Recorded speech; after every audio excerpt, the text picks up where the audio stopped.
And welcome everyone to coverage of the main event from right here at the Marriott Crystal Cove Hotel Resort and Casino in North Cyprus. Ali Najat joined by James Dempsey, as always, with an action-packed first day of 3 of coverage of this main event, which will bring us to an eventual champion. And the rub, of course, today, as we were talking about just before we came on air, James, is the fact that registration is actually still open. Still open for 5 hours, Ali. Yeah. We got a lot of blood to spill on the carpet just yet, and players buying back in, no doubt. Yeah, I mean, the thing that I love about that, though, is while, as you mentioned, there isn't necessarily much consequence when someone busts out, a lot of times you can see spin-up artistry. Guys who are coming in and saying, look, I want to play fast, I want to play aggressive, I want to try to spin up a big stack. If I can do that, then I'll relax and then, try to get things in order. If I can't do that, it's right back to the reg desk, and I can keep trying again. Yeah, and obviously part of that is that the players registering aren't that short. They aren't spinning up. We're quite early in the tournament still. I believe it's 40 big blinds for a starting stack right now, so you buy in, you just kind of play normal poker. Everything's easy and breezy. Taking a look right now as I pulled it up at the overall chip leader in the event. It is the man from the Russian Federation, is it not, James? The name that we're somewhat familiar with? Actually, I think the different day ones obviously had a different chip leaders. So Petrov is the guy that I had in mind, Yeah. Alexei, but he looks like he's actually got just a few thousand less than John 1.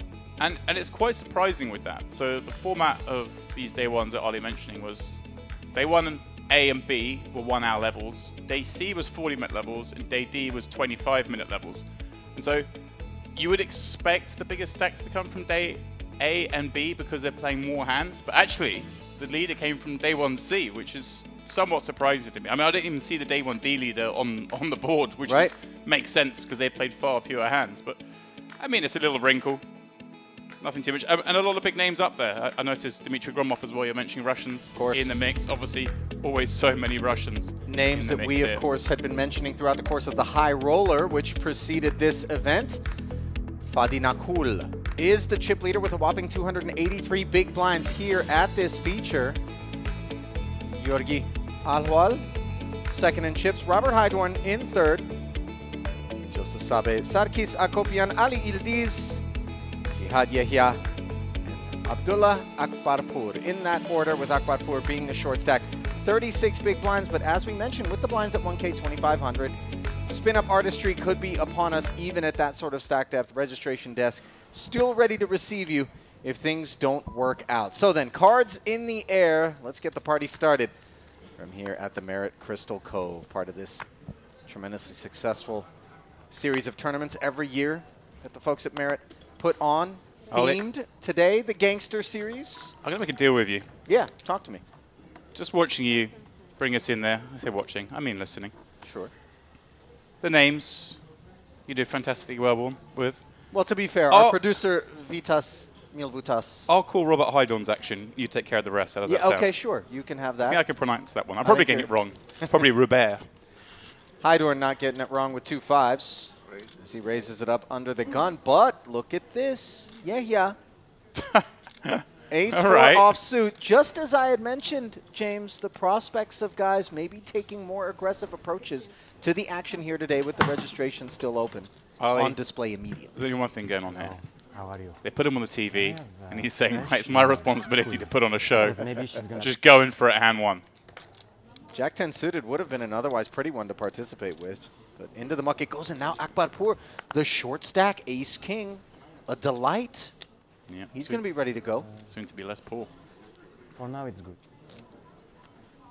Raise.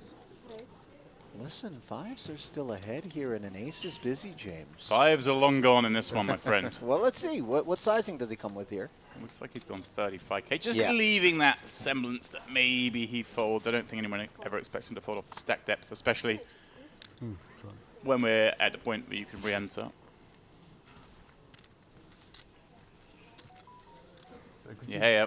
Thinking, well, that didn't work. I thought it'd be funny to 3-bet the first hand on TV. The other one. And while 3 bets can sometimes be out of line, James, 4 bets very seldom are. So this is meaningful in and of itself. Never mind the fact that it's coming off of a short stack, which makes it even more meaningful.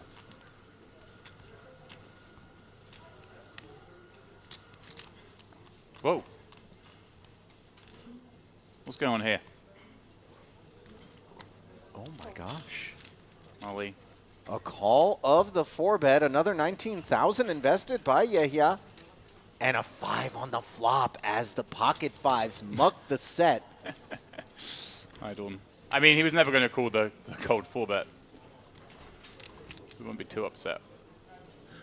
But what is going on here? Aquaport can't love that board, but at the same time, he has 56,000 back. There's 81 in the middle. Re-entries are still on. You're ahead against some hands still. Wow. Yeah, he's just got to go with this. Yeah, hey, we're out sailing, aren't we? Oh my gosh, he's asking for a count. Ace of diamonds. Yeah. This is not a bounty tournament, by the way, just in case you might be wondering, based on what we're observing.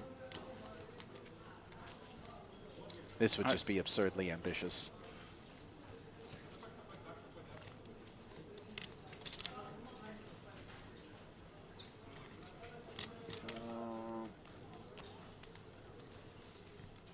Yeah, I mean, we can't call this, surely.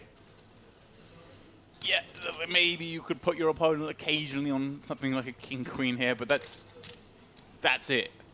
Rest of the time, we're goosed. And the pot is only laying us about, call it 2.5 to 1. Mm-hmm. He's got the 4 working. He's got the ace of diamonds working. He's come this far in the pot with a hand that, well, let's see, normally we should be folding to an undergun open. Good money after bad, perhaps. The theme here.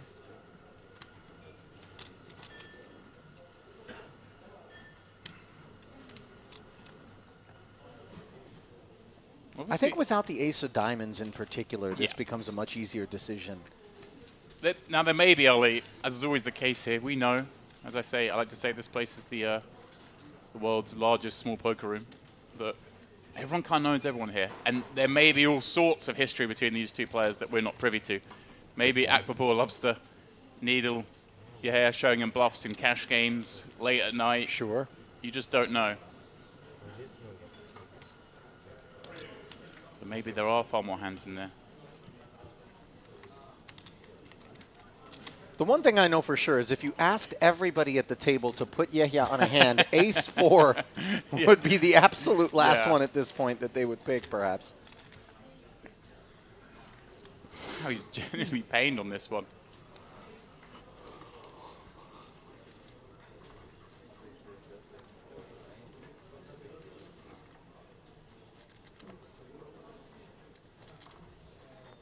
Yeah, this is not posturing. Obviously, it's difficult for us to understand exactly what's going on in Yehia's mind, but yeah, there just has to be some.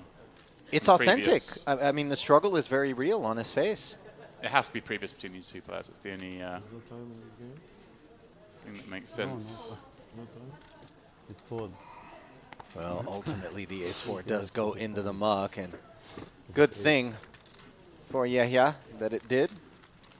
As Akbarpur takes the first one down. First hand almost gave me a heart attack. First hand.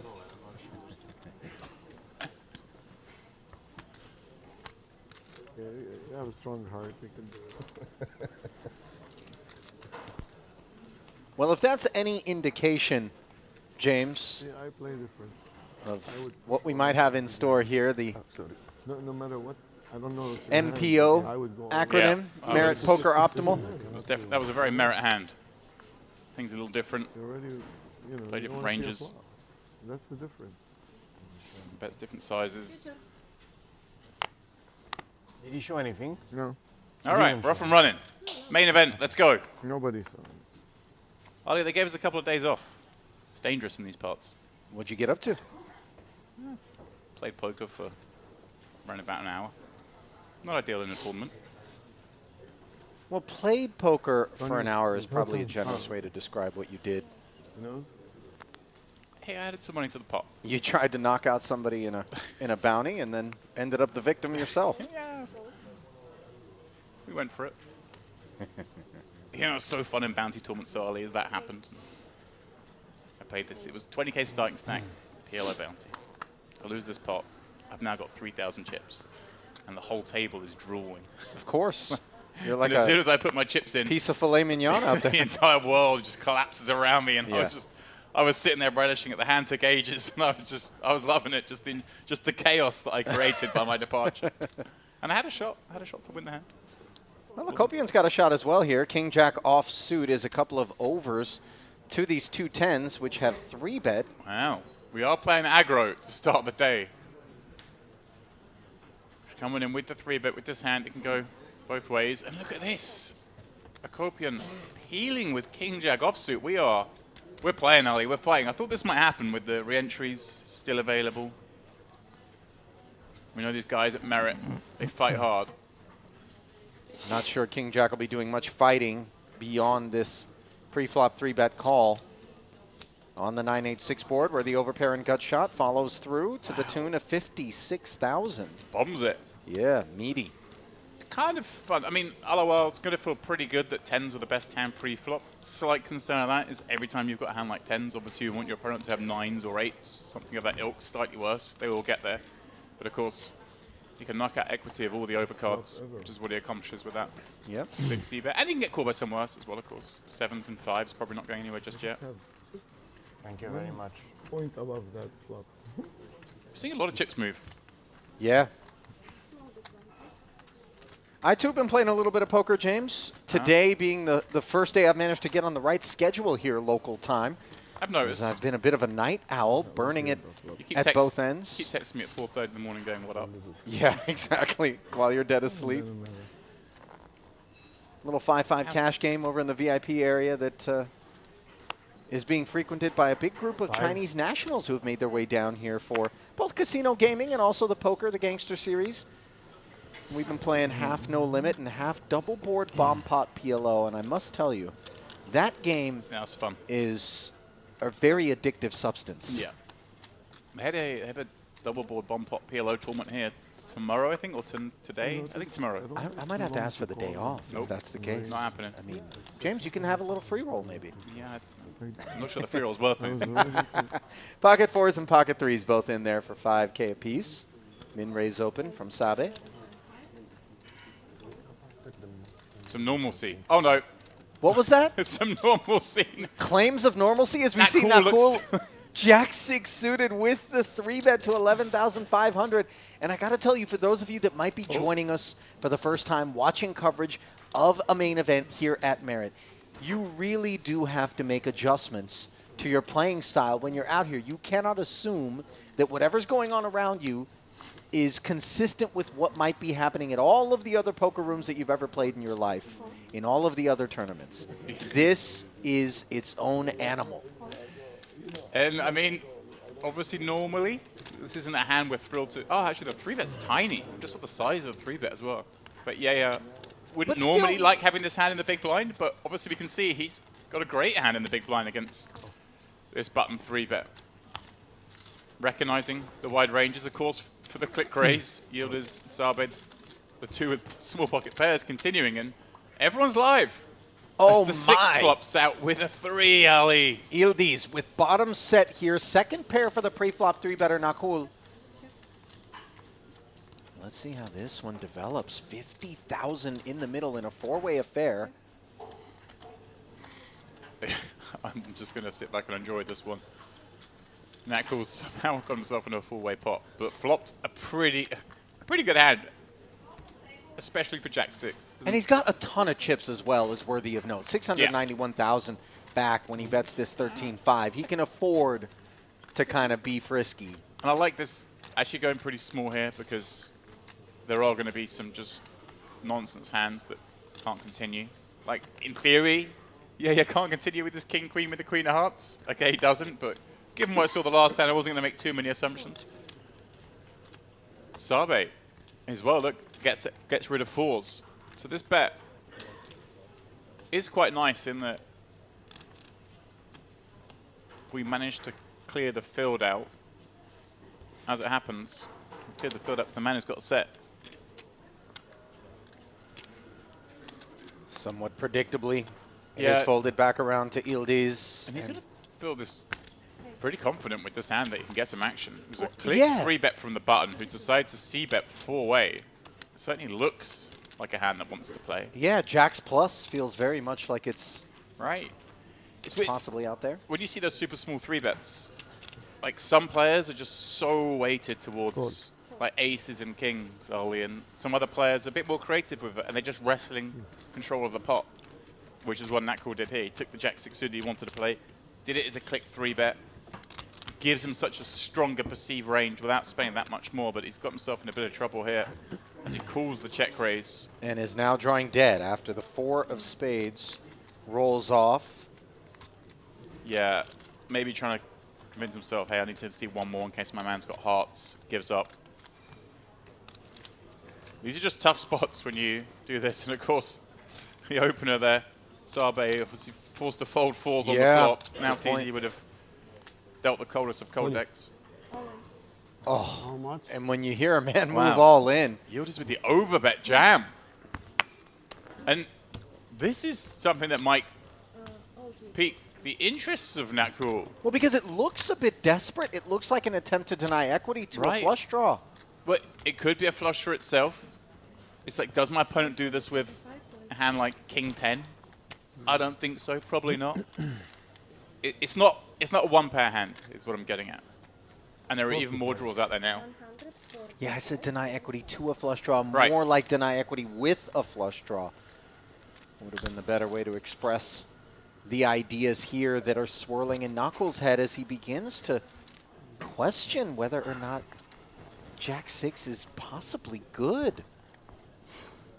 Yeah, I mean, Jack 6 might even be, as crazy as this sounds, other than the equity against the draws, it might be a better hand to call with here than even, say, Jacks. Just the fact that we block 6s.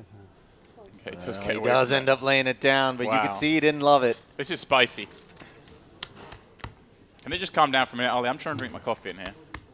Oh, these boys aren't going to give you much of a chance to drink your coffee. You might end up spitting it out all over the booth before this orbit's done. Possible. And then, I mean, I've got behind my coffee backed up whatever concoction this is Well, you've this had is brought the through to us. half fresh carrot, half fresh apple juice, which... So it's fully fresh is the point. Oh, yeah. Yeah. Listen, you're not going to leave the Merit Poker Room dehydrated. That's for sure. I'm not even hungry. No, well, that's... you definitely, in particular, are not leaving hungry. As Yildiz feasting on that pot there, and some of the big stacks tokens.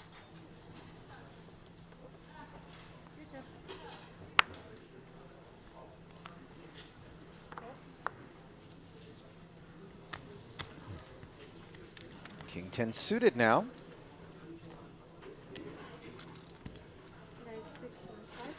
Yildiz back at it. All right, some real hands. Akbarport. Lovely start to the day for him with that cold 4, but getting action in a quarter you wouldn't expect it. Yeah, he re-raised on that occasion with Ace-King, this time with the Ace-Queen, 3-betting to 16,000. Yeah, a little tickly. I think theoretically, Ali, we want to go a little larger here in these spots against a +1 opener, a full table when we're super deep.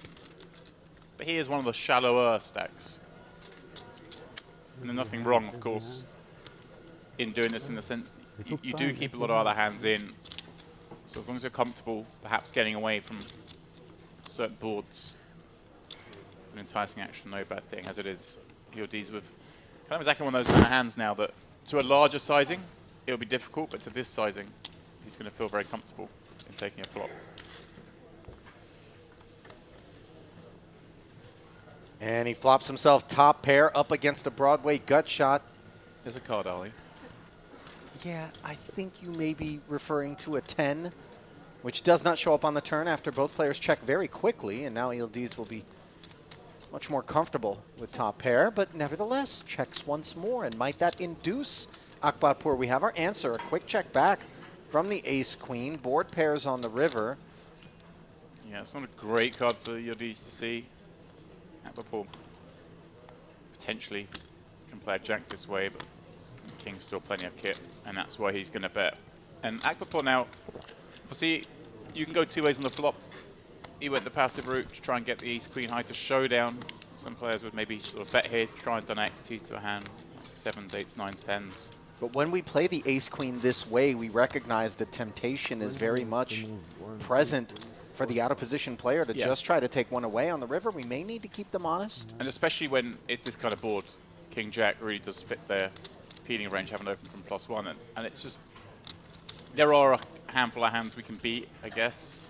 And like 9-10 suited, Queen-10, these kind of things. Maybe an ace-10 turns into a bluff. In the end, the ace-queen does properly click fold. Yep, lost them in. Back-to-back pickups for Yildiz, a nice start.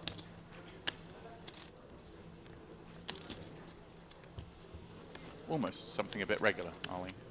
Well, actually, everything here is regular. It's just not normal. Yeah, right. It's regular to this room. But we've seen some standard merit hands thus far. Guys are blasting. They're fighting. What we tune in for? Yildiz, by the way, playing under the Turkish flag. 22,000 and change in career live earnings for him. His most recent result coming at the Merit Poker Retro Series in the main event, no less. 96th place. Picked up $5,400 for his efforts in that one.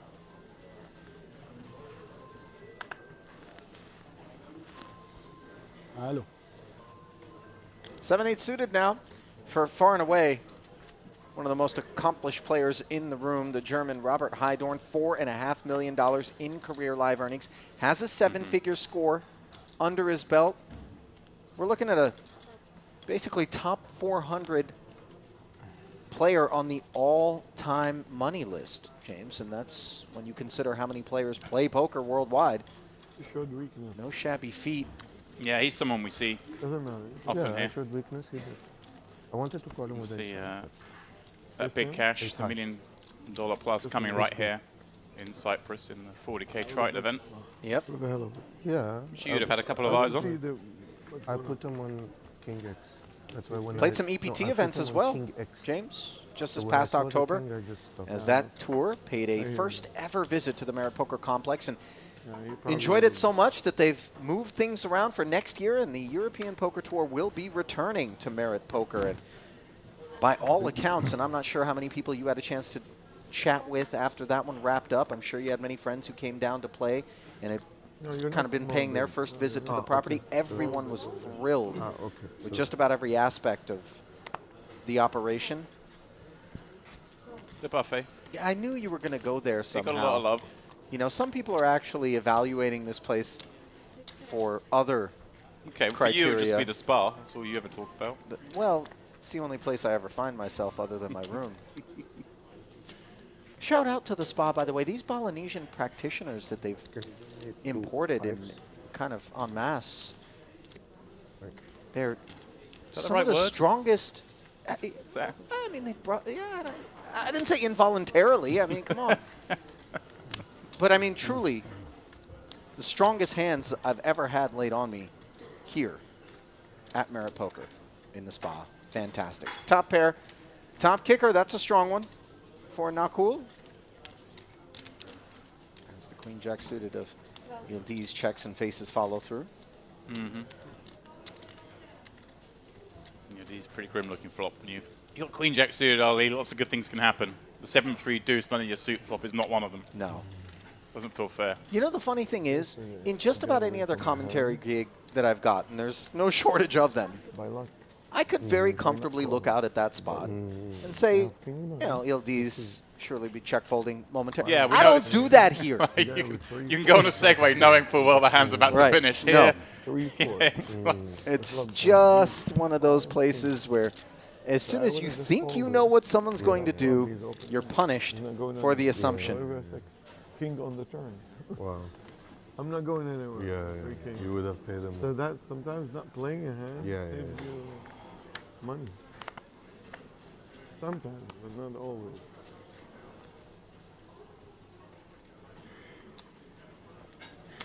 Oh, well, ace jack. I'm going to raise this one up. And our apologies in advance, being advised that Our graphics are temporarily unavailable. It's fun. We saw Alawal's ace jack, so we get to play the hand as if we're him for now. We think Well, I saw it's an ace for sure jack. an ace jack. I saw an it. ace. I saw it. But We'll you know, go with ace jack. He's got ace jack. So let's see what it's like to jump into a day 2 merit event. we're about to find out, aren't we? Alawal against Yildiz. Calling. Well, he's got top pair. That's a good start. Ace 5-3 board certainly feels like it's going to be favoring him.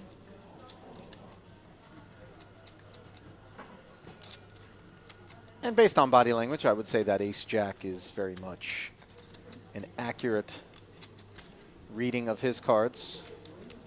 That's it. Akopian 18? peeling from the big, who's going to peel 18,000 more on the ace 5-3. There's a couple of diamonds out there, Ali. You can have hands. Any kind of hand that involves a gut shot draw here, any pair, lots of diamond combinations. Yeah, the 4-5s, things like this. That's an interesting card because he's going to have a lot of cards now that potentially have improved. Yeah. And like 6-4. But even hands like 3-4 have now got an open ender and a pair. This is the kind of spot where if you bet, you tend to want to go a little bit larger. You want to deny equity against all those kind of hands. There's plenty of the diamond draws have also picked up a straight draw now as well. So you really want to tax those. Obviously, you can be betting into 2 pair. But that's the risk we take in poker. You kind of make it harder for them to check raise you with 2 pair anyway, by going big. And a swift call. Now I feel like Ali on a lot of boards, depending on the body language and the tells we pick up on a player, we're going to look to check back, and it's actually not the worst. But I still think we just want to check it back, and that's what he does. Oh, it was in position. Yeah, he was on the button. Okay, I thought we were playing from the blind, perhaps. Okay. Even more reason. Actually, yeah, actually. I mean, out of the big blind, though, he could have represented that sort of board texture much more credibly than he could have as a flat caller on the button. But in the end, 2 quick checks on the river, allowing Alawal to It's weird. show I the knew, ace jack. I knew it open on the gun, but I saw Akopian sort of give the extravagant check sign on the flop where he threw his hand in the air. So that's why I was a little confused there. My apologies. You're calling, yeah, you're not betting. No, I'm not leaving. I knew he had a Either way, kind of like the check. You allow your opponent to bluff potentially in that spot. You can have ace queen. They don't have ace 10 that might call you, but it's getting thinner for 2 streets. Of course, you're less concerned about the 5x's of the world against the button peel. It's easier now, Ali. They put the cards back up in the positions.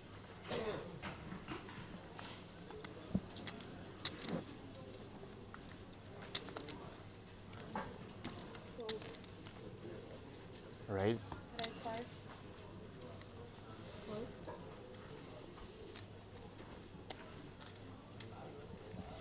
The raise from Sabe with 6-4 suited has come at a very bad time as Akbarpur continues to basically hold the rich part of the deck. Ace king, ace queen, and now 2 kings out of the small blind. And on each occasion, mind you, James, he has been a re-raiser, and only on the occasion in which he held ace queen did it go to showdown. So might some people think that something's afoot and he's being a bit speedy? Hopefully not Alawal with king queen suited. His ace queen didn't even go to showdown, right? He ended up folding the river. So no one's... Oh, that's right. No one's seen a hand So yet. no one's seen a hand. Yeah. And Alawal with pretty nice looking hand here and king queen suited in the big blind. And exactly what you've just mentioned, Ali. He's thinking, hang on a second. How many times are you going to 3-bet? King queen suited plays pretty well against a player who's capable of being light in the small blind. Part of the lure of this hand is the fact that it blocks ace king, ace queen, 2 kings, and 2 queens. And oftentimes you'll see it used as a candidate in order to re-raise, but flat. The natural 3-bit bluffs from the small blind, especially against the late position open, are going to be hands like king jack, offsuit, kind of hands that don't really want to peel from the small. So in that case, when you've got king queen, you're in beautiful shape, often dominating the bluffs. Sabe going to flick it in, take things 3-way against the 2 players. Ooh.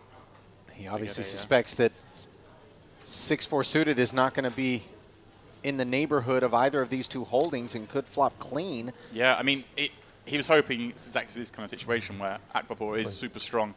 And he can just look to make a huge hand. As it is, Akbarpour gets a horrible looking flop for him. But he's just going to stab 20k into 50. He knows Alawal unlikely to have big ace-x combos. You think like the ace-king, probably just going to 4-bet pre-flop. Ace-queen unlikely just because the board contains both.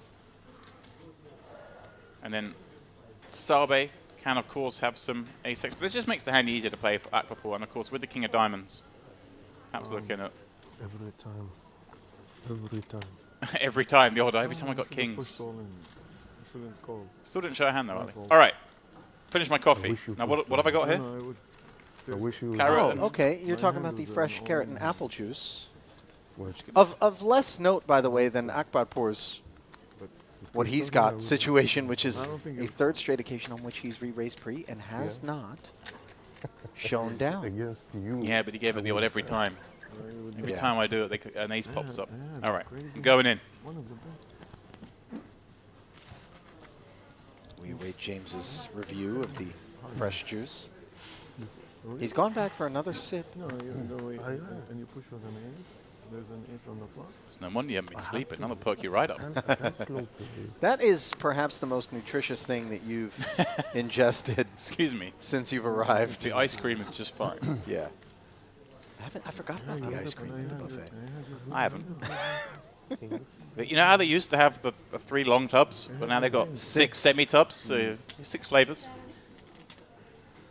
Alcopian. Pocket nines. Sarkis with over $200,000 in career live earnings. Most recent recorded earnings came in Sochi Here we go. just this past November. Hello, well, pretty honest in the Yeah. in the assessment of this situation. Yeah. I suppose I got a hand I'm supposed to raise with. Okay, flicking in for a raise. And a very small one, and that just 11k more. And Nakul with the same hand. Well, not quite insofar as his is suited while Alawal's is offsuit, but Alawal beating him into the pot in terms of Yeah. 3-betting in front of him. But such a small 3-bet, Ali. Just 11k more. Normally, I think if you look Nakul here, you look down at Ace Queen, it's a great hand to have as a 4-bet bluff in that we've probably got the best hand, but if we get jammed on, we don't mind so much, so we can use it as a bluff. With Ace Queen suited to this small sizing, I think I just prefer coming along with a call. He's good. I was. You don't mind so much going 3-way with this. You can keep in some Ace-Jack, Ace-10 type hands behind, but it looks like he's counting out the 4-bet. I can't blame him for this. This would be the standard line. You have to be sure, of course, when you do come out with a 4-bet here, that you're not going to get 5-bet light, which I don't think you can ever be sure in this room. No. There's very little Wow, one can be he's- sure of here. The 4-bet to 40,000. Clicky as well. Pretty small sizes. Obviously, when we're 4-betting, Ali, we can go smaller than when we 3-bet, of course, with... Whoa! Akopin just flicks in the call with the 2 nines. This is... We're at the rebuy stage, Ali. This is as simple as this. He's thinking, I'll call, flop a 9, win a huge pot. If I don't, I can split up my 85k or go to the cage. That's all that's going on here. Ace 4-5. Well, the 2 nines are not going to be thrilled with this imagery. And Nat Cool feels great about this ace-high board because he knows Alawal doesn't have ace-king. Alawal feels very good about this board, but is still worried that Nat Cool can have ace-king. Yeah, sure. And they're deep, those two. 122 was accumulated in the middle. Didn't quite catch the C, but just 40k. A little 130. He's so honest. Oh, wow, he's great, this guy. Again, I mean, Guess this is the hand that's gonna send me home. Well, to be fair, nothing sends you home when the registration desk is still ready to receive you for a rebuy. but he feels it. He feels this is ace-kingy. I mean, he's got to play this flop. But giving that whole talk and then just flicking in the call, if I'm at Nakulas, I'm like, why is this guy being so honest? Why? Yeah. Like, he did a whole sigh and acting job before the flop even. Well, you say Before he acting 3-bet. job. As we Right. know, it's more genuine discomfort, I guess. I don't think he's Hollywooding or trapping. The ace-queen is a little bit adrift. But it's too much hand to ever find the muck, right? I mean, 200k pot right now. He's got 314 behind. Knuckle does have him covered. I hope Knuckle goes kind of small here again. He's gone half pot. Look at the speed with which the check call comes in. Knuckles got to be just putting him dead on a weaker ace at this point. He's thinking he's got... That's a bad river. Very bad river, but the quick check but it's from not Alawal, not maybe as alarming. Yeah, I think you still got to go for it here. Just the jack would have been the worst card, you mean? Yeah, a jack would, of course, be slightly worse. 10's concerning.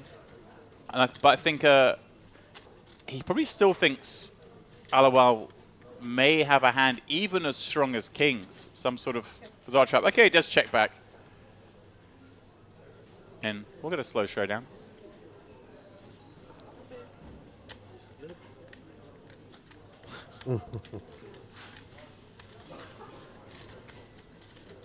Cool. You took me for The an hand will ace set ten, me right? home and everything. Gonna chop it and up. then the split drama. Well, I'm not gonna be able to leave. That's why if you Yeah. push me all in, I'm gonna call with an Yeah. ace king versus ace queen. No, I mean, I'm stuck. I'm stuck. Nowhere to go. So Alawal shedding light on exactly what was going on in his mind, which is that which you alluded to, James. I said, this is the hand's gonna send me home. I was about to go all in. When you see, my mistake. My feeling, If you would have gone all in, he would have thought about it a long time. Yeah, he would have He would gone have to the taken me for an ace king or We're behind on Sing here, just watching all this. What is going ace on? 10. That's why I. And he's a when I regular saw the here. He 10, knows I what's knew going he on. was gonna check. I knew. It's like, okay, thank you, 10. I don't know. I didn't take him for an ace king for some reason. Close. And no way ace jack, too, because he wouldn't raise with an ace jack. Not to an ace queen. You know? He is suited though. 5. Joseph Sabe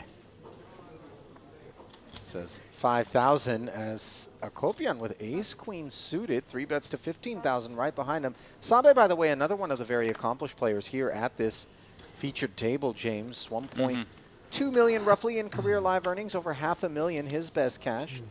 Lebanese national. Most recent recorded result came during the European Poker Tour right here in the $1,100 Eureka main event, which is an incredibly popular one. Yeah, massive field usually in the Eureka. Wouldn't he bet? yeah. That's what I was thinking. Fourth raise. I was Does end up letting it go. That's why I took Yeah, they're the good I ones. said, you know what, George?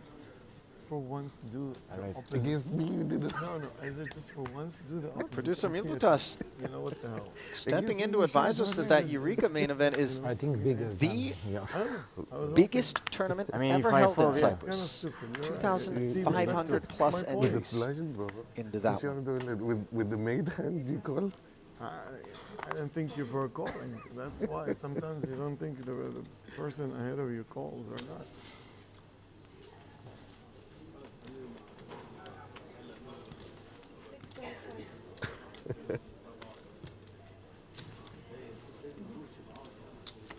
Here we go. Locopian opening up. Just 3-bet the last hand, got that one through with ace queen suited. Now finds 2 10s and probably is looking like he's playing quite fast. We saw him cold call that 4-bet a moment ago with the 9s. Another Yield is- 10K over the top of the 6,500. Apologies, James. Forgive the evident developments here with 10s against aces. Note that Knuckle gets away from the king-queen.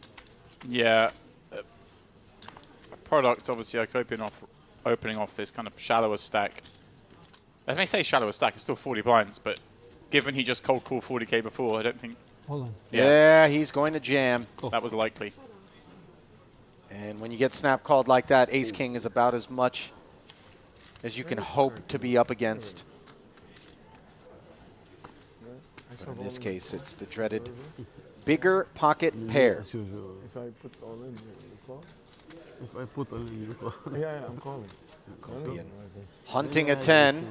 But it doesn't matter. 5-8-9 board. Could be some backdoor straight prospects.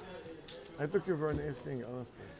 But when you And no sooner do I mention them than they appear. The jack on the turn now giving Akopian an open ender. 10 would still work as well. You saw that. Instead, the board pairs on the river, and a gentle wrap of the felt will signify the departure of Sarkis Akopian. I felt you would have do it. I don't know why. Departure for now.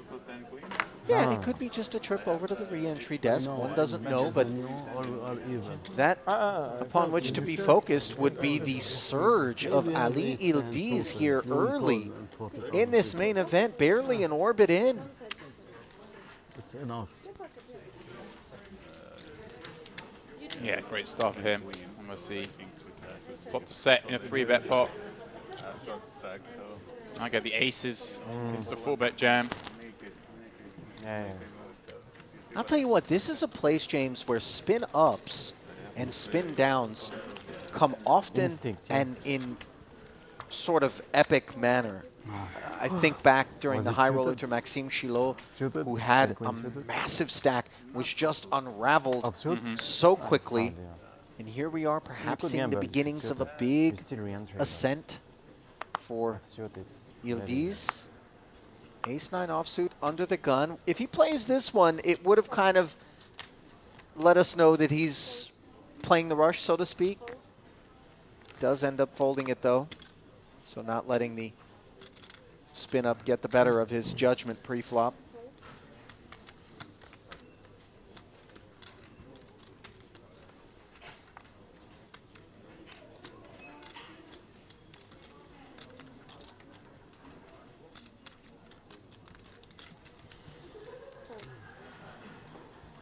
Be careful with the cards because high table. But I didn't see, but be careful. And still stuff over the king, queen of hearts. I mean, they look so beautiful, you know.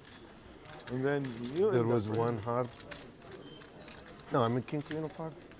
On a small blind, you don't want to. No, you don't want to be out of position. So, Still, I have to see a flop. I can't. I mean, see a flop, yeah, but you cannot. I made it 16. You either re-raise to see where you're at.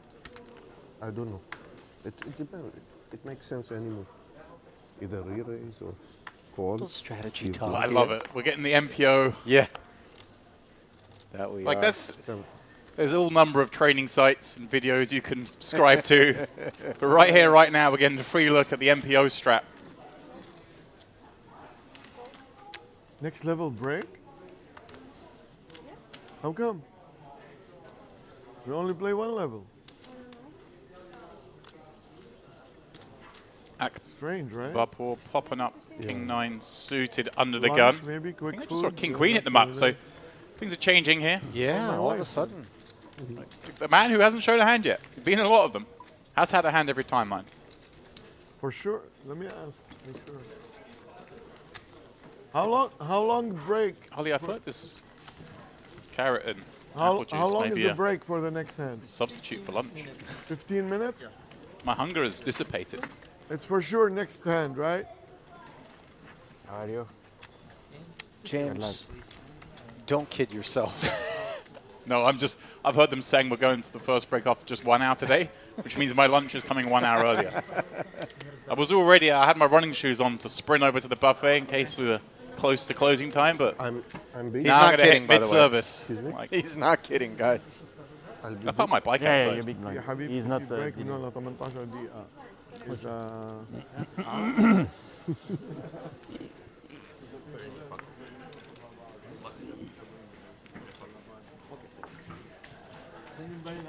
Welcome final table.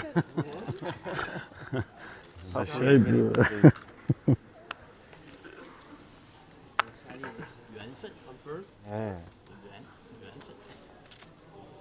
my teacher say first, either raise or muck. King 10 finding the muck. لبنان فادي ثلاث الجريم جوز نوين من الأردن Late position open here from the button. يا Sabe, Queen 8. Besides, that's enough. حلو الأردن Well, baby suited connector now for the growing stack of Ali Ildiz. We have a little, What have we here? gander from the small blind. We're Akbarpur with a very nice looking ace-deuce in the big. And an even nicer looking ace-deuce suited on the king 4-5 two-spade board. These with a piece. Nut flush draw, wheel draw up against bottom pair and the back door, which turns into an actual flush draw. Yeah, as Sabe also hits the queen. Right, Sabe takes the lead in this pot on that card. But how's it going to feel when Yildiz leads and Akbarpur swiftly follows with chips? How'd you like your queen now? Well, seems like he loves it. Two draws on board. Yeah. He's not scared. Turn action comes to a close very quickly as the backdoor diamonds show up for Yildiz. Oh, he checks it. Sneaky, sneaky. Does Sabe ever try and turn this into a bluff thinking, hey, if someone's got a king here? It doesn't feel like someone has a king as played, James, if we're honest. Bro, I mean, they could. Akbarpur could have a king. Yildiz could have a king. Doesn't look like either of them have a diamond flush. Sabe, the most likely perhaps to have a diamond flush, having been the pre-flop raiser, not venturing a bet, then overcalling the turn. He looks most like diamonds. Here we go. He's going to turn that. I love this. I mean, it's not going to work, but I love it. No, and I think I understand it is probably the better thing to suggest. And I think that he may be targeting a smaller, weaker queen. Well, there's some of that as well with this 43K bet. A king jack, a king 10. If Yildiz has called one of those from the small blind, how's he going to enjoy calling this? This is full pot plus, by the way. Yeah, that's what I mean. He's just repping flush here. You know, Akbarpur can certainly have some weak king X calling from the big blind. And of course, Yildiz with the bottom flush just calling. He's either miles ahead here or miles behind. No point opening the action back up again. And you can encourage perhaps Akbarpur to overcall with something very unlikely. But this is very well played by Yildiz, checking, allowing Sabe to make what looks like a really good bluff. If I'm in Sabe's shoes, I'm doing the same thing. I'm over bet bluffing. You're good. And he sees he got absolutely done there by Yildiz Yeah, checking. he did. Yeah, he did. Because if Yildiz would have bet this one, I have to imagine he would have gone a little bit smaller just to try to attract a call. Yildiz would have bet, it would have gone fold, and that'd be that. No, not necessarily. Sabe is going to potentially call with the queen 8. One doesn't know. Suddenly, James, you seem to have forgotten where we are. Now, granted, Sabe doesn't necessarily qualify as along the lines of our typical MPO-based player, but... That was a cool hand, again. Yeah. Every hand so far delivering.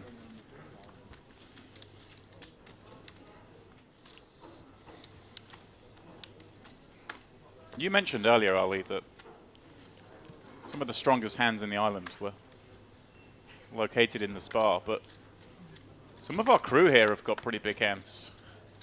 Yeah, of course, James, referring to somebody that is a true mystery to those of you listening at home right now. Gatis There we go. of Share Hands, the production company that helps to deliver the Merit Poker streams, an actual MMA fighter who moonlights with us here and pops into the booth now and again to advise that the threat of physical violence towards us is always an option. It's never far away. No.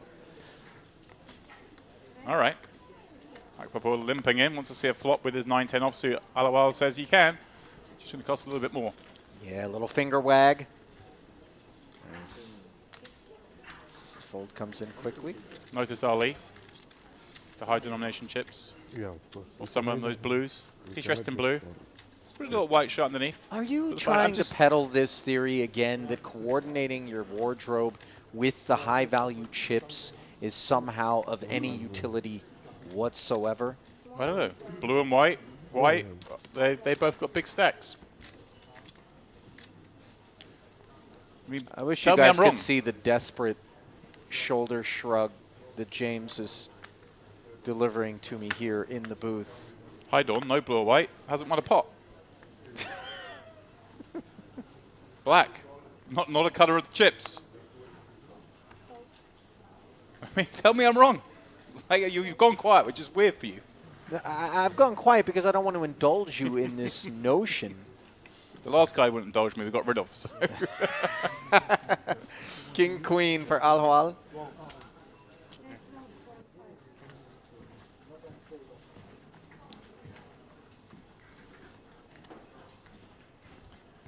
Yeah, Raising up from the small. I like this, going quite big.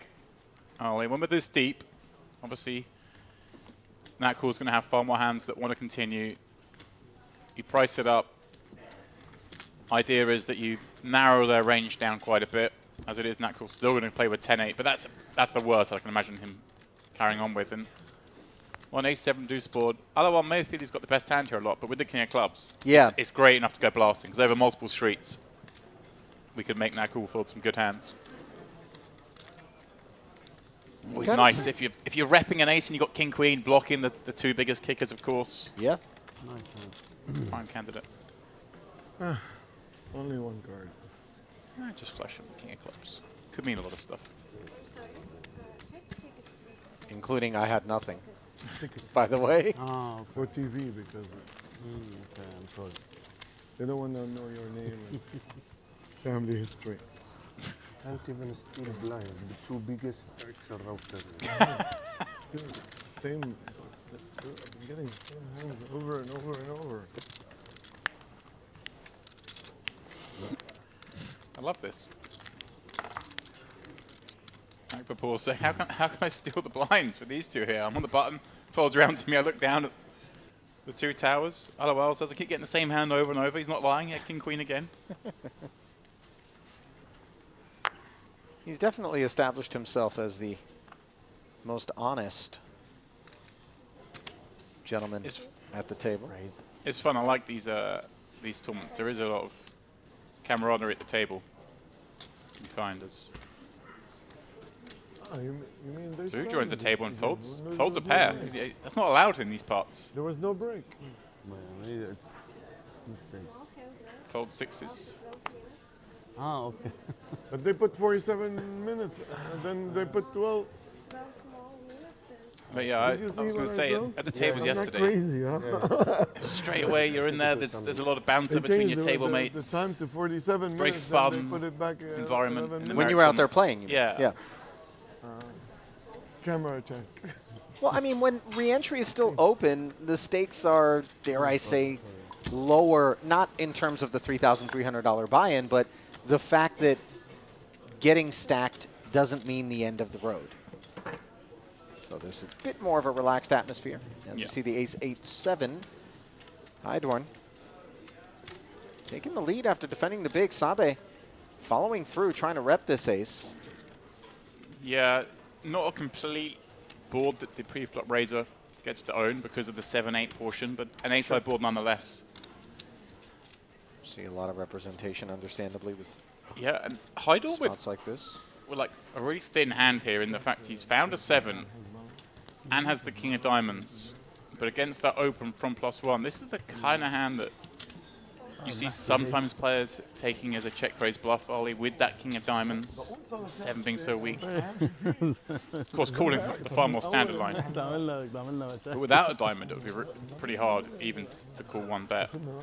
Now, Sabe has nothing here, but what he does have is position and an early open, which could have allowed him to barrel again and try to play this ace at the 3-street bluff, but instead he checks back, and now a 6 on the river, the kind of card that could leave Hydorn trying to represent.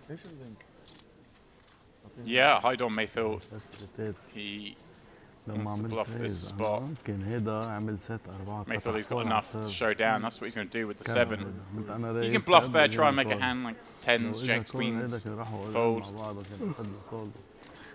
But with the missed diamond draw perhaps on board, thinking he's got enough bluffs to work with, doesn't need to turn the 7 into a bluff as well. Good point.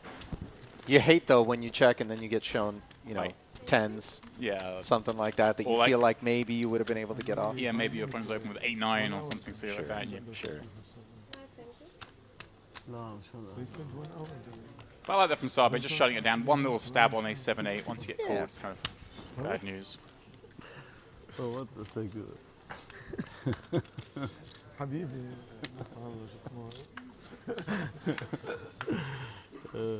who cares? I live my life. One life to live. Enjoy it, right? Yes, I agree.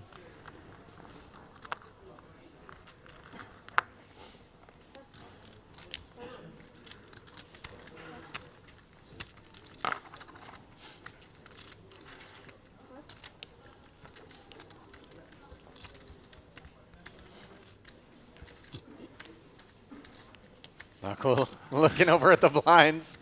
Had a mischievous look on his face. The Jack 4. Fortunate not to have gotten out of line as Hydorn with ace 10 of clubs was all too ready.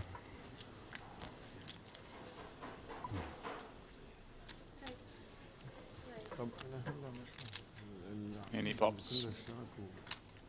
Somewhere between 3 and 4x. Seems pretty reasonable. Obviously, less jeopardy playing against the stack of with just 30 blinds behind. هلا 74 بثلاث ساعات ما وصلوا مليون Yeah. 9,000 to go. So it's guaranteed. It's okay. It's guaranteed. But whatever. If they didn't They reach, put out of their yeah, pocket. from there. This frame with this Ali is going to be They guarantee 1 point. one hand go- affair that was somewhat but if it perplexing. goes over, The ace they 4, Over there. first hand of the day, But if set the not, stall out, didn't go his way. Sure. But if he hadn't run into a big hand But behind, still registration. maybe he gets is the there. 3-bet through, Still you can join. would have been buoyed with Till confidence. 5. يعني Few more Bro, can chips. you change, كمان 26 players. All of the They need- possible outcomes To break swirling even, about. They need 26 players. I think there will be re-entries. 26 re-entries there will be. Which is يعني It is pretty remarkable in terms of format, James, to have re-entry still open for 5 full 1-hour levels on a day 2. Is it not? I mean, in terms of other tournaments, I don't think They it's made something the we see all that often. 60,000 Sometimes you'll see registration fee, start of day 2, 300. you can come in and Right. register, but to get deeper into day 2, A function of 1-hour levels, plenty of starting chips, 300 slow per- structure, Registration. and of course I believe they played 9 levels on day 1. So got to hear that a little bit earlier to day 2. An interesting little wrinkle today is they played just 9 hours again today because, as is always quite fun at Merit, the Mix Max is a tournament you can play in whilst playing the main event. Right. That final day resumes at 10 p.m. tonight, so therefore this day 2 of the main has to finish at like 9:45, give the players a few minutes to switch from one tournament to the other. It's kind of fun. not so fun is getting 3-bet by the talents of the German Hydorn on the button, especially when he's got the better kit in ace-jack against this king-queen on an ace-6 deuce board. This king-queen is now looking very dusty, as Knuckle did call the 3-bet. Yeah, Hydorn with that position, with a board that massively favors him in ace-6 deuce. Knuckle's going to have plenty of the suited high card combos that just don't get to continue on this kind of texture. Assuming Knuckle does check this over to him, Hydorn will be able to continue very wide for very little. Oh, here we go. MPO. Throw a spanner in the works. You know, And big bet as well. 25,000 Yeah. into 46. But, you know, for me, it's a line that he's taking with a purpose. He's thinking to himself, Hydorn is targeting my late position raise, which looks weak to him, with a wider range of his own, which doesn't have to include an ace. I could have the ace. When you bet a board texture as dry as this, as we see him hit the king on the turn, you're just trying to clear out a whole lot of that riffraff that cannot go anywhere on that texture. Exactly that, Ollie. He's got king queen. He thinks if I check this and I get bet into, I kind of have to call with king queen because I beat all the light 3-bets. But I don't really want to be check calling king queen. This board doesn't feel right.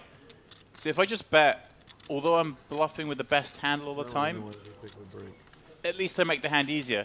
And of course, there are times where he's up against a hand like jacks or tens, where if he does bet and hit a king like this, he might think he's got the best hand now. Really interesting development on the turn, by the way. Knuckle showing us that he is a thinking player very much as he checks in spite of improving to hit the king. Hydorn in turn checking because maybe he's a little bit thrown off by that lead into him on the flop. And now the 10 of hearts showing up on the end. Yeah. And a second check in front of him. I presume value is inbound. That's the funny thing. Exactly that. Hydorn checked back the turn quite quickly because he's like, wait, what's going on here? A player like Hydorn wouldn't see that line as often, you know? I mean, he does play a lot here at Merit, but it's a peculiar line. It's thrown him off. So he thinks, you know, the best thing to do is just keep the variance a bit lower, check back, get a better sense of where I am. Perhaps elicit another bluff on the river if my opponent's bluffing, but also I can get value against an ace if that's what my opponent's working with. And here we go. River, somewhat completing. 10 of hearts.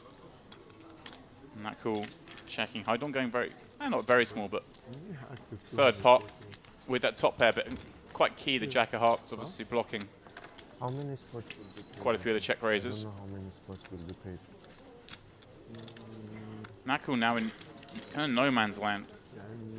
They will Is know my after opponent the turning a hand registration like class. 9s or 8s into bluff is what he's thinking.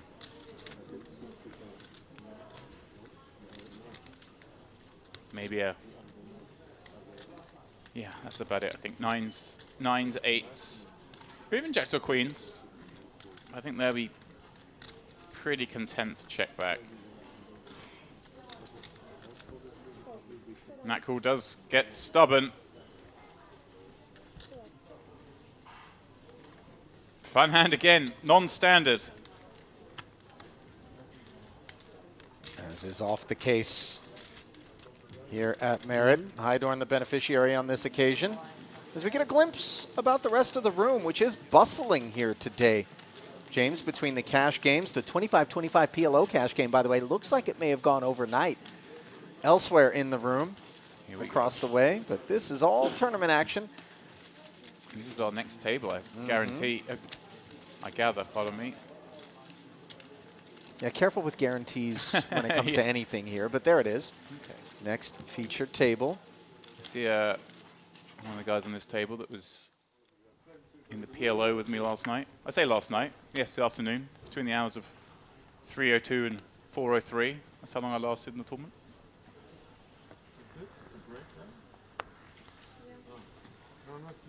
I feel like I caught a peek at Gurjan Yungyuren out there. Very popular local player. Yeah, I saw Li Wei Sun as well on that table. We've Yeah, covered him in the high roller. covered him in the high roller. Nice to see him back in the mix. He was a fun player.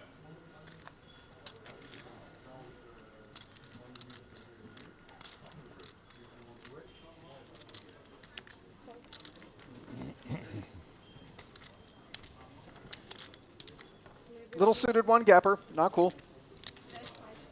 Not deterred by having lost that pot to Hydorn. Opening once again, You can always leave, minimum. but leave your mic. Leave your mic.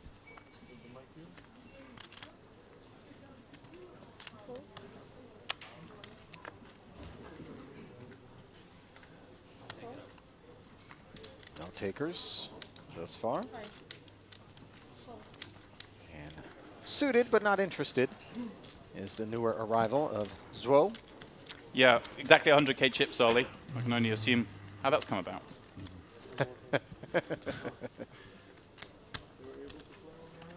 I wouldn't go talking to him about it, James, if I were you. How's your day gone so far? You doing well? Oh, you got about starting stack. That's nice. Well, the thing that I hate the most is when I run into a player, you know, outside the tournament area, and I go, hey, how you doing, or whatever. And they look at you like, well, how do you think I'm doing? I'm walking around, and there's an event going on. I was in it, and now I'm not. Yeah, the tournament clock's running, pal. But no, but I'm not necessarily in the tournament room when I'm asking them, Yeah, you know? of So course. I don't know, did they play the event, did they not? So Yeah. it's better to err on the side of caution there. So you just don't talk to anyone. Just big time them all. Right, and then that's what you come across as. Just tell them you're on the way to the Instead. buffet. You can't stop. Dealers, please complete the empty roll. Offsuit one gapper under the gun for Akbarpur. This is a bit of a different look from him, James. He's been very snug up to this point. Yeah, I mean, he's played a lot of hands, but you're right. It's always been with very legitimate holdings. This is stepping out for him. But you know why, Ollie? Last hand before break. Is that a thing? It's that old maneuver. He's thinking, oh, people are just happy to go and break. Look, see? Gets it through. Abdullah Akbarpur will take the last pot prior to this break. Just one level into play with 215 still remaining here on a combined day 2 here at the Merit Poker Crystal Cove.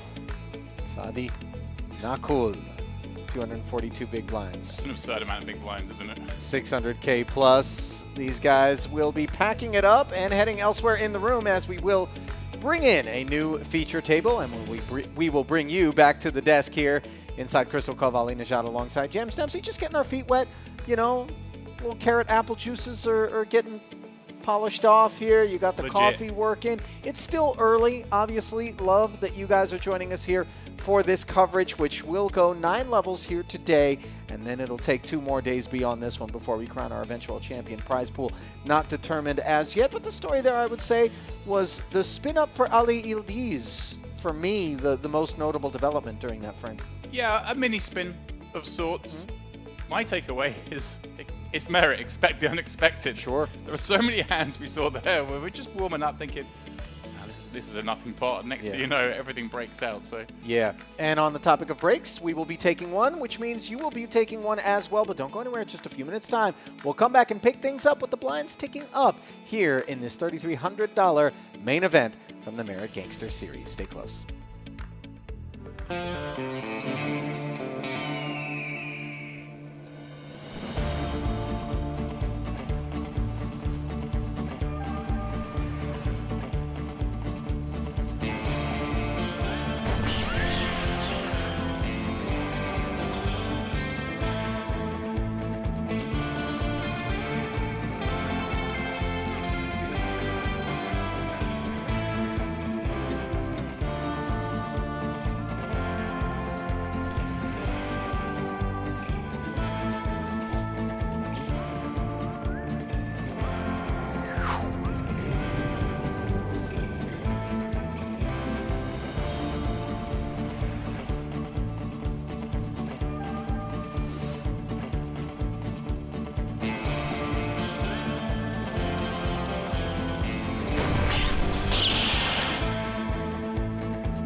Pocket 4s and Pocket 3s both in there for 5K apiece. Min raise open from Sabe. some normalcy. Oh no, What was that? some normalcy. Claims of normalcy as we That see cool that looks- cool Jack 6 suited with the 3-bet to 11,500. And I got to tell you, for those of you that might be joining us for the first time watching coverage of a main event here at Merit, you really do have to make adjustments to your playing style when you're out here. You cannot assume that whatever's going on around you is consistent with what might be happening at all of the other poker rooms that you've ever played in your life, in all of the other tournaments. This is its own animal. And I mean, obviously normally, this isn't a hand we're thrilled to. Oh, actually the 3-bet's tiny. Just at the size of the 3-bet as well. But yeah, wouldn't But normally still- like having this hand in the big blind, but obviously we can see he's got a great hand in the big blind against this button 3-bet. Recognizing the wide ranges, of course, for the click raise, Yildiz, Sabed, the two with small pocket pairs continuing, and everyone's live. Oh As the 6 my. flops out with a 3, Ali. Yildiz with bottom set here. Second pair for the pre-flop 3-better Nakul. Let's see how this one develops. 50,000 in the middle in a 4-way affair. I'm just going to sit back and enjoy this one. Nakul somehow got himself in a full-way pot, but flopped a pretty good hand, especially for Jack 6. And he's got a ton of chips as well, is worthy of note. 691,000 back when he bets this 13-5. He can afford to kind of be frisky. And I like this actually going pretty small here because there are going to be some just nonsense hands that can't continue. Like, in theory, yeah, you can't continue with this king-queen with the queen of hearts. Okay, he doesn't, but given what I saw the last hand, I wasn't going to make too many assumptions. Sabe as well, look, gets rid of 4s. So this bet is quite nice in that we managed to clear the field out. As it happens, we cleared the field up for the man who's got set. Somewhat predictably, It is folded back around to Yildiz. And he's going to feel this pretty confident with this hand that he can get some action. It was a click yeah. 3-bet from the button who decided to c-bet 4-way. It certainly looks like a hand that wants to play. Yeah, Jacks Plus feels very much like it's Right. It's possibly out there. when you see those super small 3-bets, like some players are just so weighted towards like aces and kings, Ollie, and some other players are a bit more creative with it, and they're just wrestling control of the pot, which is what Nakul did here. He took the Jack-6 suited he wanted to play, did it as a click 3-bet, gives him such a stronger perceived range without spending that much more, but he's got himself in a bit of trouble here as he calls the check raise. And is now drawing dead after the 4 of spades rolls off. Yeah, maybe trying to convince himself, hey, I need to see one more in case my man's got hearts, gives up. These are just tough spots when you do this, and of course, the opener there, Sabe, obviously forced to fold 4s on the flop. Now it's easy, he would have dealt the coldest of cold decks. Oh, How much? and when you hear a man Wow. move all in. Yildiz with the overbet jam. And this is something that might pique the interests of Nakul. Well, because it looks a bit desperate. It looks like an attempt to deny equity to Right. a flush draw. But it could be a flush for itself. It's like, does my opponent do this with a hand like King 10? I don't think so. Probably not. It's not a one-pair hand, is what I'm getting at. And there are even more draws out there now. Yeah, I said deny equity to a flush draw. Right. More like deny equity with a flush draw. Would have been the better way to express the ideas here that are swirling in Nakul's head as he begins to question whether or not Jack-6 is possibly good. Yeah, I mean, Jack-6 might even be, as crazy as this sounds, other than the equity against the draws, it might be a better hand to call with here than even, say, Jacks. Just the fact that we block 6s. Okay, just get He away does from end that. up laying it down, but you Wow. can see he didn't love it. This is spicy.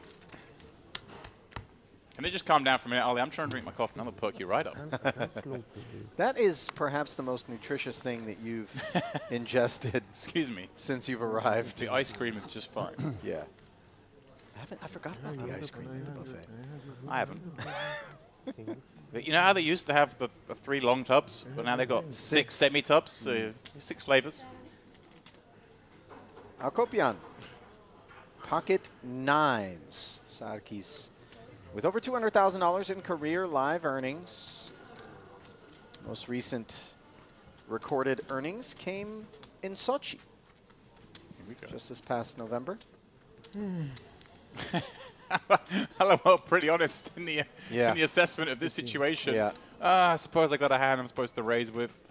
Okay, flicking in for a raise. And a very small one, and that just 11k more. And Nakul with the same hand.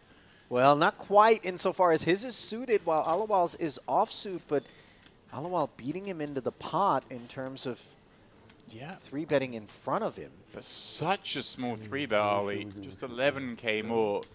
Normally, I think if you look Nakul here, you look down at Ace Queen, it's a great hand to have as a 4-bet bluff in that we've probably got the best hand, but if we get jammed on, we don't mind so much, so we can use it as a bluff. With Ace Queen suited to this small sizing, I think I just prefer coming along with a call. You don't mind so much going 3-way with this. You can keep in some Ace Jack, Ace 10 type hands behind, but it looks like he's counting out the 4-bet. I can't blame him for this. This would be the standard line.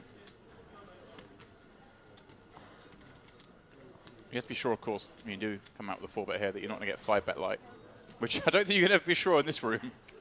No. There's very little one can be sure of here. The 4-bet to 40,000. Clicky as well. Pretty small sizes. Obviously, when we're 4-betting, Ali, we can go smaller than when we 3-bet, of course, with... Whoa! Akopian just flicks in the call with the 2 9s. This is... We're at a rebuy stage, Ali. This is as simple as this. He's thinking, I'll call, flop a 9, win a huge pot. If I don't, I can split up my 85k or go to the cage. That's all that's going on here. Ace 4 5. Well, the 2 9s are not going to be thrilled with this imagery. And Nakul feels great about this ace high board because he knows Alawal doesn't have ace king. Alawal feels very good about this board, but is still worried that Nakul can have ace king. Yeah, sure. And they're deep, those two. 122 was accumulated in the middle. Didn't quite catch the C, but just 40k. A little one for. He's so honest. Oh wow, he's great, this guy. Again, I mean, Yes, this is the hand that's gonna send me home. Well, to be fair, nothing sends you home when the registration desk is still ready to receive you for a rebuy. but he feels it. He feels this is ace kingy. I mean, he's got to play this flop. But giving that whole talk and then just flicking in the call, if I'm at Nakula's, I'm like, why is this guy being so honest? Why? Yeah. Like, he did the whole sigh and acting job before the flop even. Well, you say Before he acting 3-bet. job. As we Right. know, it's more genuine discomfort, I guess. I don't think he's Hollywooding or trapping. The ace-queen is a little bit adrift. But it's too much hand to ever find the muck, right? I mean, 200K pot right now. He's got 314 behind. Knuckle does have him covered. I hope Knuckle comes small here again. He's gone half pot. Look at the speed with which the check call comes in. Knuckles got to be just putting him dead on a weaker ace at this point. He's thinking he's got. That's a bad river. Very bad river, but the quick check But it's from not as- Alawal, not maybe as alarming. Yeah, I think you still got to go for it here. Just The 'cause your jack would have been the opponent- worst card, you mean? Yeah, a jack would of course be slightly worse. 10's concerning, but I think he probably still thinks Alawal may have a hand even as strong as kings. Some sort of bizarre trap. Okay, he does check back, and we'll get a slow showdown.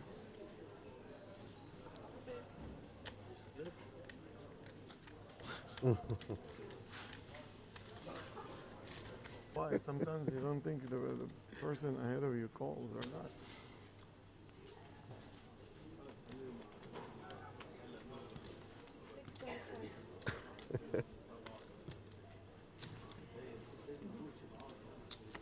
Here we go. Locopian opening up. Just 3-bet the last hand. Got that one through with ace-queen suited. Now finds 2 10s and probably is looking like he's playing quite fast. We saw him cold call that 4-bet a moment ago with the 9s. Another Yield is- 10K over the top of the 6,500. Apologies, James. Forgive the evident developments here with 10s against aces. Note that Knuckle gets away from the king-queen. Yeah. Product, obviously, Locopian opening off this kind of shallower stack.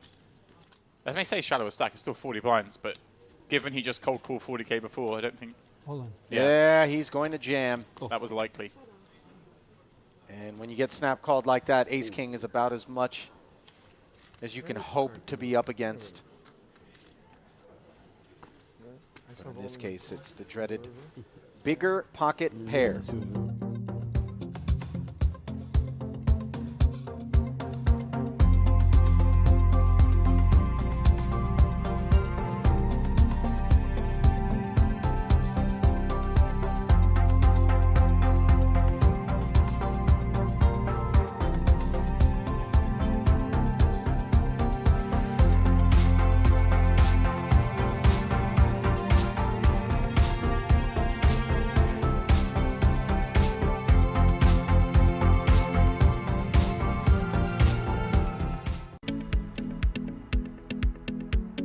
And welcome back to continuing coverage of the $3,300 main event from the Merit Gangster series. From where else but the Merit Crystal Cove Hotel, as those shots appear to have been taken during slightly better weather than that which we've encountered here in late November and early December as seasons change, and so does our feature table. Welcome back to the broadcast desk. Ali Najat switching out James Dempsey for Andrew Headley, an upgrade, dare I say, as Andrew's fresh off of a little nap, got himself ready to go now for a couple of frames of play. And I don't know whether or not you caught that first hour, Andrew, but it was more of MPO, the acronym, Merit Poker Optimal. Expect the unexpected here inside these four walls. MPO, as we saw earlier on in the warm-up event and in the high roller earlier in the week, definitely see some non-standard plays here. Ali, yeah, looking forward to it. Did get my little snooze, and obviously an upgrade on Dempsey. No offense, James. enjoy your time in the spa or whatever swanning around you're doing now. But yeah, always fun to commentate at Merit, and it's a test for us in the booth, some kind of Sure. non-standard creative poker. Yeah, it causes us to have to put our thinking caps on in ways in which we wouldn't normally have to do. But if you think it's challenging for us here in the booth, those of you out there watching, imagine being at these tables where you bring forward all that you think that you've cobbled together in terms of poker knowledge and understanding where you're at in a hand, and throw it all out the window, in particular when the rebuy period is as protracted as this one. 5 full levels here on day 2, you can still rebuy, and I think that's part of why we're seeing what we're seeing out there. I think that's a really good point, Ali, actually, yeah. Especially, you know, as we creep towards the end of late registration, players are still going to be willing to gamble, maybe, you know, take a spot that's a lot wider than they normally would, knowing that they can get back in the mix. Can be a challenge for some of the more established pros, I think, as well, in this field here in Merit. You know, lots of players, as you suggested, very difficult to get a read on what they're doing. Some definite non-standard plays. So I'm very excited to see how things develop as we come and creep towards the end of late reg. Yeah, and we are creeping towards a first glimpse at our new feature table, which features a very popular local player. If you're wondering who I'm talking about, well, take a peek at the chip counts, and that screen there, the man in third out of this collection of 9 players, Gürgen Güngören. Gürcan, I think, is the way to pronounce that one. I'm not always positive out here. It can be a bit challenging. 89 big blinds in front of him. As you see his stack, 222,000. A big, broad array of fortunes here. Li Wei Sun, who we covered during the high roller, the biggest stack at this feature. 378,000 and change for him.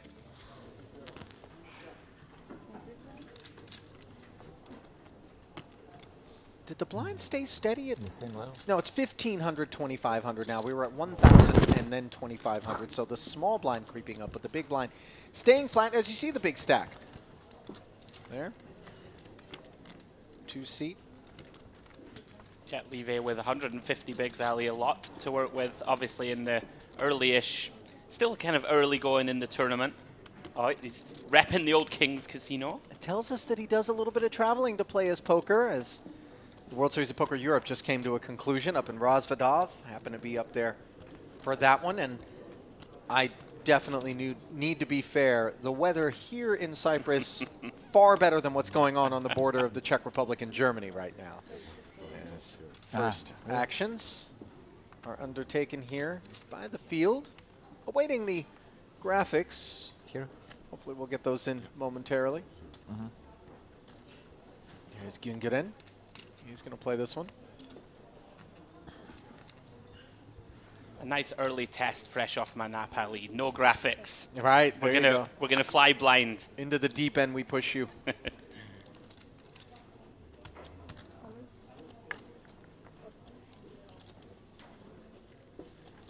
Güngören, by the way, who's in this pot, finished 6th in a warm-up event during the Carmen Series earlier this year, 41,500 for that effort. I think we had an all-in there, Ali, that we maybe potentially missed in between. I think we have an open and perhaps a shove. The camera quickly moved on to the big blind. There we go. Losev, 3-bet shoving for 96K. Oh, yeah. One of the shorter stacks at the table. Happy to do so with this ace-jack suited. Very big shove, Ali. Definitely non-standard here to shove for 40 bigs. And not Kukurova does lay it down. King-queen suited was a pretty one. Yeah, definitely frustrating to have to give up a hand. Sure. As good as king-queen suited, but against a 40 big blind 3-bet jam. Gonna have to let that one go.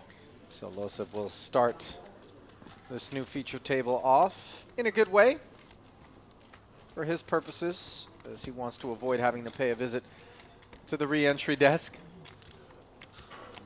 Nikolai playing under the Russian banner, just shy of $1 million in career tournament earnings. His best live cash, 193K. Had some cashes here at Merit in the past, November of 2022. Vintage Series main event, finished 85th and 54th as he bettered that number during the main event at the Retro Series. That was in August of this year. I love the creativity here, I must say, with the with the series titles, Opera Series, Gangster Series. Yeah, it gives you an excuse to get dressed up, as all the staff and the dealers always do. And they look great, don't they? They really do. You know, it's one of those things where obviously it doesn't affect our EV as poker players. It doesn't affect, you know, but it just creates a nicer environment, you know? 100% agree. You know, I think we all get a bit desensitized to the sort of high roller environment and stuff. Yeah, of the apathy. very serious. As we see Losef here, 3-bet jams again, Ali. Yeah, King Jack picking a good time to do it as Vyobodov with Jack 5 suited was a bit out of line. Back-to-back pickups then. This would make a bit more sense. I think his chip count was perhaps wrong on the Ace-Jack of clubs jam, because it looked like a lot for 40 bigs, whereas there he was on for just a shade over 30. So perhaps that first reshove 25 bigs would have made a bit more sense. Nice start though for him on the feature. But to touch on what you were saying there, Ali, it's a fun atmosphere here, and you know, it's everyone gets involved, all the dealers, all the players, and it's refreshing, I would say, versus some of the sort of you know, it's very serious stuff. Yeah, you know? exactly. I think it breaks the ice a little bit. You just feel more at ease. You know, morale's high. It's it's a fun play. Now, morale, of course, for Dempsey, who lasted an hour in the bounty event, not quite as high, perhaps, as for some others. And I know you outlasted him. You got out there and tasted the local wares. I did. I played the high roller, and that probably lasted for 3 hours. There you go. That's triple the time that he lasted. That makes me 3 times as good a player. Of course. Which isn't saying much, by the way, Andrew. Just given what we know of James's current talents. Loving this, Ali. Choosing violence, just getting him right off the bat. On the topic of violence, an ace-7 offsuit under the gun +1, not what we might expect typically. Akai, the opener. Yeah, this is very wide, Ali. Like, definitely out with, you know, normal poker theory. Typically going to choose something around about ace-10 off as your worst open here from +1. So we see Viborov calls with a queen-jack suited. Yeah, now Alexeev in the big blind likes the price, so he will join the party with cards that don't rate to interfere. And that 5-6 offsuit is dusty on a king-jack-9 board, where Vyobodov with the gutter and the jacks is way out in front. And note Ahmed Akai did not give it really any thought whatsoever in terms of c-betting as the pre-flop opener. A check back from the in-position queen-jack, by the way, proceeding with caution and a very dry deuce rolling off on the turn. Now a second round of knuckles in front of him, and I would imagine that Vyobodov is going to feel a lot better about things, and that is evidenced by this barrel of 6,000. Yeah, quite typical here, Ali, for Ake to just give this one up, I think. No interaction with the board at all. Really no backdoor potential. 5-6, not going to go for this board either. Nice little pickup for Viborov. I'll say this about a willingness to open with ace-7 offsuit. If you can stay disciplined post-flop, obviously one can get behind liberal decision-making like that pre-flop more so. And I think a lot of times in terms of the best in the world, when we watch them play, we'll see them play hands that might be somewhat questionable from time to time pre-flop, but they're doing so because they can navigate waters post-flop oh so well. And I think if you have that in your arsenal, then maybe you have a bit more latitude in terms of pre-flop decision-making. Yeah, I would agree for sure. You know, if you can be aware that this board really doesn't interact very well with your hand, and of course interacts very well there with the cutoffs range, for example, he's going to hit this king-jack-9 very often. Sure, the Broadway combos. Yeah, nice give up from McKay. This one a more reasonable open, Ali. Yeah, suited. Opening once more. You must put your But I think people, if they're paying attention, will note that he opened under the gun +1 and then was a check folder on a king-jack-9 board. 2 8s would maybe be the most credible sort of hand that would play it in that manner, but ideas, nonetheless, to be mindful of. Every second hand you go all in and nobody knows what you have. TV viewers would like to know it.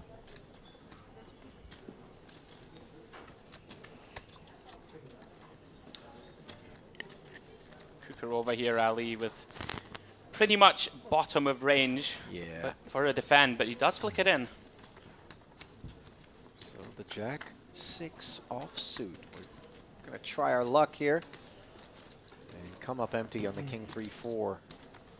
2 club board. Can't say the same for Akai, who has got himself the nut flush draw on ace high, way the best of it.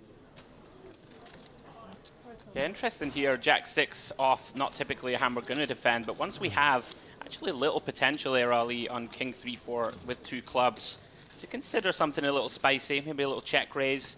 You have that Jack of clubs and a 6 in your hand, where you know can develop some backdoor draws, but does just decide to give up against the c-bet of Akai. Pretty easy one, if we're being fair. But yeah, backdoor aspirations could have been there. You'll see oftentimes that it isn't so much with the sense that we're going to make the hand that we make the call on the flop, but more so pick up that big equity turn and then try to take it away with a big check raise or maybe even a lead from time to time. Yeah, absolutely. You can get in looking like you might have needed one of those Andrew Headley catnaps before play got underway. To be fair, this is an early start. Players got underway at noon relative to the afternoon starts, which preceded this particular event. But if we're going to work our way through the biggest of the fields here in this Gangster series, we're going to have to play some poker. So these 8 p.m. starts and 5 p.m. starts aren't going to cut it. We'll be here forever. They're gonna have to work for it, Ali. Yeah. Eventually, you gotta put some solid hours in. Bernicus with a solid ace-jack suited flat caller, given that Gyungarin under the gun opened this ace-5 offsuit. Now king-queen of clubs, a hand which Cukurova already had to fold on one prior occasion where Losif jammed. Here he gets to participate, as does Akai from the big blind. So we've got a 4-way pot with plenty of interference.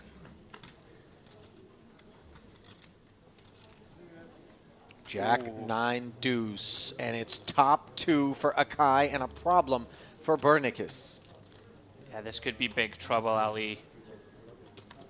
Do you see the very wide open once more? Gyungarin under the gun.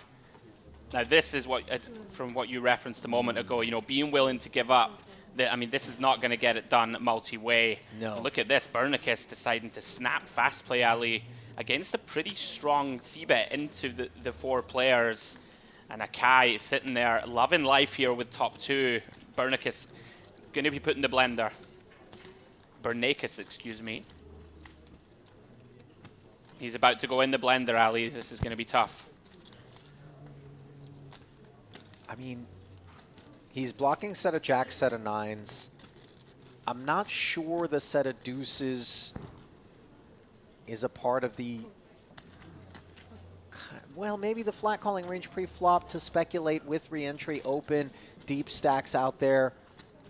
But would it play it fast? So as we see, Akai does flat as the ace-5 is forced to fold. 2 quick checks and now a very ugly river card for Jackson 9s as a 4-liner develops on board. And Bernicus doesn't try to turn his hand into a bluff. Andrew, and very interesting hand. Yeah, gets away relatively unscathed in the end. Could easily have got stacked there if Akai decided to fast play the flop after the bet and raise. But yeah, interesting decision point, Ali, on the river. It's very difficult to beat many hands, right? Once it goes bet, raise, cold call, even a hand like Queen 10 potentially, Akai, but even that's optimistic for him to hold something like that. I think Bernicus possibly that Akai has the same hand. Maybe get a chop. Yeah, it's possibly. Tough to think of too many hands. It is really tough to imagine the ace-jack being good. It is, 100%. In a spot such as that, when, it was a bet from the under-the-gun opener, a raise, and then a cold call from that big blind. Yeah, very, very tricky spot to navigate for sure. Even then on the river, what are we going to get to fold?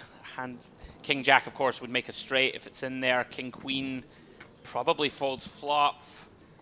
Pretty interesting hand. You don't see a spot like that too often. MPO, Ali, we're being tested already. Yeah. So onwards we march.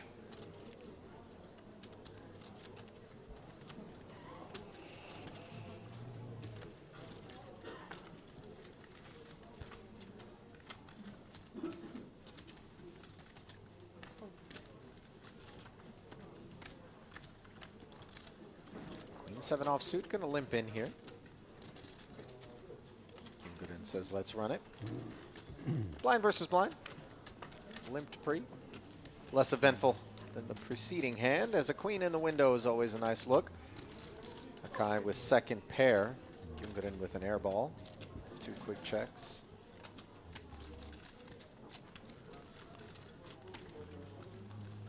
It can go either way here on the turn, Ali. Check would be okay. You can induce some bluffs. Sure. You know, from the very bottom part of Gungarin's range, as we can see he did have. Of course, you can go ahead and bet for protection and value. Little stab gets it done for Akai. Back-to-back pickups for Ahmet Akai. An unknown to us here. Nothing in terms of production notes or Hendon Mob entries. And you see just such a broad array of experience levels in terms of those who come out here to play at Merit. And that dynamic is what creates so many interesting situations. You've got guys who are, you know, tremendously successful. Robert Heidorn, who we saw just before you came into the booth, of Germany, you know, top 400 in poker's all-time money list, 4.5 million plus in earnings. And then you've got guys who are, you know, 10,000 in career live tournament earnings. Maybe they've just been playing for a few years. Maybe they've been playing for a really long time, just for the love of the game, haven't ever necessarily put a lot of thought into evolving or, you know, trying to get optimal. But it's a pleasant experience, and it's obviously fun for us here in the booth, and hopefully for those of you who are streaming us on the Merit Poker YouTube channel, encourage you to give us a like if you're enjoying things. Hit the subscribe button. Make sure that you don't miss any of what happens here at Merit Poker. As Losev not missing an opportunity to raise it up with the Broadway suited connector, which is dominating Gungarin's Queen 10 offsuit. Yeah, already excited to watch Gungarin play. You know, he's taking a very wide open ace-5 off under the gun. This is a pretty wide peel out the small with Queen 10-0 against +1. So he's here to play, Ali. Brunekis liked the price with the 4-5, doesn't like this flop, which is a very different sentiment for Losev. He loves it. Jack 7-7, a 6K c-bet, and that will earn him yet another pot, as he's got a clean sheet so far here in this frame at the feature. I like that. A clean sheet. Yeah. 3 from 3. Yep. I didn't get any pearls in my welcome kit at this particular Gangster series. And I don't know whether or not you know, I know we're breaking you in as a first-timer here in the booth at Merit, but I wouldn't mind, you know, just as a modern man. Maybe I can get away with it. I feel like you could pull it off, I'm not going to lie. She looks extremely classy, doesn't she? You'd have to say. Oh yeah. In reference to that, you did mention this is my first time at Merit. I had the horrifying experience of hearing Mr. David Lappin say that they were going to deflower me in the booth. Which was not music to my ears. No. As lovely a man as he is. Yeah, yeah. Generally speaking, one does not want to have their botany removed. Prefer to keep that intact and choose our own path in terms of that. Ace-10 here for Alexeyev. He is one of a kind, Mr. Lappin. That he is.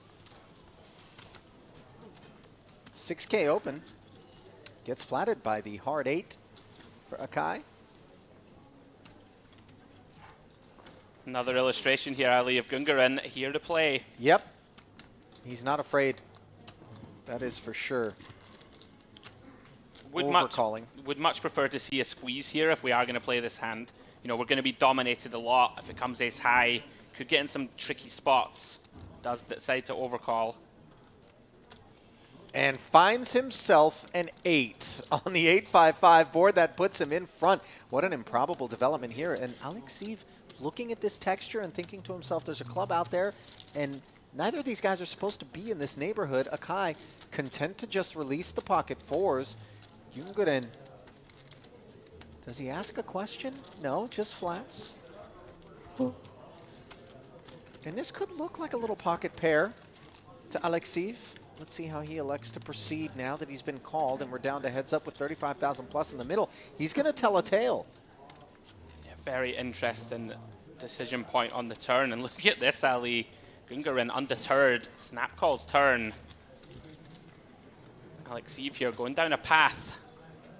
We can see a third barrel probably gets it done, Ali, but he's gonna shut it down.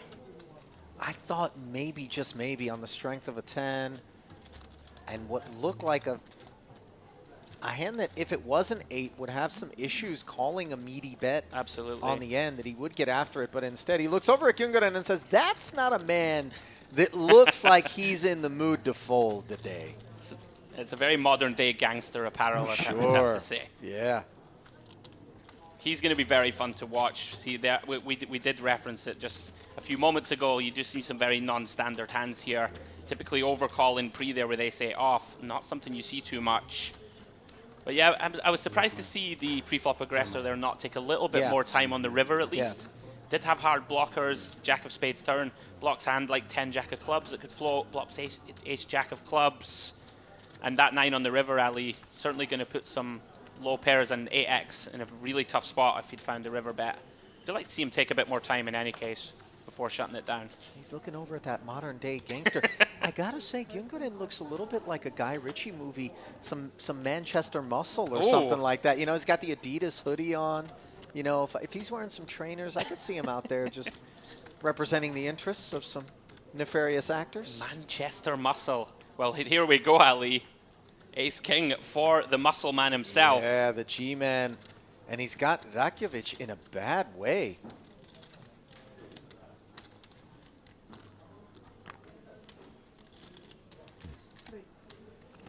We have seen Gyungaren just enter all pots he's played so far with a call. Here we go, Ali. Gyungaren 3 bets to 22k. Bernakis finds the queens behind on the button. Bernakis, here we go, all in. Pocket queens against the ace-king, Ali. Classic flip. Writing was on the wall in this one. And for Bernakis, he's going to need to hold here to avoid a visit to the reg desk. And there's cooperative board texture. As producer Vita is saying, if Bernakis' queens were to fall here, this would be a 4th rebuy, and how dare he mention it, as we're going to hold him responsible for this ugly king of spades on the turn, downing the 2 queens, and paint shows up on the river, but not the type that Bernakis needed, as he does give a respectful fist bump over the Gyungaren. Understanding, of course, that were the hands exchanged, it would have been a very similar fate for Gyungaren there. Just 2 hands that play themselves. Yeah, absolutely, Ali. 18 big blinds to start the hand there for Bernakis. Even facing a raise and 3-bet pocket queens far too strong. Unlucky, sir. Best of luck with number 5. Oof. Oof. Is it a 4th bullet that he's buying, or a 5th? In any case, this has suddenly turned into a 10 or 15k event. I can tell you from... Well, producer Vita stepping in to remind us that he did win the deep stack event earlier. It's all gravy so, then. Yeah, it's a free roll of sorts, let's call it. I was going to say, Ali, from my experience in the high roller, I could certainly see multiple bullets being done. Very, very aggressive fields, a lot of action. So yeah. I think if you're going to be in these events, got to be prepared, have some artillery in the background. Yeah, you know, it's funny because you could be very tempted, as we see Alexei with the suited ace opening it to 6,000, to look at a schedule at Merit and think to yourself, oh, well, I don't know if I want to take the trip. It's the main is 3,300, the high roller is 5K. I need bigger action. Come on down, because don't be fooled by the notion that at that price point, you're not going to get yourself a big prize pool. Absolutely. You very much are, because people come in, and yes, it's a 3,300, but they're firing 3, 4, 5 bullets, as we're seeing. And that will inflate things rather quickly, and of course give you tremendous opportunities to play for a lot of chips early on. As we see the queen 7-3 rolling off, Gyungaren, the lone customer, has the dominant ace, if I can even call it that, with a 5 kicker. Yeah, look at this, Ali. Gyungaren just in there, willing to be, you know, this another wide peel, but perhaps content to take it to the streets. And like this bet in position, you know, your opponent showing a little weakness. Does that man there look streets averse to you, Andrew? I mean, you know, again, He was molded by the streets. this is we the would say. G-man. The G-man. Well, what a start for the G-Man at this feature. Yeah, came in third in chips and has worked his way northward. To a larger point, also something to be said for if you get involved in 5-6 pots in a row and more importantly win them, people can look at you and, as you know, reference there, does that look like a guy that's going to be folding to me? Right. And it can get in people's heads, you know, they can think, right, I need to stay away from this guy. He might end up getting more walks, you know, people stepping out of his way. So it's very fascinating to see if you can continue to navigate. Yeah, the power of your table image is something that can be leveraged very effectively. Absolutely.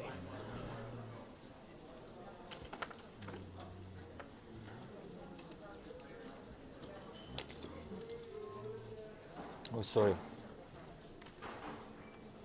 I cannot change my 10-9 offsuit.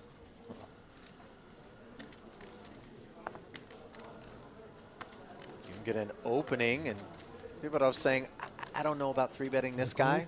Just with 6s here. I'm going to try to set mine. 1-6 is busy, and will be in the hands of Li Wei Sun. Not sure he wants to participate. TBD. And he will come along with the offsuit 1-gapper. What do you think, 6-4-4? That would be the action flop, Ali. Yeah, pretty wide defend from some, but perhaps thinking to himself, him and Gungarin, both extremely deep. And if he hits a big flop, he'd win a big one. Yep. One would imagine that's on his mind. Remember, Sun, very experienced. Finished 7th in the 25K, or finished 7th for 25K in the 5K high roller.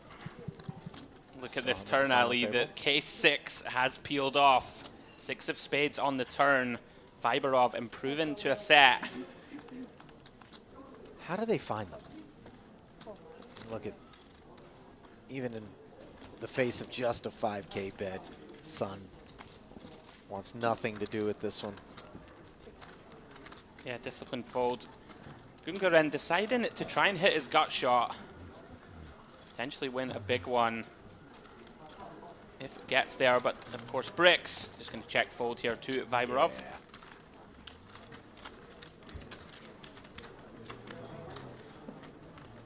Tidy pickup there.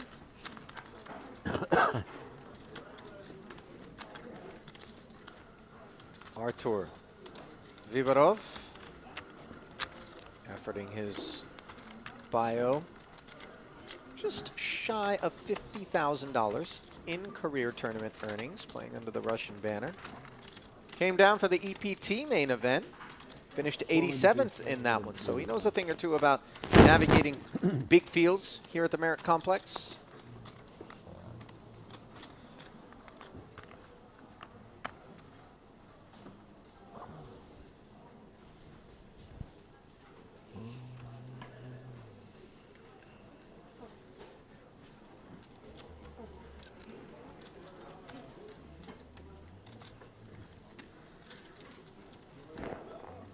Queen 10 suited.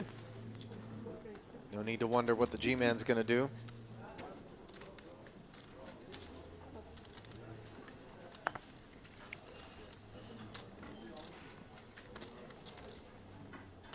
Interesting decision here for Losev.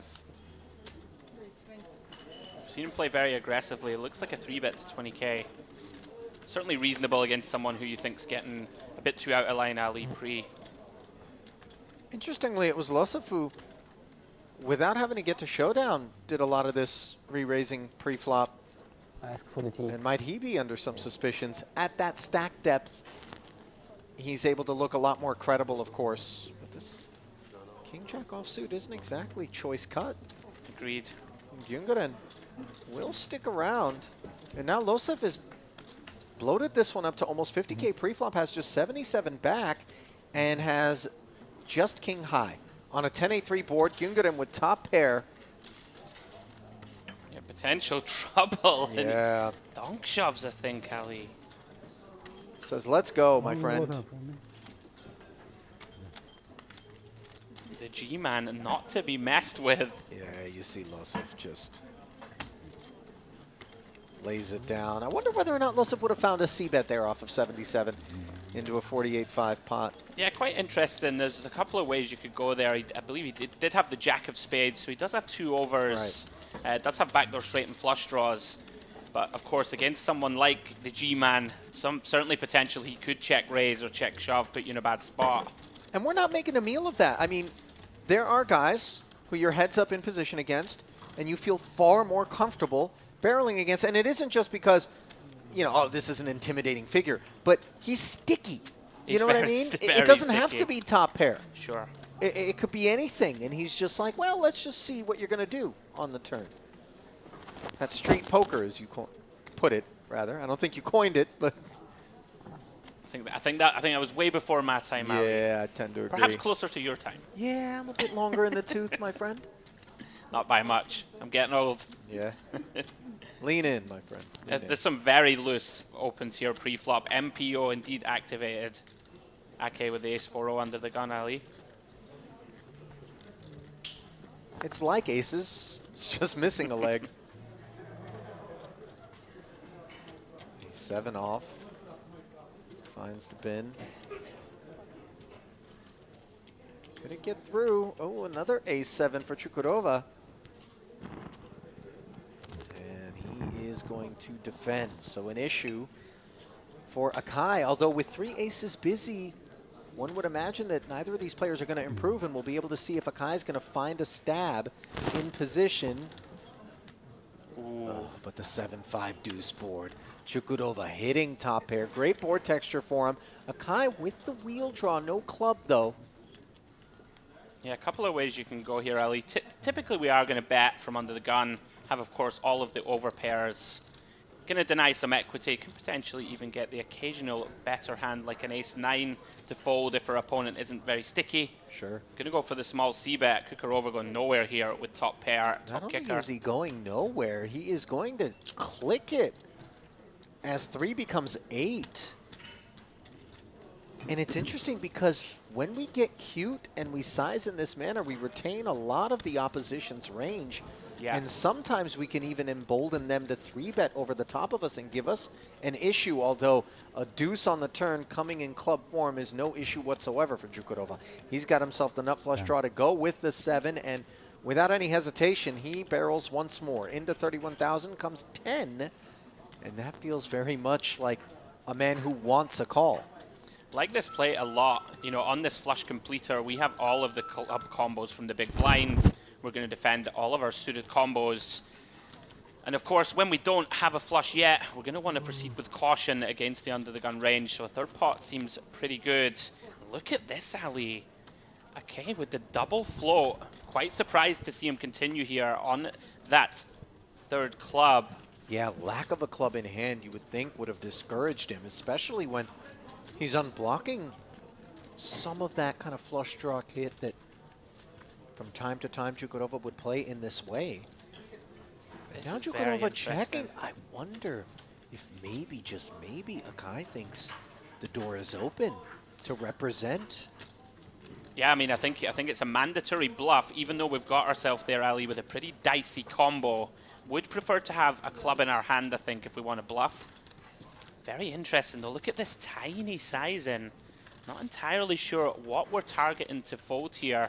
Would need to be like a pure airball check raise flop and bet turn from Kukurova. Perhaps hand like a 5. Can't think of too many 5x, Ali, that will check raise flop and bet turn. And I just don't think he's the man that would take that line. Forgive the kind of the profiling, but I don't read him for a guy that check raises and doesn't have ace-4 beat here. Now, obviously, we can take clubs out of his range once he checks the river. I think so. But when we bet just 11,000 into 51, one of 2 things happens in our opponent's minds. We feel as though we're being milked.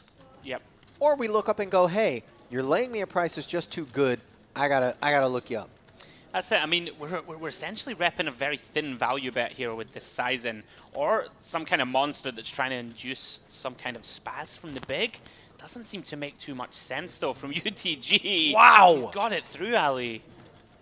Very interesting. Did not expect that one whatsoever. And note Chukurova's unwillingness to barrel on what looked like a very innocent river card, Andrew, the 9 of hearts.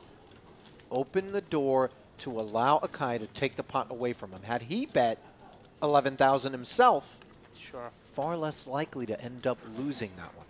Yeah, I think once we check facing 11k, I think you just got to flick it in, Ali. Opponent's going to have too many hands that floated the flop. You know, like the wheel aces, like the ace threes, ace fours that we saw there. Even a hand like ace queen with the queen of clubs, something like this is going to call the check raise flop and is always going to call the turn on the flush completer with a flush draw of their own. Pretty surprised to see him fold to 11k, I must say, but okay, incredibly repped. The thin value that beat a 7. Nicely done. Yeah, and I think now you understand why it is that he called the turn, because he sensed that if, for some reason, Jukurova rather, decided to pump the brakes, he was going to get after it. Yeah. Very creative play. I mean, look, you could see, you know, pocket 9s, 10s, just taking that kind of line and then suddenly feeling like they needed to go for value on the river. So I understand what Jukurova was thinking. Sure. When he laid it down, is that a 7 is obviously no good, but every now and again we got to conquer that discomfort. As you see, Gungarin looking to conquer all from under the gun. 10-8 suited, made it 6,000, but runs in to the ace-king, which 3 bets out of the big and ends this one promptly.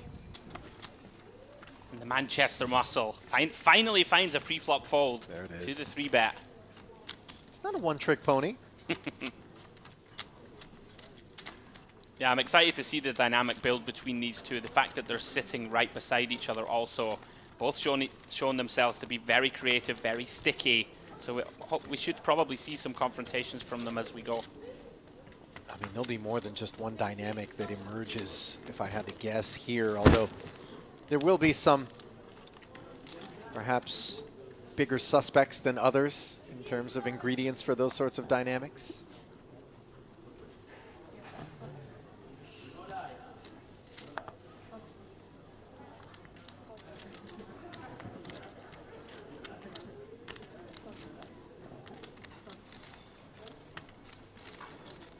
Could be round 1 of that potential dynamic.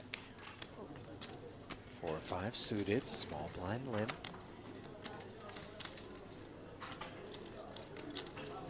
King 6 is somewhat of an idea, and the G-man knows it. As he hits the up button.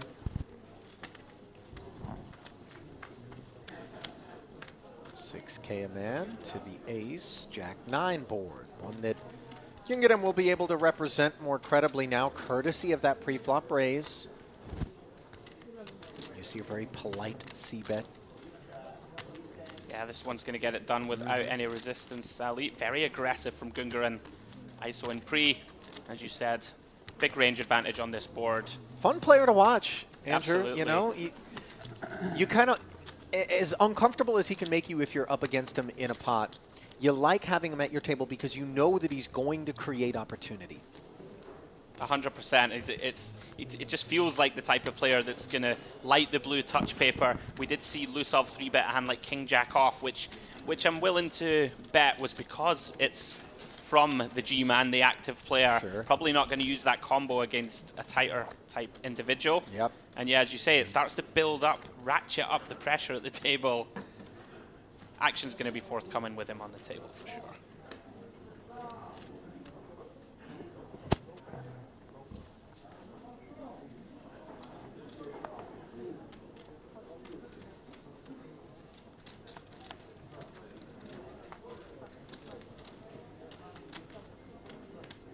Pretty tight fold with King 7 suited there.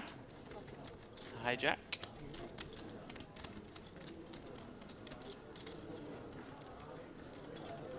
Thanks. Guess who? Jack 9 offsuit, picking on the big blind from the small. Give it off. 6-2 suited. Wants to play.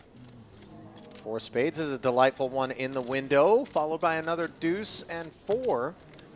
This is a nice flop.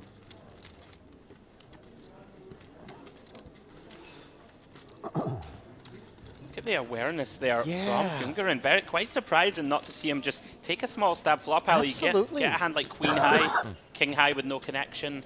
A King High probably won't fold, but you know, you could get some worse hands. I'll tell you what. Slightly better hands to fold, excuse me. Just when you think that you know what to expect from the guy, he shows you a glimpse of something like that. And I want to, dare I say, that there's some player dependency on here. I think he's looking over at Vyborov and thinking this is young wizardry incarnate in position, and I don't want to tussle.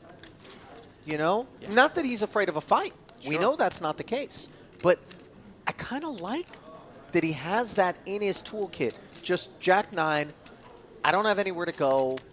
I don't really love, you know, this spot. I'm just going to get away. Now, granted, it's profitable to c-bet there. But he's thinking. He's unpredictable. He's predictably unpredictable, and that's what makes him dangerous. Yeah, always good to see that a player has gear changes. He's going to be tricky. We can see from the first half an hour here, going to put people in tough spots. And like yet again here, just going to be very sticky, Ali. Calls in position. Ace-8-0 once more. Dominating the 8-9 suited of Akai, by the way, which decided to open.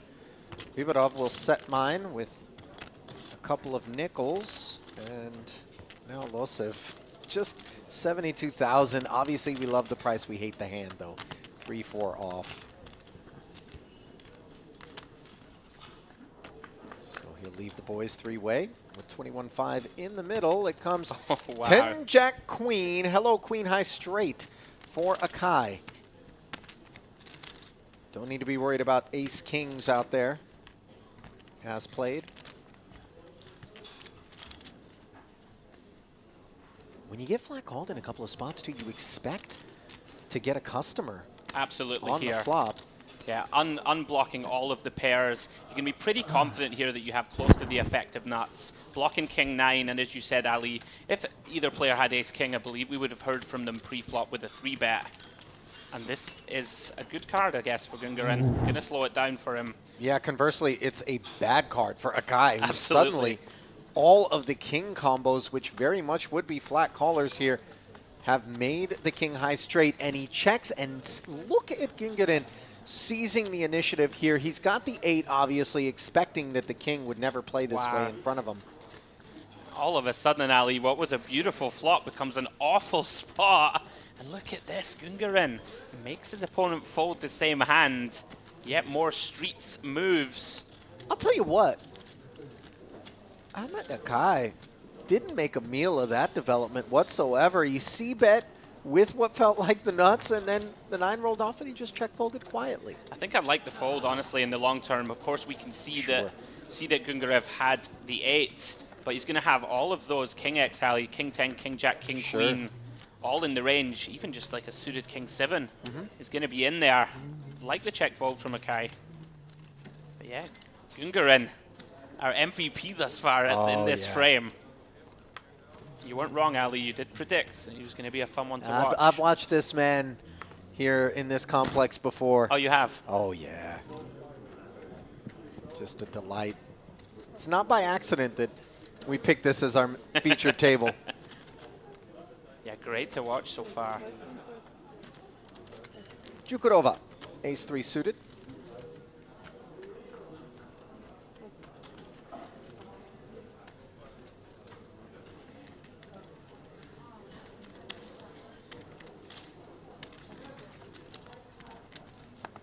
No patrons as yet. Queen 8 for Rakovic. Does defend, but does not improve, as Jukurova does connect. Checks back, though. And that does allow Rakovic to pick up a gut shot straight draw. Neither player with the diamond. Yeah, it does open the door here, Ali. Typically, you'll see a smallish c-bet there from the EP player. Just deny some equity, get some value as well from your ace-3. Check through the river, gives Rakovic a chance to maybe have a stab at this. But Kukurova probably thinks that a lot of Rakovic's value, and bluffs to be fair, would start to bet the turn. some potential for a small stab alley, trying to get ace high to fold. Kukurova with a pretty disguised bluff catcher here. You know, reasonable to think that Rakovic's 10x are going to bet the turn. Yeah. Right? So kind of repping a 9, potentially even a 3 or pocket 4s, something like this of his own. Could bet. Certainly reasonable to think Rakovic could bet any 2-pair here for value against checks down to the river. We did see Kukurova give up the ace-7 in a similar type of spot. Yeah, but as played here, I think it's a spot where we definitely need to keep our man honest. A Yeah, you 10 have to doesn't call, I feel think. like it would have played in this way. A flush doesn't feel like it would have played in this way. And sure enough, Kukurova this time decides, show me. And does so properly. Yeah, very nicely done. Ace-3 earns chips that had he c-bet on the flop, he would not have.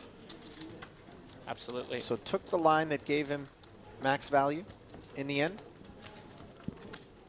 Yeah, if you're going to take these passive lines, you are going to get put in some uncomfortable river spots. Sure. But as you said, Ali, sometimes you just have to fight through the discomfort.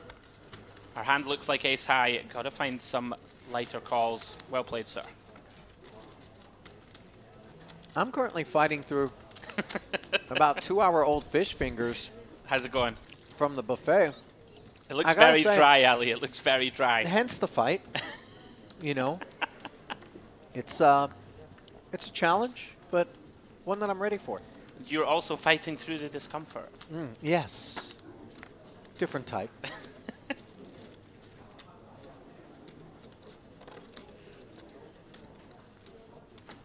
King Jack suited now for Kukurova. Opens to 5,500. Ace-9 for Akai finds the muck.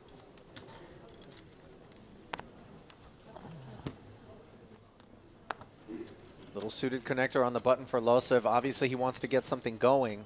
He looks itching to get in the mix, Yeah. Ali. You can see it in the body language.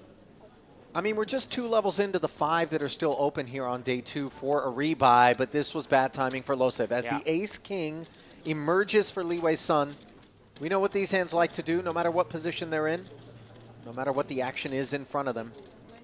And that's get chips toward the middle. A 3-bet to 27,500 as the sun rises. Yeah, pretty typical here, Ali. 11 big blind squeeze out of position. We are going to size up. And it's going to put, you know, Kukurova in a very tricky spot here. Of course, some potential for Sun to be light-ish. Although Losev on the button with sub 30 generally tends to make the big blind squeeze a little more credible that he's going to just call off the button. Or he would have to call off the button, excuse me, if he puts in 70k. Very tricky. This is a lot of chips. Yeah. When we have just 130,000 back.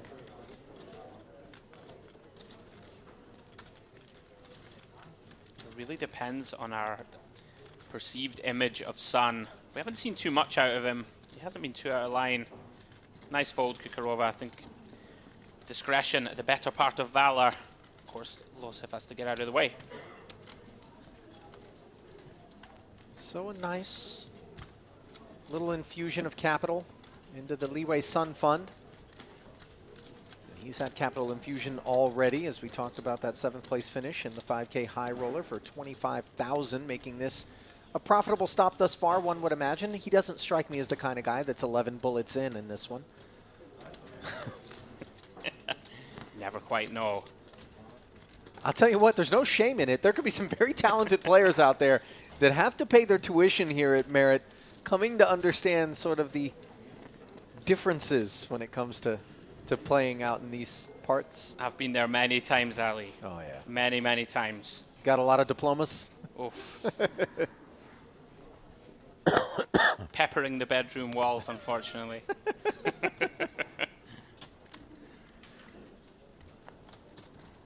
Snowmen for the G-Man. Raise incoming. Wow, so unpredictable. Little 5x open. Oh, I hadn't seen the sizing. Yeah. I thought you meant opening with 8s Oh, no, was no, unpredictable. Thought you were being sarcastic, but no, you're right. All of a sudden, he takes us to 13. That's pretty pricey for these deuces. Especially when he's just got 84 back. I wonder if Alexei thinks a good hand would be less likely to raise this much and would be tempted to move in. Sure, this is the old MPO solver we were talking about. All of a sudden, just calling feels horrible, Ali. I agree with you. Finds the fold. I thought maybe, just maybe, that 13 was going to work out to be brilliant because it's tempting to, yeah, maybe you even think it's a misclick. I know, it's a strange one. He is a very tricky player. Yeah, nothing down the middle. Yeah, we haven't seen him open this size, and I mean, it could be a misclick, right? There's some very dark glasses. It could happen.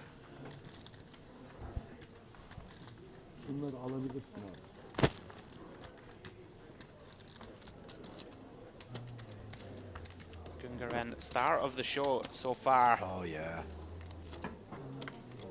Any show in which he's a cast member, he is going to be a star, that's for sure. Not a supporting actor. He's a lead. Bu benim mi? Kim gönderdi?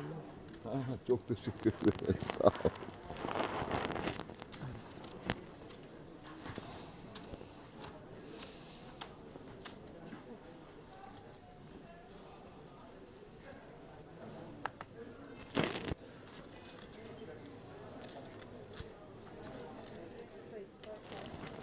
Down to Lozev in the hijack. Ace-9 of spades. Come in for the min.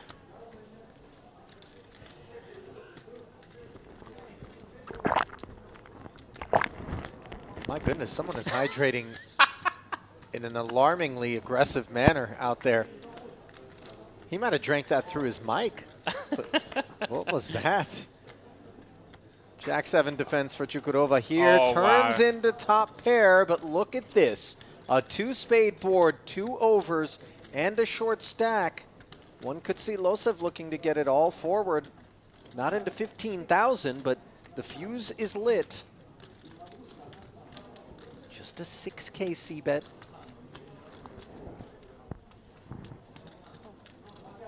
Chukurova just gonna call. Holding on this Queen of Hearts turn. Deferring yet again. And once Chukurova check calls on this board texture, I think we get the sense that ace high isn't going to be a winner with some decent frequency. But with that equity, you see Lozev firing here once more, this time 25, which is close to full pot. And maybe leveraging that queen. Yeah, interesting decision point on the turn for sure. I think Lozev probably thinks Kukurova's going to fast play hands like 2-pair, right? Like a 6-4, like a 7-4, 7-6 type holding. And once he just check calls, you know, we're always making assumptions, but it seems to be a little bit capped. And of course, to like 1-pair type hand. And when this Queen of Hearts rolls off, Lozev content to just go ahead and attack it with full pot. Half of his stack invested here on the turn, Ali. He's going to be bet calling if somehow Kukurova decides to be aggressive. Really in the cage here against this size-in. Well, the thing is, there's just 29,000 back. Yeah. And Chukurova might be getting the sense that Wow, a call he here, finds it. which he does find, is going to come with the rest of it on request on the end. As the 8 puts a 4-liner on board. I don't think he's worried about 5x combos here as played.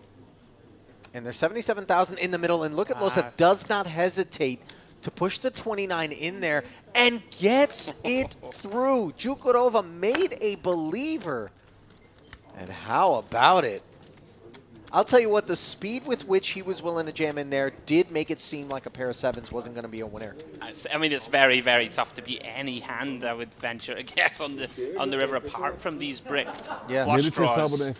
Hand like 9-10 that maybe decided to double barrel turn gets there. Any ace-5 suited or any 5x gets there. River. And of course, with the SPR, we're still going to bet for value with a hand like a set or something like this. No doubt. Even on the 4-liner when the big blind checks. Lozev getting something going, Ali. We saw by the body language, he's ready to get in the mix. Very nice hand.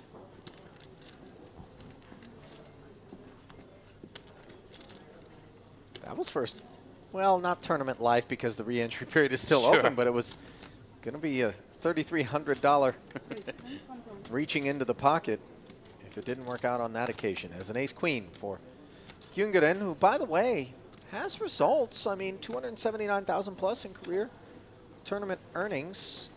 And again, he comes with the exotic sizing. Wow. 21,000. Certainly a challenge in the booth. 8x open.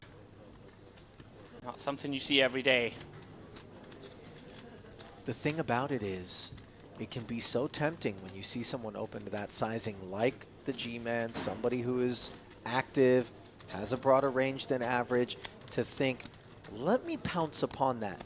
But as you can see, he had Kit there, the ace-queen, and he's not a guy that wants to shy away from that type of hand. He'll spin with you if you want. So you can find yourself getting in a lot of trouble. He's a brain scrambler. He is. I'm in the booth and I can see his hands, Ali, and my brain is still scrambled. So I completely agree. I would love to ask him what the thought process is behind the strat. Next time I'm on a break, I'm going to go try and find the G-Man. Dig a little deeper. His secrets are not readily shared. Headley, I would caution against trying to tap into that vault. I can speak modern-day gangster, Ali. I feel like you can. No, You have credibility with the accent automatically. I mean, every mob movie is either, you know, the Gomorrah, the Italian mafia type movie, or it's British gangsters. Or it has an untrustworthy Scottish gangster presence. Is that what you're saying? I just don't trust men in skirts. Oh. Andrew, just in general. I know you want me to call it a kilt. One day I'll make you wear one. With, you know, with the pearls. If it's warm enough out. Are the pearls a real part of that, or would it just put me under suspicion? No. I just added it in from the gangster apparel. The G-Man back in defending. Against the 9-10 hijack open, neither player connecting on the King 6 Deuce rainbow board.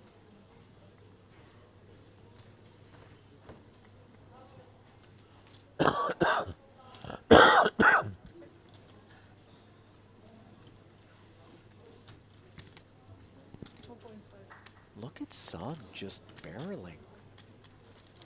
Nothing more than 10 high, and obviously relieved to see Gyöngeren lay it down, but this is a man comfortable with his craft here in Li Wei Sun. Evidence going beyond the borders of simply his accomplishments in the high roller earlier this week. As a glimpse at his Hendon mob would reveal. Yeah, like his table presence, Ali, he looks very relaxed, very focused. Oh, yeah. Playing under the Italian banner is Li Wei Sun, by the way. 417,000 plus in career live earnings. Does do a fair bit of play online. I think the online players also, Andrew, and I tend to think you would agree, as we see the Ace-King open here and pick up a couple of threes from Chukarova, technically sound players, because you get so many hands in, and you don't have anything to work with but the actual snapshot of your cards, the stack sizes. It just drives home the fundamentals. 100%. It's just this repetition over and over and over of ranges, Yep. stack depth. What am I going to open from EP with 30 bigs? Yep. What am I going to squeeze rip 25 bigs? Cut off versus button. All this stuff, when you play so much volume, normally the fundamentals are right on point. So Note the discipline, by the way, from the small blind out of Gyöngeren with a couple of 8s here, which are still good on the devil's work on this flop. One that Chukarova could find himself being milked for this a could few get bets really on. this could get really interesting, Ali. It's like typically this just isn't a thing. Lead in here 3-way from the small for pot as well. Atypically, though, it very much is, as we can see. This is these dicey spots that we talked about that we do often see here at Merit. I mean, and this is tricky. Radkovic, you know, we have all the aces, right? We have all the kings. Yeah. We have all the queens. Gyöngeren very unlikely to have any of them. But it's whether you think that Gungarin is the type of guy to be leveraged off a hand. I mean, it's normally face-up alley, right? Wow, It's a hand like 8s or 9s very often. I thought he might peel just on the strength of 6 outs and also the ability to maybe just steal it. You know, Absolutely. you can flat flop, flat turn, and then jam river on innocent-looking boards. And you can't imagine that the 4th 6 is a part of G-Man's range. Maybe non-zero, but he does manage to get through. As no, Chukurova didn't even peel with the 2 3s. That was very surprising to me. Yeah, super interesting to watch this man at work. Perhaps again, what we referenced, Ali, people, you know, Radkovic maybe just looks at him and thinks, I don't want to get tangled in a big one with him. Yeah. I don't think I'm going to get him to fold often enough, you know, if I call. And you're not going to improve with a couple of 3s. You know, your hand is your hand, you know. Oh, no, you're talking about the ace-king. Yeah, yeah. Sorry. I thought you were talking about Chukurova. But yeah, I mean, both parties. But same thing, yeah, same logic. Absolutely. The ace-king, I think I almost prefer to the pocket 3s in that spot, just because of the upside during later streets and position, pre-flop opener. The 3s are playing a wicked guessing game, whereas the ace-king could try to bluff in a later spot. Nevertheless, onwards. Deuces for Alexeyev. Picking up the G-Man for the ride. He's got position on the button and 7-8 offsuit, which turns into a gut shot straight draw on a Jack 5-4 board. Under pair. Follows through. Yeah, this open is a little out of line, Ali. You know, we have about 5 or 6 ranges still to get through with a hand as weak as deuces. And 2 of the most aggressive players at the table on your immediate left in Akai and Gungarin. And once again, the resident brain scrambler here in position. Not going to be folding, I don't think, Ali. Although I would never like to predict this man. He does let it go. Somewhat surprised to see it with a gut shot. And 2 potential live cards and position. Alexeyev going to be very relieved to get that one. Sure, you know, flops that don't contain a deuce are typically not ones that we're interested in. So that follow through working out as we do change dealers and take a peek at the new blind level incoming, 1,500, 3,000, Li Wei Sun, your chip leader here, but Gungarin having worked northward from being 3rd in chips to being 2nd. 343,000, not a lot of runway between those two. And Chukurova company down toward the bottom of the pack as 6th through 9th are clustered, just 6 bigs separating them. Yeah, very fun to watch, Ali, for us in the booth. Gungarin putting on a show for the first hour or so. Oh, yeah. I believe he started with 180k, 185k, so big chip up. Show's not over. Show is not over, that's for sure. And Li Wei Sun out front, very technically proficient, very nice table image. Yeah. Nice contrast in styles between those 2 up at the top. Newcomer, by the way, 7th place stack, Eli Farah, coming in the much more comfortable seat to the left of the G-Man. Yeah, you do not want to be on his right, that is for sure. It is remarkable just how much of a different course you can end up charting in any given tournament just based on your seat draw at the tables in which you're seated. You can have the cuffs and the shackles placed upon you, whereas if you were seated on the other side of particularly active opponents, you could potentially be in a much more profitable circumstance. Yeah, that's a great point. I think that's, you know, part of the run good and run bad that people sometimes forget. Yeah. You know, or sometimes neglect to recognize. Yeah. They say, oh, absolutely crushed that tournament, but then they had position on 2 of the weaker players throughout days 3 and 4, for example, who are going to give you those easier chips. Mm-hmm.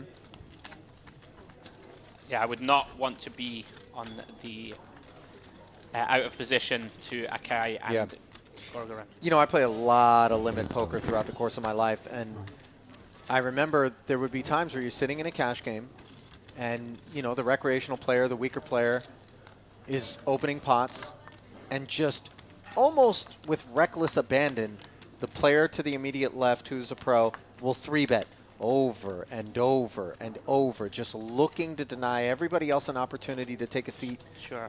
at that table. you know, in any given pot.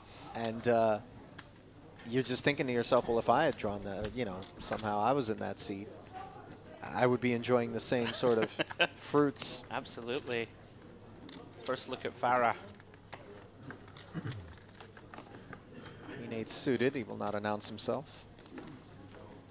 And perhaps well served not to have done so as the hearts were smothered. Ace 3, Vyborov.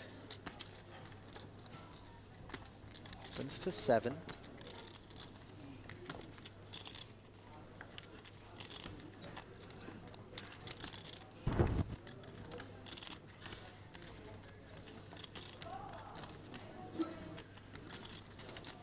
Yeah, 60 bigs deep or so here, Ali. You can make a case for defend for sure. Sun deciding just to get out of the way.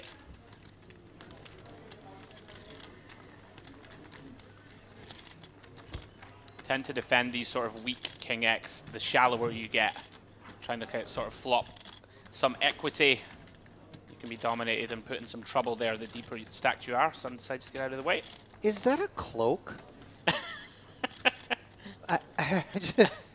I think it's, is it a scarf? I'm not sure what that is. Maybe it's a blanket. It has some intimidating attributes to it, though, you know what I mean? Like, emperors tend to wear garments in that manner. You know, not that I buried my nose in all the history books, but, you know, the imagery that I have been exposed to, that a throne accompanies that sort of garb more often than not. The emperor's new clothes. A goblet, maybe, would be a nice accessory for Vyborov at this point. Can we get on to production and get someone to send one out to the feature? I would imagine no. It takes a certain amount of swag, I think, to pull off said cloak. I'm not sure what that is. I'm with you now. I'm intrigued.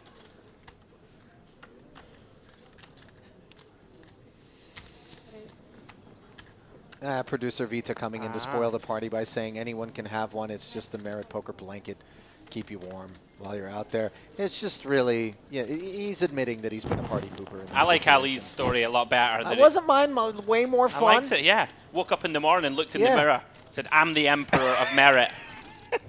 Looked in his cupboard, got one of his many fashionable cloaks. Right. And thought, today I'm wearing black. Yeah, the one that he packed for the trip, by the way. As we see Ace King packing heat. Farah's first involvement comes in the form of the 3-bet and take it against the Queen 10. Yeah, very disciplined laydown from Queen 10 of Hearts there. Farah just starting the hand with sub 30, Ali, so you don't really have the implied odds to continue. Good fold. Just taking a peek here at Ali Farah's Hendon mob. Well, I've now got, of course, the Internet of Death that is just looking to make a fool of me. Be a bit of a challenge sometimes. Where's that? Well, as the Ali solves the internet conundrum. Akai under the gun, King Queen. I don't know that I'm solving it, Andrew. I'm just a passenger. I think you can do it. I don't.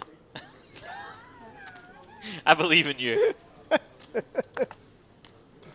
Interesting here, a resident Emperor, Queen 9 of clubs from middle position. Gonna decide to turn this one into a 3-bet, Ali.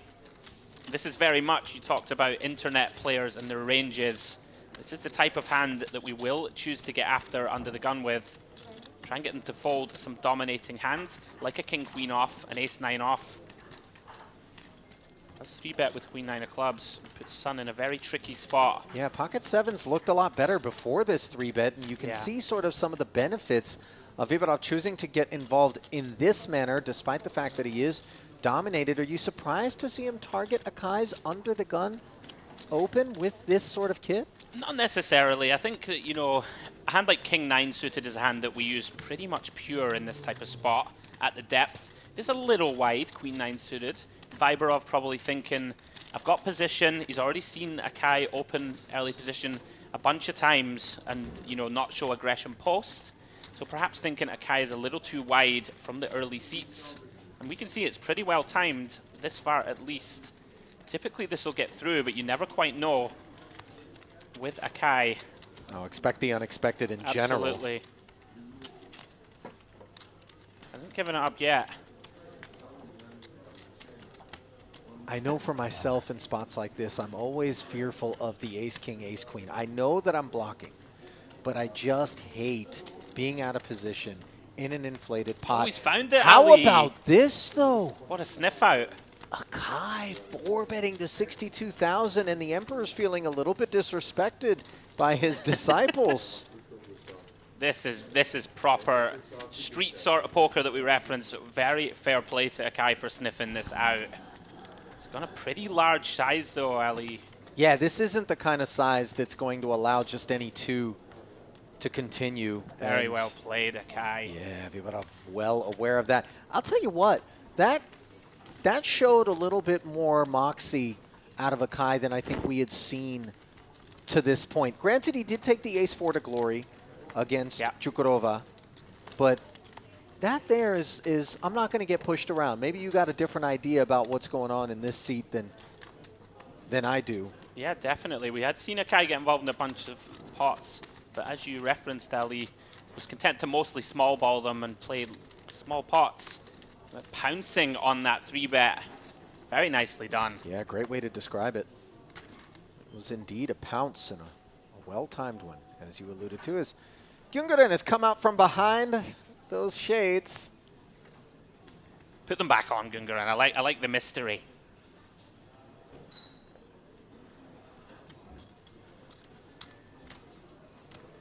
Well, producer Vita, by the way, is very familiar with Gyungeren, and he is as gentle a giant as they come, for sure. Big heart pounding in that chest as the ace-deuce suited under the gun. Pounds the felt with 6,500. As lovely as that is to hear, Ali, it's kind of ruined my image of him, you know, gangstering it up. Oh, don't get me wrong. He'll separate your upper and lower torso if you get out of line, Headley. You know, he'd be happy to snap your sternum in half. Feed it to you for breakfast. And then say sorry to you afterwards. Yeah, like it like had a to be gentleman. done. It had to be done, Andrew. You needed to be punished. Fair enough. I believe this is your your left leg that I've detached. You can have that back. Too good. And too much, says the field, as they all concede to that open. Eli Farah, by the way, the newcomer to the left of Gyungeren, picture to the right. 141,000 plus in career tournament earnings for the Lebanese national. Most recent result coming in July of 2022, right here at Merit during the Retro Series. And it was a main event finish of 8th place. Very deep run for him. Yeah, some pedigree there. Almost exclusively Merit Poker events on his resume. Lone outlier. Coming still at a Merit, but over in Montenegro. And then also EPT Prague back in 2016.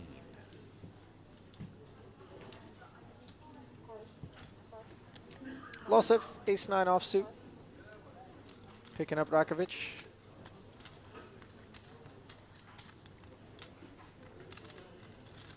Yeah, you can go either way as Rakovic here. Could have elected a small 3-bet in position. Call also good. The thing about the call is we all of a sudden create attractive prices for a wide variety of holdings in the big, and playing this one 3 ways as opposed to heads up is slightly trickier. Gyungeren does come along with the Queen-8 offsuit. So Losev's got company in a couple of spots in a 25K pot, and he's also got himself top pair up against second pair and a Broadway gut shot. A little bit of something for everybody.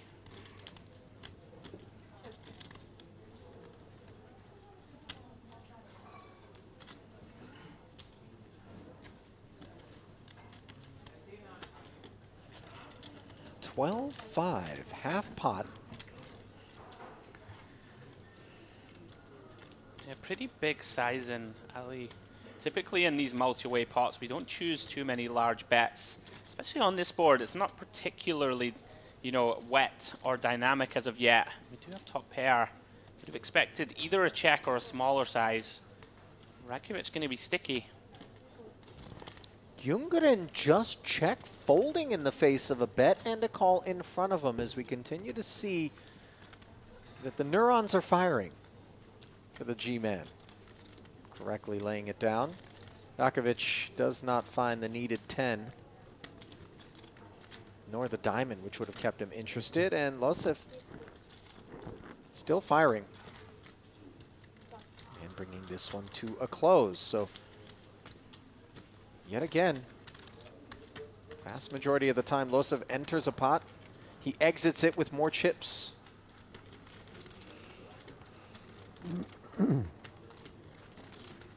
Yeah, very solid aggression whenever he's been involved. Gurgarin once more. Nice I gotta grasp say, of the situation. Vebanov returning to the table and then wrapping the blanket around significantly less regal configuration.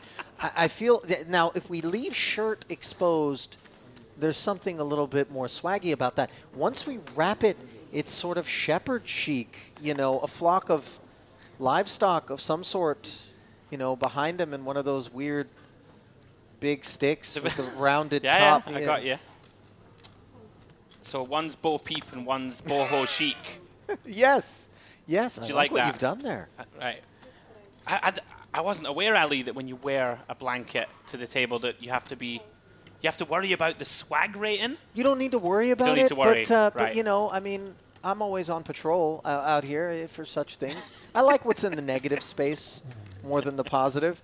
As we see 80% of a steel wheel present and accounted for here, the opener getting a flat caller by the smothered clubs of Alexeyev. By the way, this is a touch unexpected. I don't think this is a gear we've seen from Alexeyev, especially with kind of a leaner stack in the hijack, flatting with such hands and a lot of players left to act behind us. I would agree completely, Ali. This is a little out of line, I would say, a bit too wide from the hijack. Do still have people behind. Don't close the action. Wants to get in the mix, as does Gungarin. Fada likes the price. In he comes. Rakovic thinking, what have I started? Since he's got 3 callers in a 27K pot, and yet on the ace 10-3 board, he is far and away in front. Lack of a kicker, creating some restraint. Post flop. A round of checks, and how about that for a sopping wet turn? The 5 of clubs giving flush draws to both Rakovic and Alexeyev. Alexeyev also with the wheel draw, and yet Ljunggren deciding nobody's got an ace here, so I'm going to bet my 10. We talked about him light in the blue touch paper, Ali, and creating action at the table. This lead all of a sudden creates an interesting decision for Alexeyev. Does decide just to overcall. Certainly some potential to semi-bluff there. And all of that dashed as a 7 of hearts completes the front door flush. Ljunggren shuts it down, as does the rest of the field. And took a second, but Rakovic able to identify that the ace is still good, as he's on his back and hauling in a 57K pot. Yeah, I'd be absolutely thrilled to take that one down. That one could have been a bit more incendiary than it was. For sure. Ljunggren's choice to lead at the turn in particular is, I think, what served to extinguish what could have been a more flammable affair. Yeah, I think Alexeyev, there is some potential for him to, you know, against not so much capped ranges, they're not, but against just bet and call, Rakovic just checking the flop allowed him to see that turn. Intent to try and realize equity. Little did he know a club would have seen him walk in. Nice pickup for Rakovic. Thought Alexeyev might take a little more time on this river. You know, our pair of threes never good, Ali, right, ever. Right. And check, check. Neither of those You'd guys have imagine hearts. one of them's going to bet a flush, and right? you could very much For look like the sure. most likely candidate to have that I think so. kind of hand, as Rakovic improving upon his suited ace kit. Way up the line to ace king of diamonds. Alexeyev, a customer once more, this time way less out of line with pocket sixes. Flatting once more.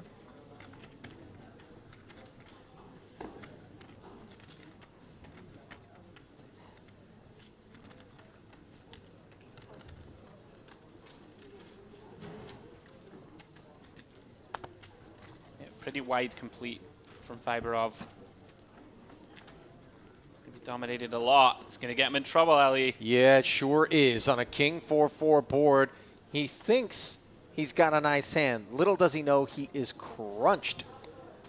Rakovic, who plays it as a check, by the way, allowing the sixes to get a free tug. And of course, one cannot blame Vyborov for barreling. Yeah, this could get very expensive, dependent on the river card. Rakovic Wow.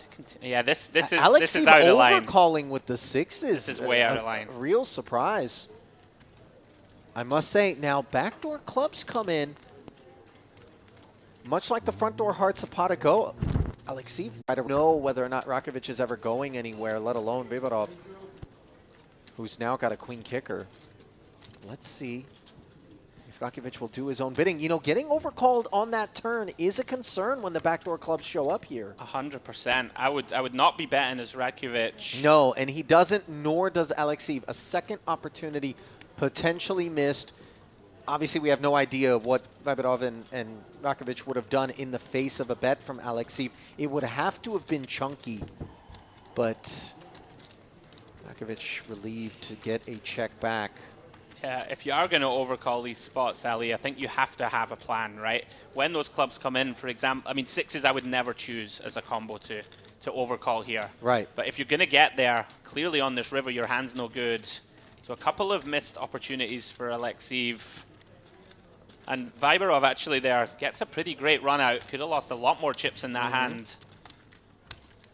Rajkovic, of course, going to be disappointed there with the dominating king. Let's take down back-to-back pots, though.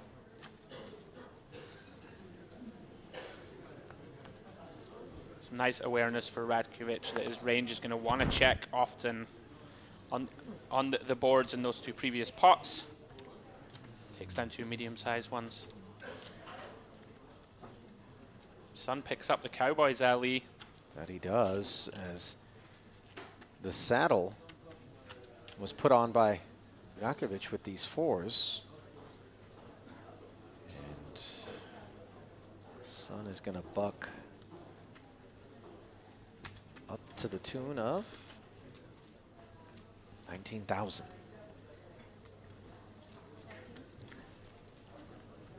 These guys are super deep.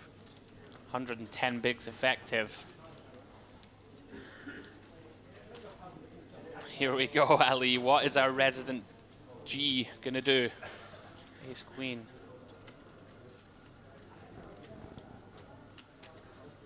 You know, we've seen him show pre-flop discipline in spots where there are openers and three-betters in front of him. But this one, just too tempting. He's going to play it aggressively, and he's going to regret doing so as he four-bets to 50,000. And I would imagine Sun is going to look to put even more forward as the decision becomes simple for the fours. Anyway, asking for a count. This is very interesting. Don't mind the combo choice from Gungarin. Although typically against under the gun and +1, not going to see too many light 3-bets, right? But if we're going to choose a hand to 4-bet fold, would be one like this. I'm not sure if Sun may just call, Ali. We're very deep here to get it in. I know we have kings. Might be thinking we only get it in against one hand for 120 bigs. Yeah, that's a fair point. Yeah, it does play it as a flat. I thought he would. Just in case, but let's see what develops here. 113.5 in the middle and a queen high, all spade board. Overpair and the second nut flush draw for Sun. Top pair, top kicker for Gungarin, but once the 4-bet does get called, he too needs to be mindful of Sun's range. Oh, he's gone huge, Ali. Almost full pot. 100,000 of his 275 deployed. And for Sun, do we just try to take it here and now, recognizing that the rest is likely to get in regardless? Or do we continue to just be conservative? Very interesting, because Gungarin, he's just such a wild card. But when he bets this large, I'm inclined to agree with you, Ali. It looks as if he's almost committed himself to this pot. Hard to think of too many hands that are going to cold for 50k, then bet 100k and fold to aggressive action. Look, we block ace-king. We've got the king of spades. Yeah. 2 queens, maybe? Aces, maybe? It does feel like the ace-queen specifically is like bottom of range as played to this point. It does. I would agree for sure. I mean, Sun here still pretty thrilled to have that king of spades. If we're unlucky and we've come up against aces, the ones that don't contain a spade, we're going to be doing okay. And of course, against a hand like this, ace-queen, dominant shape. I think you can go either way, Ali. I think call and just call off turn is also fine.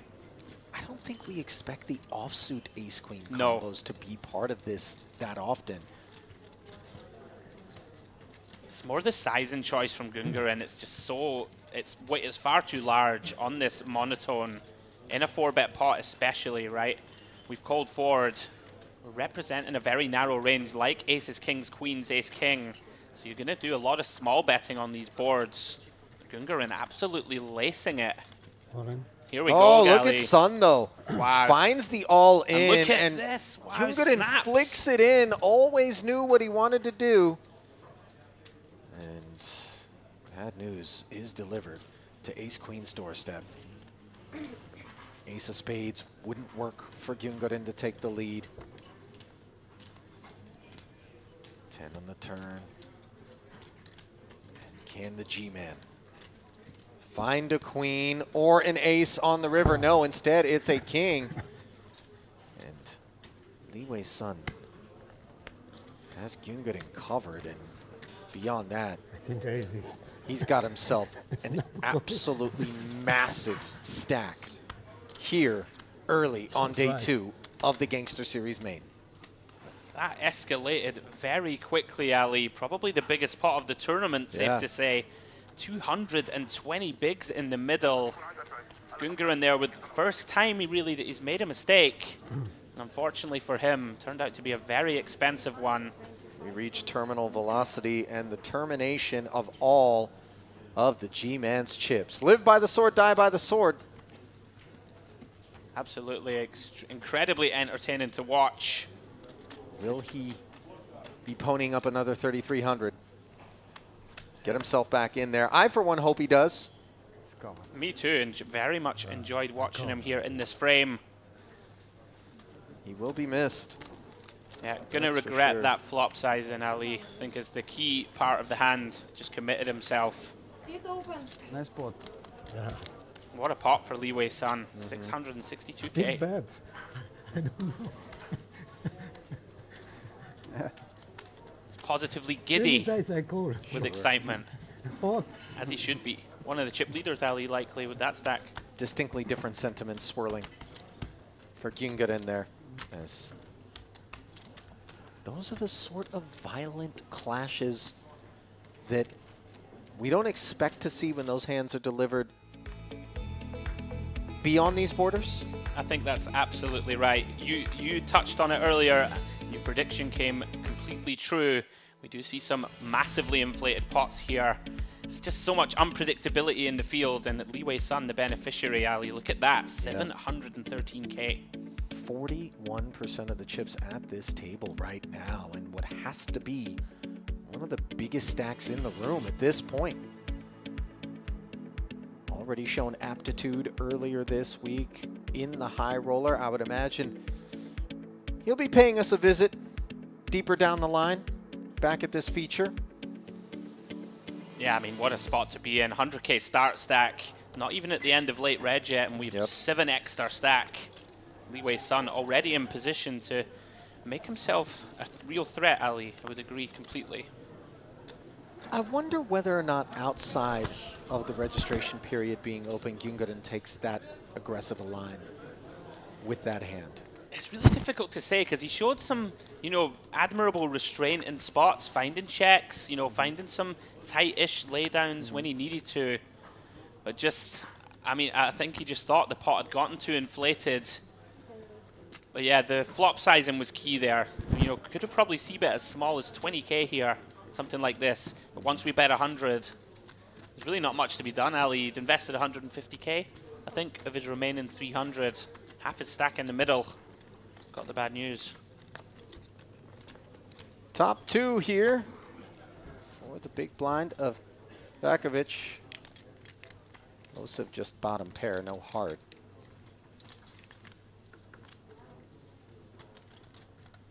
Change, please.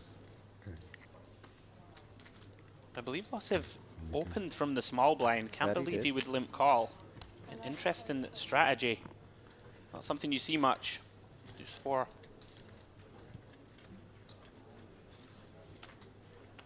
$11.5. A blaze.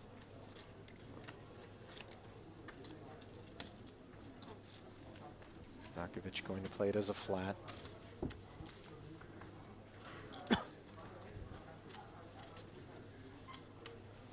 Jack on the turn is coordinated. Wow, look at Losev barreling one more time. And I wish you guys could see the look on Andrew Headley's face in here, as this is I'm not sure about this one, Ali. I mean, we have seen from Losev when he gets in pots, there is only one gear. We have seen nothing but aggression from him. I mean, this open pre-flop, extremely wide.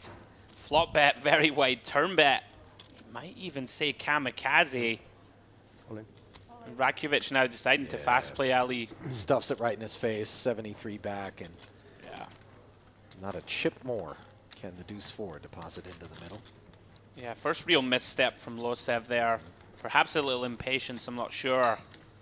Not really a hand class that we're going to want to play as a raise. So the man playing under the Austrian banner, Adi Rakovic. That's a nation that's definitely given us some poker talent throughout the years. Over $500,000 in career live earnings. Managing to take that one down. He was plying his trade over in Rosvedov last month. Played a number of events. Finished second in one of them, by the way. The Mystery Bounty. That was good for $72,000, his biggest career score to date. Yeah, been very impressive so far at this feature. You know, showing a lot of awareness, checking some top pairs and multi-way pots. Like how he holds himself. Kukarova found himself getting a little short, Ali. I think he had 180 to begin this feature. Nevertheless, going to take about 10% of his remaining stack and open with Queen 10 suited, running into a dominant queen in the cutoff suited variety. Viborov 3-betting to 20,000. And a couple of jacks now for Losev, just what the doctor ordered, a bit bruised after the altercation with Rakovic. Yeah, these are going in absolutely. 24 bigs, nothing to do but shove. We're going to be in a big flip, Ali. Will these two hooks find more than one cheek? Can't imagine Chukarova is going to want to participate, and sure enough, his hand goes into the muck, and now back over to Viborov, who's going to do a little accounting. Yeah, just going to make sure of the chip count. Once we've already invested 7 bigs, we're definitely going to call here for another 15 or so. Getting it all in against a player behind him was not the script that he had in mind, but nevertheless, here he is, playing for 160K with 2 overcards. And Losev's remaining stack at risk. Far less so on the monotone 4-5-7 board, however. As he holds on for dear life. Now suddenly another spade on the turn, and might both players play a flush on board? No. 5 on the river, and that will complete a double up, and this is the high water mark since the onset of this frame for Losev. Yeah, absolutely. Nice hold for him. I believe he started this feature, Ali, with 75K or so. So doubled up since arriving. Unfortunate there for Viborov. Not much you can do. Got to win some of these flips. Conversely, by the way, for his opponent, or for Vibadov rather, this is a low point for his stack.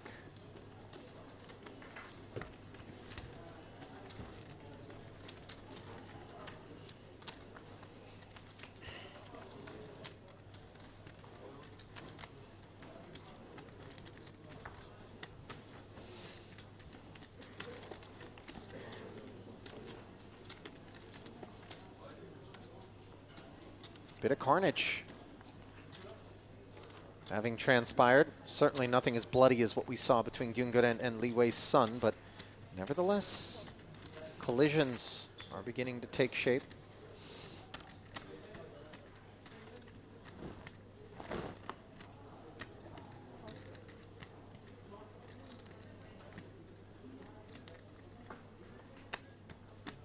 Blanket has slipped even further, Ali. Not sure what that means. Oh, the blanket has done nothing compared to what the stack has. As Vibadov is down to 69,000, 7 of which is back in there as he is fighting with King 8 suited, his club smothered by the man who just inflicted the big wound, Losev, a flat caller with Ace 7 suited. Receive, big blind, Queen Jack, just 52,000 back. And look at this. He's looking for a spin. That's a roulette player there. Finds the light jam, Ali, and he's picked a great spot for it. Sure has. Not typically a hand we would use, but we can see. Against King 8 and Ace 7, likely to get it done. Very nice timing. Yeah, third best hand pre-flop. Choosing violence and doing so successfully. Oh.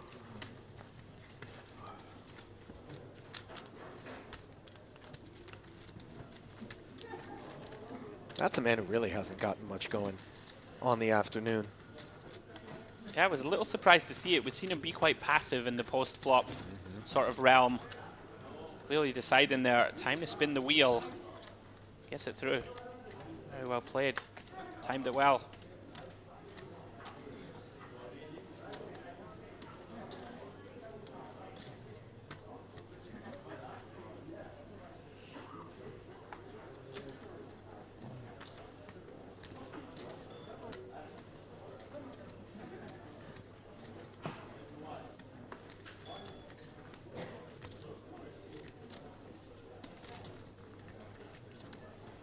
Suited now for Alifada.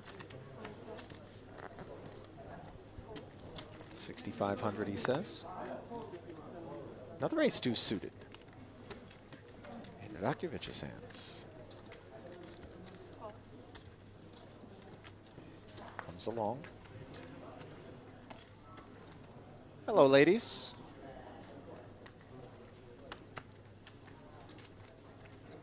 As if Sun needs any more run good. Here he is. Having earned most of that stack here at this feature table, courtesy of 2 kings, looking to do more of the same with a couple of queens. 3-bet inbound, sizing to be determined. What a great spot, Ali, because we're going to be perceived to be quite out of line here, I think. Sure. From the button, right? Yeah. With this huge stack. Oh, Jukarova. I'm sure wanted to play that one. You see a little bit of mustard on the muck. Disgusted not to be able to set mine with a couple of 6s.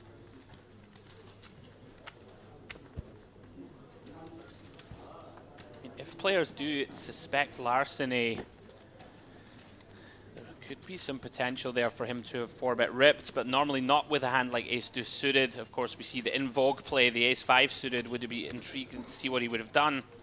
As it stands, they both get out of the way. Yeah. And continuing to amass a stack that one would expect is going to work its way deeper and deeper into this one. Li Wei's son.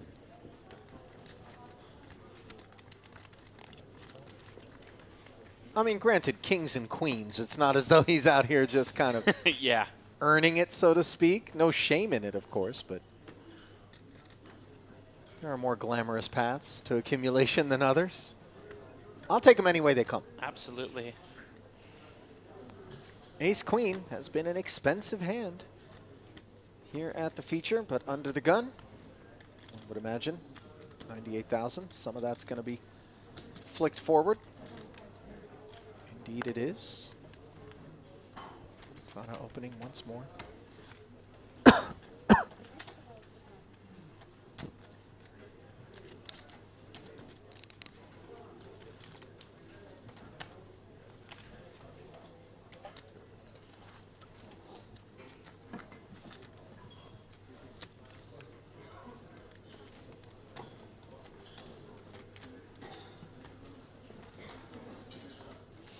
Suited, but a bit lacking. The 9-3. Finding the mug. Yeah, typically you'll see these hands get defended most of the time, but Farah sort of in the 30 big blind realm. Okay, probably thinking implied odds, not so good. Yeah.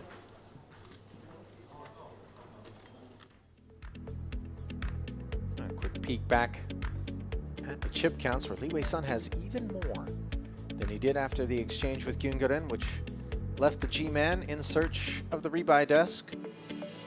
Level at 62,000 are the two shorties, and Chukarova and Bibarov, who lost an all-in against Nikolai Losev, which propelled Losev forward into 4th in chips.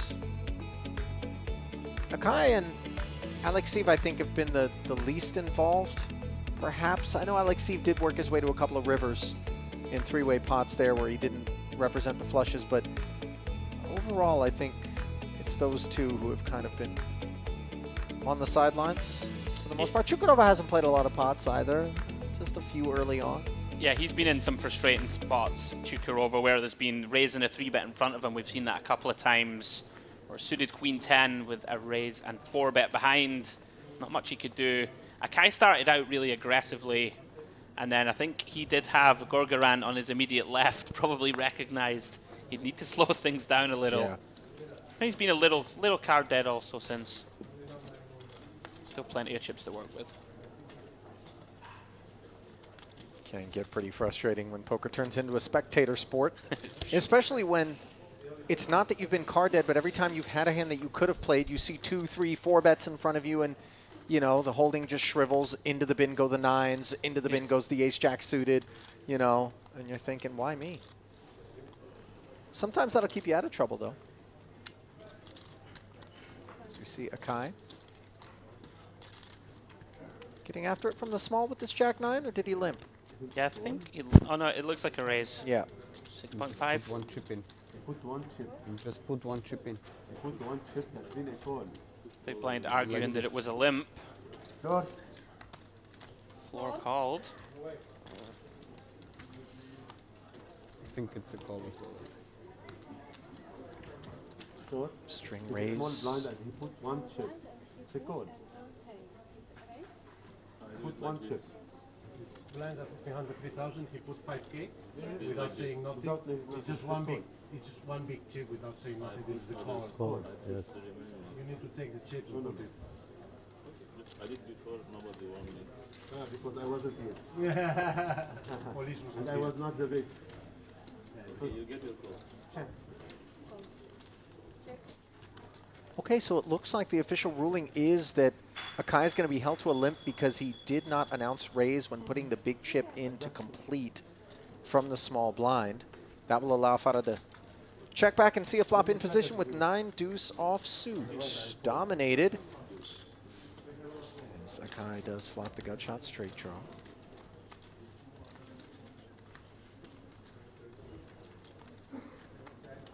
Always interesting how the dynamic changes now, Ali, in this pot.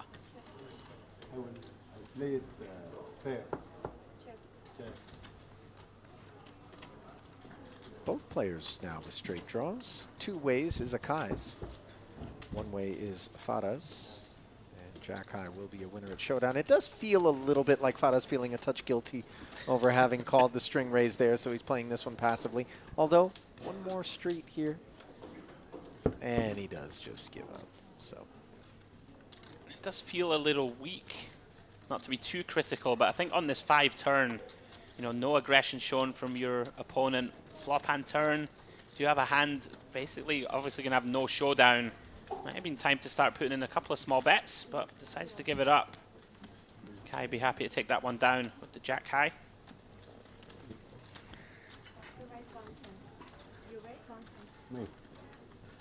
As we have a new player, Ali.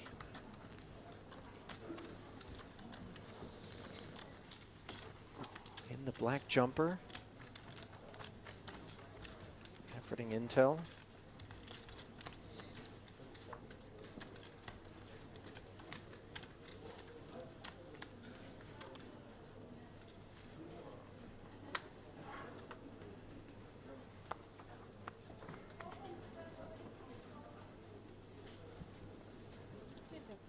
Still working on that new player info, but first, a couple of 8s for Nikolai Losev.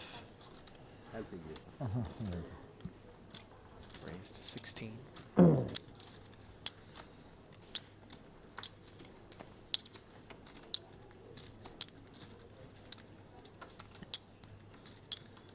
My friend. Atiya Sarakoglu is that new player. Oh. I thought only together. Look at Note this, a Ali. flat from the small blind from an ace-king. This is unorthodox and something that could find Bibirov getting himself in a bit of trouble with ace-9 out of the big. Sure enough. Very interesting. Dominated, he joins the party. We almost never see a flat from ace-king pre-flop. And a king-high board. King 8-4, Losev with a set. This is going to be real trouble for Farah. Yeah, this is good game, almost always, barring some miraculous run out. And he's going to fast play it too, Ali. Made that 16K, excuse me, 22. Losev, show tunes going off in his head. Oh my God, I mean, this is just the dream because you know 99% of the time this dry texture, a check raise from a flat caller, is a king. Yeah. Yeah, the absolute dream. No reason to fast play. Just going to call, let our opponent do the betting for us. Oh, yeah. 6 on the turn. Doesn't rate to be any concern, as we know that any King X combo can't have a heart draw. And Farah's all in. Leaves him all out. Drawing dead. Inconsequential river, as Losev suddenly will haul in 207,000 and find himself with well over a $250,000 in chips. Guy that had 70 just moments ago. Yeah, Losev finding the positive momentum. Unfortunate for Farah there. You know, I don't totally hate flat pre. Typically you will see people 3-bet there and look to get it in for a shade of over 30 bigs, but you do get to keep in some hands you dominate, like an ace-10 off type, king-queen off type holdings. On the king 8-4 though, never ever gonna get away from it. Losev with middle set, lands the killer blow. That he does. How about it? I don't know that anything changes, you know, if the 3-bet comes in. Yeah. I don't think it would have been a jam off of that stack depth, maybe. No, I think Losev there, once the 3-bet comes in to say, you know... Pre-flop I'm talking about, yeah, I'm with you. Like 7.5 bigs or so. If you're going to 3-bet there off 30, going to make it around 7.5 to 8 bigs. Losev's going to have probably a decision whether to call or fold. I don't think he's going to jam for 35 bigs with pocket 8s, but probably peels. Yeah, the question more was the jam, you know, from the ace-king. Oh, if he just 3-bet shoves. Yeah, yeah. Yeah, I think 8s would fold if he just 3-bet jams pre. Although that would feel a bit rich, greedy even. Feels with, like a with lot the to ace-king. shove. Yeah. But you know, we've seen, listen, we've seen some very big bets and sizings. And we haven't seen the last of them either. Chukarova, ace-jack, finally finds a spot. And will relieve Rakovic of king 10.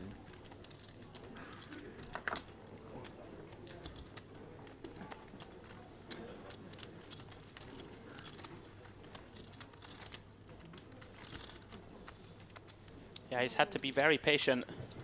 Picks a nice one there.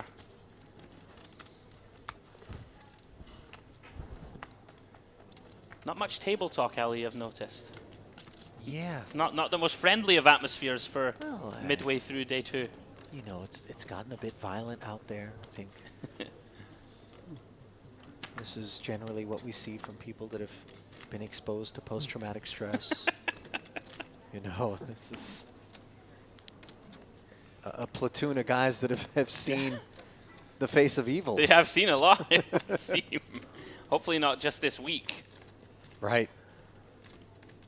And now seeing 2 10s is Ahmed Akai. Makes it 7 to go.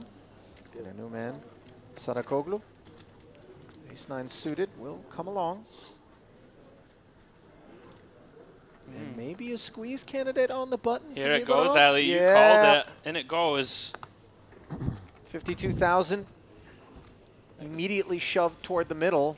And I'm not sure this one gets through. Never, ever. This one is not getting through. Akai here, I'm going to be more than happy to put this in, Ali, for 17. You know, Sarakoglu, pretty capped behind, not too many traps. Of course, we'll very occasionally find them. Pocket 10s here are going to be very content to run this one. Oh, no. Say it isn't so, Akai. Pocket 10s just found the muck. I gotta say, I'm shocked and to see so it. does Ace-9 suited, not one but 2 better hands into the bin. And even Vibadov himself would be aghast at being told that that's what he just managed to get through. With just 52,000. I'm gonna have to put that one in the merit poker solver. I don't think Pocket 10s ever hits the muck there. Super shocked to see it. What a get through, Ali. Free rolling now for Viberov. Wow. Credit to him for summoning the all-in as opposed to the flat,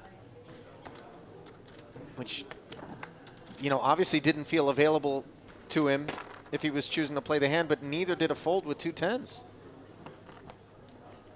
Yeah, definite misstep. Of course, we are in the privileged position to see the cards, but 17 big blind squeeze shove. 10's doing more than well enough. You know, there's going to be the occasional 7s, 8s, 9s are in there. Of course, all the combos of ace, queen, ace, king, but there's going to be some suited ace-X like we saw. I'm shocked to see the 10s fold, I must say.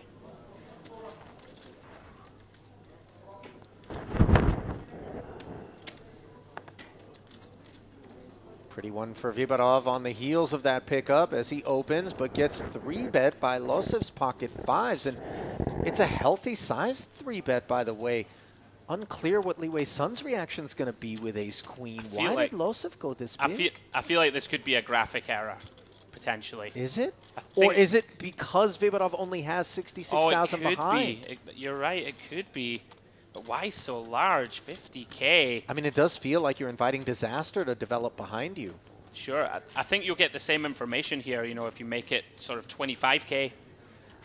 Doesn't really change the ranges too much behind, although we can see this might actually get ace-queen to occasionally fold, Ali, and there we go. Does exactly what it needed to do in terms of getting rid of Li Wei Sun's dominant ace-queen. And Losev perhaps stumbling upon a genius size in there. Getting Sun out the way. And Vibarov does not want to spin with king-queen suited, and Losev has really been his nemesis. Big hand. Yeah, ace-queen. Ace-queen? I'm still marveling at the fact that Vibarov is still in this event right now. Yeah, I mean, they do test us here in the booth. We actually alluded to it at the start of this segment. They're going to put us in some difficult spots to announce it, but yeah, I'm shocked to see the 10s fold. Vibarov free rolling though. I think good fold. Tough to be too critical there either. Once Losov makes it 50K, king-queen suited starts to shrivel significantly. Probably worried that he's up against a hand like ace-queen or ace-king with this really large size. A couple of wild moments. And ones that genuinely encapsulate the concept that we've been harping on to a point that I think some might be tempted to think we're, you know, overselling it. Absolutely, And yet, no, we're just not. No, you explained it best. Expect the unexpected. We've certainly seen a lot of that. And we've seen a lot of Losev getting involved in pots, and here he is with a flush draw as Alexeev defended from the big blind again. The man just can't seem to find a spot.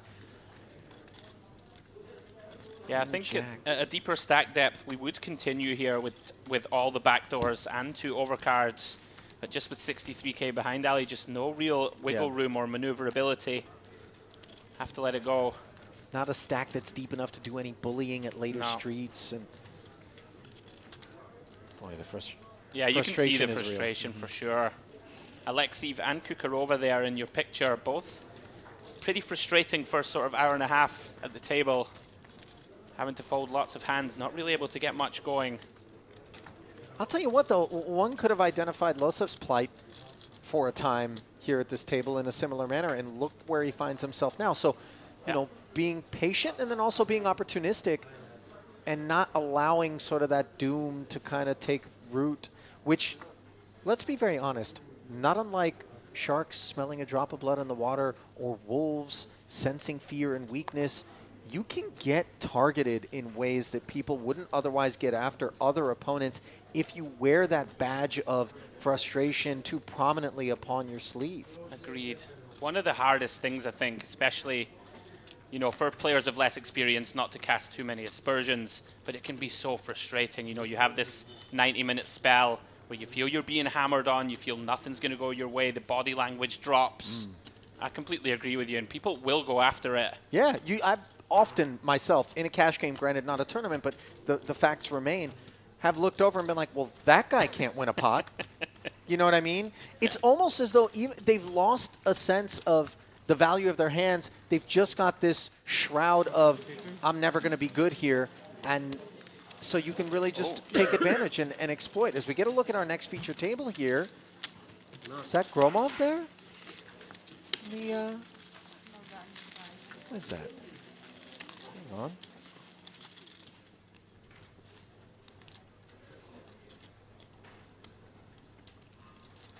Hang on a second. No, that wasn't Gromov.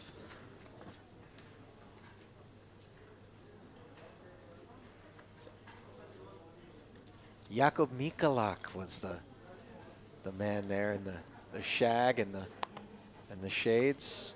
How could I have conflated him with Gromov? That was producer Milbutas not going to forgive me for that one, I would imagine. Yeah, he did point out they are truly at opposite ends of the aesthetic spectrum.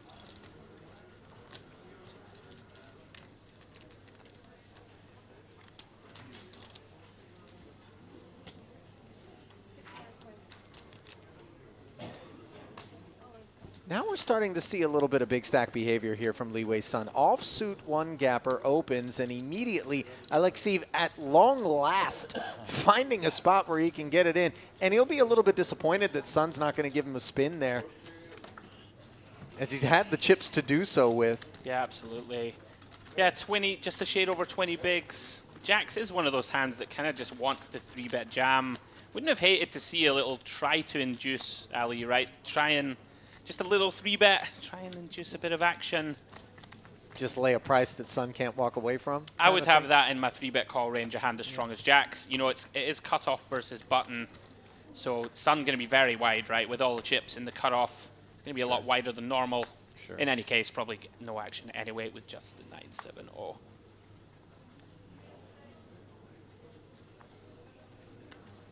Our Emperor looking a little deflated also. Always find it amazing in the booth. You can really see the body language. You must have seen it so much over the years. Sure. Ace Jack suited. Inflating.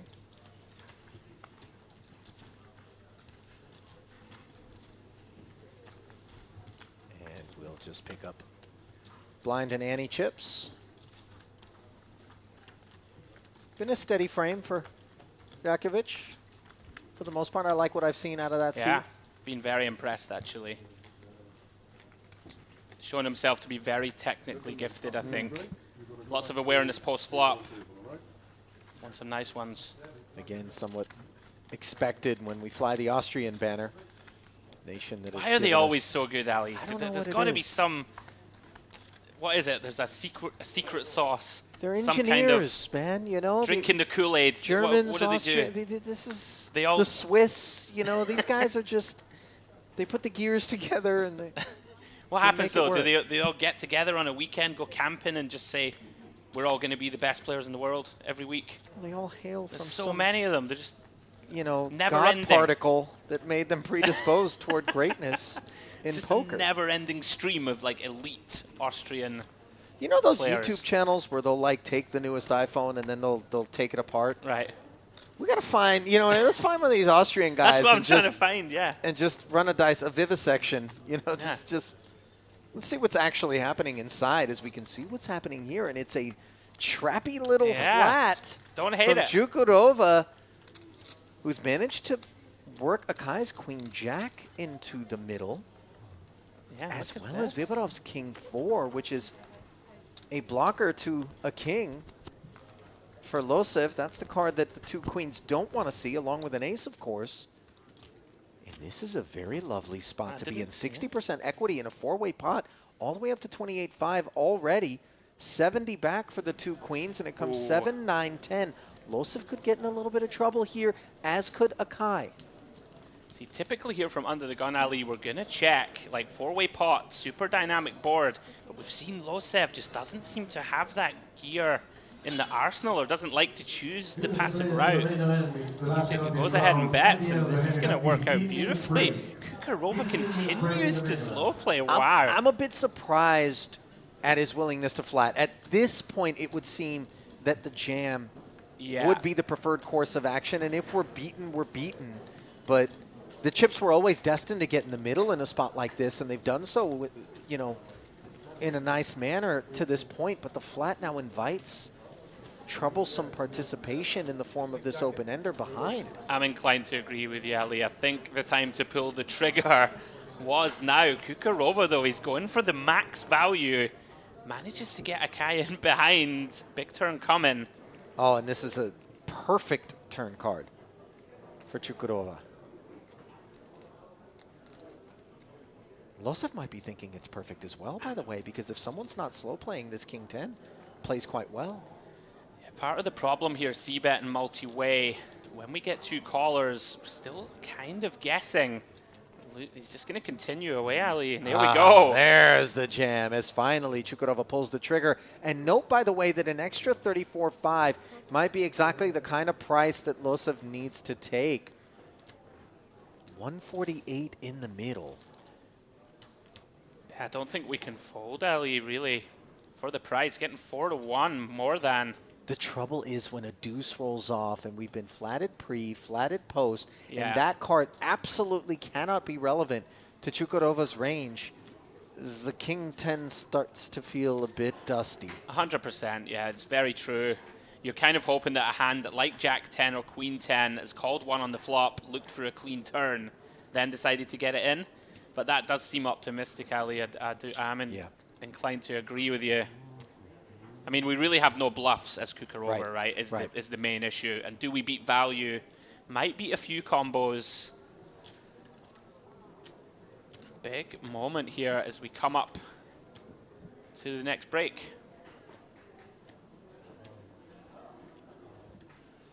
Will it be a break that could see Chukurova surging even further than the 148K that he's already slated to be hauling in here?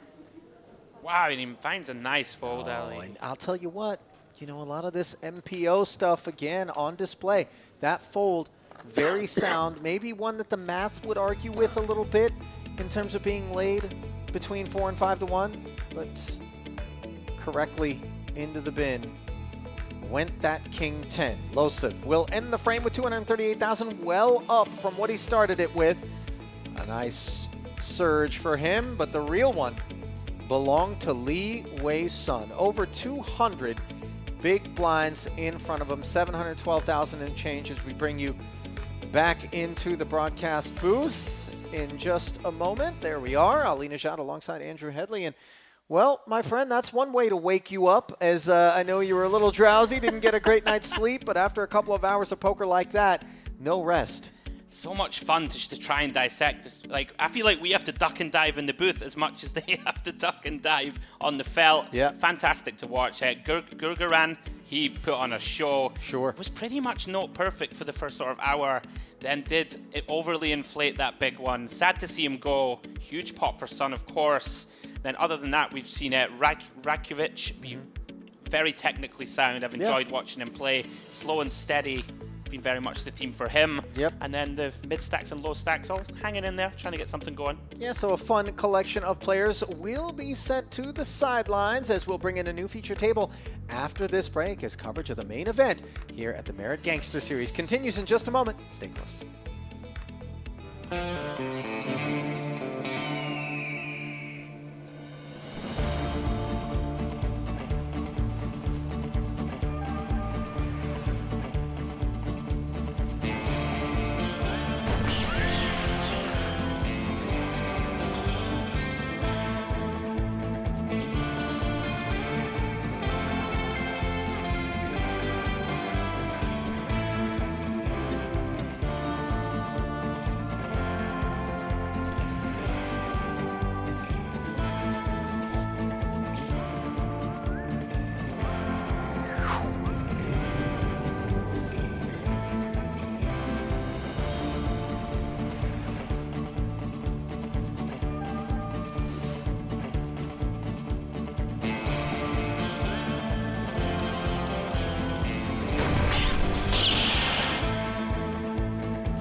Quite fast. We saw him cold call that 4-bet a moment ago with the 9s. Another 10K over the top of the 6,500. Apologies, James. Forgive the evident developments here with 10s against aces. Note that Knuckle gets away from the king-queen. Yeah. Product, obviously, opening off this kind of shallower stack. I may say shallower stack, it's still 40 blinds, but given he just cold called 40K before, I don't think... Hold on. Yeah, he's going to jam. That was likely. And when you get snap called like that, ace-king is about as much as you can hope to be up against.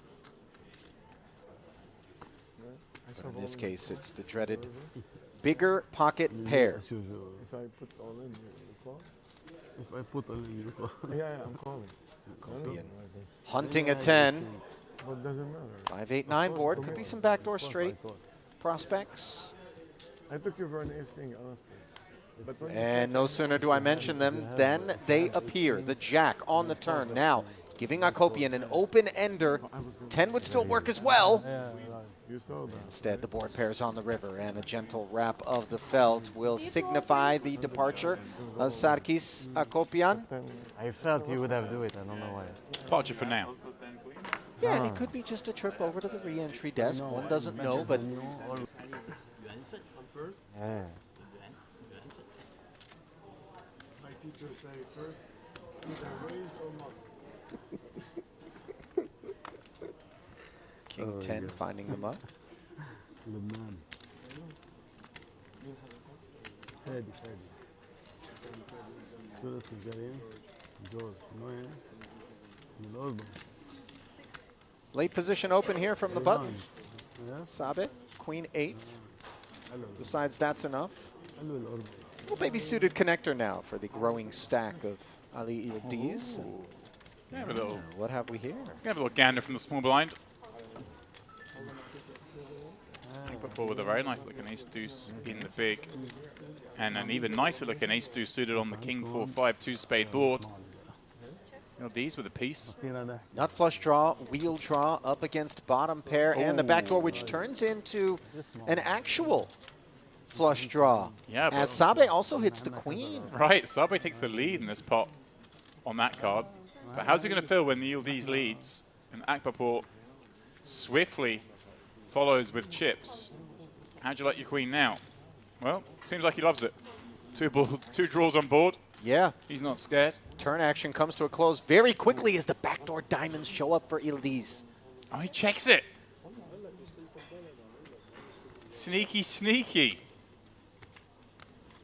Does Sabe ever try and turn this into a bluff thinking, hey, if someone's got a king here? It doesn't feel like someone has a king as played, James, if we're honest. Bro, I mean, they could. Akbarpour could have a king. Yildiz could have a king. Doesn't look like either of them have a diamond flush. Sabe, the most likely perhaps to have a diamond flush, having been the pre-flop raiser, not venturing a bet, then overcalling the turn. He looks most like diamonds. Here we go. He's going to turn that. I love this. I mean, it's not going to work, but I love it. No, and I think I understand it is probably the better thing to suggest. And I think that he may be targeting a smaller, weaker queen. Well, there's some of that as well with this 43K bet. A king jack, a king 10. If Yildiz has called one of those from the small blind, how's he going to enjoy calling this? This is full pot plus, by the way. Yeah, that's what I mean. He's just repping flush here. You know, Akbarpour can certainly have some weak king X calling from the big blind. And of course, Yildiz with the bottom flush just calling. He's either miles ahead here or miles behind. No point opening the action back up again. And you can encourage perhaps Akbarpour to overcall with something very unlikely. But this is very well played by Yildiz, checking, allowing Sabe to make what looks like a really good bluff. If I'm in Sabe's shoes, I'm doing the same thing. I'm over bet bluffing. You're good. And he sees he got absolutely done there by Yildiz Yeah, checking. Yeah. Other tournaments, I don't think it's something we see all that often. Sometimes you'll see start of day 2, you can come in and register, but to get deeper into day 2. A function of 1 hour levels, plenty of starting chips, slow structure, and of course I believe they played 9 levels on day 1. So got to hear that a little bit earlier to day 2. An interesting little wrinkle today is they play just 9 hours again today because, as is always quite fun at Merit, the Mix Max is a tournament you can play in whilst playing the main event. Right. That final day resumes at 10 p.m. tonight, so therefore this day 2 of the main has to finish at like 9:45, give the players a few minutes to switch from one tournament to the other. It's kind of fun. Not so fun is getting 3-bet by the talents of the German Heidorn on the button, especially when he's got the better kit in ace-jack against this king-queen on an ace-6 deuce board. This king-queen is now looking very dusty, as Nakul did call the 3-bet. Yeah, Heidorn with that position, with a board that massively favors him in ace-6 deuce. Nakul's going to have plenty of the suited high card combos that just don't get to continue on this kind of texture. Assuming Nakul does check this over to him, Heidorn will be able to continue very wide for very little. Oh, here we go. MPO. Throw a spanner in the works. You know, a big bet as well. 25,000. Yeah. Into 46. But, you know, for me, it's a line that he's taking with a purpose. He's thinking to himself, Heidorn is targeting my late position raise, which looks weak to him, with a wider range of his own, which doesn't have to include an ace. I could have the ace. When you bet a board texture as dry as this, as we see him hit the king on the turn, you're just trying to clear out a whole lot of that riffraff that cannot go anywhere on that texture. Exactly that, Ollie. He's got king queen. He thinks, if I check this and I get bet into, I kind of have to call with king queen because I beat all the light 3-bets. But I don't really want to be check calling king queen. This board doesn't feel right. So if I just bet, although I'm bluffing with the best handle all the time, at least I make the hand easier. And of course, there are times where he's up against a hand like jacks or tens, where if he does bet and hit a king like this, he might think he's got the best hand now. Really interesting development on the turn, by the way. Nakul showing us that he is a thinking player very much as he checks in spite of improving to hit the king. Heidorn, in turn, checking because maybe he's a little bit thrown off by that lead into him on the flop. And now the 10 of hearts showing up on the end. Yeah. And a second check in front of him. I presume value is inbound. That's the funny thing. Exactly that. Haidon checked back the turn quite quickly because he's like, wait, what's going on here? A player like Haidon wouldn't see that line as often, you know? I mean, he does play a lot here at Merit, but it's a peculiar line. It's thrown him off. So he thinks, you know, the best thing to do is just keep the variance a bit lower, check back, get a better sense of where I am. Perhaps elicit another bluff on the river if my opponent's bluffing, but also I can get value against an ace if that's what my opponent's working with. And here we go. River, somewhat completing. 10 of hearts. Isn't that cool? Checking. Haidon going very, not very small, but third pot with that top pair, but quite key. The jack of hearts obviously blocking How many spots will be paid? quite a few of the check raises. I don't know how many spots will be paid. Nakul now in kind of no man's land. They will Is know my after opponent the turning a hand registration like plan. 9s or 8s into bluff is what he's thinking.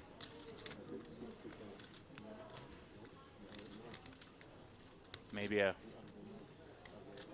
Yeah, that's about it. I think 9s, 8s, or even jacks or queens. I think they'll be pretty content to check back. Nakul does get stubborn. Fun hand again, non-standard. Before shutting it down. He's looking over at that modern day.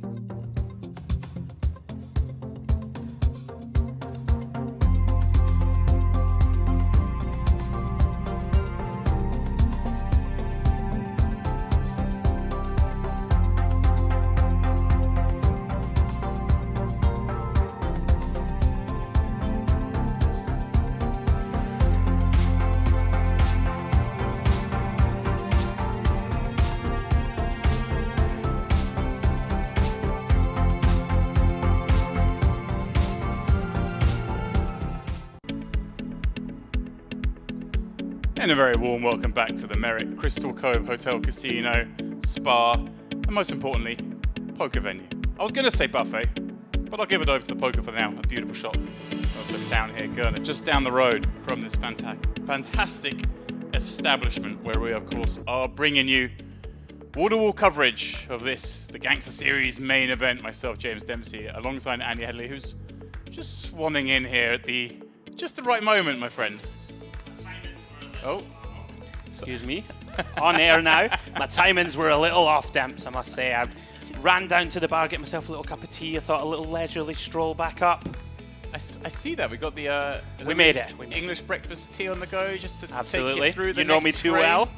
I mean, tea might not be the right drink because we've got a pretty chaotic next frame to do it, one imagines, with the re-entry closing at the end of these 2 hours, and so therefore the players buying in now, coming in fairly short, and of course plenty of short stacks in the field. I feel like I need a stiff whiskey after that first frame. Myself and Ali covering the action. It was chaos, would be putting it mildly, James. Yeah, a lot of action, a lot of big pots, as we always expect to see here in Merit. Yeah, but as you referenced, is this last level now? One more level? 2 levels, I believe. 2 levels of re-entry left. So yeah, you'll see the short. He's looking to gamble it up, you know, potentially re-enter if they can't find the spin. But yeah, look forward to the action.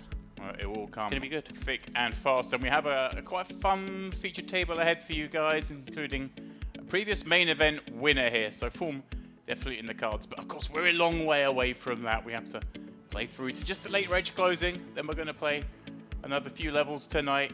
Bag up, come back tomorrow. The big day. They'll be moving into the money, getting through the bubble. The kind of tournament as a player you don't particularly necessarily enjoy, but for those of us in here, it's fun watching, seeing these players navigate that stage, get through the stress, and then of course play onto the final table. And of course later tonight we have the Mix Max final day taking place. One of the few little kinks here, the way things do things at Merit, is we're gonna bag up at 9:45 players time, so they can go and play their final day at 10 PM. They love it. Just you can be multi-tabling tournaments in Merit without overlapping, winning as much money as possible. It's relentless, Demps. And here is that new feature table. As of course the blinds creeping up ever so slowly, 1,500, 3,500. It is going away, leading the way with 114 bigs. 4 starting stacks, good for that. And then Tijit Tine Aksoy, a former champion here. In fact, that's a litany of great scores in these 5K events at Merit. And you see the shortest stack. I'm saying, you know, the blinds are getting up, but the shortest stack at our table is 54 bigs, Andy. There's plenty of play to be had here. Yeah, no shorties here, Demps. 185k the shortest stack. 100k starting stack here at the Merit Poker main event of the Gangster series. So lots and lots of latitude and scope for some interesting post-flop stuff. Good for us in the booth. Ready for some gangsters too. All right, I'm taking my early pan around the table.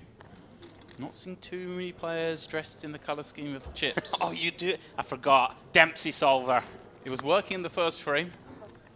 Having a look around, there's not a lot.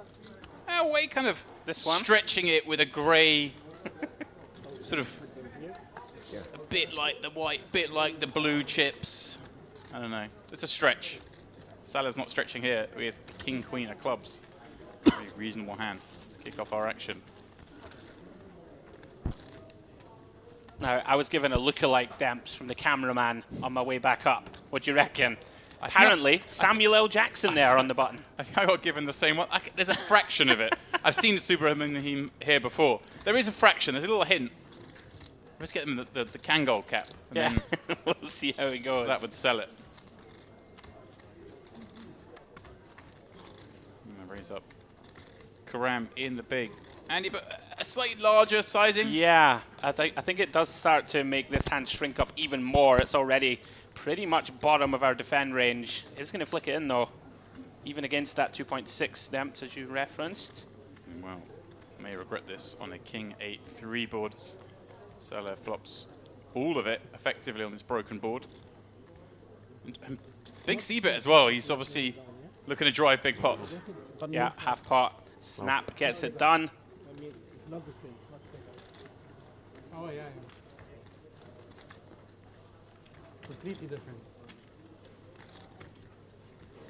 Was he questioning? Was the last level you guys played also? Is this where, I know Merit sometimes when we get to this stage of day 2, we kind of like repeat levels or just move the small blind. Is that what happened there? Was it? It was 2,500 big blind. Oh, it was 25. Okay, so we've gone up to.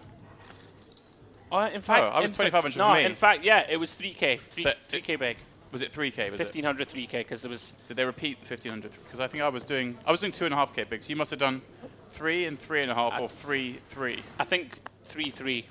Okay. But we are at 3.5 now. Yeah, I wondered if it. Very good structure. Yeah, I wonder if it went 1,500, 3,000, and 1,500, 300. Yeah, that must be what it is. Okay. Either way, it seemed like he was inquiring as, hang on, I think there was supposed to be 4,000 in the big blind, but okay, that might explain why the open to 9. It might not. I might have misunderstood the communication going on there.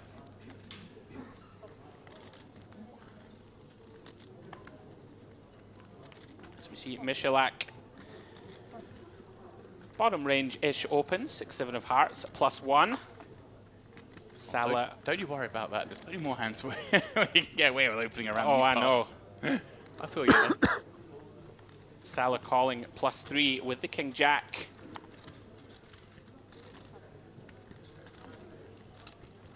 Do go heads up.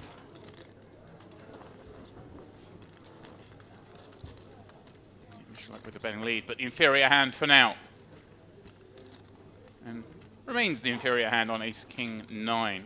The faintest with backdoor equity for him, but what's got to be a fairly scary board against the peeler. Yeah, interesting decision point. Does decide to just shut it down. Salah checks behind, improves to gut shots to a straight and a flush draw. Michalak with just 7 high. Feels like he's just going to fully wave the white flag on this one, Demps. Makes a lot of sense. Always going to give it up. Manu had 4 caches in the Carmen series and 3 more during the EPT. He likes the waters around this little island of ours. This is Michalak? Yes. Yeah. Michalak, I'm being corrected. There we go. There we go. Michalak. The voice of God, aka Morbutas. He really is, isn't he? Keeping us tight. See, usually I just let Ali do the pronunciations. He's very good. He's such a linguist. I'm going to hand that to, I will give it to him. I have a hard enough time with the English language as it is, Demps, without these complex surnames. I speak pretty good brand of English for a Scotsman, wouldn't you say? It's understandable. Thanks, which puts you in the upper echelons of your country. I mean, getting that a lot recently, you know. People saying, "Oh, you don't sound Scottish." Oh, you sound Scottish. Thanks, mate. Don't worry, you're not. I'm loving that. Of course, you're now living in Ireland, so that might be skewing things somewhat. It may well be. Cork twang. Oh no, its way no. in. If you think Scotland's hard to understand, come and visit me in Cork, my friend. You won't have a conversation for 3 weeks. You'll just be listening and nodding your head. Just smile along as Hashim finds 2 8s. Good enough for him to come along.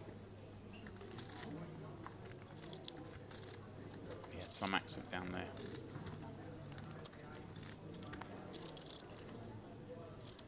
Sorry.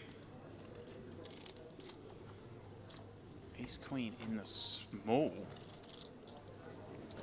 Yeah, interesting decision point here. They're pretty deep. Call or 3-bet both options, Demps, I'd suggest. Looks like he's gone for the latter, popping up 28k, applying pressure back on the opener. And I find these little spots here, like you say, you can raise here, you could flat here from the small. Yeah. So much dependent on your opponent, isn't it? And what tendencies you picked up on them already. Yeah. As these guys have obviously been playing together for 3 hours now, and perhaps referenced there by the fact that the 3-bet gets 2 8s to fold. Therefore, we want to kind of lean toward maybe some more 3-bets. I would agree. Yeah, pretty tight fold, I think. We're like 80 bigs effective. Don't think we can fold there to a single 3-bet. We've got position, which of course is going to be important.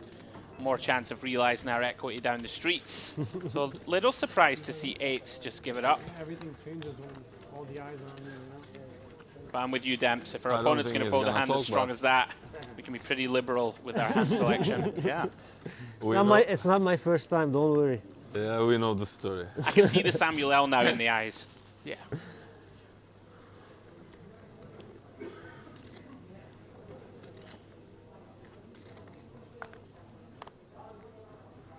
But I'm surprised Kuba was always talkative. Here we go. Kuba. But he doesn't yeah. talk now, yeah. I wonder, see, this time opening to 8,000 win before up to 9s. Maybe it was just a... He needs a break. Oh, hello. Supermanium, 2 jacks in position against the opener. Fortunate, perhaps, that the opener is from +1 as he looks down at this premium. Yeah, potential trouble, Demps. Counting out the 3-bet. And a clicky 3-bet. One that wouldn't really expect many hands that have opened +1 to fold. So maybe widening his opponent's continue range. Yeah, somewhat surprising. We're around about 60 bigs deep here. So like typically 3-bet sizes will be a bit larger at depth. Intriguing, Demps, you're right. Just a shade over 5 bigs. You're not going to get too many folds. And going to get the bad news because here comes the 4-ball. All of a sudden, these jacks, Demps, dicey. Yeah, does the small 3-bet induce a lot of continues in the form of calls? So therefore, do we give the 4-bet maybe even a little bit more credit? I think so. In an unbalanced sense, if we just look at hands in vacuums, you probably want to call with a lot of the hands we might normally bluff with, is how I'd look at this. I'm with you 100%. I think people are going to be inclined just to take the price. Less of the marginal hands are going to bluff. 4-bet bluff, excuse me. All of a sudden, Demps, very inflated, 104k in the middle. Yeah, Salah with 1.7 times pot behind.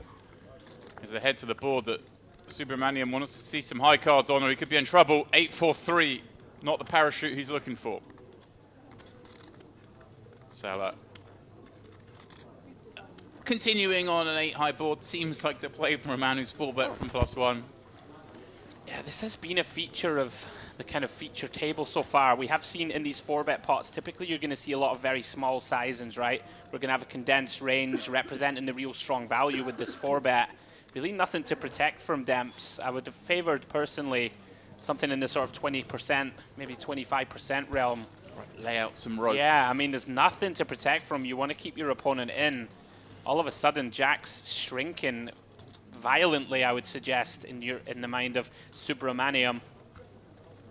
Spot. Horrible spot now. Trying to attribute the hands that beat him. Queens, kings, aces, but then all the ace-king combos perhaps, working out whether they always bet. Is there ever a chance his opponent's got tens? Yeah, I don't think so. I think it would be optimistic. He's going to call. See at least one more card.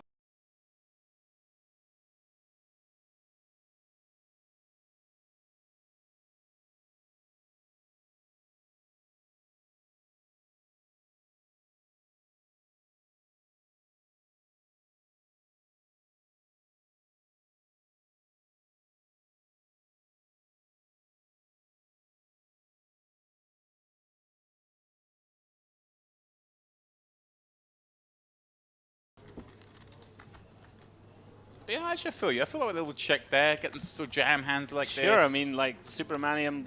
If he's got sevens, maybe he just thinks he needs to protect against ace-king, ace-queen. May even put a small bet out, right, just to protect his pocket pair. Right. And then we still get paid anyway.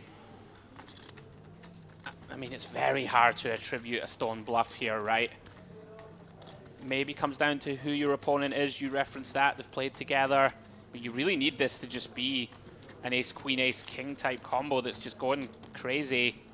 Yeah, obviously no flush draw materializing the turn, so those ace-king with backdoor draw chances not a thing. As much as the flop bet feels like, oh, well, you know, he's still got 16 combos of ace-king. You feel good about life. Suddenly, Hi, can I have a Turkish tea, please? they're far fewer. And right off the bat, critical moment for Subramaniam. Wow, great fold from Very Subramaniam. Nice. Finds it.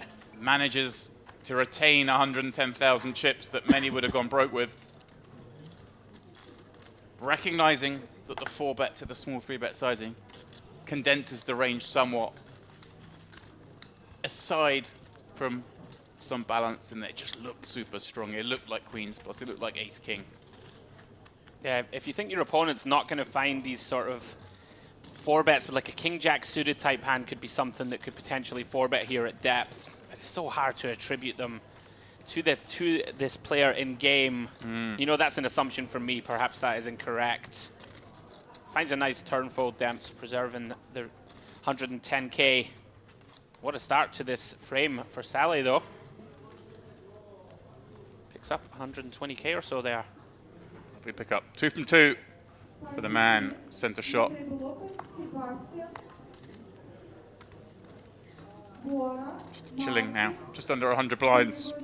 And it'll take a step away from the table. A little resettle. Quite like this feature table, he says. It's fun. Hashim. Going for a liberal one from +1. Look at this. Oh, hello. Potentially a bit of steam here. Subramaniam just wanting to get involved, wants to play pots. Flatting +2 with 10-8. Well, well, well. Little does Hashim know he's dominating his opponent. Yeah, this is the very definition of dicey. Soy looking down at the queen of clubs. Some other cards, good enough for a squeeze. Again, we join these guys in their 4th hour of play. They've got a feel of each other's ranges. We're flying somewhat blind, but I mean, the fact that Axoy's got a queen in his hand, electing to 3-bet, could be quite a wide range if we're seeing the kind of Jack-10 opens, the 10-8 my pills. goodness, Look at calls! this. Maybe there is some steam. It feels like steam, James. Just laid down 2 jacks correctly, mind you. Subramaniam potentially imploding. Jack 9-4 flop. Open-ender for Subramaniam.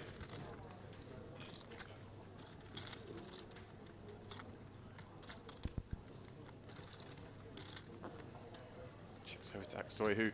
Well, to break this down, ace-queen, not liking this board. King-queen, got some involvement. Yeah. He's got a queen-jack or queen-10. They're liking it. Queens, of course, loving life. Bets 30k. A swift call from the open-ender. Desperately not want to see a queen.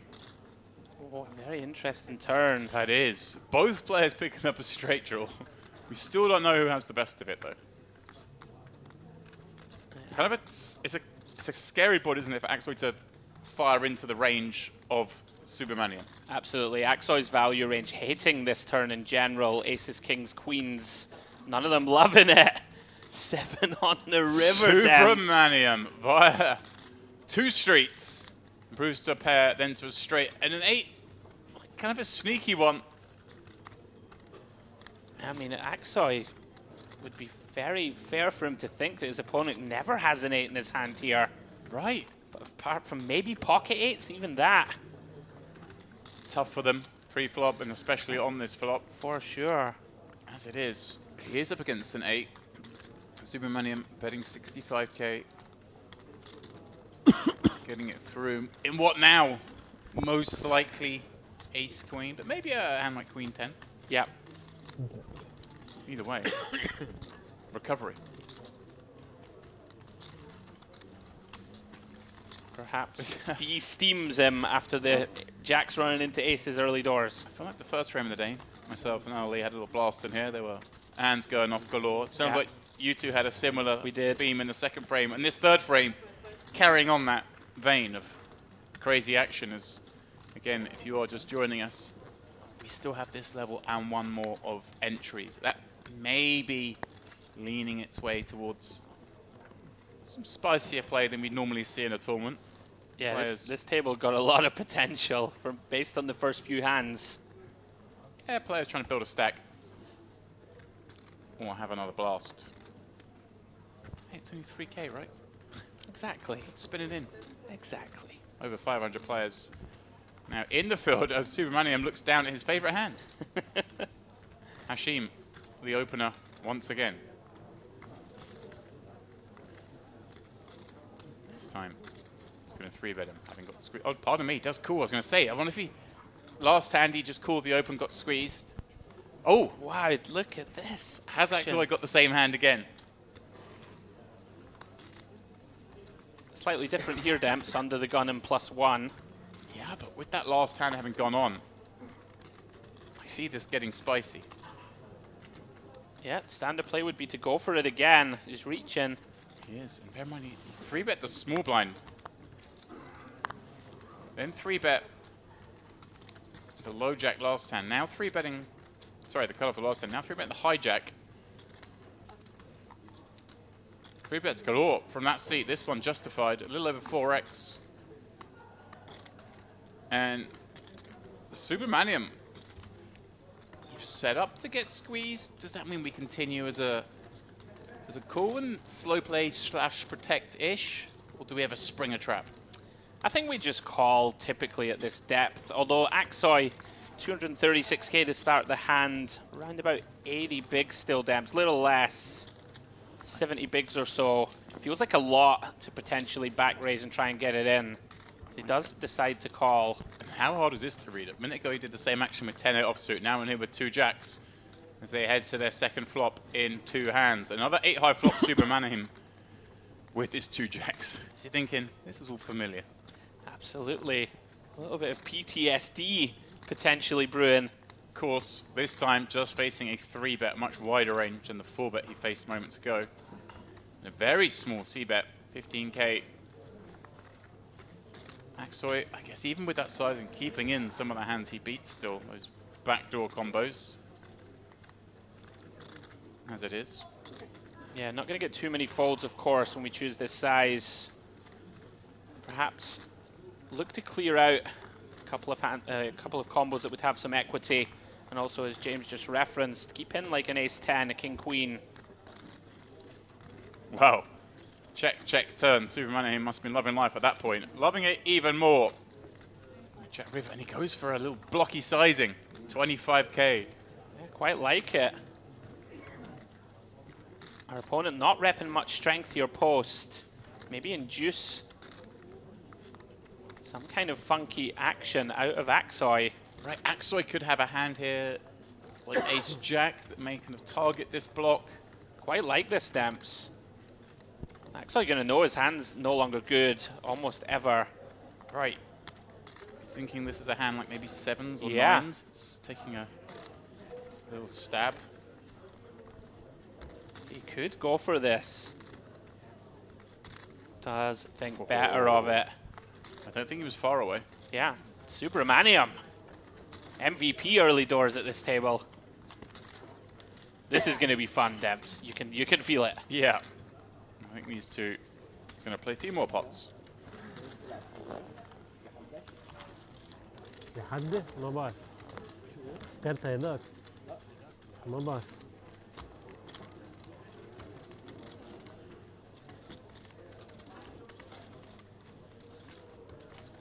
It's very easy to attribute hands to just being steamed, right? Like we saw the 10-8 hand. But I like that awareness on the river there, just to put the little blocky bet in, you know, like large parts of our range don't want to bet large here. Yeah. Very interesting stuff. I like it especially with jacks. I'm obviously blocking the river jack. Set of 8s, maybe you go potentially a little bit bigger. Supermanium. He's got a jack this time. That's enough. This is going to be fun. Love to see these wild cards at the table. Look at this, Demps, again. Lovely spot for Axoy now to get out into suited broadways. Getting Supermanium's under the gun open. Come along and won't object to any more customers.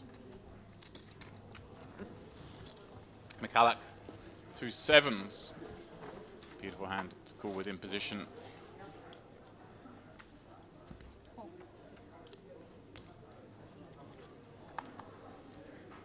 Bring an extra man to this heads-up party. Salah. He's in there. Looking at a couple of broadways. I don't want to miss out. You guys can't have all the fun.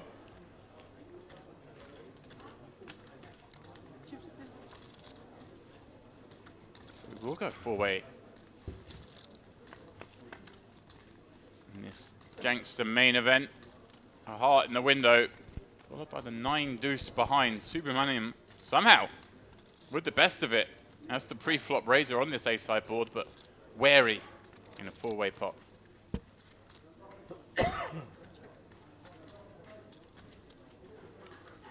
Mikulak with an interesting little combo here, Demps.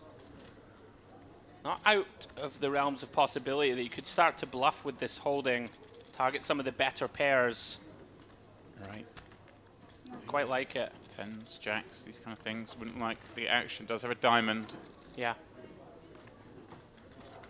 Case in point, Supermanium can't enjoy this in a 4-way pot being bet into as the pre-flop razor. With Jack 9, no backdoors. We'll stick around. What is just a 9,000 chip bet? I guess this bet with the 2 7s, just looking to clear out hands. Like, well, I was going to say Queen Jack of Hearts, but Queen Jack of Spades, Queen Jack of Clubs. What? Look at this. Yeah, for just 9k, he wants to see the turn. Wow, very interesting.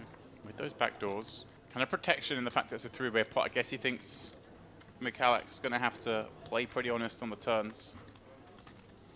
Yeah, Mikulak not even going to barrel with a hand as strong as maybe ace-10 here if it's 3-way.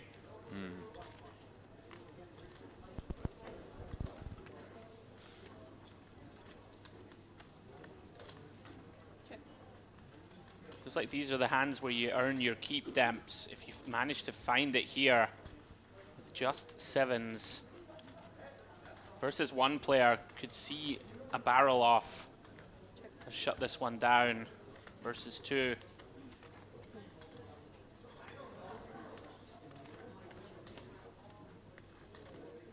Incredibly, Supermanium is likely to win this pot if it gets to this showdown, which it seems it is likely. Although perhaps Axoy has designs on this, kind of has this. It makes sense that he's got a hand the way it's called. The overcalled flop. He can have diamonds, but other than that, yeah, could certainly have an ace queen, could ace have jack. a medium ace for sure. Gonna go for that little blocky bluff, the old value bluff. Wow, just 20k into 68. Screams value. Sizing certainly makes sense, Demps. Rep something like an ace-10, ace-8 suited. I guess the question Supermanium's asking is, would he have checked those hands back after the pre-flop raises checked this flop, or would he look to bet those in the four-way pot? Seems reasonable to check them, right? Four-way, hand like ace-8 suited. Don't want to bet and face aggression. Certainly does. Really interesting hand. And how many flush draws does he give his man? He says plenty. He wants to see it. Oh no, he's not going to muck, is he? Oh. Oh. I think he thought he was getting shown 2 jacks, perhaps. 2 queens. Just for a moment. Thought he was going to misread Axoy's hand. That's the only thing we're missing at this table thus far. Absolutely wild opening. Subramaniam. Subramaniam absolutely flying at this feature table on day 2 of this 3K main event. Pretty insane 20-minute spell, Demps. If he had called off with the jacks against Salah, would have been pretty much close to felted. Yeah. As it is, he's now up to around about 400k, I believe. Dancing. Searching my brains for a good Samuel L. Jackson quote. I don't think I can do it. I don't think I can inflict it on our intrepid viewers. Not too many are safe. But we need a bleep button. Yeah.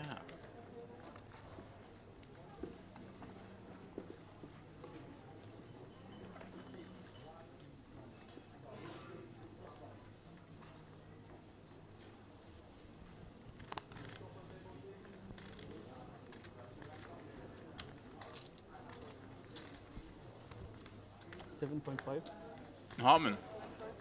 Just going to get out of the trench for a moment, see what's going on. Seen all this action. Seen some wild action. The jack 9 off under the gun showing up there. The queen jack overcall. Like, what are you guys up to over here? I think we'll go with jack 9 suited. Yeah, we're certainly being tested in the booth today, Demps. No easy hand analysis spots. Yeah, discussing with Ali earlier, it's so many times in the booth you kind of get a little lazy perhaps, look away from a hand knowing it's probably going to fizzle out. Next thing you know, 3 more bets go in. 7.5. MPO is a thing, merit poker optimal. The own laws applied down here as Supermanium illustrating that, defending the 5 deuce off against an undergun open and flopping the faintest piece in the form of a gut shot draw and the deuce of spades working versus Hartman's flopped top pair. Yeah, I mean, if we're going to defend this one, Demps, it's about as good as it gets. Probably forced to continue here. 10k bet, very large C bet. Half pot, typically see smaller, but then again it is a board that the big blind peel gets to have some of around the 6-3 cards that the opener doesn't, and if the opener's trying to rep a jack or an overpair, then bigger sizings do make sense for those holdings. Oh, hello. This is spicy. This is like a block bluff. Pretty small sizing. Doesn't expect to get anything real to fold. But does get to see a river against those hands and freezes the action somewhat. Yeah, Subramaniam getting out of line, Demps. It's around about 40%. Don't think this is really a thing in theory. It's certainly not into under the gun. Hartman going nowhere. Spade is the ace. If there's ever a river to go for, Demps, it could potentially be the spade. Some concern, of course, you could have up against a hand like ace king, ace 10, especially with a spade. May have stuck around, of course, ace queen, ace jack. Yeah, they're all in there for sure. Big queens might not fold. As it is against this hand, you're right, it may be the one that you can beat, and he checks. Table's deuce 5. I wonder if he was going to go big on a non-ace of spade. Would make some more sense. I think under the gun covering that board a little too well in the long term. Hartman taking it down. we have a little pause for breath, James, for action-packed first 30 minutes? I'll take a moment. Yeah, I think that's all we're going to get. Let me send some air back here. Maybe a wee shower. Cool. Shower the table. Let's cool them down. I just want a minute. I haven't had a chance to discuss my lunch yet. Go on then. What did we have? Some lovely salmon. Oh. A little bit of pasta, as per usual. Did you have a little look at the desserts, Dan? I didn't today. Discipline. I was going to say, I thought you were going to call my bluff there. And I would have shown you the nuts, because I did not have a dessert. I went, you know what? I don't need it today. No, I actually believed you today. You said it with the conviction of a man who has not just eaten a chocolate eclair. Yeah, I'm definitely going to have one later. Balance.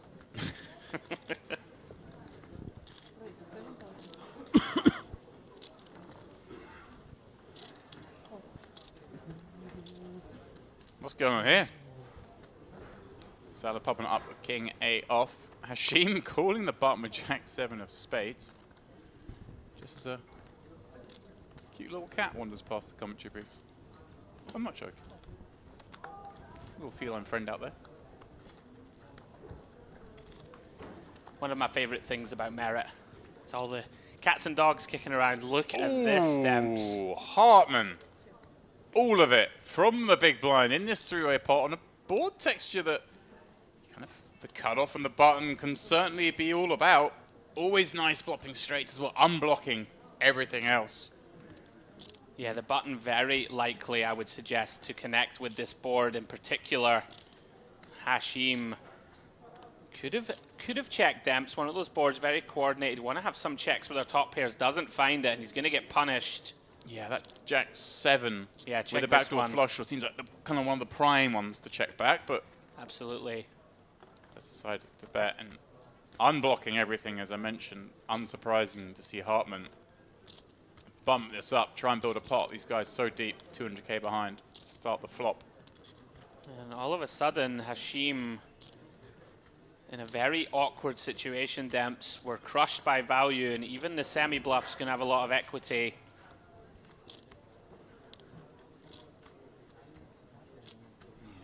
Potential main bluff Demps hand, maybe like a 10-9, 8-9, blocking two pairs, blocking sets.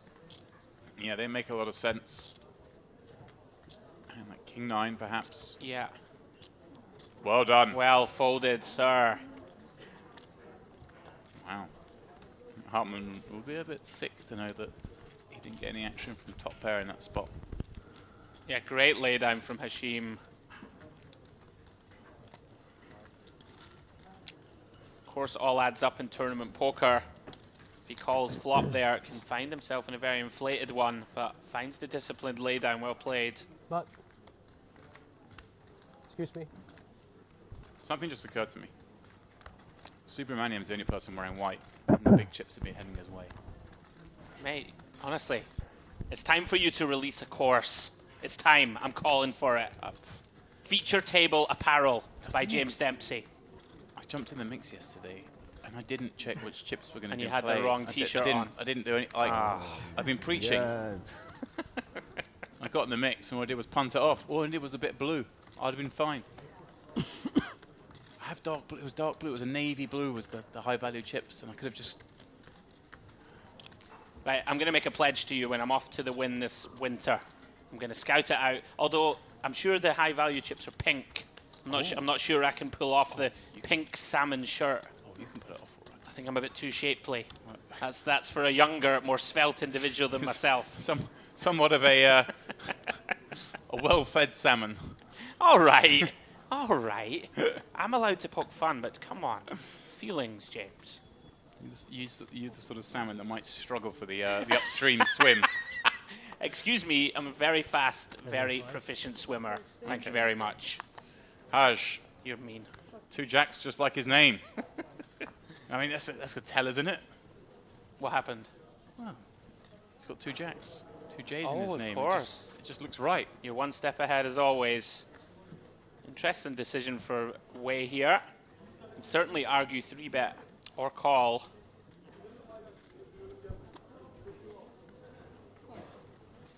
Yeah, these two just looking to get involved in a table that's been pretty mad. But all the action has been down the other side of the table, where this man has been driving it, and once again, picking up a candidate. So, options, one presumes, on the button. It's like concern against a +1 open, but the +1, +3 cool. You can have them dominated like this. So, yeah, electing with the suited combo, take a flop, try and create some really nice situations for himself post. We know he's capable of using that position. Yeah, I like call. You know, we're not closing the action, but we are going to have position short of the blinds finding a squeeze. Hand's going to play very well multi-way. Makes a lot of sense to flick and call. What a flop for Haj. Wow, wow, wow. Top set versus the flush draw wrapped around that jack.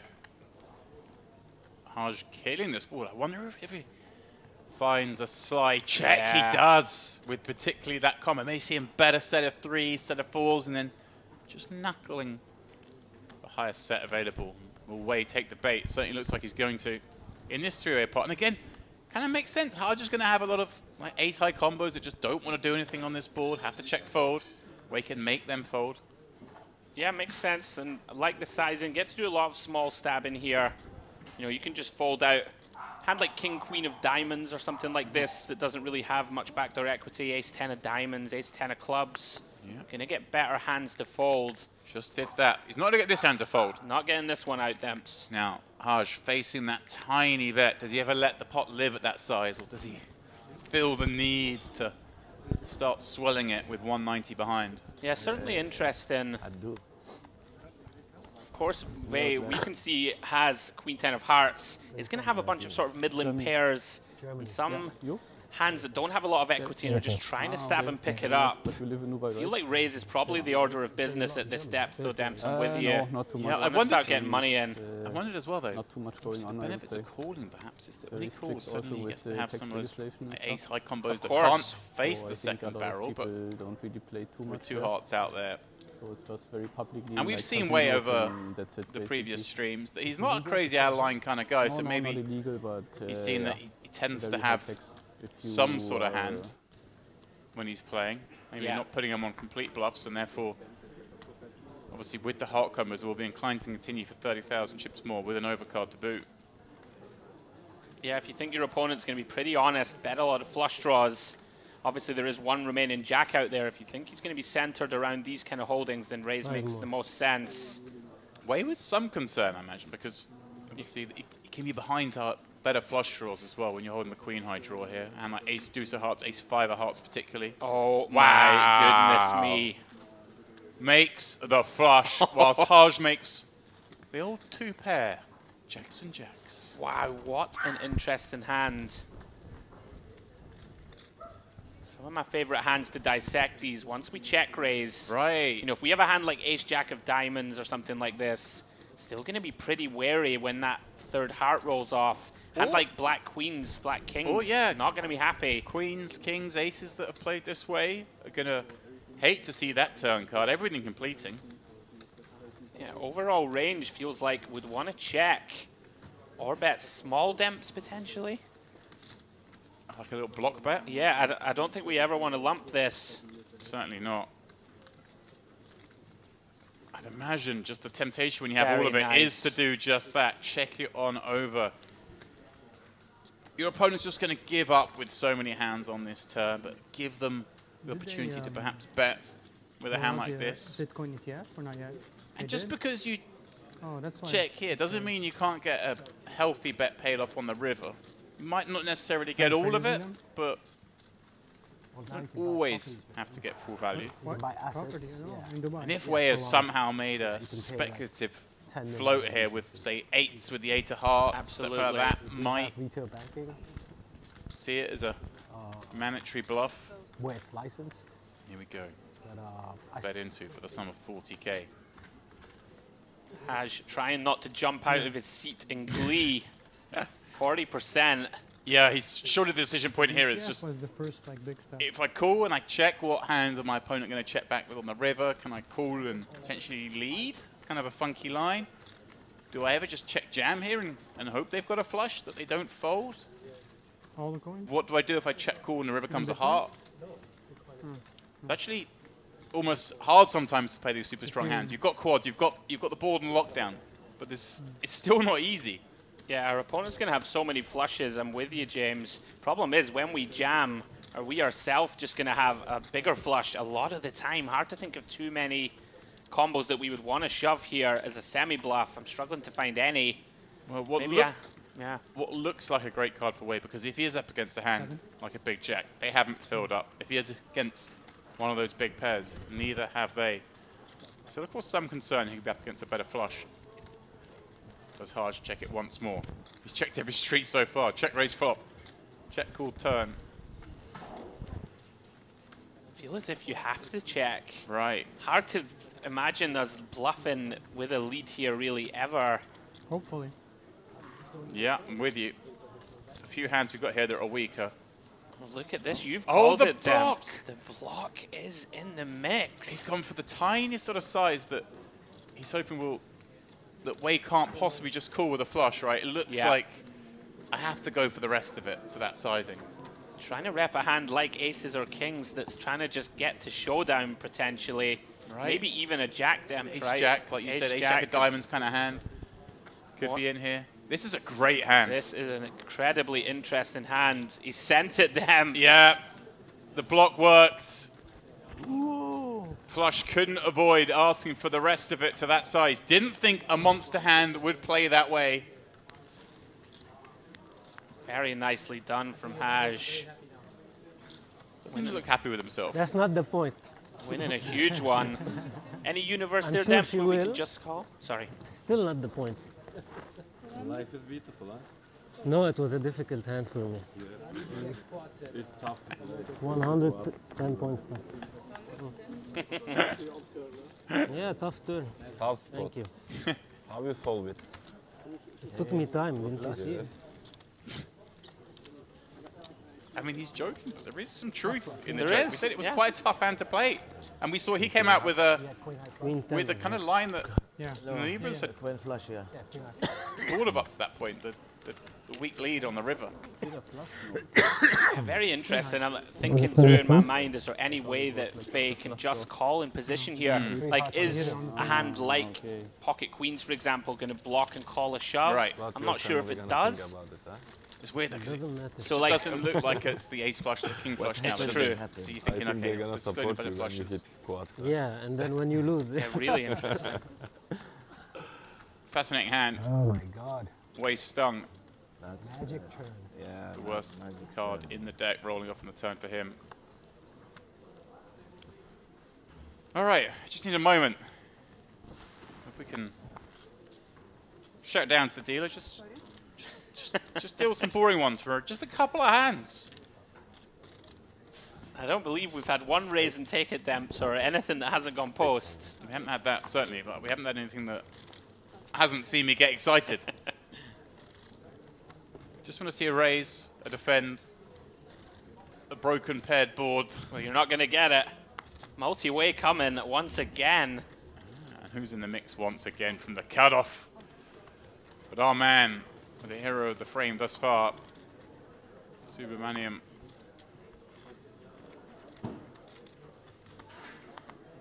Oh, Soy with the same hand in diamonds.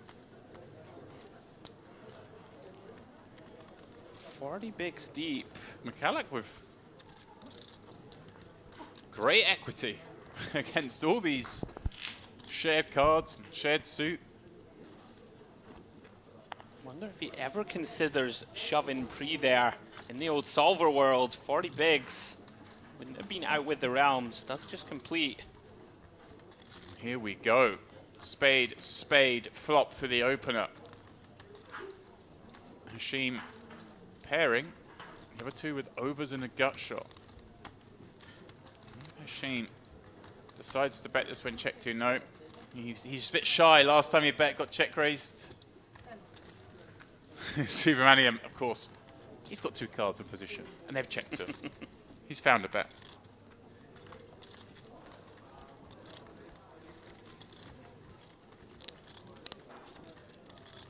Potentially another fun one developing.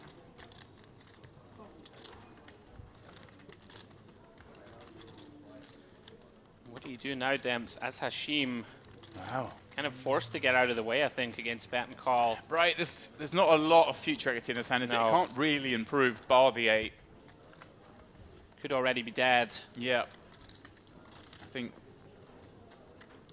very disciplined exhibition of discretion. Just let that one go. Let these two fight it out.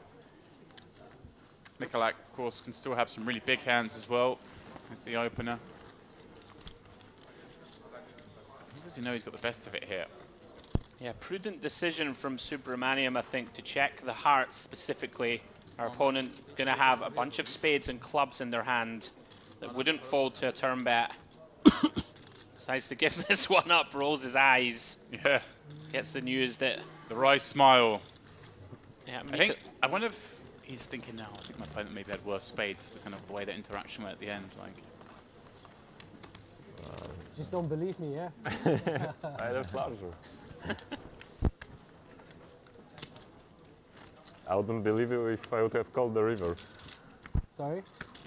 I wouldn't believe you if I would have called the river after you. I think you probably will end up calling the river. Me too. Certainly wouldn't have been the worst hand to pull the river with. I'll catch you. You bluffed that much? No, I mean, I just had... I had I'm joking, two or three good hands, and he just had a better hand. I was trying to control the pot, which I did. But it's crazy how it's crazy how I didn't lose my stack to him. This one? No. Okay. That was funny. Okay. Just Referencing queen with his fold with 2 jacks. Saved 110k, he's gone on a spin since.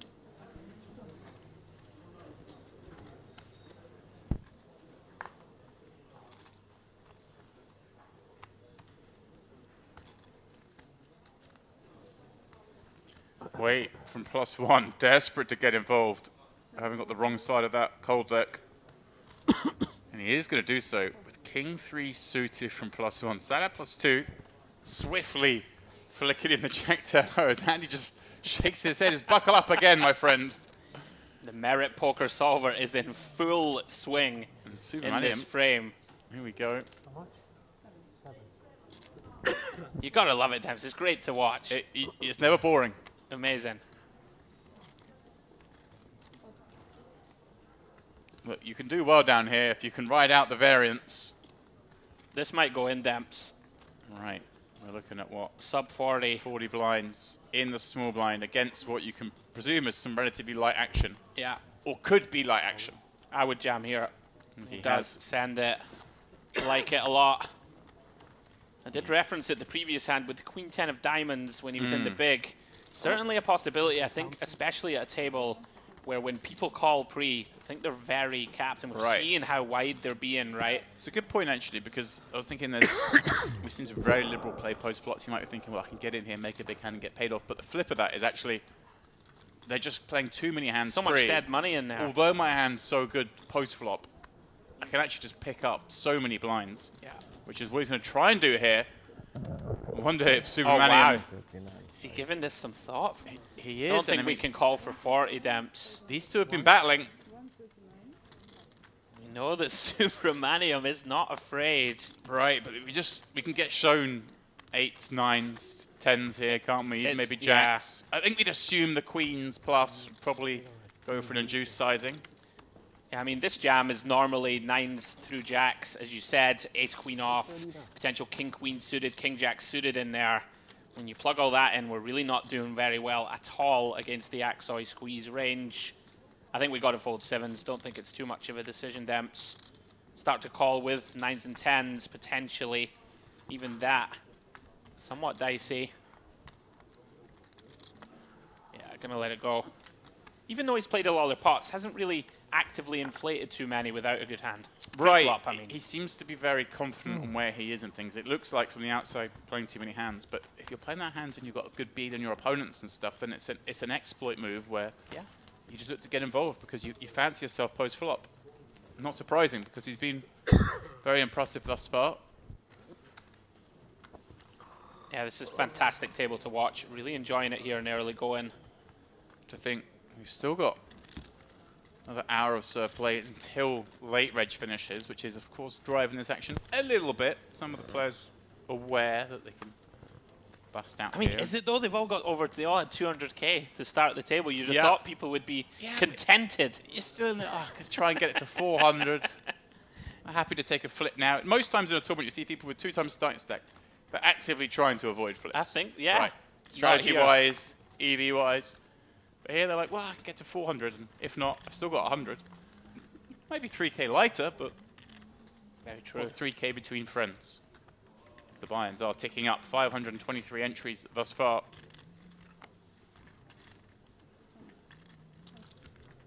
Big-time prize pool for this big-time series.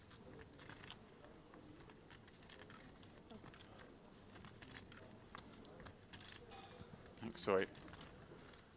One of those with less than 2 times starting stack, but a stellar record right here in merit.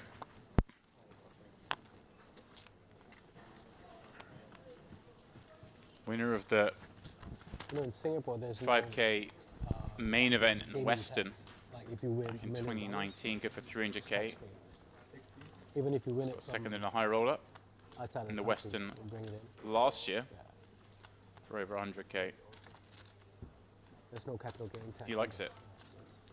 Gets looked up here, Demps, in the big ace-9 of Mikalak. Outflops him, queen 10-7. 17%, that's it.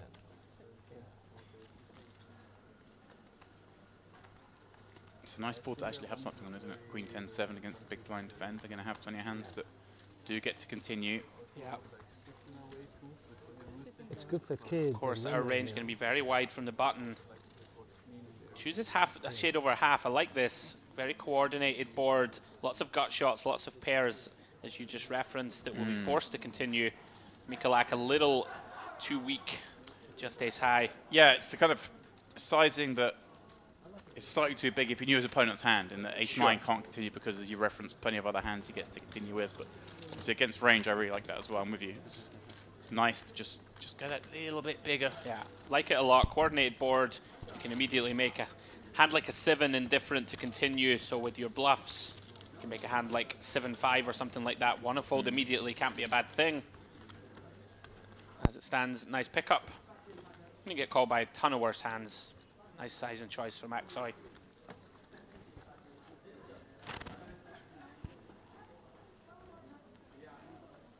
Had a super deep run in the main event this year as well, Axoy.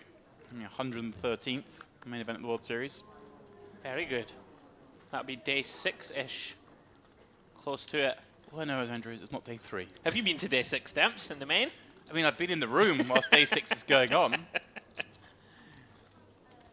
On the rail, supporting the boys. I nearly got to the first break of day 4 once. That's as close as I've got.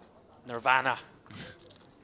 I had my first ever cash. I got to slip a little thin brag in this year. There we go. End of day 4, but I felt like a kid again. You know, the excitement, and I was devastated to bust. I must say. It's a buzzing. Because you know, like getting to the end of day 4, you're like, right, come on. And I was building momentum as well. Finally, summarily dismissed in back-to-back hands. Well, but you passed on the good fortune to your good friend and compatriot. I did. Dean Hutchinson, who went on to secure 5th, 6th? 6th, I believe. Toby was 7th, I think. And yeah, Dean, remember shade under $2 million for Mr. Hutchison. Yeah, Supermanium once more, Demps. I mean, Hatch, pretty tight fold.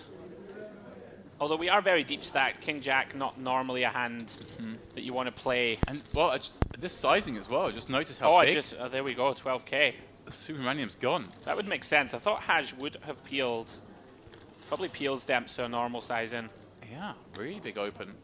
And wait, little as you know, he's ahead with 8 high. I don't think he's expecting that against this size. Yeah, the old 3.5x open. Dominique-esque.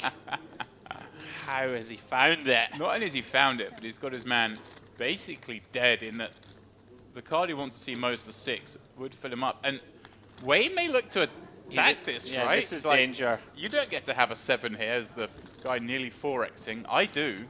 Let's take a turn. Fortunately for Vey, finds the discretion and just calls Wouldn't have blamed them. And look at this. This is beautiful play from Subramaniam. Repping the give up. Right, and Wade getting to the river with this hand. Probably, like, the 10's not the best card to see, neither was the jack, but yeah, how can we do anything but bluff if Have we get to to the bluff. river with 8 high? It's gone massive as well, Demps. More than the pot. Gets snapped off. Subramaniam showing some chops, though. Look at Wade's face. Yeah, Vate is steamed. It wasn't just Wade. It wasn't just Wade's face there. Mikulak as well, just like, okay, purse his lips. Looks yep. good on TV. Sorry? Looks good on TV. Doesn't it?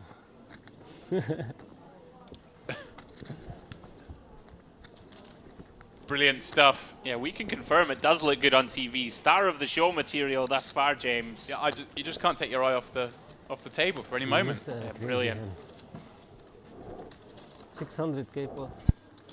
This is the Merit Poker Gangster Series main event, guys, for those just joining. There is a gangster. Right there. Subramanian's He had brilliant. 76 offsuit. He's Like, doing it. All week, though, Demps, the action's been like this, right? It's been pretty I know. sensational. You're very lucky to not to call him. I feel privileged Yeah, to be you're- in the booth covering it. Your first time covering First an time. event here. And it must be a lot of fun to sweat on the rail. Very nice turn check there, though, right? People get greedy in that spot, Demps, right? Just Bet a the huge turn raise. too liberally. Juices the bluff. He's got a pretty invulnerable hand. Mr. Misha Nice Luck. one to check. You don't wanna Finds lose it. You're the star of this table. We're all fishing. Even though he's playing very loose now. Like, you know, when Garrett used to play in Hustler. You're the star and we're the fishes. You have to hunt. The billionaires. We're not, unfortunately, millionaires. I was doing his I don't know best. about the rest. Butter up. Mikulak, you're the star, we're just the fishes. We're all here to watch you.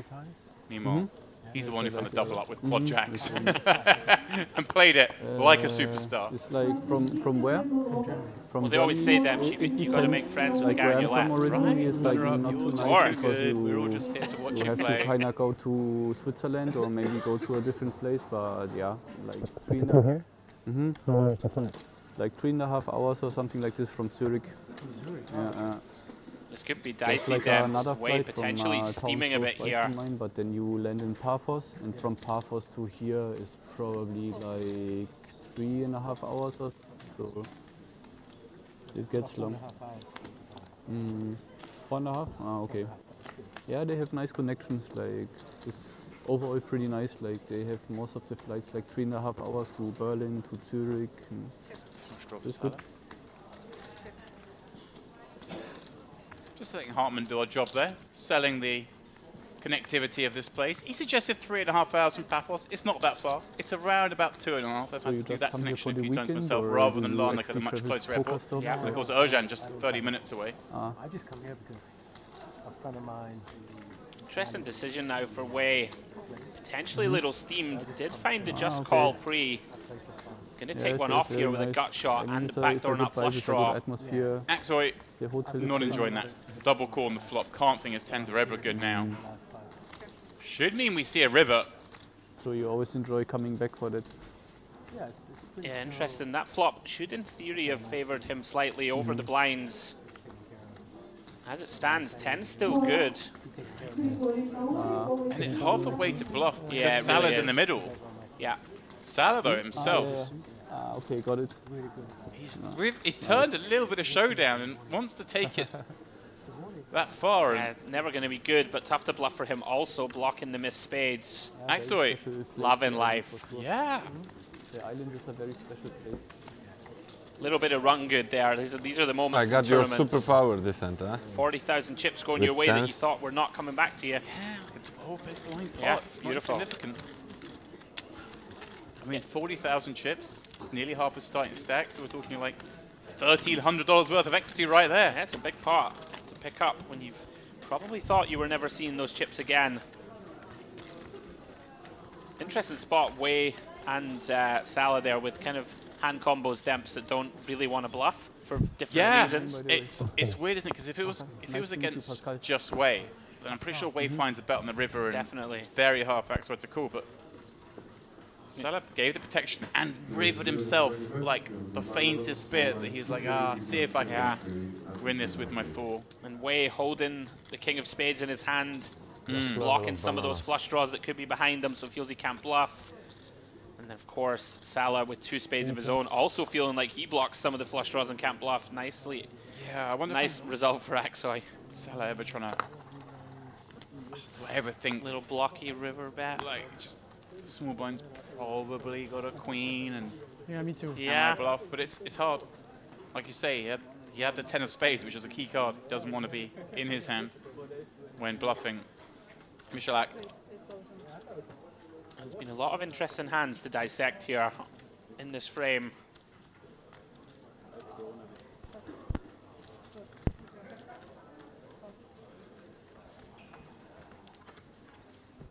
Yeah, I actually covered Subramaniam here before, but I believe it was in a cash game, not in a tournament. It's my first time seeing him in a tournament format. At least I feel that's the case. As blinds are going up, but again, I reference, not really going up. 2,000, 3,500. We're just raising the small blind, keeping things low as we still look to build this prize pool. Registration open until the end of this level. As it is, that's how our feature table is set. Way with just over a starting stack. Things have not gone that man's direction. Obviously running in to the quads of Haj, and a couple other little pots gone against him. Aksoy been involved in a lot. Again, not really been his day. Thus far, the day surely belongs to the man at the top, Subramaniam, who it looked like was going to lose nearly all his chips with jacks v aces against Elias Salah, but managed to save 110k back, kept himself on 160, and then it's gone on a bit of a heater since then. A combination of good play and run good has got him to the top of the counts. It's really impressive. It's fantastic to watch. It's this kind of playing style that feels like it toes the line between genius and insanity, Demps. It really does feel that way, where things could go spectacularly well, but there's always the potential at any moment for things to bubble the other way. Great to watch, though, and so far, it's played great. Other than that 10-8 off pre-flop, which was a bit steamy. That seemed like steam. There's been a couple that have been slightly on the liberal side I can get behind, but yeah, the 10-8. The 10-8 was a bit steamy. But hey, made it straight, so genius. Yeah. Karam. 2 kings. No rest for us. Has he just joined this table? Was he there before? Am I? I think he might have been there, but just completely dealt out. Just dead cards the whole way around. Oh, Wave. Try and find some discretion, my friend. He is also very steamy. Yeah, against the +1 open, though. Yeah. Nicely done, Wei. Like I said, I think Wei's been pretty decent and fairly solid in the tournaments we've seen him in thus far. You're recognizing that against the +1 open, King Jack no good, even though we saw him peel with King Jack a few moments ago. It was a much different situation against the late position open. Subramaniam even showing some restraint. Oh, yeah, right. I think Karam was there before. But yeah, just been dealt out. Miracle. Now he finally gets the hand, and everyone's like, "Oh, you've been really tight." He's like, "I haven't been tight. I've just not had any cards." There's a difference, guys. I do kind of miss the old days of poker where, you know, just the fact you got a bad card distribution meant you were tight. Everyone's fine. You can get away with it. That's it. Well, I folded for an hour so I can open under the gun with 7-3 suited. Doesn't matter what you have anymore. Right. Use that image. Had a tight image. Those are the days. Saw some truth to it. Can't believe you played back at me. I've not played a hand.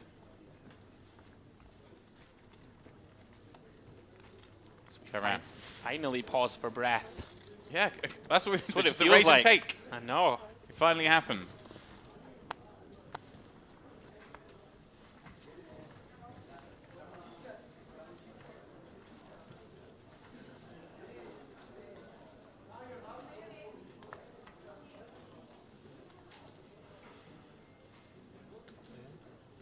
I show you Haja's muck that 2-4. Wait. Wants to play. Min opening Queen Jack. Getting a flat from Salah. 1 seat over. Suited King. Hashim on the button with a hand we know he likes. This kind of middling to high suited connectors. Beautiful spot to take it 3-way in position. I thought you were Potentially watching more. the stream. I wanted to see. Of course, we're coming on a half-hour delay. Players referencing who's watching the stream, who isn't. They want to see certain hands. And if I was at this table, there'd be a lot of hands I want to see so far that haven't got to showdown. But I'd like to know what players have had. Been a roller coaster. Another multi-way pot developing. We've had so many 3 or 4-way pots. Queen high, all about the opener. Yeah, if I was in this, I'd be Axway going, I want to know what he had when he peeled my 3-bet and bet me on the river with any 8 being a straight to find out it was indeed the 10-8 offsuit. And we referenced a moment ago as way. Let's see bet this rainbow board with a very strong top pair. Hoping to get action in. For the small bet, Hashim getting curious. Hello. Backdoor flush draw, backdoor straight draws, only the one overcard as well, of course. May think a 9 or jack. Could do him a service. And a gin turn card in terms of turning his hand into a bluff. Picking up clubs, getting the knuckles from Way. Look at this. Hashim here with good blockers to King Jack and Queen Jack. Right. Potentially try and leverage here. Get a hand like 8s through 10s. If it decided to c-bet, put it in a tough spot. Right, and I was about to say, this is beautiful sizing for that mind because he could still have a queen to this size, right? He's not making the mistake of repping a king, which is hard to do when you've called queen 5-3. Sure. But this certainly looks like it could be a queen, kind of like a small bet here to check back rivers. Kind of thing that would scare those pocket pairs you mentioned. The 6s through, well, even as far as 10s, I guess. Potential big moment coming here for Way. Oh, look at this. Here it comes. Hashim pulling chips once again. Really looks like value damps. It does, doesn't it? Now it does look like it's a king. It's like a hand like can't be King Jack of Hearts, but that kind of thing. King Jack of Diamonds. Maybe the Jack of Hearts may sway Way to calling. He's been bashed around a little bit. Yeah, finds it. No. Sniffs it out. Great call, because there weren't that many natural bluffs there. No. Yeah, natural bluff going to need to be some kind of flow.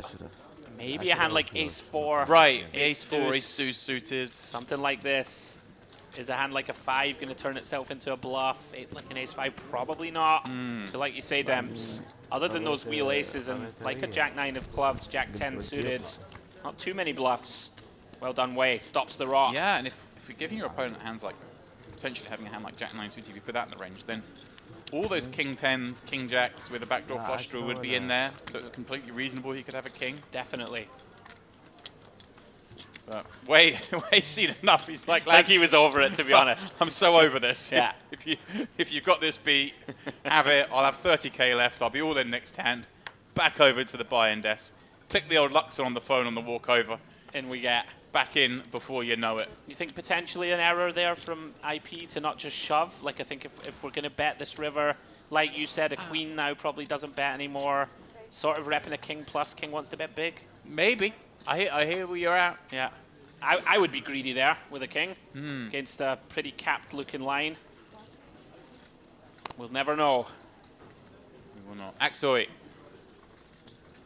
doesn't want to miss out on the party. A suited 10-8 getting opened up from number 1. Hashim flatting again. This time, much more comfortable situation in the fact that the 2 4s are a bit easier to play post flop. Fit or fold for the most part. Yeah. Against the under the gun open. Hoping to go multi-way. Doesn't get that though. So suddenly now the 4s get a bit more difficult to play because we have to take 4s to showdown more often. Gonna have to start bluffing with them sometimes, Damps. Ooh, saucy. Well, ace, king, queen. Definitely the Razor's board. Although Hashim calling in the cutoff against undergun is going to have some of this himself, but...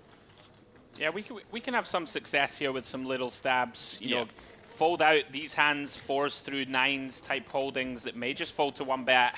Right. Not much else going to fold, but gets it done. And of course, if we turn a spade, can go blasting. Turn a jack, make the nuts. Yeah. Nice small bet, getting the job done. I've really enjoyed covering this table. Lots to unpack. Been manic. Lots of hands I'd like to look back on. Well, we're changing the deck. I hope it doesn't change the action, as it is still Subramaniam with a slender lead on this table as we're midway through day 2 of this Gangster Series main event. Day 2 of 4, we are covering this event from now until its completion on Sunday. Plenty of action plenty more storylines that will surely develop. But for now, it is Subramaniam, the man, giving us the excitement. It's hard to imagine that he can keep this going. Like, how are they going to give him enough hands to keep getting involved with? I believe you'll find a way, Demps. Yeah, I said that and then realised you could get 10-8 offsuit and make it exciting. A very impressive performance so far, we did say. It's a dicey style that he's implementing, but doing it beautifully thus far. You will be famous again. Yeah, again. Yeah. Harsh. Queen Jack suited on the gun. Again, you know, normally it's such a nice hand, and it is a nice hand, but at this table you're like, I do have to play that a little bit tighter in these spots because there is so much action so often behind. Yeah. Obviously, Queen Jack suited is still going to fall into that realm, but it's not quite as nice situations that make be a quote-unquote normal table. Yeah, I hear you. Salah we've seen be pretty loose passive, to be fair to say. Yeah. Of course, very reasonable peel with 8s. Yeah, this one, I think anyone in the world's going to find just the peel here against under the gun. And it plays pretty well. Don't want to inflate the pot against that first position open. And once again, just like the last hand, the pair in position, getting it heads up. This time, trouble for Salah. He does have a gut shot to a straight flush draw, but Haj flopping massive once again in a spot where he may well get paid off again. What is this flop, Demps? And he finds the knuckles again. Salah more than happy to do some betting here with an overpair and a club. Is this the Haj trademark check raise on the flop with strength? Yeah, really interesting. On these monotones, IP going to have a lot of suited combos. We're going to have a lot of hands. Lots of our range is going to want to play with caution here. I actually quite like this check call. You know, if we have an overpair with no club here, for example, never going to raise. As it stands, pretty good turn for Salah in terms of it should slow down the action, Demps. Yeah, stares his man down. King of clubs, obviously not the best card for Haj to see. Only losing to one card, though, but checking in flow. Now the board runs out flush. Both beating the board, of course. Haj, I guess, with the queen and jack specifically, very hard to imagine your opponent value betting. Yeah, time check here, right? Time to go for value, I think, for sure. Yeah, and I like this. This is a pretty Micro intelligent sizing, I think. Try and get our opponent to call and play the board, or just flick it in here with a mediocre club that won't bet on its own. And you might induce the occasional bluff raise here, Demps. Yeah, I think I like this. Haj playing very well. Very nicely done. Great bet size, as you mentioned. Made no option for the 8s. Hey, with a club. Don't want to go too large You there. are again bottom of your range, huh? That's why. You are on the bottom. He's 10.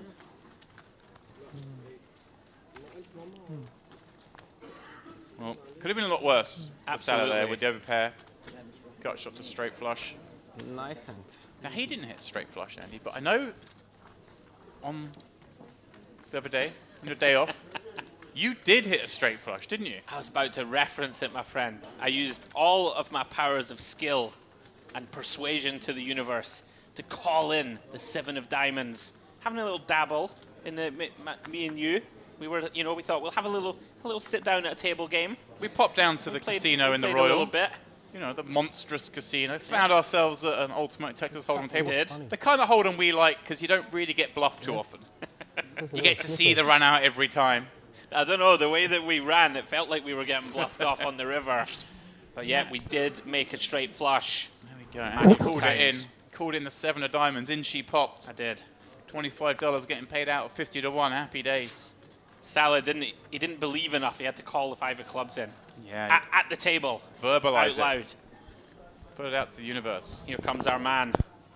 Another Subramaniam. large open again, Demps. Yeah. Interesting. Nearly 4xing now. And he's going to get a customer. When you've seen this the second time now, a large open, it kind of, I guess, is a little less confusing, if you like. The first time someone goes big, you're thinking, what does that mean? When they go big again, you're like, okay, maybe they're just making some sort of strategic adjustment. It's really interesting because as strong as our hand is, and of course it's very strong, We are around about 70 bigs deep, a shade under, and Supermanium very sticky. You know, you wouldn't be shocked, right, for him to call you here when you make this 3-bet. But I guess to the 4x sizing, it almost halves our stack. Can we think about it as being like now just kind of like 35 bigs deep because of the oversized open? Sure, almost like a straddle in many ways. Yeah, I hear you. Do you get to inflate this pot with a premium? Never quite know what Supermanium's going to do. No. With the oversized open, I'd hope the adjustment is to not want to defend as much, but it's against Axoy, his man. Yeah, does find a way to get away. Yeah, nice. Some cool idea with a 10-8 to squeeze, but as we mentioned, it's one a bit of a different situation. Yeah, what a beautiful moment that was. 7 of diamonds rolls off. Andy starts giving it the volley. It was good fun, wasn't it? The oi-oi. They got to call a floor person over. Yeah, it's 50 to 1. Get the, where's that 1K chip? Get that out of the rack. Get me paid. There we go. I don't think I've ever seen a less enthralled group of dealers, though. There wasn't a lot of humor involved, James. There was from us. Oh, yeah. And there was from our table mate. We were high spirits. The dealer wasn't too bothered. So considering you hit a 50 to 1 shot, how much did you win at this gambling session? I saw it like... Minus $200. There we go. You saw his card? I guess so. Stay safe, kids. Table games. Red, like Nothing red picture card. I saw. Let him see, maybe it's not. We had fun. Check it, you check Let it. him check. Picture, but yeah, it wasn't red. It's not red. No, that is red. Yeah, maybe because of lights. I just saw it was like picture card. Of course, you went dabbling in the high Sorry roller. about it, I but- went dabbling in the PLO. We've lost to Ultimate Texas. It's not been a great trip Any of with your cards guys in have our a nice hands. A lot night, so- safer back here. I mean, it's only, they only give us one I saw bullet your each, card, no? right? So it's, you know, it's hard to show our magnificent skill level Demps on one bullet, right? That's the reason. Yeah, Is that's it? what it is. That's what I tell myself when I go to sleep at night. We came with a bolt action rifle. These But guys are 300? running around with Uzis. 70.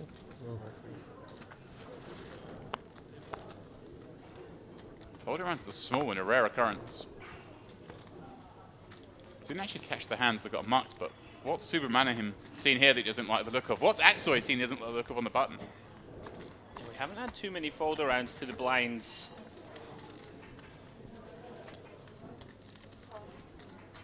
Haj's gonna limp. Yeah, especially at this big, small blind level, as it were. It kind of just encourages even more peels, doesn't it? Or fewer folds, I should say, not necessarily peels. And Mikalak Here we go. gonna come with ISO. We can see it's not gonna work. Of course, when you're limped into, you're gonna want to ISO a lot of hands, both strong and weak. King 3, Mikalak decides it falls into that category and makes it 12K. You wonder though, Haj has been building Mikalak up. Obviously, she has him a lot of respect, saying, you know, you're the superstar here, we're just a fish. I wonder how much he's going to look to avoid his man here. I don't think we can fold ace-3, that being said. I agree with you, but Yeah. I don't Yeah, think you he's never enjoying know. this at all. Yeah. Yeah, you're never enthralled. As we can see, he's dominant favorite, but out of position, gives up the bet and lead. Jack 8 deuce. Jack 8 being the relevant part of this board in terms of Haj's range. Sure. Yeah. Mikalak I think she forgot. would be thinking that is a dangerous looking board. Oh, there you go. Yeah, small blind limp calls generally going to connect quite well, Demps. Inclined to agree with you. These small blind versus big blind encounters, of course, where the ranges are so wide, some of the more interesting hands tend to come from this. Mikalak going to go for the delay. Makes a lot of sense. Rainbow board. Haj picking up a gut shot to the wheel. I guess probably this hand fits even more nicely into kind of check calls now, right? Because our opponent, if they have a delayed c-bet, well, we can pick that off. And we want to realize our equity with a gut shot draw here. Yeah, for sure. Gonna want to play most of our eights, I assume, still as a check. Maybe lead some jacks, check some. Well, he's gonna go lead. Makes it easier. Yeah. Maybe this is exactly my point against this player in particular. He wants to make his life a little bit easier. Give up some equity in terms of not picking off bluffs, but a better percentage chance of winning the hand. That would make some sense, Demps. It is difficult to get a better hand to fold, which is part of the problem with leading here. Right.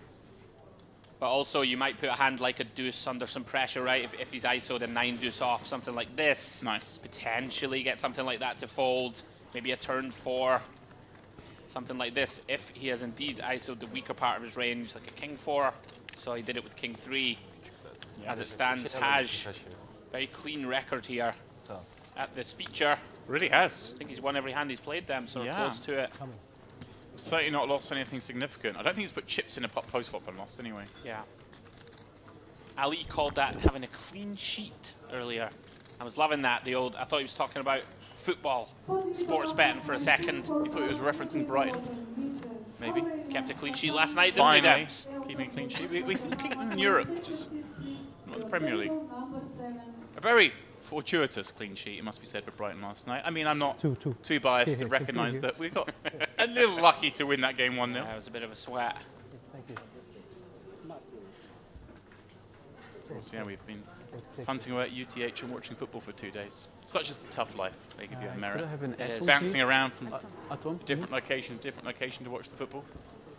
I even took Annie down to the kids club to try and find the Brighton game. Little did you know there was an arcade in here with all sorts of games going on, PlayStations. I thought we might miss you today. I thought that might be it. You might just be in there playing a bit of pinball. I might go there on my break. There we go. High stakes pinball action as Hashim's are going to open up to, pardon me, Jack 8. From +1, Subramaniam, next seat with 2 9s. Does he want to inflate this? If he knows the raises are going to be pretty wide, he might. Yeah, we tend to see this kind of hand proceed as a flat, but here we go. And there you go, Dems. You've called it.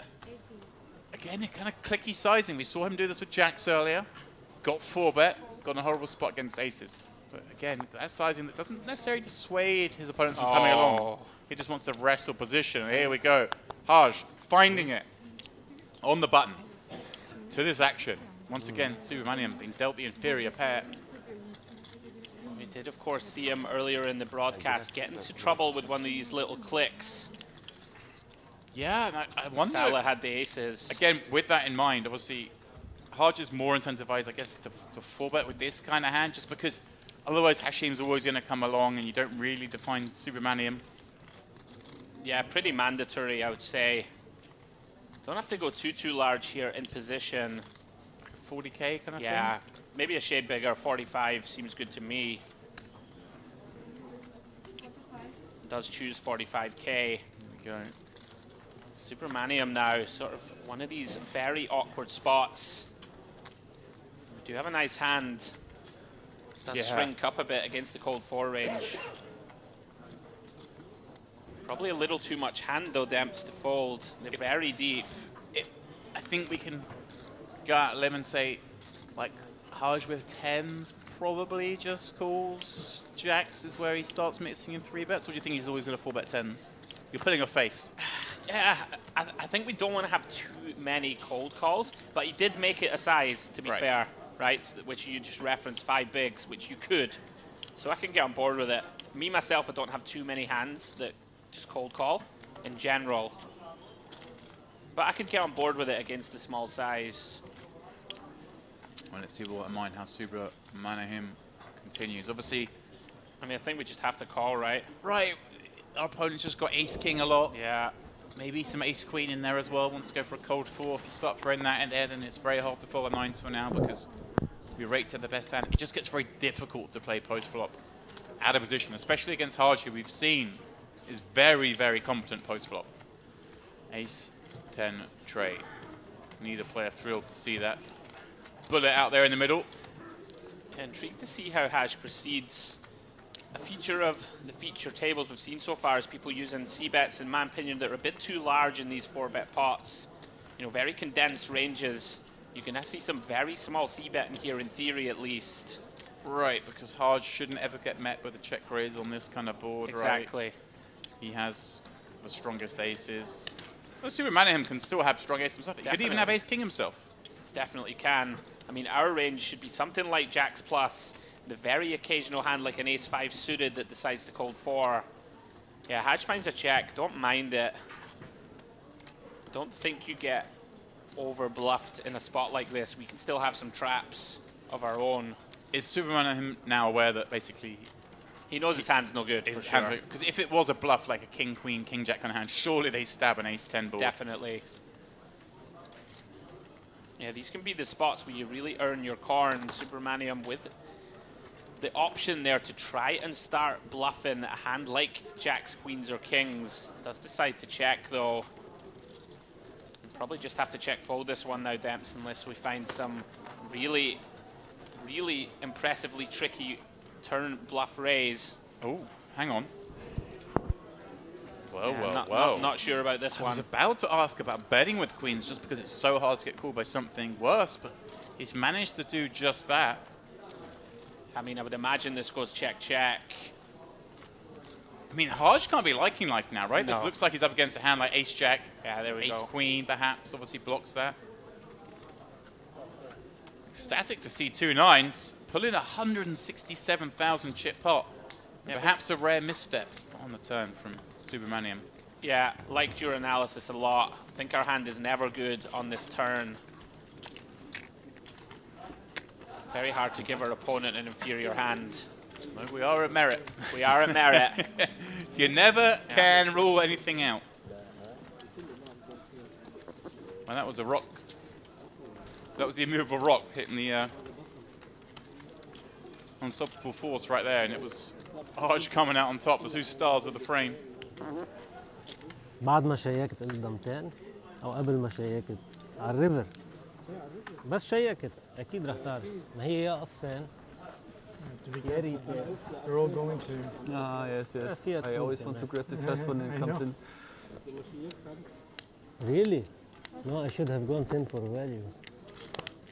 No, I mean, I think you were talking No, about... he's telling me that he knew I had queens. I asked him before I checked or after I checked the river. He said after. Kings, no?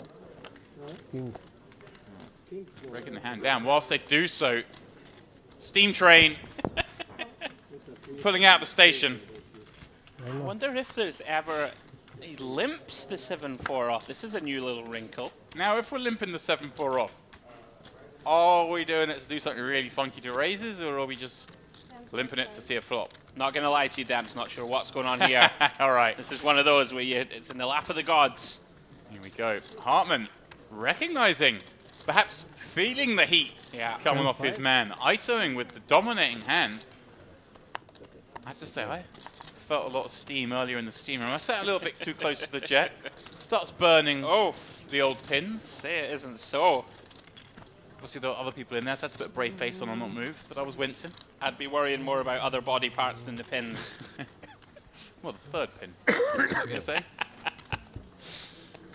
Right, that's enough of that. I apologise. And Supermanium didn't throw good off the bad, it just relinquished having limped in with the 7-4 off.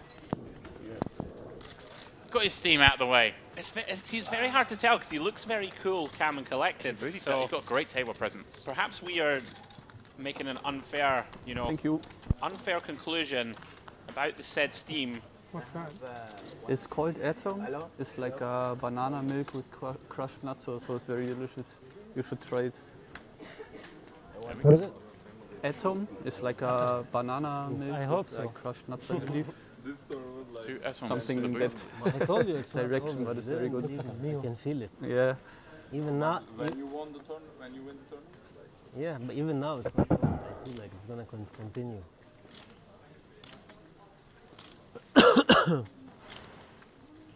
Winning won't make a difference. Supermanium just does not want to fold a hand. Eventually releases 5-4 off from under the gun. Karam, by our reckoning, has only been dealt into one hand. One hand, yeah. We haven't seen him fold anything marginal. We haven't seen him play anything marginal. He's only had kings. That's the way it goes sometimes.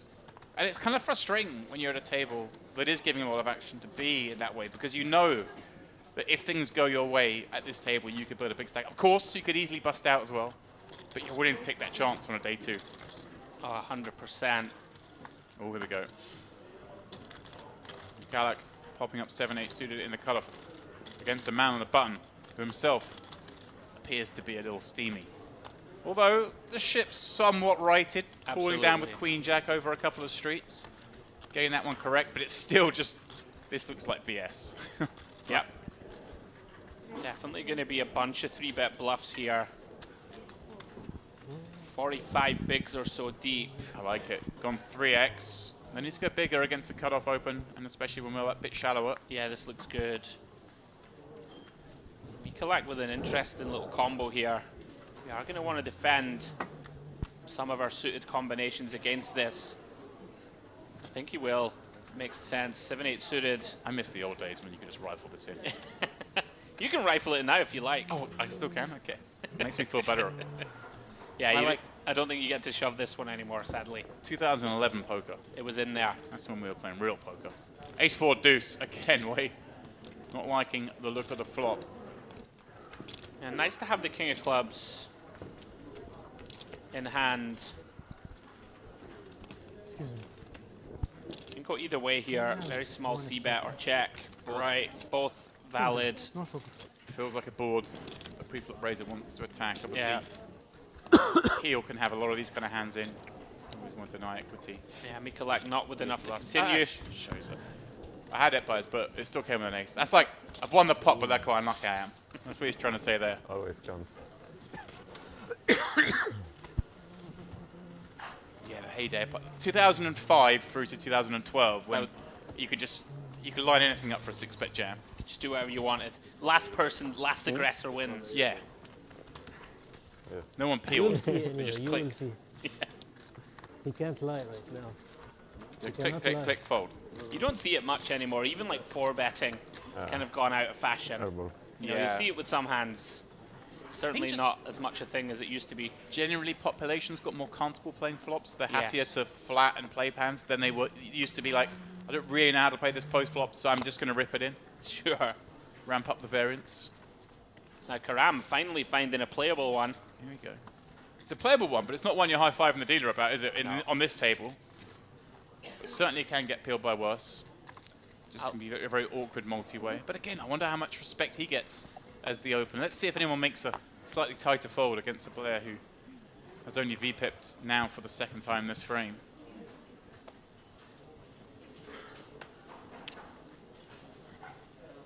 So far, everyone dealt dust.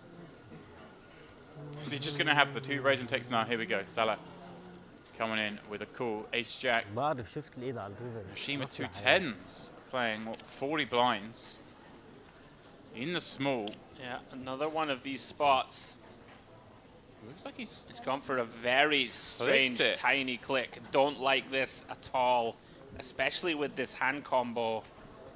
Having said all that, this does actually put Karam in a pretty horrid spot. It does. Like, he's got this garbage hand he's open. 65%. Oh. Part of the problem, though, Demps, when you make it this small. Subramaniam. I mean, this is the same size as a Subramaniam Open. Like, he wants to be in. It was a raise, yeah? 8,000? 8. And, oh, okay.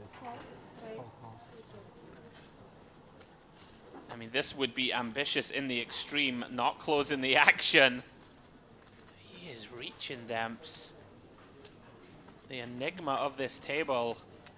Never quite know what's going to happen. No. Here he comes. Yeah, he's not closing the action. I feel like maybe he's thinking he gets a lot of protection from Hashim click small 3-betting. It looks like a lot of strength. Now Karam's ace-10 offsuit. Okay, it's only 9k more. I think we have to fold, yeah. But this is grim. Like, what are we expecting to see? As we can see here, he's in awful shape. But it's about the shape you might expect. He just can't fold for the 9k more. I can't blame him. I mean, all of a sudden, Hashim painting himself into a bit of a corner here on so many textures. Yeah, the 3-bet size just not defining his opponent's ranges at all. Definitely too small. And this is the problem, Demps. All of a sudden, big favorite not to win this pot. Yeah. How can we possibly c-bet here into the field? It looks like he's doing it. Tiny again. Just 11,000. This is an insane hand. Karam, a gut shot, and the ace of hearts now. Feels like we're in. We're definitely in. Might be thinking he's up against a monstrous hand here, like a set queen, set kings, and let's get the lot if he finds a jack. I mean, this hand is tricky. The merit solver in full swing. Salah with the same sort of decision on the button. Of course, would much prefer having a heart in his hand, but for 11k, closing the action into 90 odd. Deal me a 10, dealer. Penny for the thoughts of Hashim. Double flush draw appearing on board now. Hashim somehow still has the best hand despite getting called in 2 spots. I mean, how can we barrel Demps? If he finds this, I might be going home. He reaches. 9K. 9k? What is happening? Wow. 10% turn. 9k. Is he really done this? Does he know his opponents have ace-10, ace-jack? This is the sickest sizing. Such a confusing sizing that the graphics will not catch up. Yeah. One of our poor crew backstage is going, it can't be 9. That must be a mistake from the dealer. It is 9,000. We're going to see 2 calls again. Wow. As they both go chasing Broadway. Hashim. There's 1 10 in the deck, and it is the 10 of hearts. Board pairing queen completes the backdoor club draw. I mean, does Karam feel like he, with a 10 of clubs, kind of wants to buff it? Can he have a queen that wants to bet here? Both of these players, the problem here, with this tiny size pre, Karam and Salah both going to have a lot of queen X, I think. Nobody raised the flop. And both have clubs, right? Neither of them. Yeah, they both have a club in their hand. Anything could happen here. Right, Salah with the more obvious one, holding the ace of clubs. But if Karam beats him to the punch with the bluff, Salah could jam over a bet, which would be beyond sick. I'm loving this from Karam, understanding the situation quite well. Has to go for it. I'm going for the quite small bet. But it's a small bet in a multi-way pot with multi-street betting. It is harder for him to be light. Yeah, I mean, it's almost impossible to give him a bluff here. We can see Hearts. he's found that's about it. Yeah. But is Hashim just going to get stubborn and say, I think you've got hearts? This would be He's got unbelievable. 2 chips in his hand ready to flick in.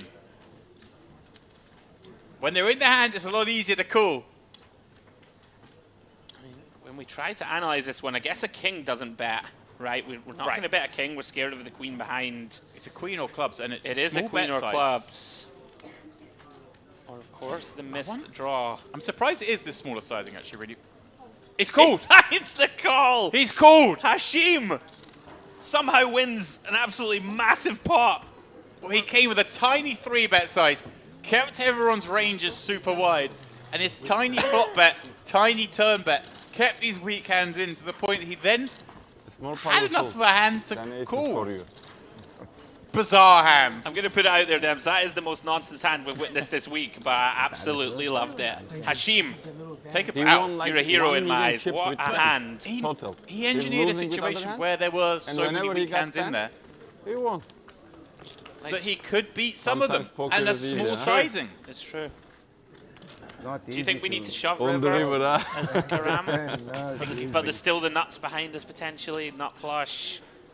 You got it, you got it. Nice hand, sure. Yeah. So much in there. I would rather, he's gone for the 38k, which is into, what, 135 or You'd something. rather see just like 90k, 100k. I just think all if in. we're trying to rep a flush, we're going to bet bigger. What a wild hand. I would like to see bigger. How in the world did Hashim win that pot, more to the point? 4-way on the flop. Finds it, Demps, on the king, queen X. Got 3 streets of value with his 10s. 10% turn. Unbelievable. Do not go anywhere. Those of you tuned into us here for this day 2 of the Gangster series, where the players are acting like outlaws, certainly outriders in this one. By seeing some fun action. Axoy. That hand was officially Gangster. No doubt about it. Yeah, that's the coolest hand we've seen thus far. In terms of how the winning hand has played it, how they've managed to generate multi-street, multi-way action. And get the underpair home. I gotta hand it to Hashim. If I'm in that spot post, there's no way I win that pot. No. You think you would have fallen into the camp of maybe just ripping free? I would have jammed. 40 bigs. Just have a go. Axoy's picked up one caller in the shape of Salah, who has got none of this.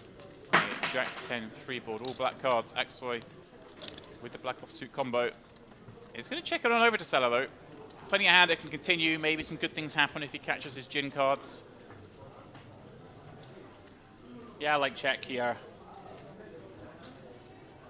No, we're not done with the hand. We could potentially check raise. We can definitely check call. We could still bluff later. Bet now, target some suited ace-x and some low to mid pairs. Get them out of the door. Does just that.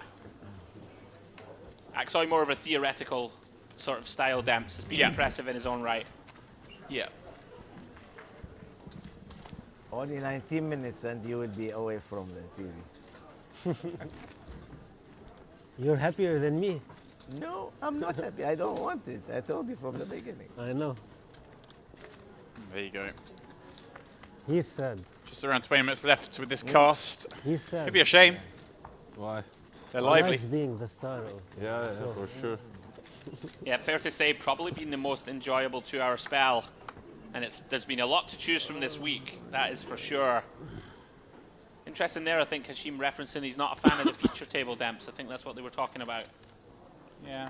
What do you think? There's some people who love it, some people who really enjoy it, some people shrink away a thrive little. under it. Yeah, some people don't like it. It's definitely a mix. And I think the most interesting thing is perhaps how different players' styles react when they get on it. Some players will open up more and for the either just showing off, if it were, as it, you know, just getting in there, or also feeling like they're supposed to do more. Maybe they're not confident in the game, they feel like they're supposed to do more. Okay. And then some do the opposite, they just shrink up for the same reason. Maybe they're a bit, I'm not sure if I'm supposed to do that, I'll just fold. Yeah, might be worried about looking a bit silly, potentially, if friends are watching, worried about being critiqued. Yeah, maybe a little, just play that a little bit tighter. But it's interesting, a game of poker, you never know how each person reacts to it. Some have just got the confidence just to play their own game. They're very happy in what they do. Interesting spot here. Aksoy has a potential 4-bet here, Demps, I would suggest. Yeah, it just could call also. This feels a little out of flow, though. Yeah. Way. Let's have the 1-3-bet showed king's button to cut off. I'd actually like this as a spot to light 3-bet just because of the flow of the table. This doesn't feel, if I'm sitting at the table, like it's going to be light. I may have landed on it, but I do hear you. Yeah, I mean, the combination, exactly that. You said he seems to be a very theoretical player, Aksoy. That's it. Try and fold out some sort of ace-jack, ace-queen, king-queen suited types. That's a tiny 4-bet. I don't mind it at the sort of stack depth. Because we think Way's 3-bet hands are going to be hands that just don't really ever want to call 4-bet, right? Like, I think so. King, queen off or something. We can see this one's, of course, going to send it. Aksoy, get the bad news. Bad timing, for the fans. For the fans, indeed. Button good. Yeah, don't hate it. Don't hate it from Aksoy. We can get some better hands to fold for sure. Yeah, great hand selection. Bad timing. Yeah, good hand selection. Bad timing. I mean, if Wei has a hand like jacks or queens even, potentially queens a little more comfortable, of course. A hand like jacks in that spot, hand like ace queen off, king queen suited types start to shrink. Unfortunate for Aksoy.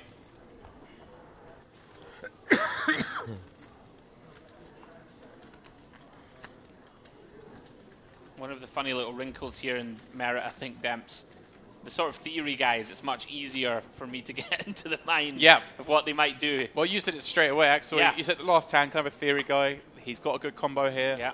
To 4-bet, he Yeah, went with that. Thought he might go for it. See, I'm a bit more MPO. I was like, I'm feeling the flow of the table. Yeah. Just get in the groove of it. Like 3-bets not really being the order of the day at this table. There've been plenty of 3-bets. This is it. Which, when you're playing at the table, suddenly excuse you. So maybe I'm privy to information the players aren't. Thus come to that conclusion. This man doesn't need much invitation. Another big open coming. Looks like. Yeah. 3.5 once again. It's really interesting. You look at a player, you know, somebody like Dominic Nietzsche, he loves this 3.5x or limp style, and it's really tough to play against. You know, hands that you might consider to 3-bet, or, you know, all of a sudden you have to make it that much larger, and normally you have to have a tighter range. But Karam finds a call then in the small. Yeah, I think he's seen enough. Doesn't want to take it to a flop. Thought he might just send this combo if we're going to continue, but right. finds a call. And obviously with, what, 20 minutes left of the re-entry period, as it were, as well. 10-5 deuce rolling off. But maybe he's more interested in, you know, if he sends it, he's gonna win a small pot or lose a big one.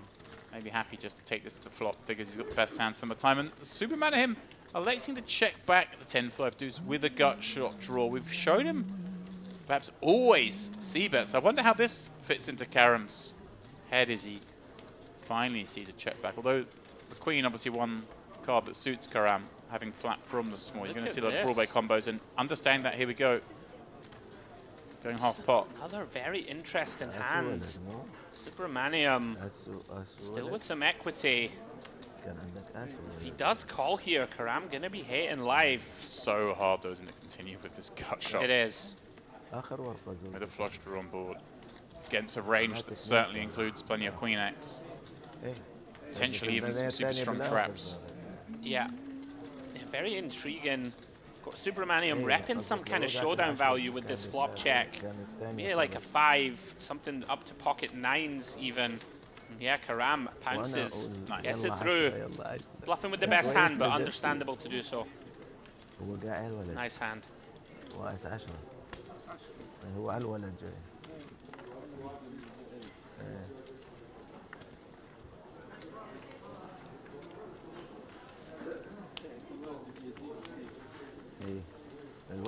lot to unpack, Demps, from this last couple of hours. Crazy action. That's what you get here at Merit. Those of you watching, hope you're enjoying it. If you are really enjoying it, then why not give us a wee like? Or a wee follow. There we go. I was going to start with a like. If you're enjoying this particular stream, give us a like. I was building you up. I'm then going to beg for a subscribe as well. But if you don't want to subscribe, at least just give us a little like. That's not too much to ask for. I don't think we even need to beg. Action's amazing. Well, yeah. Hey, listen, I'll put it out there. Action's amazing, fun to watch. Yeah, if this doesn't sell it for you. Yeah. I mean, we're both privy to watching a lot of poker streams around the world at varying stakes. Different casinos, different types of players. I genuinely say this. These are the most fun ones. The Merit stuff is great. So many deviations, so many characters, and we see so many of them stream after stream, tournament after tournament in this room. I mean, I can think of 3 or 4 hands in this spell alone that you wouldn't normally see in tournament poker. As we see Haj here is dominated. Has a hand that, of course, is going to defend. King 9 way with the Ace-King once more. And this is trouble, Demps. Haj gonna lose some chips here. Yeah.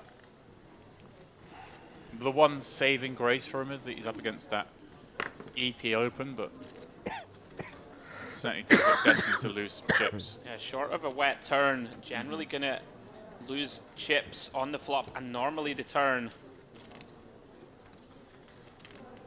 8K c-bet.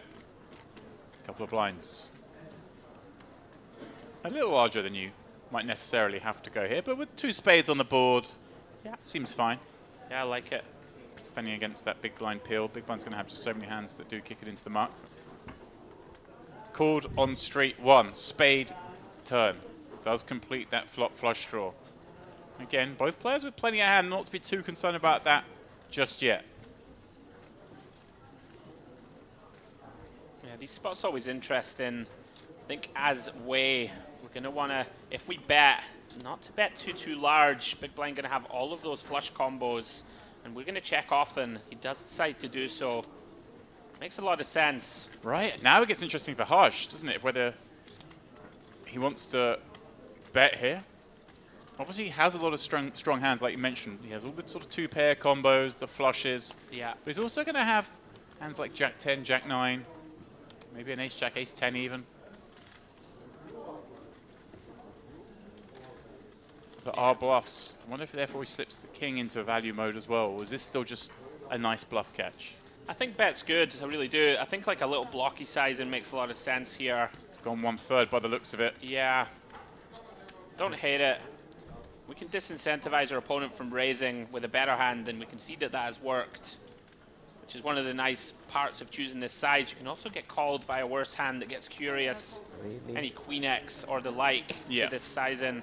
I So think- Haj pretty happy to escape relatively unscathed. Yeah, he kind of got snapped, and I feel like just the mannerism in which he turned the hand, he was like, kind of like the king. Like, Yeah. is it good? I don't know. Can certainly be up against the queen, but the speed lent itself to more top pair kind of holding. Yeah, these are really interesting spots in poker where I think that Wei should consider at least raising on this river. But then again, he is up against, you know, so many flushes, so many 2 pairs, and a lot of blocky bluffs, right? Like you referenced. Yeah. So call seems fair. I've been very impressed by Haj. What we've Yeah. seen, obviously, he had some good hands. Yeah, like how even he's they're playing. losing that one, losing small. An 8th place finish in the warm up here, back in the summer during the retro series.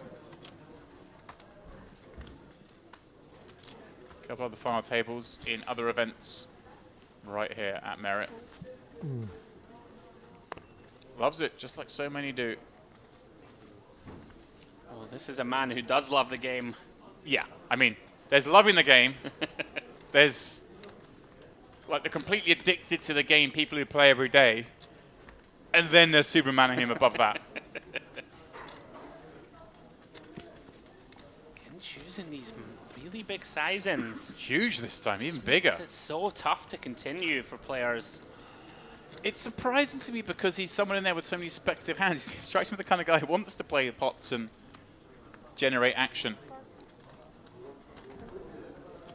I really do think it could be an aspect of the game that's somewhat unsolved, like to use this really large open size in. Like, people just don't know what to do against it, Demps, right? I wonder if it's in any way, because we are coming to the end of the rebuy period, and so therefore he's trying to shallow stacks out, so pots are bigger, both to encourage bigger action. I don't know, I'm trying to draw a parallel. It's very difficult, and like even a spot like this now, for example, you know, Mikulak has a hand that would be a very standard defend, right? Or even potential 3-bet occasionally.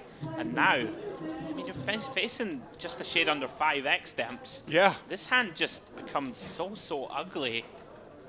I mean, I could honestly just see fold here, and I think it would be fine.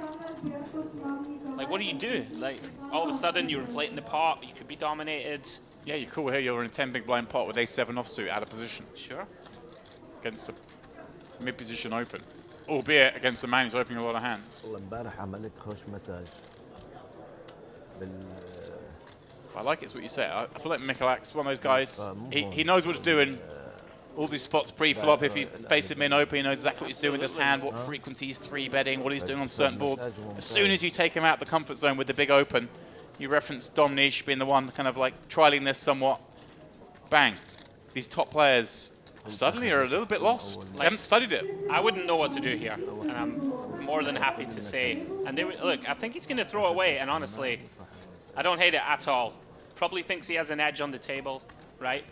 Probably thinks that he's going to have better spots to get involved. Yeah. And if people want to give him the money, he's going to wait for a better spot. Don't hate it. All I'm taking from this is, next tournament I play, 5x. I'm throwing in a whole bunch of 4x opens. It's just one of those dicey strategies, of course. There's going to be problems. Now, don't tell me bad side. I'm gonna go for it and see how I get on. It's horrible to play against, though, right? He 5x's there. You're in the cutoff with Jack 9 suited. Right. Well, can't call anymore. You're on the button with Queen 10 suited. He's 5x'd. Do you want to call? I don't know. He wasn't ready for that. He wasn't ready for that. Question is, Demps, are people ever balanced? And do they do it with aces, right? Right. I don't know. Probably not. Very fascinating. What are they needing? Mikulak, he wasn't ready for that. He doesn't know what to do. And he's like saying exactly what we are. I mean, I'm in the booth and I don't know what to do there. Perplexing.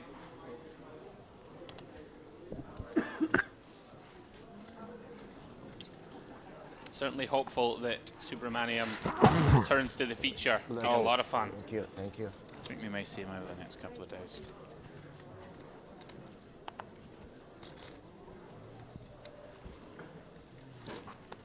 Karam. Okay. Minimal amounts of V-pipping. Yeah. But is going to give this one a go. King 7 off from the hijack. Haj Just wants to check what's behind. And I wonder if he ever wants to kind of induce here with Karam opening off the starting stack with late registration closing into this level. Yeah, I think 30 bigs deep, 3-bet call would certainly be fine.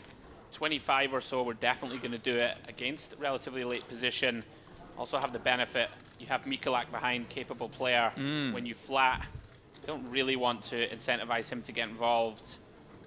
Although, like you said, Demps, Karam being very snug. Yeah, it's the concerning thing. Deciding just to call for that reason, I think. We can see it's King 7 off, but I wouldn't think it's going to be anywhere near this light from what I've seen from Karam. Obviously got Ace 10 off the showdown where he kind of got forced into a bluff.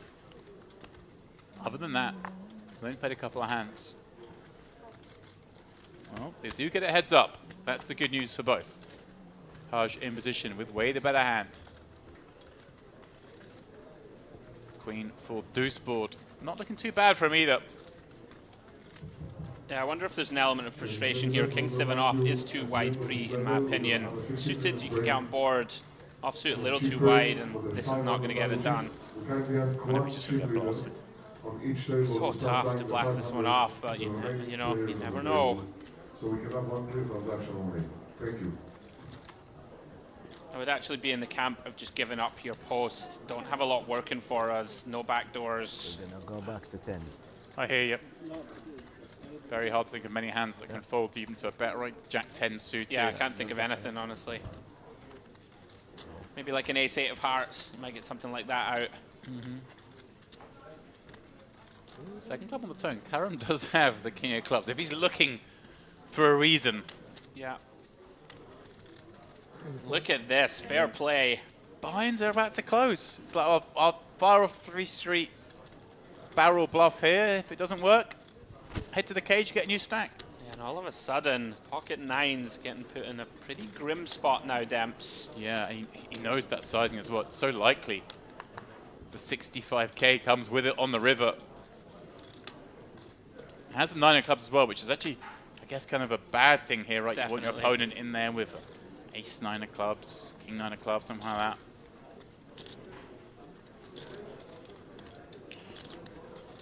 You gotta hand it to Karam. Not a fan of the open, but he is following it through with the aggression. I would hate it if I was in hard to see. Just I'm hating life here. Seeing the frequency that Karam's played, and now wants to fire twice on this board. I honestly don't know what I would do in Haj's shoes. He's played flawlessly so far. And whatever he decides to do here, I would continue to say he's played flawlessly, even though we can see him getting bluffed, but it just makes sense. Nicely done, Karam. Yeah, you gotta hand it to him. Oh, I'm the... Turned a very dusty holding into profit. Ballsy. It was. A little look out and about, see what's going on as we have just 2 minutes left with these guys. See the tournament clock ticking down in the background. This is what will be coming up after the break.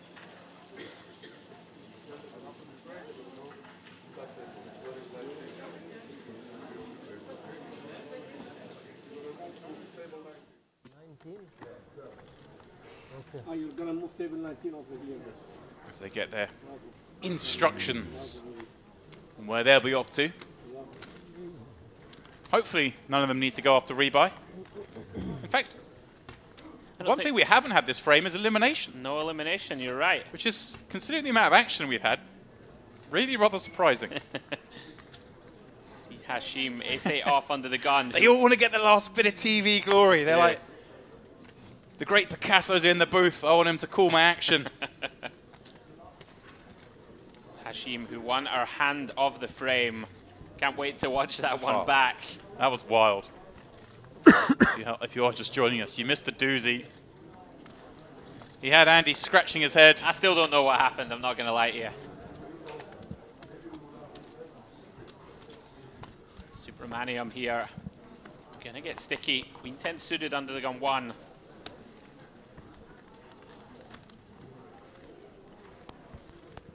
Very interesting spot here for Mikulak. I'd expect him to VPip this Demps. No, he's very, very comfortable with his ability post. Yeah, I'm not surprised to see this. Gonna get to realize equity a good amount of the time on the button. Yeah, these two guys are given enough action that they're due to get some action. I think that's certainly a hand that Mikulak's going to be comfortable playing. What is happening? Oh, I thought he said all in.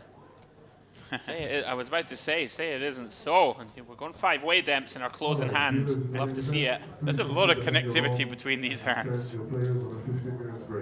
There aren't many boards we're going to go miss, miss, miss. Not that I'm calling for blood, but I want to see some blood. Might get some. King 6-3. Mikulak, pair and flush draw. Hashim with the ace of diamonds, but actually the rest do miss. This is the one board, but look at this. Hashim gonna take a stand. He doesn't slow down if he's created action. Again with these tiny bets though. Very interesting. Look at this. But imagine 10%er. Imagine if a diamond comes on the turn and he's got that ace of diamonds. What carnage we could still see. We'll get the rest out of the way because they have all absolutely bricked this board. Interestingly enough, we are going to use a lot of very small sizes here multi-way. Be a little genius developing. If he finds a way to win this one, Demps. Wow. It seems unlikely. He does not improve on this Queen of Clubs turn. He gets a little bash in the back of the seat just when he's thinking what to do. Whoa, he's picking up chips. Andy, what's going on? I love him.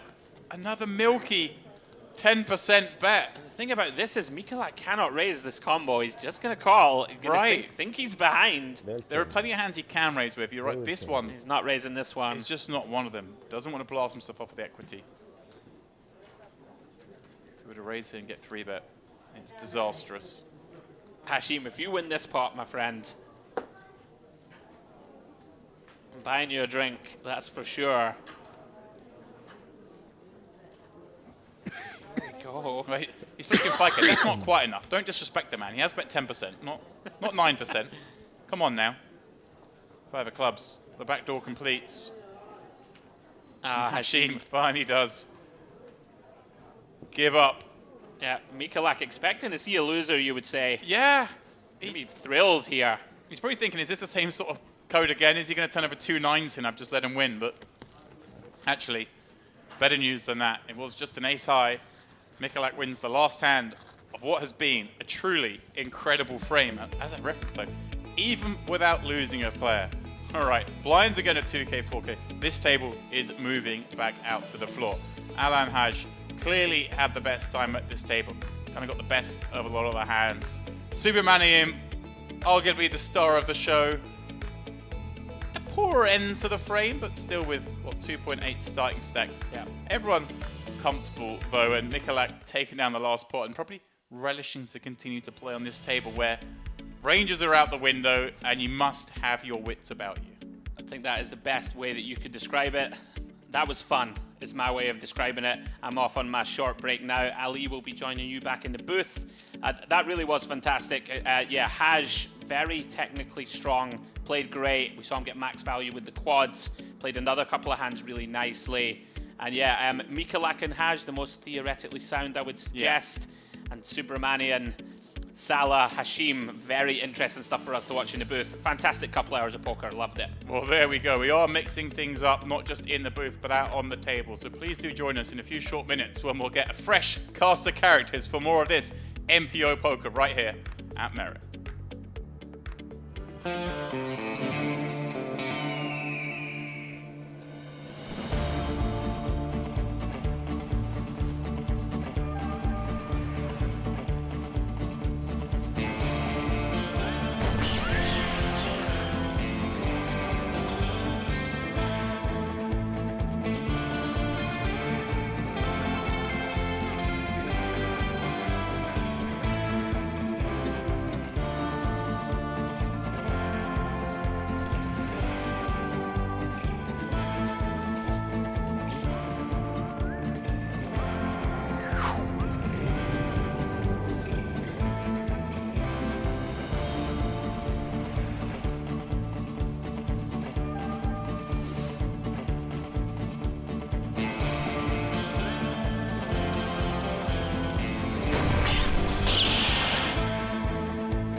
just enter all pots he's played so far with a call. Here we go, Ali. Gungarin 3 bets to 22k. Bernakis finds the queens behind on the button. Bernakis, here we go, all in. Pocket queens against the ace-king, Ali. Classic flip. Writing was on the wall in this one. And for Bernakis, he's going to need to hold here to avoid a visit to the reg desk. And there's cooperative board texture. As producer Vita is saying, if Bernakis' queens were to fall here, this would be a fourth rebuy. And how dare he mention it, as we're going to hold him responsible for this ugly king of spades on the turn. Downing the 2 queens, and paint shows up on the river, but not the type that Bernakis needed, as he does give a respectful fist bump over the Gyunguren. Understand.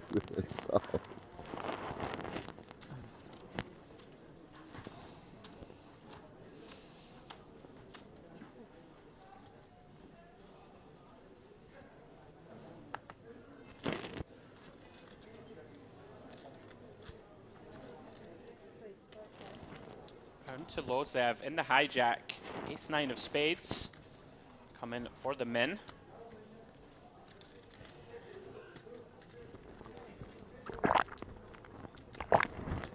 My goodness, someone is hydrating in an alarmingly aggressive manner out there.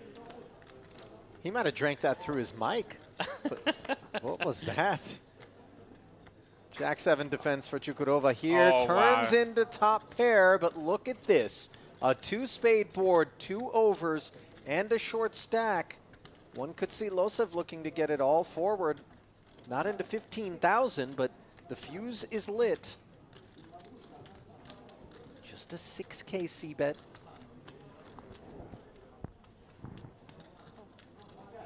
Chukurova just gonna call.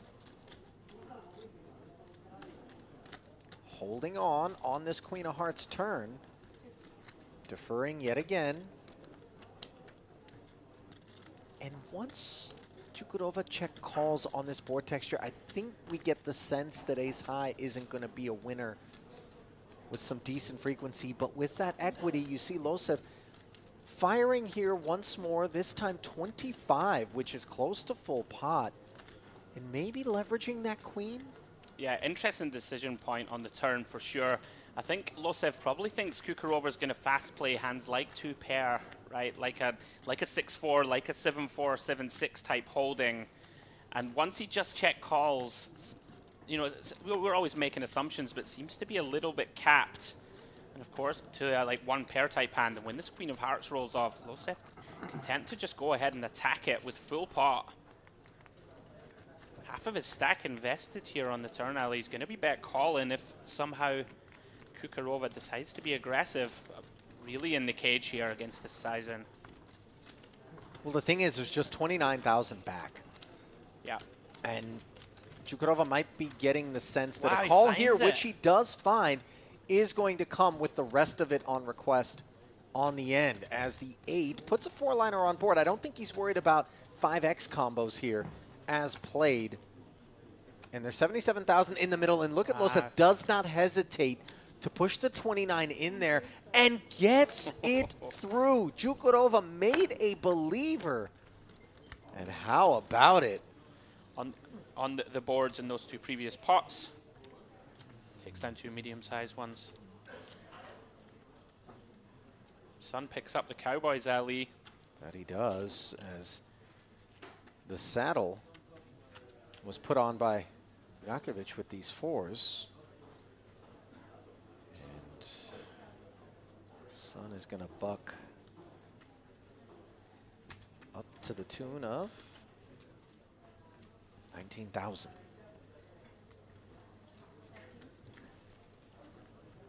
These guys are super deep.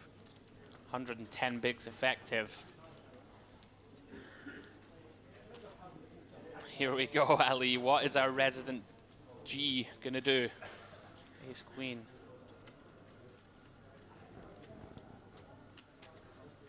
You know, we've seen him show pre-flop discipline in spots where there are openers and 3-betters in front of him.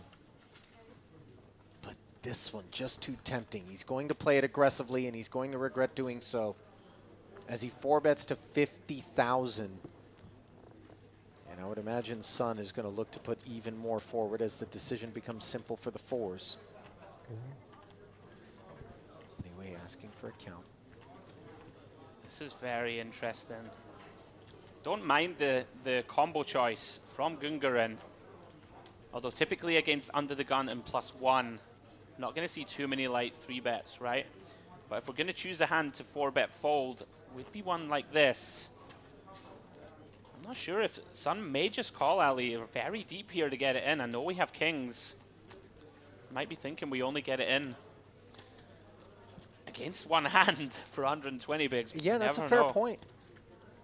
Yeah, Yeah, it does play it as a flat. I thought he would. Just in case, but let's see what develops here. 113.5 in the middle and a queen high, all spade board, overpair and the second nut flush draw for Sun. Top pair, top kicker for Gungarin, but once the 4-bet does get called, he too needs to be mindful of Sun's range.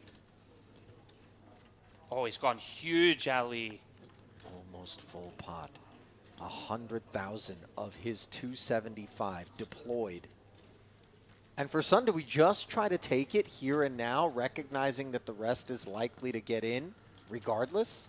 Or do we continue to just be conservative? Very interesting, because Gungarin, he's just such a wild card. But when he bets this large, I'm inclined to agree with you, Ali. It looks as if he's almost committed himself to this pot.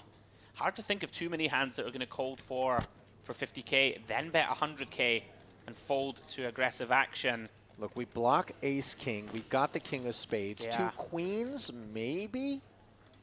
Aces, maybe? It does feel like the ace-queen specifically is like bottom of range as played to this point. It does. I would agree for sure. I mean, Sun here still pretty thrilled to have that king of spades. If we're unlucky and we've come up against aces, the ones that don't contain a spade, we're going to be doing okay.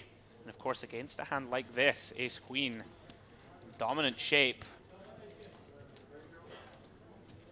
I think you can go either way, Ali. I think call and just call off turn is also fine. I don't think we expect the offsuit ace-queen No. combos to be part of this that often. It's more the size and choice from Gungarin. It's just so, it's far too large on this monotone, in a 4-bet pot especially, right? We've called forward.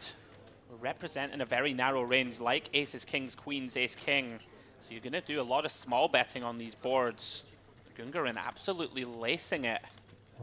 Here we go, Oh, look Gali. at Sun, though. Wow. Finds the all-in. And look at this. Wow, Gungarin snaps. flicks it in. Always knew what he wanted to do. And bad news is delivered to ace-queen's doorstep. Ace of spades wouldn't work for Gungarin to take the lead. 10 on the turn. And can the G-man find a queen or an ace on the river? No, instead it's a king. And Li Wei's Sun has Gungarin covered. You know, showing a lot of awareness, checking some top pairs and multi-way pots. Like how he holds himself. Kukarova found himself getting a little short, Ali. I think he had 180 to begin this feature. Nevertheless, going to take about 10% of his remaining stack and open with queen 10 suited, running into a dominant queen in the cutoff suited variety. Viborov 3-betting to 20,000 and a couple of jacks now for Losov. Just what the doctor ordered, a bit bruised after the altercation with Rakovic. Yeah, these are going in absolutely. 24 bigs, nothing to do but shove. We're going to be in a big flip, Ali. Will these 2 hooks find more than one cheek? Can't imagine Chukarova is going to want to participate, and sure enough, his hand goes into the muck, and now back over to Viborov, who's going to do a little accounting. Yeah, just going to make sure of the chip count. Once we've already invested 7 bigs, we're definitely going to call here for another 15 or so. Getting it all in against a player behind him was not the script.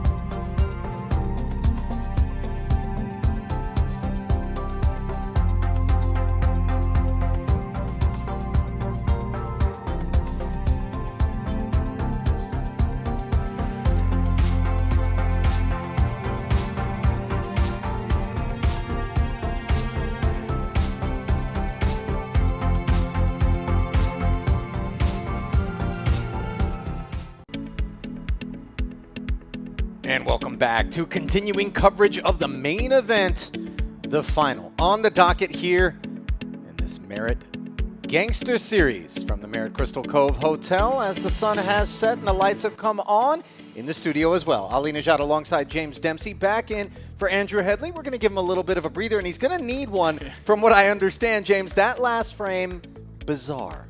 Bonkers. We took MPO to a new level. Yeah. I mean, I was just trying to explain to Ali a couple of hands.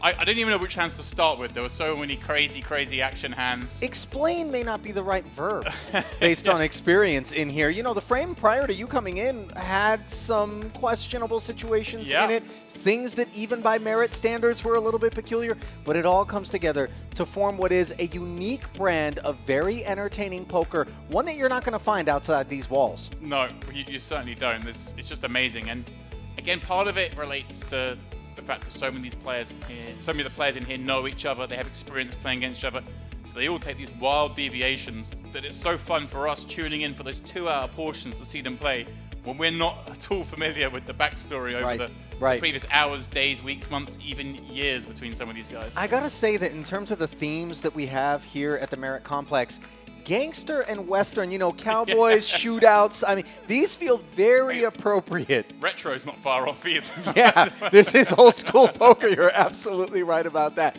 And can't wait to see more of it. Of course, those of you joining us on YouTube, we encourage you to click like, click subscribe. How can you possibly not want to watch what we have going on here? Now, is it going to necessarily be emblematic of what top tier players across the world are doing? No, but is it still within the realm of kind of top shelf poker in terms of being able to make the adjustments that you need to succeed here? That's the thing. We have a smattering, and we saw it in the last frame, of some really good, fundamentally solid GTO style players playing their ranges just as you would expect the top players in the world to play.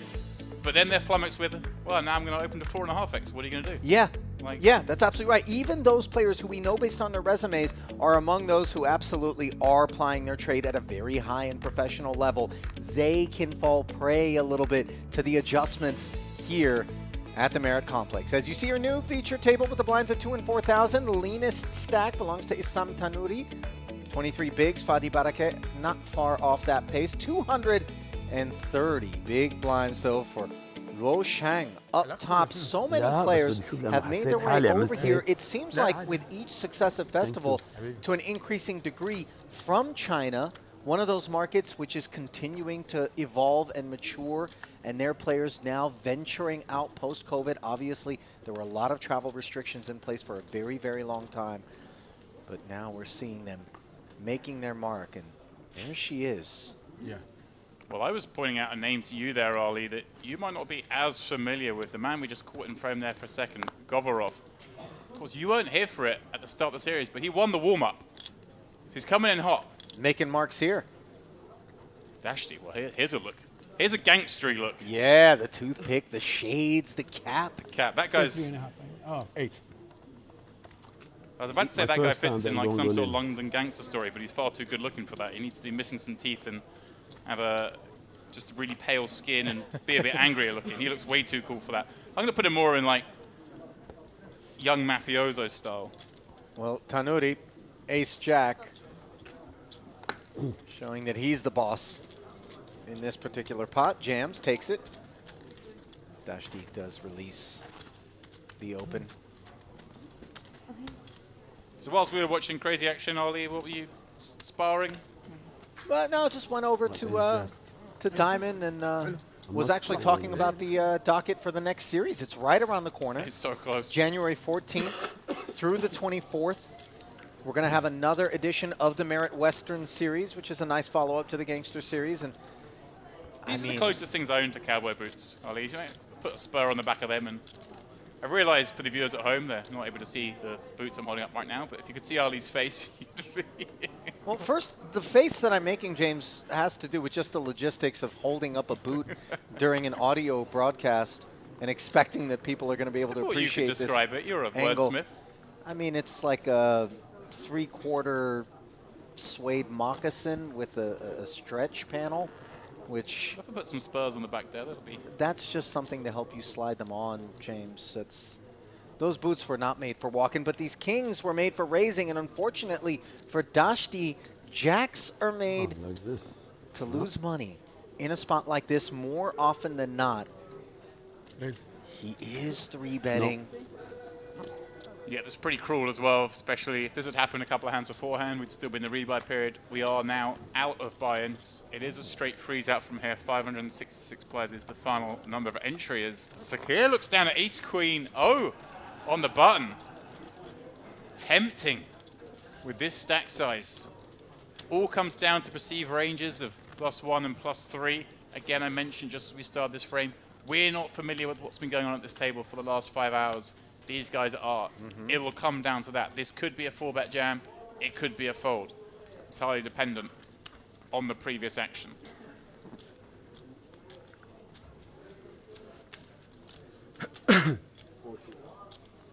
Sakir's gone for the third option, Ali, which is the kind of the click 4-bet, potentially get away from it situation. I'll tell you what, the interesting thing about this is it could present an opportunity for Dashti to escape, because a 5-bet from Govorov would be incredibly strong. When the 5-bet comes out of the opening seat in the spot, it's so much strength because you do have to worry about the 3-bet and the 4-better. Sakir may get in a situation where he levels himself, where he cold 4-bets here and then has to call a 5-bet against Dashti, but doesn't have to against Govorov. Govorov, dreaming. Warm-up winner.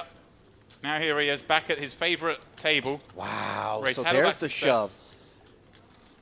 And you're right. How much? Dashti now, those jacks are shrunk right up. Yeah. Let's see if he can find the necessary fold to avoid violence.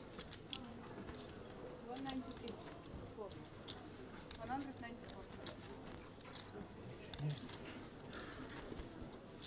Not how he drew it up. No. Coming to the feature table, down to 2 jacks. Oh, he's gone for it. Wow. I am shocked. Dashti. Queens? Not giving Govorov credit for Queens Plus, and he's going to regret that decision, at least for the time being, as he is covered. The rebuy period is over, and his hopes center around finding a black jack somewhere on this board. As it stands. Burned down. Tense moments here at the feature. 6, 8, 9. Faintest of backdoors, are we? Yeah. Govorov in his familiar position.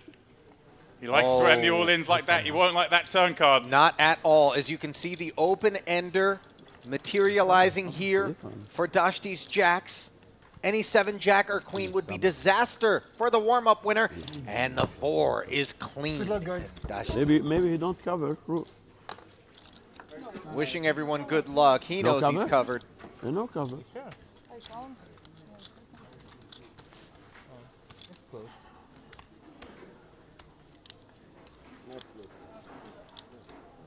No. Good luck, guys. Thank you. How do you know?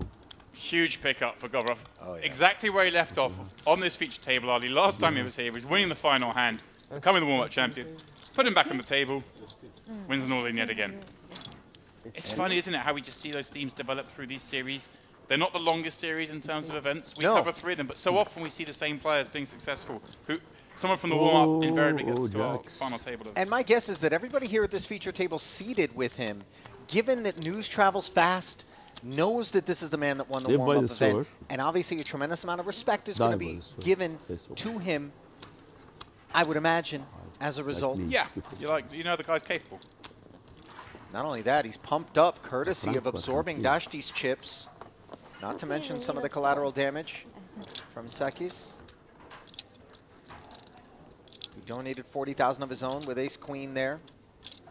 He's got a great seat as well in terms of the chip leader being to his direct right. Doesn't need to worry about opening pots and then getting punished for doing so. Yeah, now it's 100 blinds. Chill mode as we work our way down towards the end of the day. Still 4 levels to come. Tanuri, now let me tell you something about this Raise. guy, Ali. He's the one who knocked me out of the Omaha yesterday. Well, to be fair, you only had 3,000 left in front of you, and it was a bounty tournament, James, so you kind of hung What I should say is he like quadrupled up in the pot against everyone else, and all good things happened to him. And I hope he kicked on in the tournament. But Sam Tanuri, he was fun. We're sitting next to each other. We had a good chat. 10-9 suited. He's enjoying himself. It's to 9,000. There's Luo Shuang. I'm sorry, it's so... King, queen. Defending. And being out-flopped, as this is a terrific board for the opener. Yeah. The 9-3 deuce 11. rainbow. Not often the opener from +2s hit it, but Tanuri has in this instance. Obviously, all the pocket pairs he's open with are going to like that board as well. He's going to have the best hand. All his ace highs still a lot of the time. See how much fun this guy is already? See bet and take it. Oh, yeah. Looking dapper out there as well, should be said. Oh, yeah.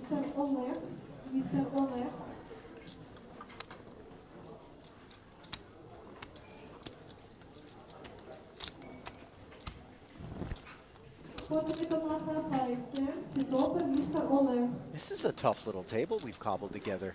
Oh, yeah. As a feature. It just reminded me when I was looking at Govorov's stats is the fact that he won the warm-up. We also got the information that he'd won a 770 turbo here a couple nights beforehand. And his previous recorded cash on the Hendema was a victory. So by my reckoning, the last 3 tournament cashes he'd had were wins. That's a hell of a streak. Scalding hot. Now, he may have cashed another smaller event, I'm not sure about, but as far as we're aware, it's three tournament cashes in a row have been wins, Govorov. When you're feeling that kind of heat. Oh, yeah. That's results. Yeah. Well, he does have to face off against the chip leader here. Shuang with 7-5 off. I like this, just going big, over 4xing. They're playing 100 big blinds deep, make it really hard for Govorov to continue with a lot of hands. Although, he may still want to do so with this one. Just about connected, suited.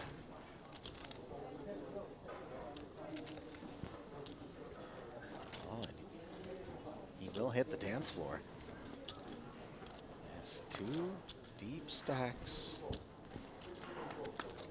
Working their way into a possible confrontation, sharing a 7, the 6-3 deuce board, a gutter versus a pair of 3s and backdoor hearts. This is not supposed to be where they both are. With this No, you're right. 16k pre-flop, 17k pre-flop, but they're both living down here. And Shuang obviously going to check back this board with, going to check this board position with some frequency, but electing to see bet pretty small here.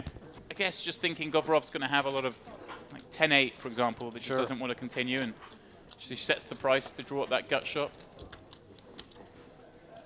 Wow. Which doesn't come in on the turn, but she picks up the double gutter and Govorov picks up the heart draw. Here we go. This pot will certainly develop. And it's the kind of card that could allow Shuang to barrel once more. Yeah. It's weird because the cards down there that connect in any way with a pair probably do have something else going with them. Bar like the ace deuce, ace 3 kind of hands. But she's betting. I like it. 41,000. Yeah, betting 2/3. This is pretty. This just like, if Govorov has ace 3 here, what are you supposed to do? It's horrible. You can't really continue. If he's got, I don't know how he has other pairs that aren't connected. Bar like this 3-7 of hearts. I guess he could have a hand like, say 3-7 of clubs, for example. Now he just has to go in the bin. But still, the pairs with gut shots are going to want to continue in position. And all of a sudden, we've got a 146k pot, pair of 3s, these 7 high, the 2 chip leaders. An ace on the end. What an interesting one, because clearly some of that ace X business that might have just been trying to steamroll favors Shuang's range, I think, here. Yeah, it does. I don't think massively, in the sense that I don't think we expect to go like barreling off with ace highs all that often, but certainly some ace X of hearts combos. What, right? Maybe even some aces up. Ace 6. Right, yeah. Ace 6, ace 9. Certainly be in there.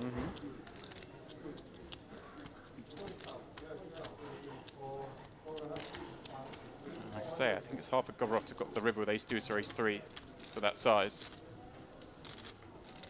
just because he may think he'd have been ahead, but there are so many scary cards on the river. She had 5-7.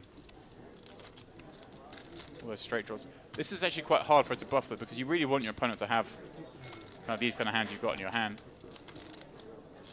You want them to be in there with 3-5 of hearts or 6-5, 3-5, all these kind of hands. But then again, you get to the river, you've only got 7 high, Ollie. That's only one path to victory. She's going to find it.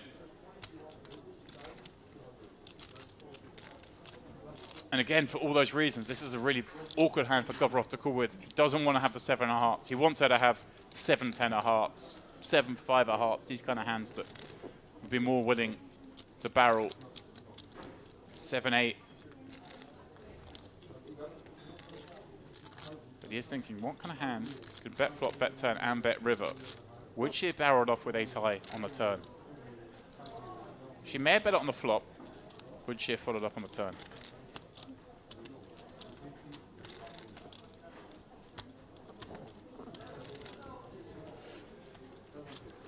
Whoa. He makes the call. Wow. And you could see a moment of apprehension as obviously when your opponent turns their hand face up, you tend to think there's something in there other than 7 high. Wow. And that is a statement right there. Coupled with the fact that Govorov won the warm-up, everyone knows it. Now they've watched him pick off 7 high with a pair of 3s, 4th pair on that board, and against the big chip stack of Shuang. Look at them discussing it on the table. Did you see that? Television, Pair of 3s. Cool. It was not very cool. Above the rim. Well, he's got a fan at the table, if nothing else. Yeah, I wonder how much that is. Govorov's just feeling too good. Like, you know, when you're winning all the time, you're sitting there, you come to the table, you get kings v jacks, suddenly you're like, I'm invincible. They're gonna have the bluff part of their range. I think this is just one of those dialed in kind of things, you know. Obviously, he's in the zone. Yeah, I think, you know, normally the pre-flop raiser gets to have that ace-x, and it's a good card for them, but I think in that betting the ace is kind of, doesn't make too much sense. I mean, the ace-9, ace-6, I think yeah, there are some hands, of course, always. Aces, for example. Sure. Not to be overlooked. Kings, by the way, for Tanuri. Here we go. Takes us up to 11. Doing his best to look disinterested.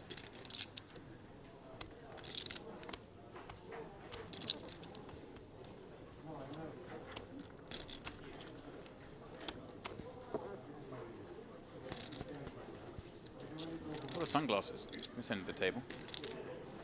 It does get bright out there, to be fair. I'm going to notice something, Ali, that Shuang and Govorov, both wearing white, high-value chips of white. Just had to say it.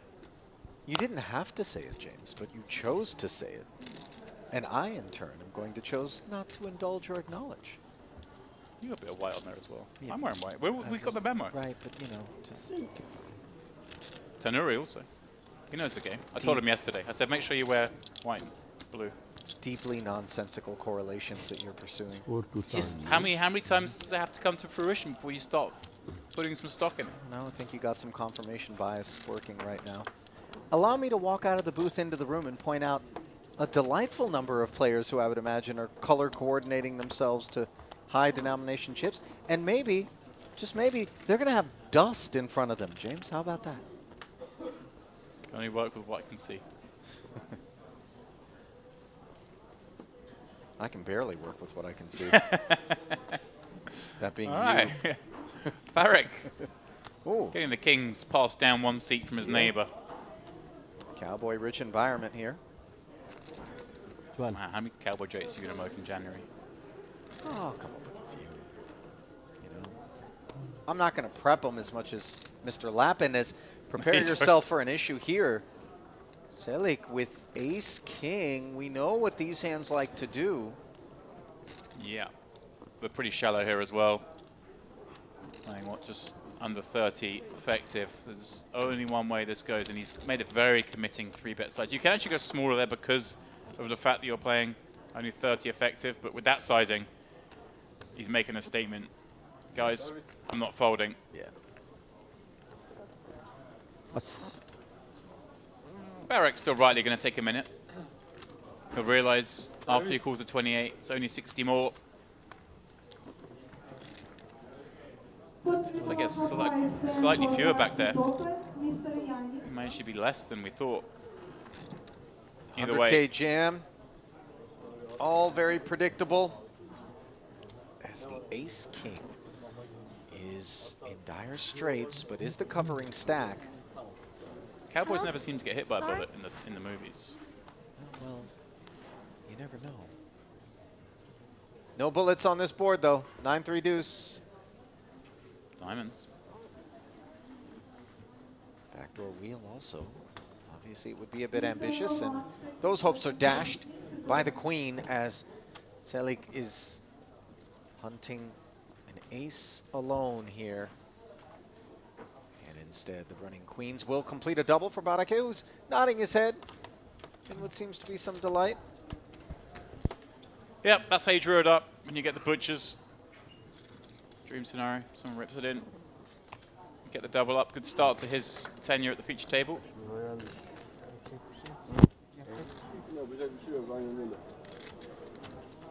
Well, producer Milbutas coming in to advise it's Celik, not Celik, which I should know better at this point. C in Turkish, signifying that sound. But more importantly, he has put a little note into the log. I have it before James, you. what have we in terms of payout? 11.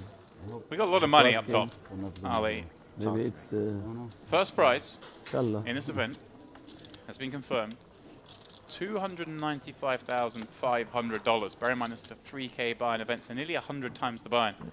71 players are going to get paid, min cash being 48.40. Of course, it's going to take us halfway through tomorrow, or at least early into tomorrow, until we reach the money and then the final table the day after. But it's nice to get those numbers going. You know, when I hear 48.40, the first thing I think is how many people will still be in the red if they cash for 48.40 and a 3,300, where the rebuy period is as lengthy as it is here in this main event.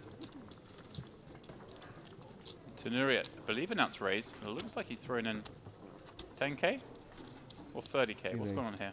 Oh, it's 10K, but he's been 3-bet. Taken up to 34,000. And a swift call from Tenuri holding ace-9. Now, not sure what Baraka has. There it is, ace-king. Wow, very quick call from Tenuri with a hand that doesn't have much playability, and he doesn't have that much behind. Queen Jack 5 flop, not one Baraka is going to like the look of. Ali, a lot of the peels have hit. Of course, he does have overs and a gut shot still. But he does elect to check back, try and see if he can make a hand. Board pairing 5 on the turn is of no consequence, and then the king on the river will be sweet relief for Barake, who fires a quick bet that gets snap called by Tanuri. He almost seemed irritated by the pre-flop 3-bet and then the milky river barrel there. Oh, it's mine, thank you. Yeah, it's snap called the 3-bet and then snap called the river bet on a board where... I played like an asshole. What did he say? Well, it's not fit for repeating, but if I'm not mistaken, Tanuri said I play like an a-hole. That's what I thought I heard, okay. Yeah. I'm just trying to get you to repeat on stream. I'm not going to do that. I'm also not going to say that not doing that is the product of being a, quote, professional. Oh, no, it's too easy a path to lead you down. You like it more when get you deep into a hole and you try and dig your way out.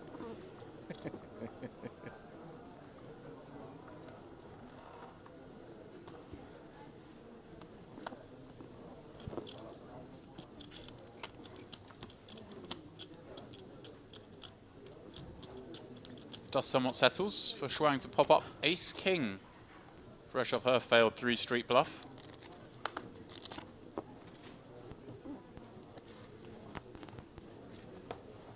The deck does run rich right now. Kings, kings, 2 ace-kings.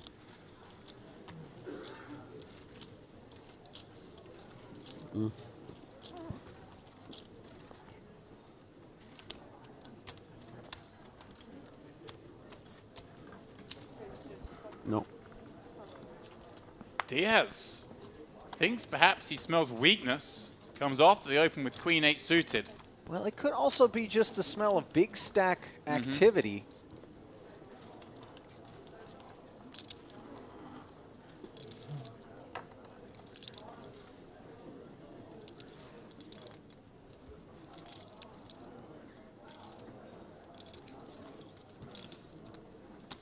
Of course, as we can see, this is more big hand activity. Will Shuang come with the 4-bet?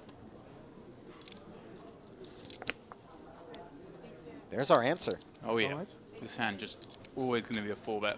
Yeah, Diaz asking for a count, but one can't imagine that he's doing so with any intention of proceeding with this particular holding. I have to say, I like her mannerism at the table, the way she kind of just flicked that bet in. Oh yeah, we're looking at a true killer here. She won the ladies event at the EPT Cyprus. All right. She finished 41st in the EPT main, so okay, we got a player on our hands. Diaz no slouch either. He finished 5th at the 10K EPT Cyprus High Roller for a couple of hundred dimes.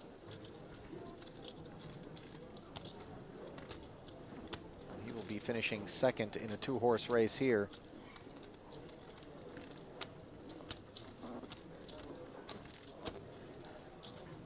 Yeah, still pondering it. It got to the point where he was pondering for so long, I thought maybe, just maybe, we're going to see something way out of line. Don't be silly. You say don't be silly. I know. I've seen a lot of funky stuff today. Oh, sure. I'm not talking about in the spa.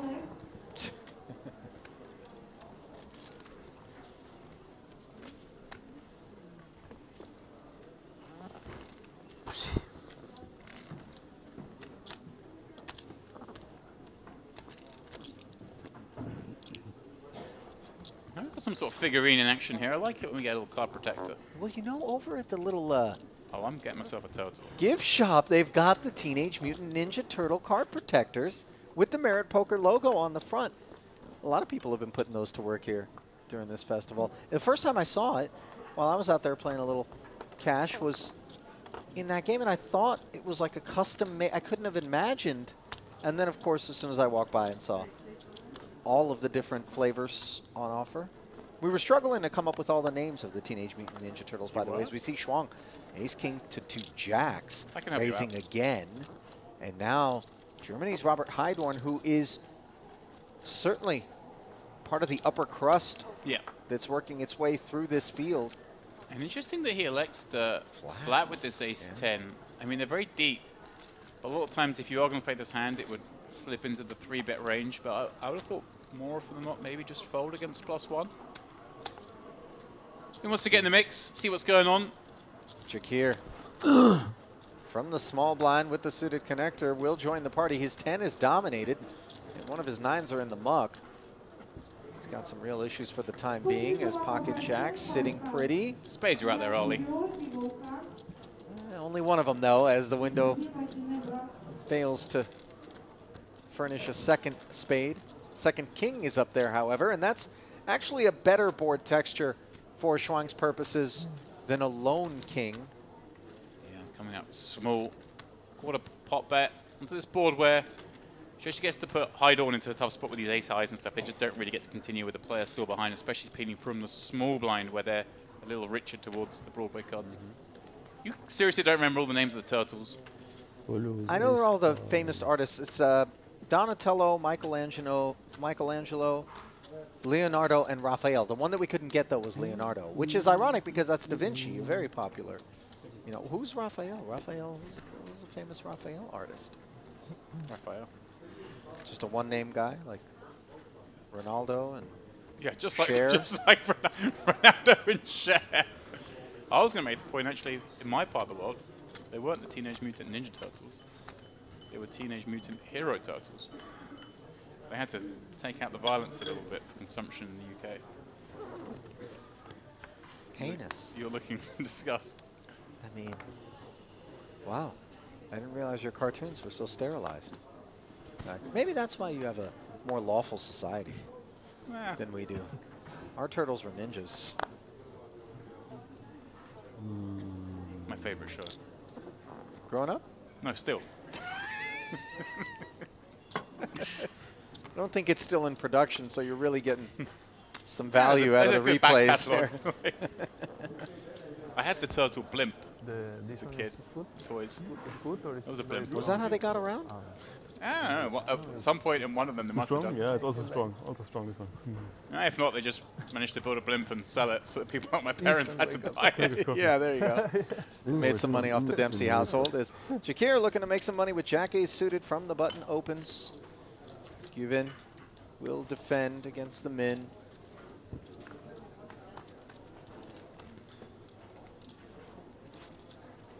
Looks up at an ace-king-4 board where he's got the queen of clubs working in conjunction with bottom pair, all of which is much mightier than Jack-8. But, you know, the ace and the king out there, we're the pre-flop raiser, we're in position, actions check to us. You can understand why a little proby bet here.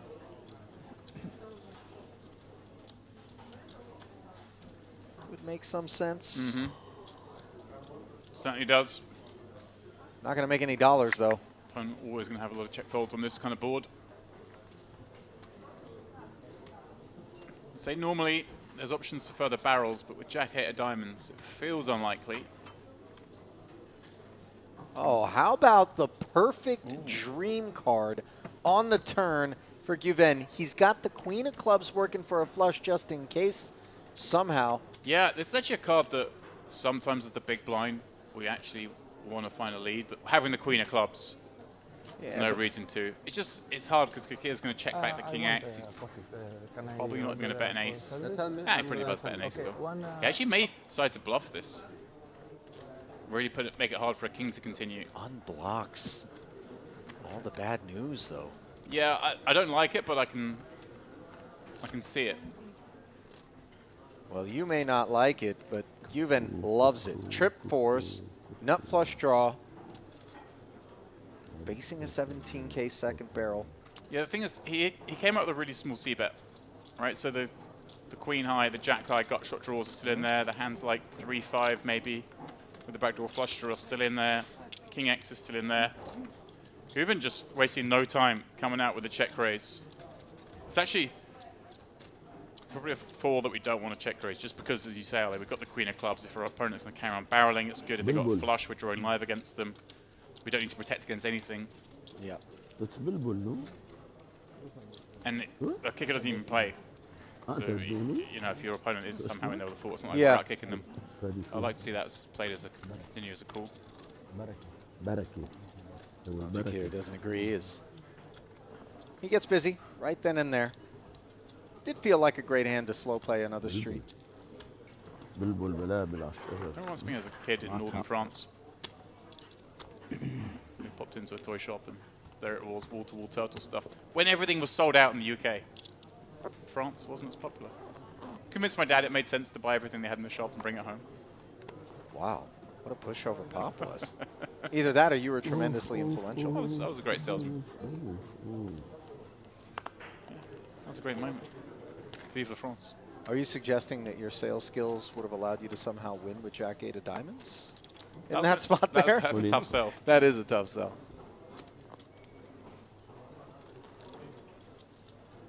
That'd be like selling you my ability to find reward flight availability. No, listen, when it comes to air travel, Jameson. Tanuri taking flight with a 7. King Queen suited for Baraka. Asking for a count here. Yeah, I can see why I mean, King Queen suited is obviously a hand you can play against a lot of open jams. He's going to find out it's 17 blinds and with the whole table behind. I mean, he's right in the sense that it's wide. We can see it's A7 offsuit. Unfortunately, actually behind that hand. Just doing a little stock take what's behind. You have 200k left himself, but he does have the rest of the table behind to worry about. And even though he might be suspicious, this looks a bit steamy perhaps. Ah, here we go. Tanuri's brought out the Hulk. What does that mean? When you're all in, halfway through the all in, someone starts tanking, you put the Hulk up? And then put the Hulk away again. What is that? Well, whatever it was enough to get Baraka to fold King Queen suited, by the way. which was in bad shape against Celik's ace-queen. Yeah, different situation here for Celik. Obviously, a couple of seats further down with a stronger hand. And he himself very short anyway. This is a line that we have to draw, I believe.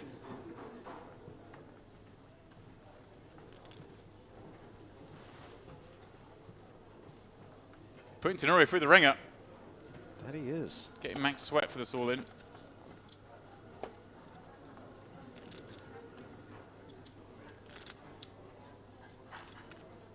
Celik's gone past the point of thinking this, that I think is just a bit of posturing to... Is he actually considering folding this hand?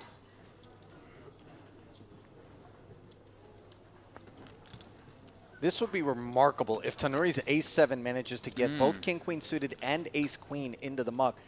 Yeah, in terms of big blinds, it's just 16, 17, 17 blinds. I mean, 17 blinds is a lot for an open jam, but I mean, ace-queen just does really well against a 17 blind opening jam range. Obviously, we know that Celik is struggling because the decision is for his tournament life. Re-entry period closed.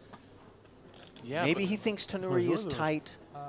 Yeah, problem is the strongest hands of Tenori's stack size are going to still play as raise calls, the queens plus. So we're just only ever dominated by ace-king. If you think your opponent ever jams ace-jack, then this suddenly becomes a call. And he's folded it!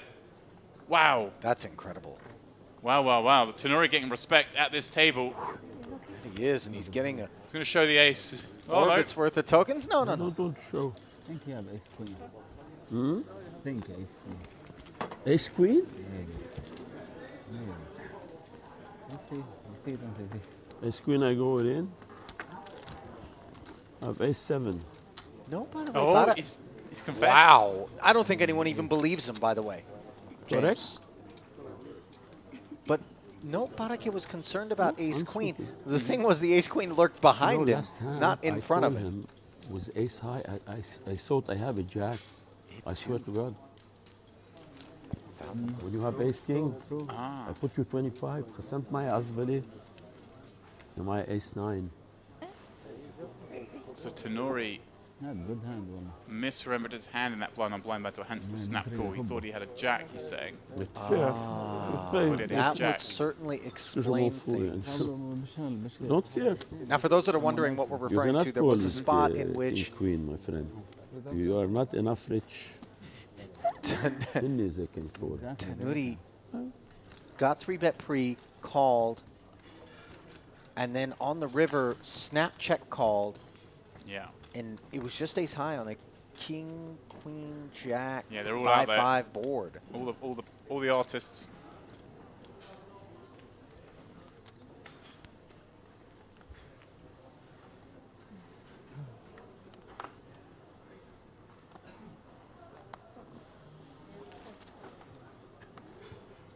Tenori getting away with one there. That was pretty remarkable. Performing very well with that ace-7. Kakea, queen, jack. He's going to pop one up.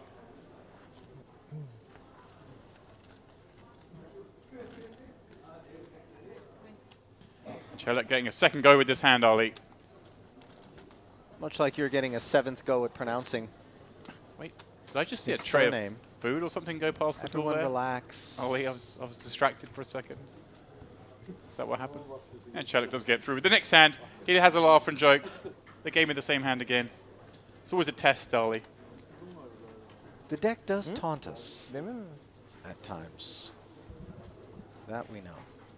It's all right for you. What Usually did you fold with me? mixed games with structured betting. Really? If you're curious, you just get to You look. fold with me ace queen? I swear I have ace 7.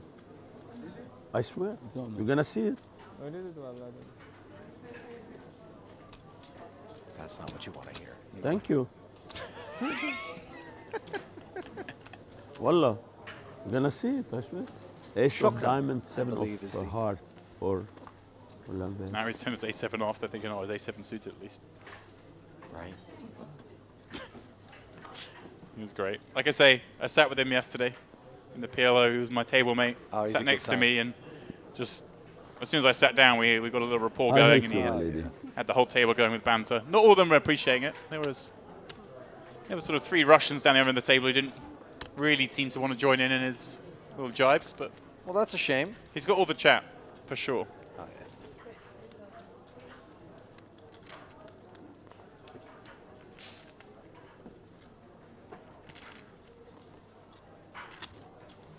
Shuang popping up the button, ace-10.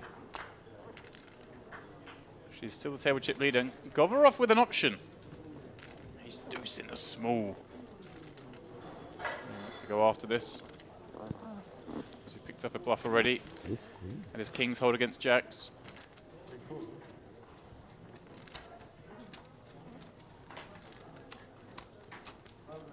Here we go. These two have already battled once before, with Shuang getting caught with her hand in the cookie jar, trying to 3-barrel, getting called by a pair of 3s. Here she is, getting 3-bet. She's got the dominant ace. Little does she know it, as the suited connector begrudgingly folds for Diaz. Yeah, this is a pretty nice hand for her to have here. Obviously, she's going to be opening very wide in this seat with the chip lead. The small blind 3-betting range is still fairly wide because of that.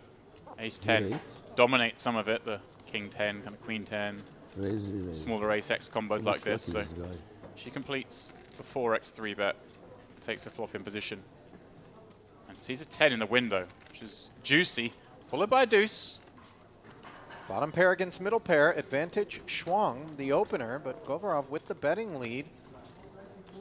Yeah, betting lead Ali, but this is a scary board to continue against. The kind of hands that raise call a 3-bet, going to be those that connect to this 2 Broadway flop. Albeit, sometimes we do just like bet the deuce there, set a price, in case we spike a miracle. No spike, no miracle. Yeah. No betting either, as the 3 rolls off free of charge. Shuang, yeah, checking back. Kind of makes sense. She's either in very good shape or she's behind. Little pot control. Sure. Every now and again, some King-Jack. Right. Some Ace-Jack, though we block that. Yeah, you do give a free card sometimes to those kind of hands, but I still think even a King-Jack might just continue on this flop, having 3-bet from the small blind. Try and I was make out. referring to Shuang with the check back. Yeah. Yeah, certainly she can have King-Jack, for sure.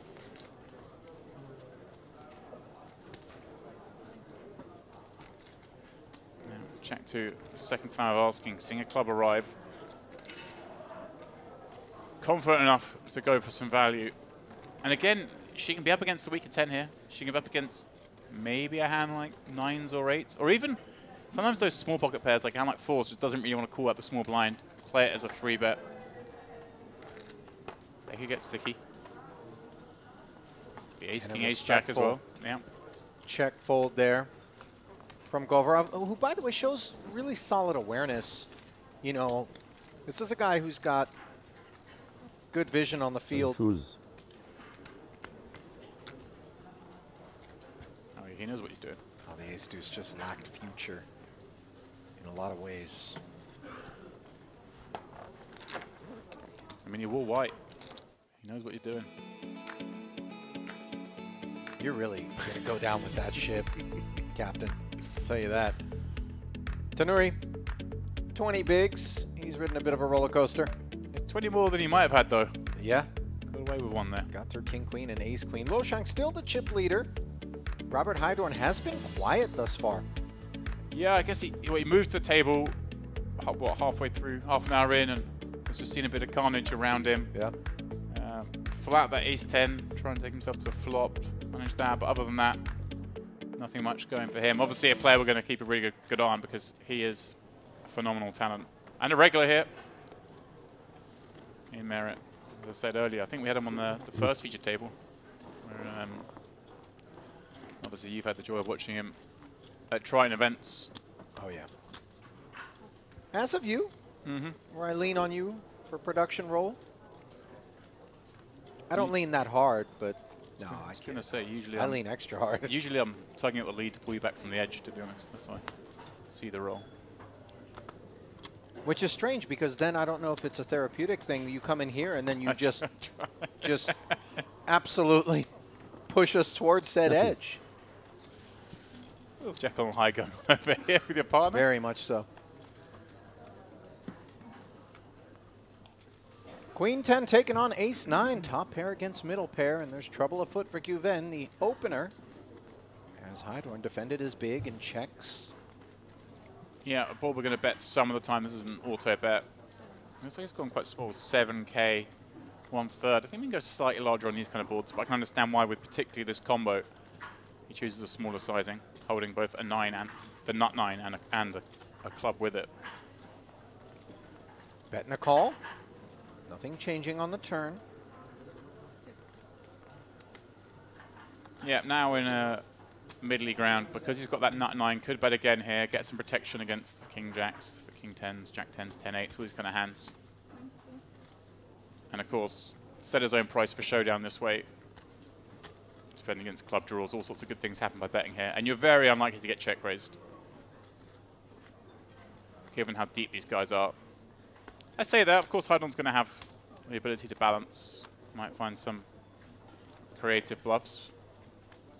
I think I like it for the reason that, generally speaking, it earns a check on the river when dry, you know, cards peel off, such as this 3.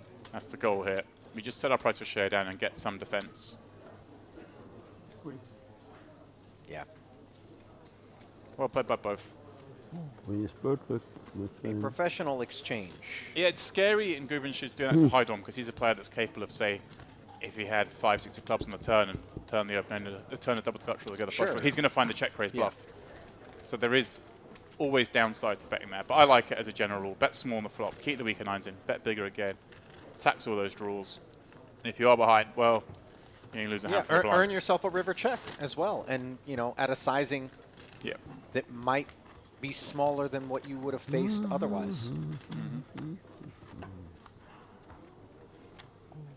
Feels like the calm has certainly befallen the poker room. I think with the re-entry period finishing, that's recognizing that jeopardy is behind every hand. Well, yeah, I mean, the action during those first 5 frames where everybody knew another 3,300 would get them right back in is far different than I think what we're observing here with re-entry closed, and that's to be expected in any tournament. Going back into it. Ace 10 suited. Considerably better than the Ace 9 kid he was employing. No good. Dinner is not lying. My little Doyle. Of course, some of these players are not just playing this day too, but they have the Mixed Max final day kicking off this evening. Wow, it's going to be a long night of play if you're involved in a double dip. Right, and then potentially getting up again to resume battle tomorrow in this event. These merit guys, though, they like the grind. I like the grind, James. Yeah, you're a bit sick. Today was the first time that I actually woke up when the sun was up, I think. It was a bit of a struggle getting myself remedied from 34 days over in Europe and then 5 or 6 days back home in Vegas and then back over here. Yeah, my circadian rhythms have been deeply disrupted. Yeah, I don't think you have one at this point. No. You've always been a bit of an outlier. Govorov, the boots. On the topic of outliers, how about absolute top of range pre-flop for a guy that doesn't need that kind of kit in order to get his chips into the middle? He's got a white t-shirt on underneath the white hoodie. Just needs to be mentioned. See, needs is a generous verb to assign to this whole... I mean, you're peddling it hard enough for me to wonder whether or not there isn't some financial incentive. So are you getting paid per time you try to push this theory? It's easy if you just indulge me and agree with me, then I don't have to try and win you over. Parakeet defending with Jack 4, all right. Yeah, left brain activity. 10-9-5 is going to be an ambitious board. Yeah. Try to ride to victory for him as he checks it over to Govorov. Kind of a fun one. Govorov can certainly expect to get some action on this kind of texture against big blind peel. Of course, he gets to have some of it himself as the opener. And some of his misses are going to be king, queen, king, jack type hands. As ace of diamonds, always a bit nicer when you see these dual tone boards. It's gone very small, just desperate to elicit some action.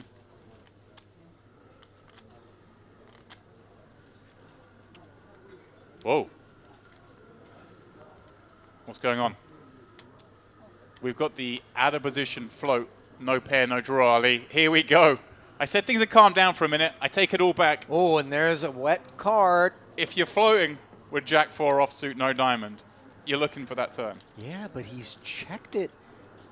And I wonder what the idea is here. A bazooka for Govorov, and he does need to bet given the coordinated nature of that card and the fact that he holds the ace of diamonds for safety. I don't... This may be when he wants to check back. Really? I mean, we got the ace of diamonds. He's going to bet. He did bet very small on the flop, so it doesn't make sense. His opponent can have a lot of hands. I'm going to continue now. A lot of pair plus a diamond. It just does so poorly when it gets check raised. But like you say, he does get to call with the check raise with the ace of diamonds. So we go to the river. And what a river it is. A 7 of clubs. Baraka makes the jack high straight. Checks it. I don't think Govorov's going to be thinking about value betting this, is he? No, I don't think so. And he may be thinking about running like a huge bluff here because he's got ace of diamonds. But I think it's more what the reaction is going to be like when he sees his hand. Wait for it. Oh, wait. Yeah, no, a double take, a furrowing of the brow, and then a nod from Baraka. And you can see Govorov's like, One more time. All right. Tanuri.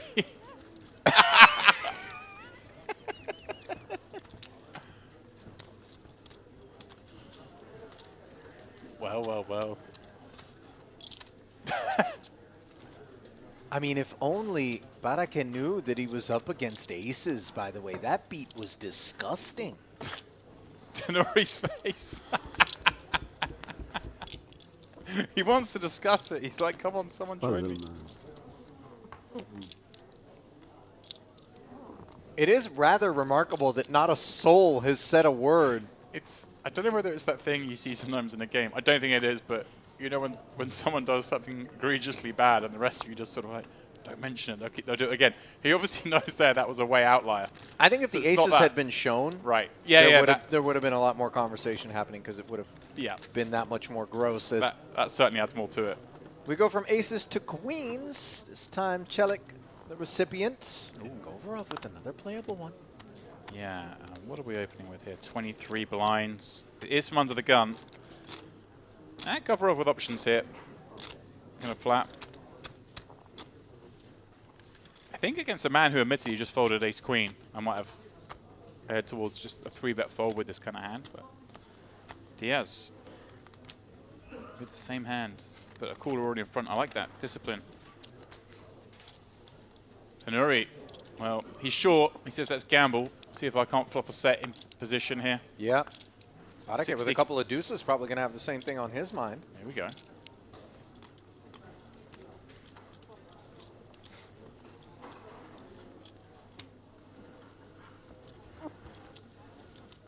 Sure enough. He makes the call and will be 4 ways to this flop. 40,000 in the middle.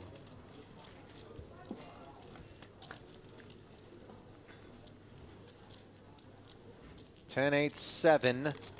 Bad end of a gutter, which would be no good if it came in for Tanuri. For pair for Celik, and then the good side of the gutter for Govorov.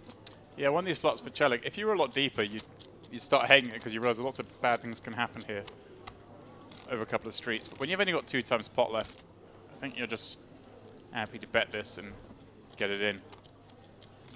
You know, if everyone was playing 400k here, lots of scary things could happen. You might want to start checking this hand on the flop, but as it is, well, he's bets. Yeah, okay, 18 into 40, that's good. Sets up really easily with any size, to be honest, to get a jam on the turn. Can I go to the toilet with this? No problem, or have to take it? Huh? Wow. Not expecting to get it through, but we'll take it. Not a single soul wanting a piece. Not even the ace-jack. When Shakir's betting that flop 4-way, ace-jack knows it's goosed in this spot, I think. Oh. Just always a strong hand there. Just, you know, we have the ace, we have the gutter. Thought Yeah. perhaps. Though you have other players involved, and that's problematic as well. Certainly is. You might not get paid if you hit the 9 anyway, despite the fact your opponent's that shallow. Just going to rip so many turns against you. Hard to get paid if you hit an ace and you're ahead.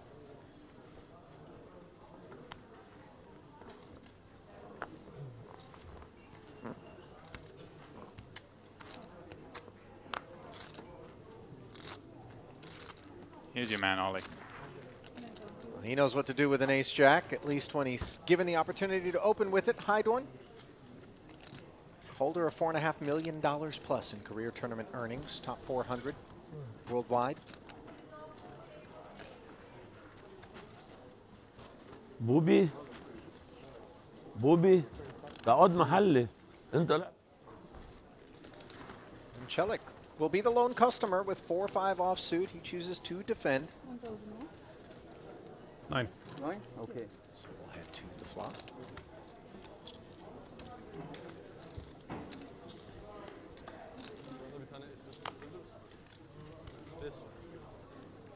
Ten eight deuce. Nothing on the stove top. Like that one.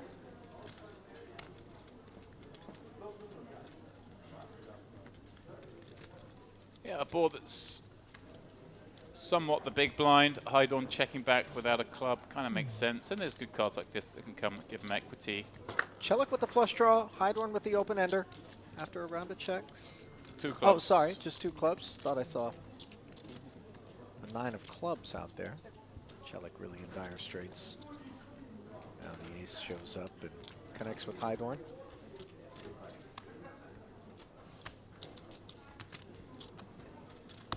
Yeah, check this one down nicely. Hydorn now, of course, with a pretty clear value bet, having caught that ace. Kind of looks like he can have it.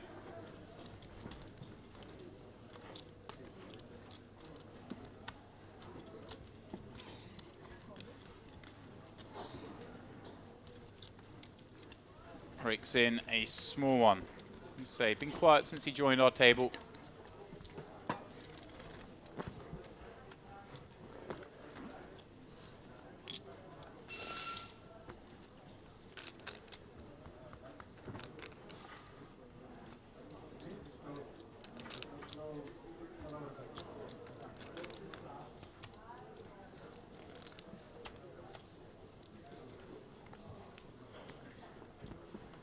If you are just joining us, this is, of course, day 2 of the Gangster Series main event, $3,300 buy-in.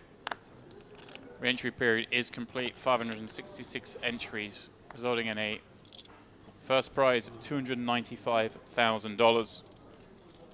There'll be 71 paid. Well, that is somewhat tomorrow's problem. We'll get close to the bubble tonight. As is always the case here in Merit, we tend to pop that bubble on day 3. Of course, slightly curtailed day 1, day 2, so that those players involved can also play the mix max. What do you show? 2? A facet of the Merit events as Tonuri drags another one in. I saw a 10.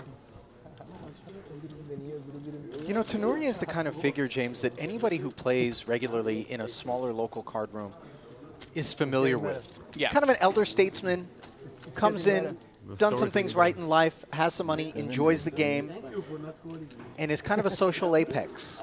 Oh, yeah. Next time. Next time. I liked it yesterday. He kind of got the table. He was trying to get something going when we were playing. Some chat going, and maybe the first time it doesn't land, the second time. But he passes enough, but eventually everyone's like, all right, let's indulge him. Yeah. Let's have some chat. And then he comes out with the good one-liners, and you see this, he's got the likes of Diaz smiling, Hydorn sat next to him. And Hydorn popping it up, getting the snap jam from Tonuri behind with the 2 kings. Not sure how he'll feel about this 70, yeah. Yeah, king-queen. a little too little, Ollie. What is just short of 8, just Short of 18 blinds. Kings. Yes.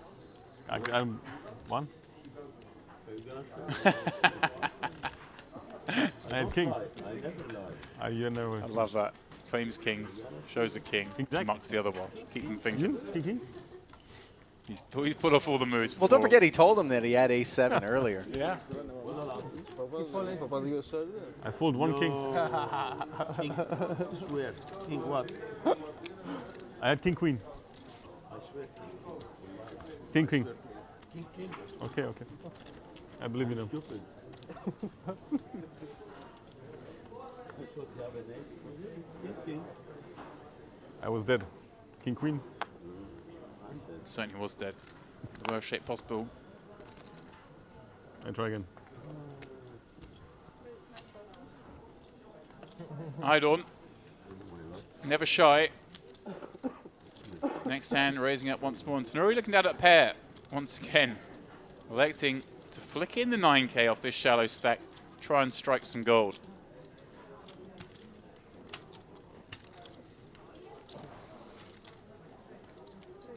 Barake. 2 queens, 3-betting to 36,000. 10-9 suited would have been such a delightful one to play for 9K multi-ways. Instead, it's forced into the bin. Now back over to the party starter, Hydorn. Yeah. Why don't have kings now? Pass. Why don't have kings now? Both he and Tenuri forced Yeah, to fold. Pocket deuce, pocket three. Pocket three. Yeah, pocket deuce, pocket three. Pocket deuce? No, I show you. Yeah, I'm joking. Hi, Dawn. Over 2. Always you have this pair. Happens. Yeah. On purpose, huh? He's not the kind of guy that's going to be too concerned about it. Good for TV. That much we know.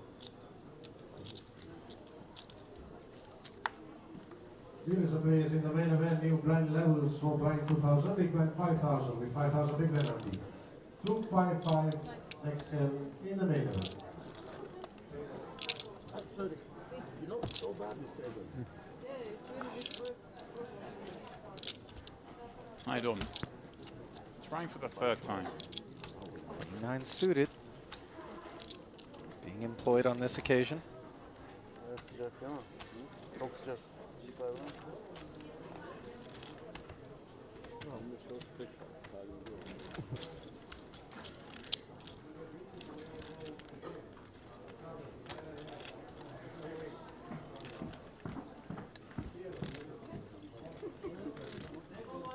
Successfully, should be said.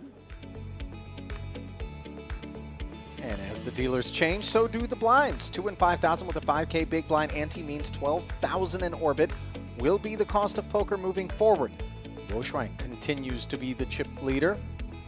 Not far behind her, though, is Hydorn, who has been largely quiet. Isam Tanuri still on the short stack, which is thinning out courtesy of the increased blinds. Murat Shakir also suffering a similar plight. Celik in that 20 or so big blind territory himself. And then the big pop up to the middling stacks of Baraka and Diaz. Govarov has been fruitful thus far. Yeah, there's a big difference there, and it's kind of Hydorn in a sense. When he opens from early, he's got Shakir, Celik, and Tanuri kind of behind all the kind of stacks that are going to jam.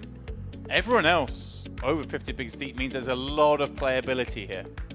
A lot of hands that players are going to want to get involved in. But in the sense of getting jammed on Hydorn having the worst seat, but I think in actual sense of when he plays the big pots, he's got the best seat. He's got the tough players to his right, all of whom have chips. So he's going to like his spot right now.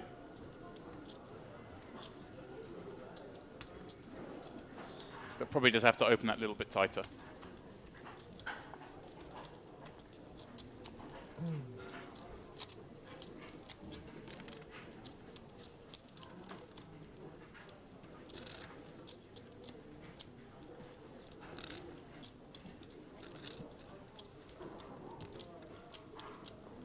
to Govorov.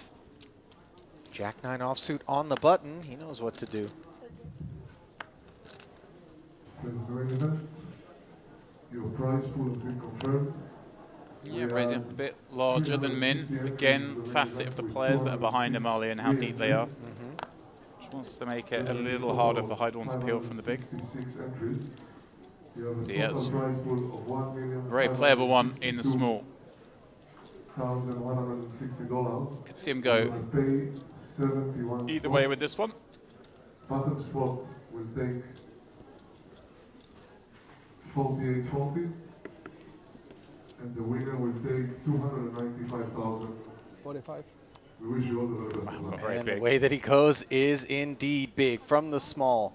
4 betting to 45,000. Hydorn. Yeah. Will bin an ace, and that will do it. Obviously, we're playing 50 big blinds deep, so theoretically, we want to 3-bet quite a lot larger, so we like the nearly 4x there. Obviously, the bit you can scale back slightly is the fact you're small blind versus button. Button's obviously got a very wide range. So he does nestle somewhere between the 3x and the 4x, leaning closer to the 4x size in there, which I like. Makes it very hard for the button to continue. And that's what you want when you've got a very tough player on the button. You don't want to be 71. Encouraging their marginals. 153. You've got a kind of a murderer's row in terms of Schwang, Govorov, Diaz, and Hydorn. Yeah. Right there in succession. I mean, yeah, that's what I mean. You've got players those, got their hands full. Those 4 very accomplished players in a row with big stacks, and then the shorter stacks all kind of in a row. It's a really interesting dynamic. I suppose the story checks out somewhat. Guven's just sitting there going, great. Got to raise into all these players behind me. Yeah. Just forced to play tight. But that's okay. That's part of tournament poker.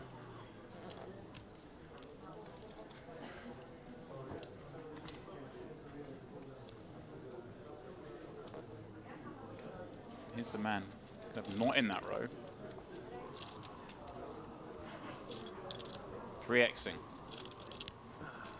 Again, kind of like it. Adjustment.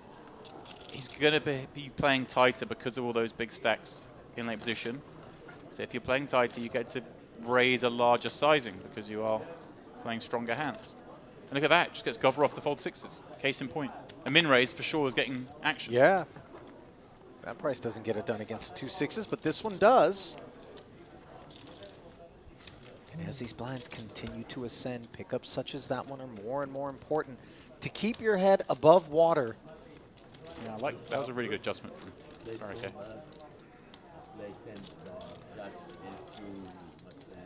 That Jack 4 that snapped off the aces of Govorov, by the way, that was something else. It was just, we had a table here that was playing normally. Nothing too crazy. And then suddenly, someone got Jack 4 offsuit, decided to even defend the open. Well, careful when you use the term normally. Completely missed the flop. I think you got Continue. And get there. No, I have a... That was something else. No. Celik. Just over 20 blinds from +1. And try and get one through. Right at the bottom of his range.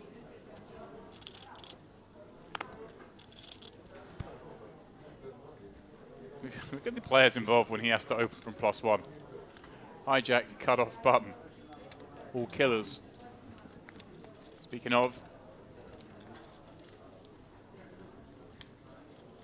Okay, he is going to go for it. This was between hands, Ali, but for 22 big blinds in the starting stack of Celik, Hydorn says 10s are just too good not to protect / go with. Sure. Barricade with 3s. Not much you can do once the squeeze is cut. Oh, hang on. He is going to continue. What was that you were saying about not much you can do? You can flat, apparently, for 27,000. This is tough to realize because Celik just does jam quite a lot. Not quite a lot, but with some whoa, Celik's calling as well. Okay. Things haven't calmed down at all, Ali. They just took an hour just to appreciate the fact they can't bet anymore. Now we're back to full-on carnage.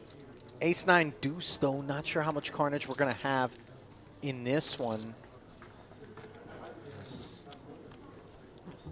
Threes and King Jack both check over. to the pre-flop 3-better. Right, Haidon's thinking Chelik's unlikely.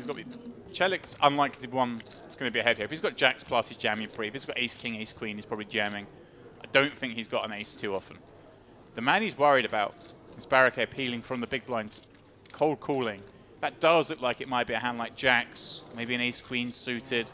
Whoa, he just checks back and it's a 10. No concern, throw them out the window. Life is good again for Haidon. Easy game, and you can understand why he would be checking back 2 10s on an ace-high board. Barake's call in particular, cold from that big blind, could contain some big aces that don't want to play as a 4-bet. Ace-queen in particular coming to mind. But this is just dream territory for him. 2 more checks in front of him, and maybe he begins to sense that the ace is not out there. But a gut shot straight draw is for Celik, so can't imagine that he's going to want to allow a free one to peel off. And sure enough, he does reach out and touch. 55 into. Yeah, he's just unlucky here that actually he's run into these 2 hands because he's supposed to be getting some action.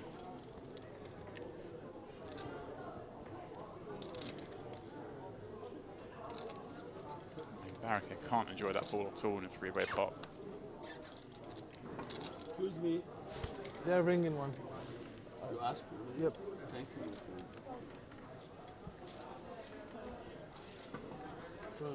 It's just a weird hand, Ali. When I'd expect both those hands to fold pre-flop.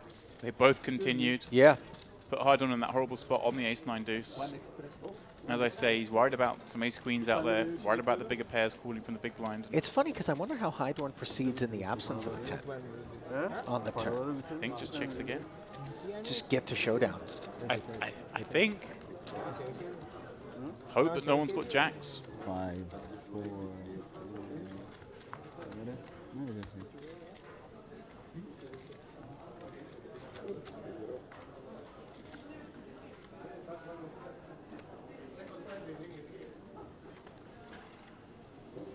Yeah, every time I got comfortable, Ali, thinking things have calmed down, we see something a little wild. I mean, shame on us for getting a little bit desensitized to it. You know, it's been a few visits now to Merit. We've grown familiar with some of the players and some of the different styles and approaches. I, for one, revel in the moments where somebody who is a professional plays for a living. We see them out there for the first time, and they haven't yet gotten the memo. Right. And you can just see the dizzying reaction that they often have to that which is swirling around. Jack 4, huh? Okay. Yeah, exactly. Chakir, by the way, defended with 8-5 suited. Comes up empty here. Guven with a pair of 7s decided to check back, and now suddenly a very wet 4 of clubs on the turn. Chakir with the gut shot straight and flush draw. Yeah, he can, with 70k behind, just set this up to jam river quite nicely. Oh yeah, he could reach for chips. You're not probably against too much strength. It's slightly suspicious when Guven checks back a Jack 7 deuce board, a broken board, the pre-flop raiser against this shallow stack you'd expect to have a go at. But here we go. He is leading out with that combo draw. Leaving it nicely set up for just over pot behind. Not the best river card to see in terms of having a plausible jamming hand. Sure. He really wanted to obviously hit. I'll have a card below the jack. See there if he still finds it. It's weird because it kind of looks like a 7, but you don't expect too many 7s to have raised from +1. Might give your opponent a better flush draw than yourself, in which case, you know, bluffing feels great.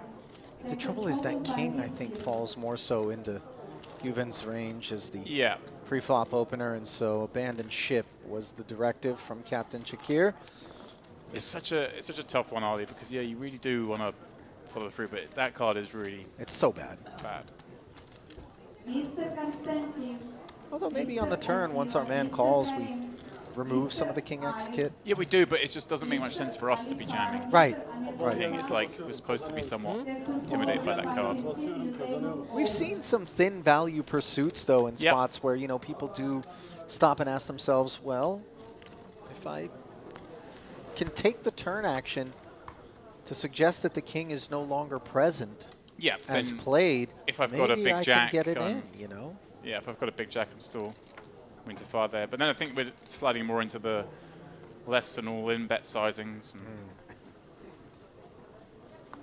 I guess it's a little harder when you've got that stack. How about having the biggest stack and the biggest hand? Aces for Luo Shuang. Raises to 10,000, just the minimum. Would love to see somebody get out of line. Queen Jack suited, a candidate on the button perhaps for Barake? Yep, certainly a hand. 10 or 15. It's nice to play when we're 60 big blinds deep against a +1 open in position. I don't think he likes the small chips.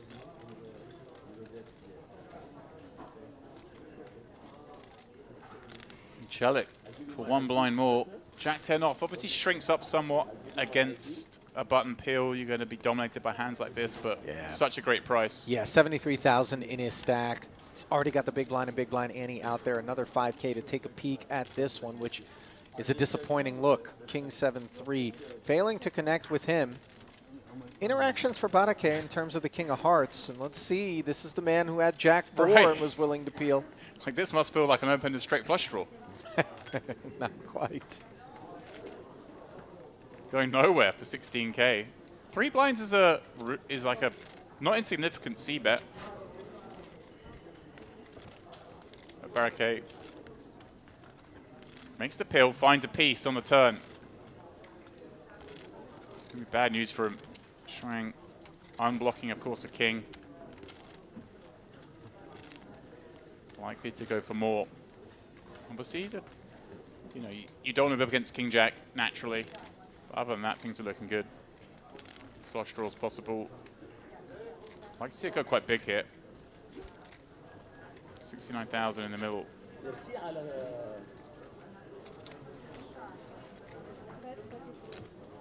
Does arrive at 43K. Maybe 2/3.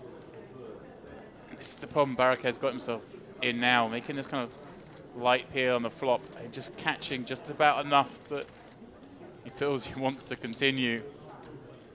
Now facing the bet of 43,000. He does just that, James, as another 86 slides into the middle. Shuang playing this pot to perfection. Somewhat coordinated river here, though I'm not sure how much 10-8 and Queen 10 we're going to be giving Barake, let alone any of the 2-pair combos that would contain a 9. Yeah, it's just King Jack is the hand you're worried about in this seat. And of course, pocket 7s, maybe pocket 3s. Chance to spread the pot. There's 155 in there. Our opponent has 230. I don't think we can go crazy and ask for all of it, but she certainly has some busted diamond combos, holding the ace of diamonds here. Make it a great spot to have a value bet. 80. 87 is the sizing, and man, that does feel. Yeah, it's right in the... It's in that sweet spot where Barake is like, it could be a discount bluff. It could be a milky value bet. It just kind of looks like ace king. Raise some under the gun +1. Bet 3 streets on a king high board.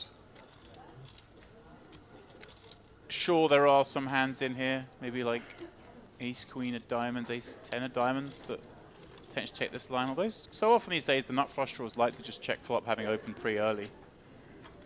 So now you're thinking, is it just like ace queen with the ace of diamonds? It is possible. I mean, Barake's just got better hands. He's called here twice. He has the kings for starters. I don't think we need to call as wide as the turn second pair. I think if we had king queen, it's a much more plausible spot. Although, does unblock the diamonds. Certainly a factor. And He gets sticky. And that stickiness comes with a price. As Mushang shows the two aces and continues to amass chips here at this featured table, trying to set herself up for a deep run here in the main event. Merit Poker Gangster Series. It's a huge pot. Yeah. Oh, you're getting to bet 20 blinds, nearly 17 blinds on the river. Getting paid off. Huge pickup. Indeed.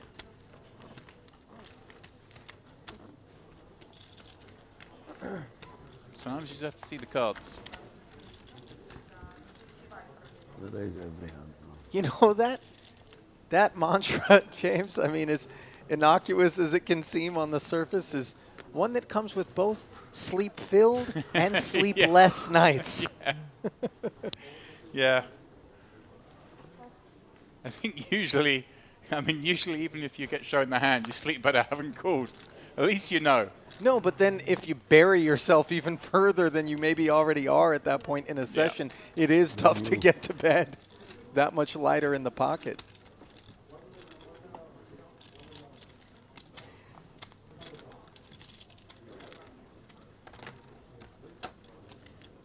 I rarely leave a table curious, Ollie, I have to confess. I'm a little sticky at times. Hydorn, dominant diamonds here. Mm-hmm. Guven with a very defendable king-queen suited. Can he come back at him here? It looks like he did. 3-bet to 30,000 and...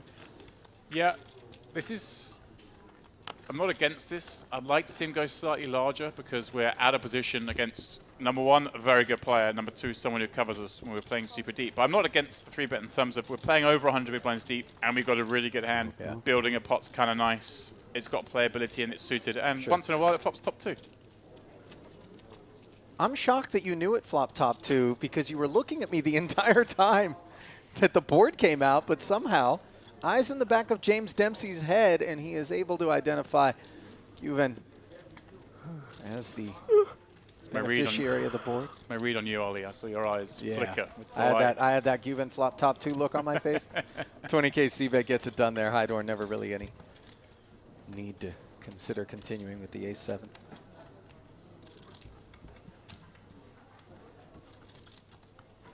But yeah, I think a slightly larger 3-bet, just to dissuade hands like the ace-7 suited to being able to continue is ideal there.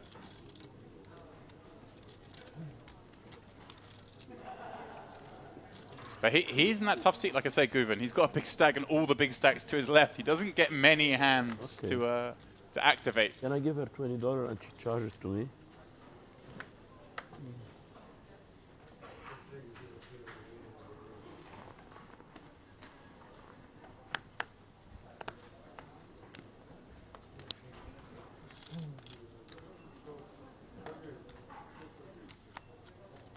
Murray, 13 blinds. He's going to limp him with the 5-3. I love this guy. All the gears are available. Oh, he declared all in, pardon me. I saw the one chip go in. I thought we were just going speculative. Of all the hands, I mean, it's still remarkable. A limp with 3-5 suited feels a little silly, and a jam with 3-5 suited also feels remarkable. And he shows the boys. Well, there's nothing. Look at Barake, by the way. He's got a front row seat to the hand as it gets flipped up in his face. Like Let me dominate.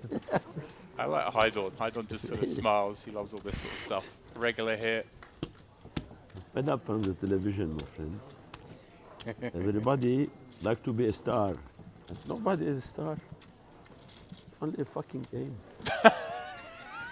To charge my IQOS, I must give her $20, my friend. It's not much.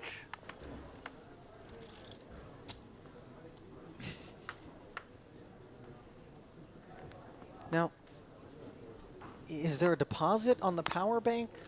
Is that what the $20 is about? He's saying to charge? Is that not the one of those e-cigarette things? I don't know. No, it's just a power bank. It plugs in. I mean, Merit got power banks. You want a power bank? They bring you a power bank. You can't want for anything here. That's truer words have never been spoken. Especially not loose action pre-flop, as we just got a look at. Guven, ace-3 suited, min-raise.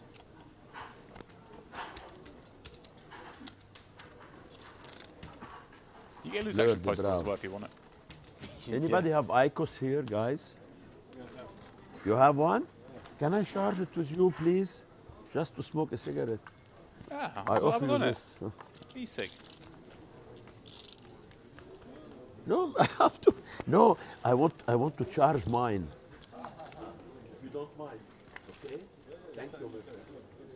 Thank you. It's funny. I mean, I wouldn't be able to resist making a joke if I was at this table with Tenori when he's ripping showing the 5-3. But, I mean, do you really need to charge it? I mean, chances are maybe you can go outside, have the real thing in a minute. I don't know.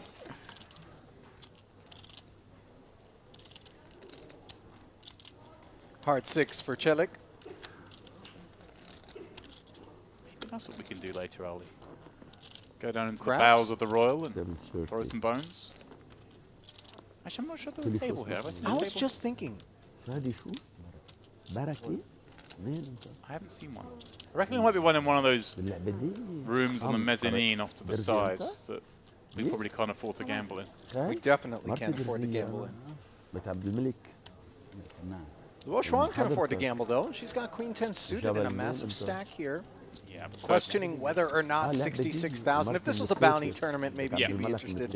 It's بس go ما to ما بتحكي مثل قرايبنا. Diaz in a much closer spot. بجنن. Now, closing the action أنا for أحس 13 أصاحب blinds. اللي فادي جنبلات مع But in his الأوقات mind, he's وبعرفك thinking, أنا شايفك it's the بالليل. guy who announced he folded No? ace queen. How do I adjust my range with that information? Because against a normal hijack spot, you'd be more than willing to take this on. 60. Does he believe that the ace queen was folded? Did he even pick up on the conversation?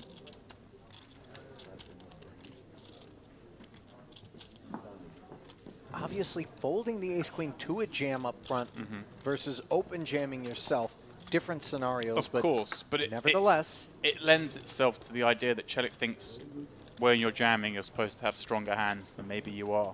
Like, people tend to think everyone else plays someone like them. So if he thinks you're supposed to open jam really tight, then he's probably open jamming a little bit tighter himself.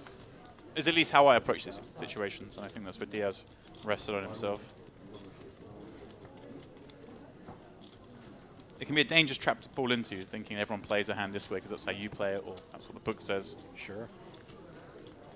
Tenori, he's tough to read.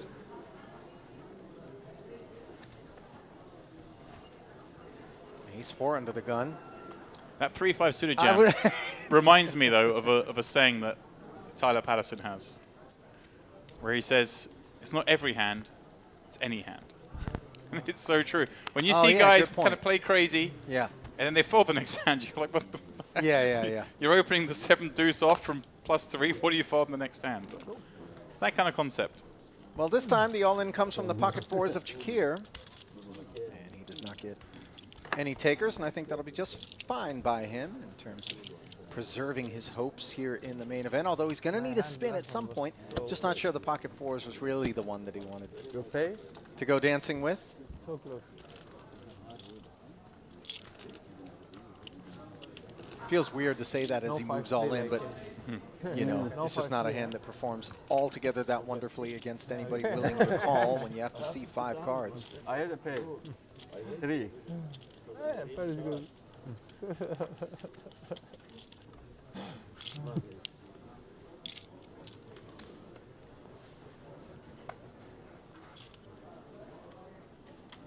Here we go again. Double the hand. But only slightly more in terms of the jam, which we assume is going to be coming in, and there it is. What's your favorite kind of jam, Ollie? I want to see strawberry. Here we go. Oh, no. My favorite kind of jam is one that doesn't have an overpair behind it. Yeah.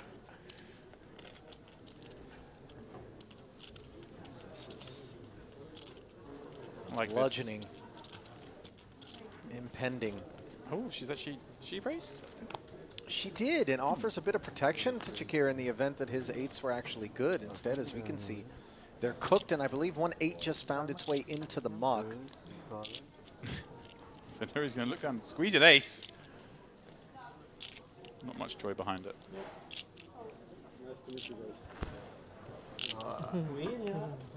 Chakir with a nice to meet you. He's about to stand up, putting out all the tricks, Ali. He's smiling, but obviously... He's still got the mic on. Save that one for the flop. Good luck, my friend. He's in dire need of assistance here in this 146,000 chip pot. Not there for the time being. The 10-7-3, but stranger things have happened. A lot of hope. Inshallah. Might a straight be a possibility? No, and he lacks a heart in his hand. So backdoor flush, not going to be the one. He's got one out. Stay. As one of those eights was mucked pre. See it open. I'm sorry, my friend. On the river. I'm sorry. Does bring Shakir's run to a close. Did he get his charger back on the way out? He got his IQOS back, but I don't know how much charge you get on those things in the 3 minutes that Shakir was in there. What do you think Tadori's thinking? He's like, this guy's charging my cigarette for me. He's gone jam, 2 hoes in a row. Like, I have an ace. I didn't call. At first I thought he was coming over saying, I'm sorry, my friend, just being polite. Like, I hate to see you go. But actually, he was just going to recollect his nicotine. Yeah, I also thought what you thought.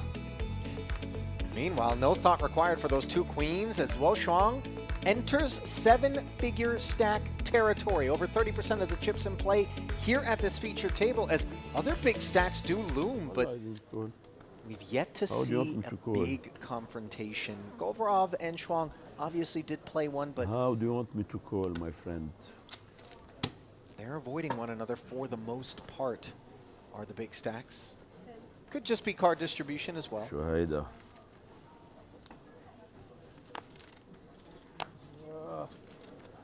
Pass. She continues to apply the pressure. I would say timing spot on, but we saw Baraka defend earlier with Jack 4 off. I think he'll be in here again. Looking to make something happen against these big stacks and their certainly perceived wider opening ranges. Wow. 7, 8, 9. Middle pair and the open ender for the pre-flop raiser. This queen 4 was always ambitious, but here it feels a bit hopeless. And Barake not going to be doing any floating on this occasion.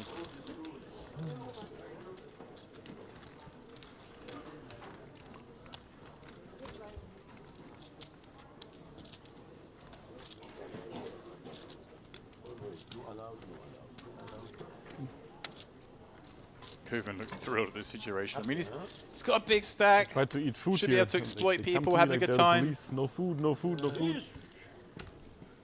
Had a nice plate, you know, and they took it away.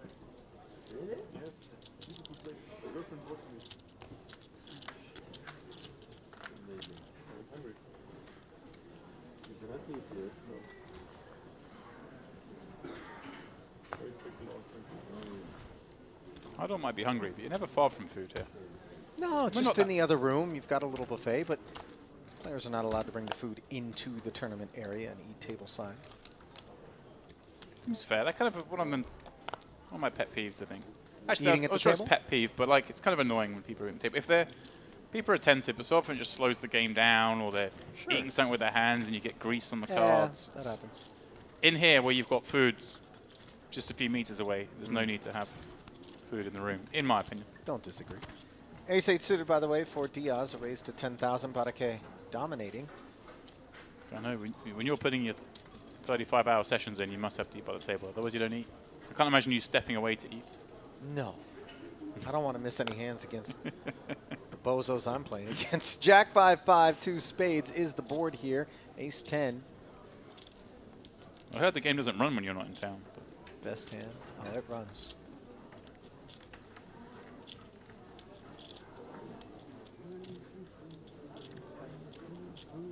Diaz with the betting lead. Paired board, backdoor diamond, perhaps tipping this one into a bet for him. Okay. With about the weakest thing you could ever consider continuing with here. Wait, you forget this is a man who had Jack 4. I know, but this is a three-way pot, Yeah, okay. slightly different. I hear you. But you're right. does continue. Finds a spade on the turn, which is one of his good cards. He's hoping to see the slow DS down. And then he's going to have options on the river, whether he just wants to bluff this or whether he thinks he's got the best of it. Now, doesn't really need to bluff it. No, it goes check, check rather quickly on both the turn and the river as Barake manages to hit the 10, which he didn't need. So you say it was beaten prior to that. Diaz didn't seem too thrilled at getting shown the ace 10. I think it's fair enough hand to call with.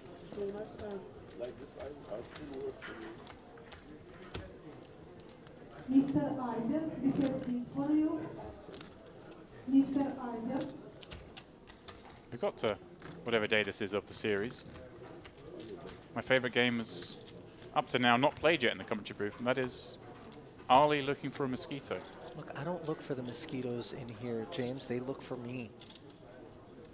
So I've just hit the studio lights in an effort to flush them out. Mr. Isaac. One's buzzing around here, I'm telling you. That's me. No, you also are buzzing around here, that's for sure. Here we go. Tanuri. Ace-6 offsuit.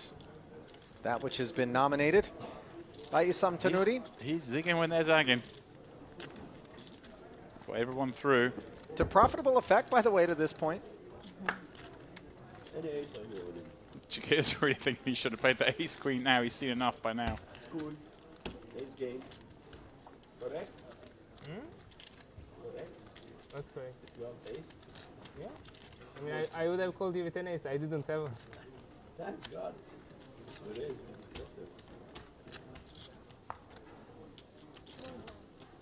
Right. I don't see your airborne friend anywhere in here, are we? I'm telling you. There is an aerial insect somewhere in this booth. One whose days are numbered, James, because once I'm on the case, I'm dogged in my determination. I witnessed you with a very low kill rate, but still a high body count. No. With flies over lunch once before. Yeah. I mean, there were a lot of claps. There were a lot of dead flies, but yeah. The ratio was somewhere around about 7%. All right. They can't all be winners, James. Although ace-queen certainly rates to be a winner against queen-jack more often than not. Barake playing it as a flat, respecting the under-the-gun position, which suggests stronger kit than queen-jack offsuit. Neither player hitting this 8-5-3-2 club board. And with the betting lead and that mighty stack and position all coming together, might Govorov be able to barrel his way through this one? Yeah, I like this from Barake. Not necessarily having to 3-bet this. Exactly what you said. Govorov opening up under the gun. He thinks he's got better than this. And also, he's been kind of quiet for the last 30 or 40 minutes. And he's opening to the chip leader in the big blind. Show him a bit of respect. He's actually see that pretty big here, 20K. And an ace rolls off, which he might be thinking is his card here, James. Yeah, Barake, of course, calling with the ace of clubs. I like it. And now has that dreamy scenario where he's got like the best hand he's ever supposed to have here, bar the sets. And Govorov with exactly the kind of hand that once you bet the flop, without a club in your hand, unblocking those flush draws, is just going to continue. We know Govorov is super aggressive. How will he continue on the river is the question. That it is. And this is like, Barake's counting down. Is he going to potentially just rifle it in here? Is that what he's suggesting? I thought he was doing it kind of like a... Posturing? Well, more of a... Oh, wow, he yes. is He's going to come get for in, some but sort not of click. all of it. 81,000 leaves himself 50K back. Yeah. It's committing. Well, I think if we raise, we just want to jam. We want to deny flush draws equity. This doesn't accomplish that. But it's confusing. If Govorov was in here with a weaker ace, his mind would be spinning right now. Yeah. I thought at first he was doing the sort of the fake cool down, have a look how much I got back, pretend he's calling with his flush draw kind of maneuver. But instead, it was the genuine article as Govorov with a bit of a disingenuous holding as an under-the-gun opener, that queen-jack offsuit, forced to fold, but not before passing additional chips to Barake, who really has been getting the better of the pots in which he's entered. He's a hard one to read, Ollie. Heavy.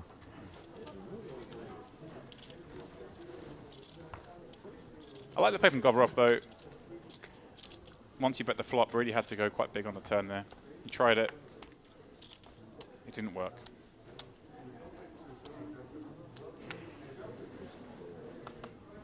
Diaz, 50 blinds. Tiddler under the gun.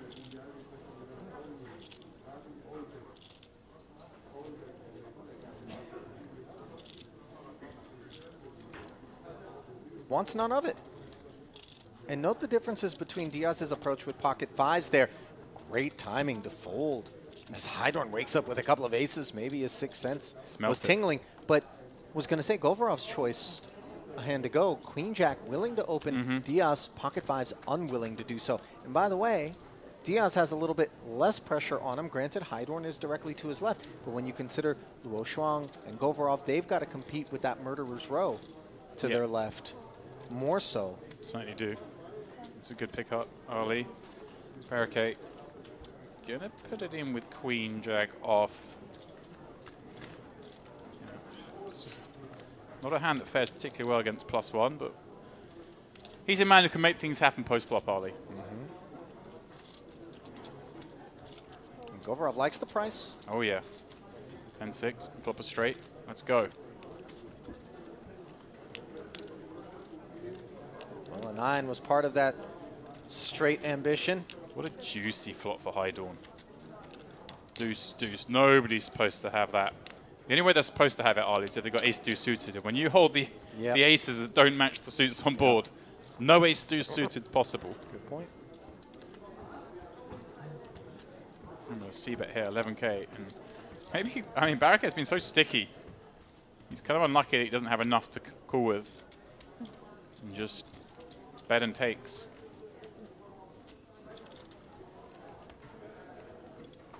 Anytime the aces are dragging chips as opposed to losing big pots, they've done all right for us.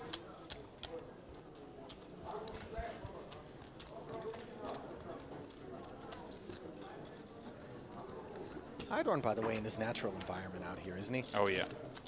He's one of those who lives in both camps. GTO, MPO, he knows it all. A regular here. Fantastic results. As we already mentioned earlier today, a 7-figure score at Merit, albeit in a very different field, that being a Triton event. There's still a smattering of the Merit players who dabble in that when it comes to town. The well-heeled. But what I appreciate about Hydorn is a willingness to play in a super high roller series such as Triton when it was here, and then come back and play a $3,300 buy-in main event and show aptitude in terms of the adjustments. Because the game he's playing out here, while still fundamentally sound, certainly has aspects to it that he would not be employing in something like a Triton Super High Roller Series event. We'll come back to that in a moment, Ollie, because it's kicking off.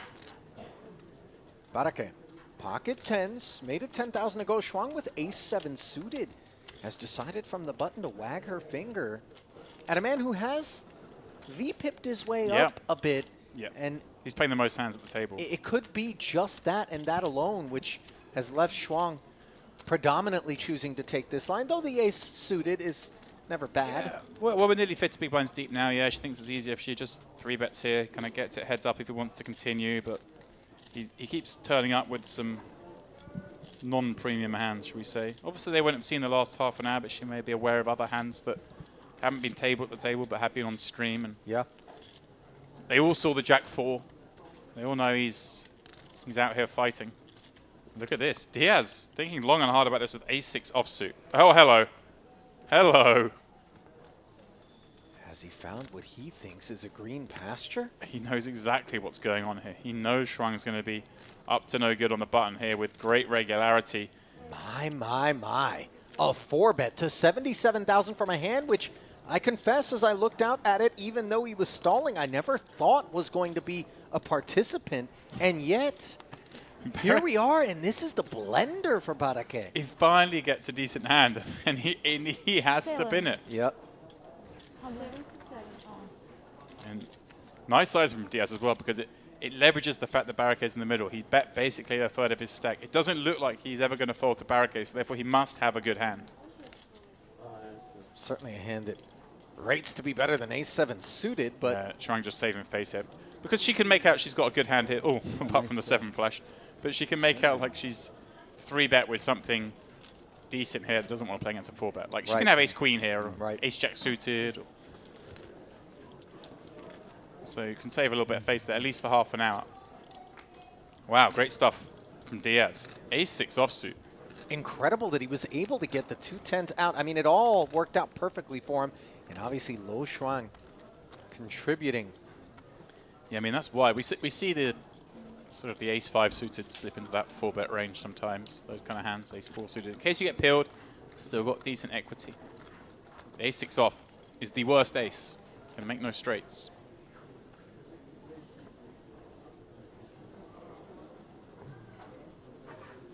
Here's my hero, Tanuri. Like I say, apart from the fact he knocked me out yesterday, I'm going to forgive him. One could make the argument, James, that you knocked yourself out. What was it, a double flush draw that you got ambitious with? I went for it. Massacred your stack? I mean, the dealer could have put a club or a diamond on the river. Didn't have to be that way. Yeah, I understand. But, you know, I don't think it's fair to hold Tanuri accountable. He merely finished off the faint pulse that you had remaining. I mean, I had a good hand. And he finished me off. I actually thought I had a really good hand, and he turned over exactly the hand I didn't want to see. Had me in pretty bad shape. They've always got the one you didn't want to see. I got the king-eye flush draw, he's got the ace-high flush draw, I got the wrap, he's got the 2 pair. It's all By bad. the way, James, Shuang's timing was just a hand Yeah. off because look, Barake showing Yeah. that he's absolutely out of line on some occasions as this 9-6 suited, the opener. And look at this, Diaz deciding to flat the small after Guven's peeled. I don't like this at all, unless the flop's going to come ace-king jack. In which case, sign me up. He's nutted, and he's probably going to be incredulous at the idea that nobody was willing to bet in a 4-way affair. He's out of position against 3 players. Now a 9 of hearts on the turn. He doesn't have a heart and doesn't want to allow anybody to get a free pull at a flush draw. Right, and this might be a spot where sometimes you think, oh, I'll still check here, but I think we just want to bet big because an ace of hearts is probably still going to check this turn because, hey, I've got top pair, I've got nut flush draw. Queen or 10 of hearts, probably got something else with it already as well. So I think we just want to go ahead and bet, but he's going to check. In this sense, he's giving rope to someone to bluff rather than thinking... Wow. Oh, my goodness. And this, James, is obviously the argument in favor of Diaz having bet the turn. He allows this 3 to roll off. Yeah. Giving to Hydorn, but this is perfect in terms of the fact that he has the ace-high straight. Yep, and it's a spot where Hydorn's going to think he can be beating plenty of value here when he faces a bet, and it's going to be quite a small bet by the looks of it as well. When everyone's checked, doesn't look as much strength out there. In fact, I wonder if Hydorn... Nah.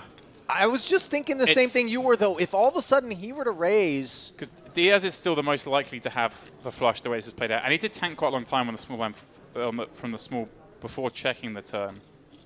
So if I'm in Hydorn's shoes, I'm thinking he still has a flush some of the time. And Hydorn himself can still have a flush some of the time. So I think he's wishing the bet was bigger than this. Oh, he is reaching. Oh, he is going to go for a little bit more.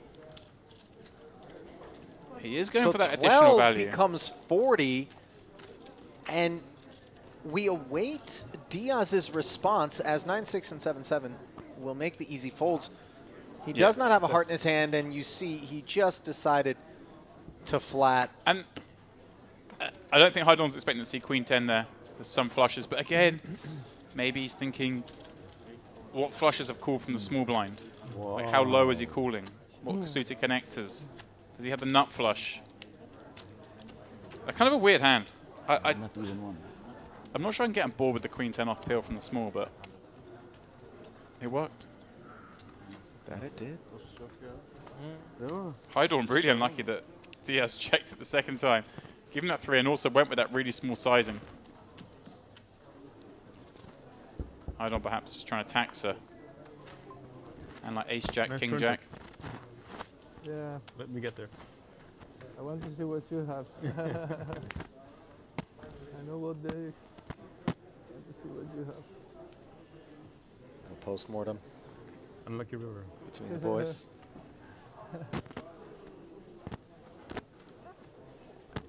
Really? Not.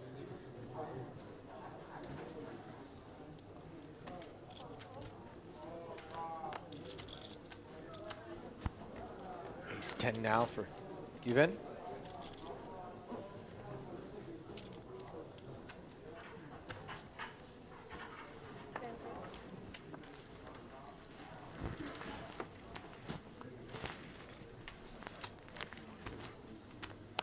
Yes. Well, if he's playing queen 10 off, I'd rather much rather see the 9-7 suited from the button. It's one player and queen 10 off versus two. Tanuri. Yeah. Making a stand. 6 deuce suited off of a fairly shallow stack, and he flops himself a pair of sixes, which is in front on a king high board. Couple of spades. Yeah. Working for Guven. Guven bet really small here. Oh, yeah, 10k. But it's going to get Oh snap my. jammed. I mean, we flopped a pair off a shallow stack. We're going for it. And Guven may level himself into thinking he's up against a draw here, in which case he's in good shape. Wouldn't that be something? Of course, could be exactly this, a 6 or a king, just check jamming.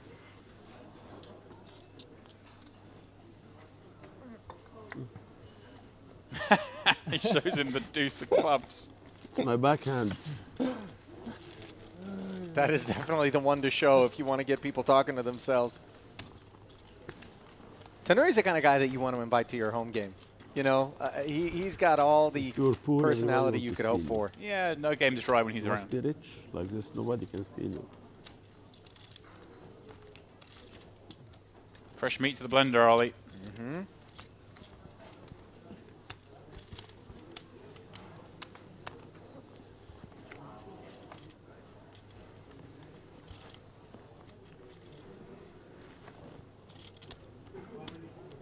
Haddad bringing 300k over from one of our outer tables. We'll be with this only for a few minutes, though, as we're nearing the final break of the evening. Which means, Ali, I'm heading to a buffet shortly. Oh, yeah.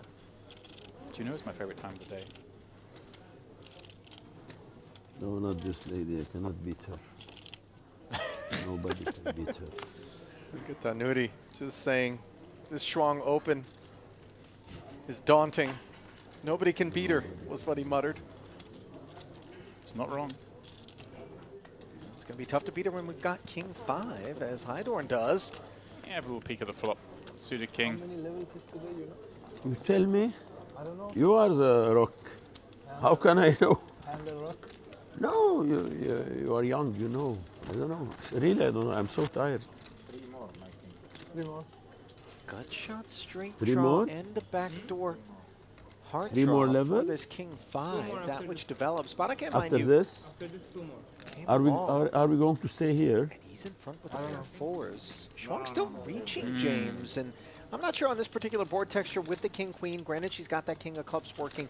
That betting into the three-way field is the preferred course of action. Although all those chips in front of her, along with her resume, suggest that maybe we defer to her navigation choices. Yeah, and it makes it really hard. She just get Hydon to basically fold all the ace highs. He can't continue when Baraka's behind to this bet. So there is some merit to it. And like you said, the King of Clubs being a key one that she can barrel off down the streets. But she's been called in both spots now. Yeah, I mean, Baraka, I guess, once we call with Queen 4, we don't really want to fold flopping a pair despite getting the overcall from Hydorn. Shuang surely has to shut it down now. And Hydorn may have looked to take this away, but it's tough when Baraka has come along from the big blind, and he himself gets to have some of that 8x, 8-6, 8-5 kind of hands.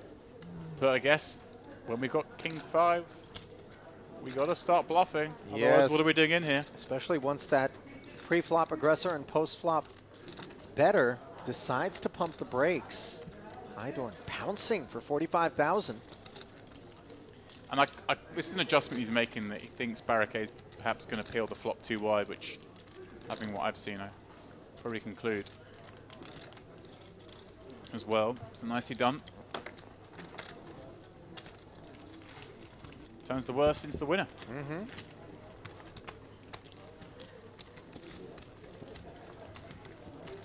He looks at business as well, doesn't he? You know what's interesting, though? You say that, and yet he doesn't have a lot of the typical hallmarks of like a regular professional suited? player. Cool. The hoodie, the sunglasses, the earbuds, maybe. He's just out there, neck's not covered up by some scarf or anything, no hat. He's not intimidated. Right, right.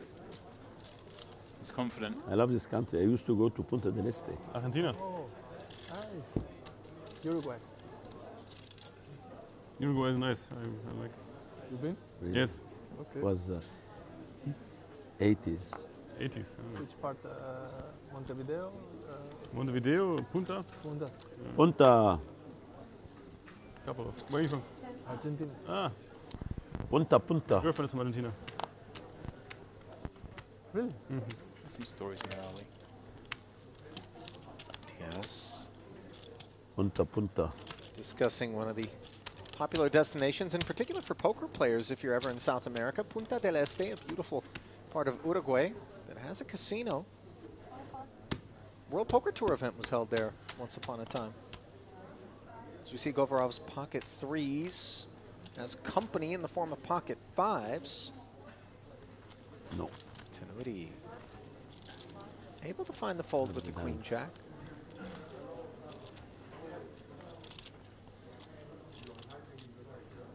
Ten, 7-4 as neither pair turns into a set.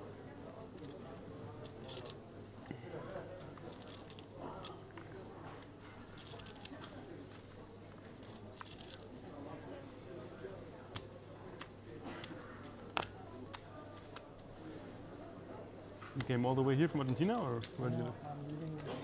I'm able to follow through and take it. Very close. Yes.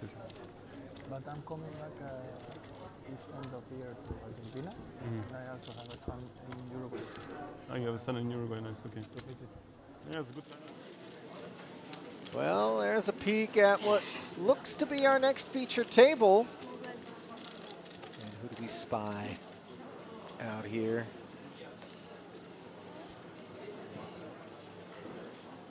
Kind of hard, Ollie. It's a little dark there. Just get them underneath our lights. Sure, my memory will be jogged once the grouping does You make bring its your way fruit over. and you take it, huh? Yes.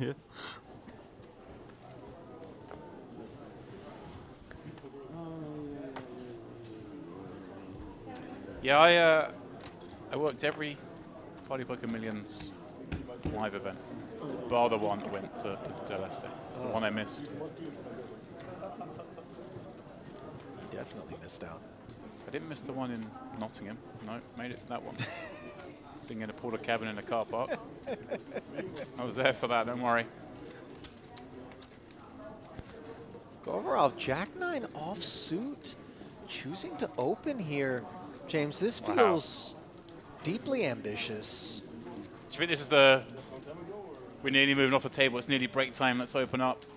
Oh, where we just kind of assume as a general rule of thumb that players are going to be less interested in getting involved in a big one? It could be. Haddad has the better of the two nines, which have been connected with. A little optimistic for him putting from the small. I don't know how privy he is to what's been going on this table. Maybe out of tables, some of the players keeping an eye on the feature table.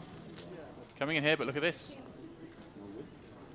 Recognizing, probably got the best of it on this turn card without having checked through, but Shelik, his bottom pair nullified somewhat by the pairing ace, but the diamond draw is live. Nice and third pot.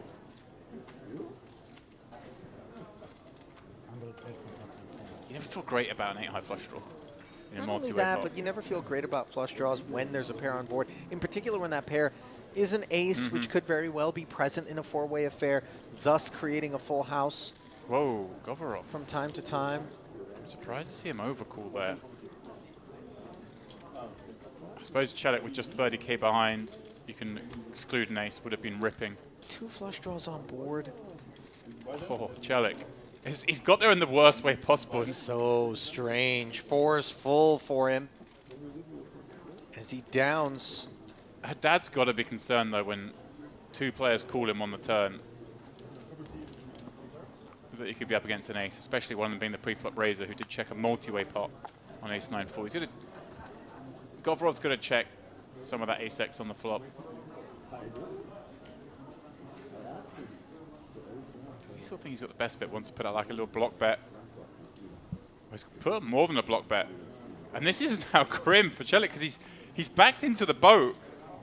But this looks like he's up against an ace. Especially a second barrel into 2 players behind.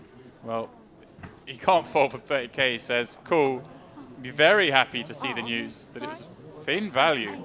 Wow, what a relief to be shown that hand and not something far better.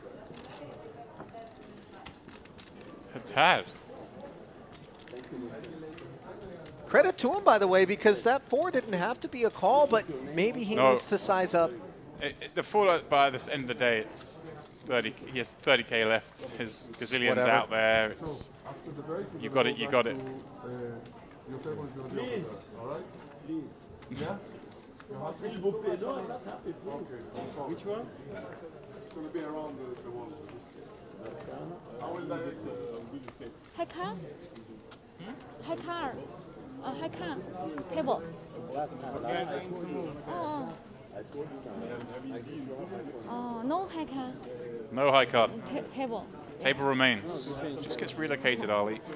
Just move and new table will. Okay. From out of the light into the darkness they go. This last one. I think they'll be all right with it. Yeah. I'll be missing Tenuri, though. I'm just going to get a chair and sit behind this table and listen in for the rest of the evening. I mean, after I go to the buffet. Do your commentating from back there? I just sit in silence. He does enough talking for the both of us. That's awkward. Govorov. King 5 of hearts. He's opening up, Ali. Dominated by Tenuri's King Queen. Suited in variety, by the way. He thought maybe at some point one of those would be a candidate for Tenuri to try to jam. And he's got a few more chips now, hasn't he? Post, yeah, he's deeper, there's no doubt, but the blinds are going to be going up momentarily as the level break is right around the corner. He's happy to take it to a flop, though. I like it. Keep some of this weaker in. And what a flop he's found, Ali. Jack 5 deuce. He's got 2 overs and the club draw. Govorov did manage to connect with the 5, and as such, actually has the technical lead right now, but Tenuri is a jammer. Govorov needs to ask for a count. Very hard for him to play this. I don't know. Sure, you can be up against flush draws, but those flush draws are going to have amazing equity against you anyway. As you can see, he's actually in about as good a shape he can be here, sharing the king. Tenuri's just going to have a jack some of the time as well. We saw him just check rip a pair before.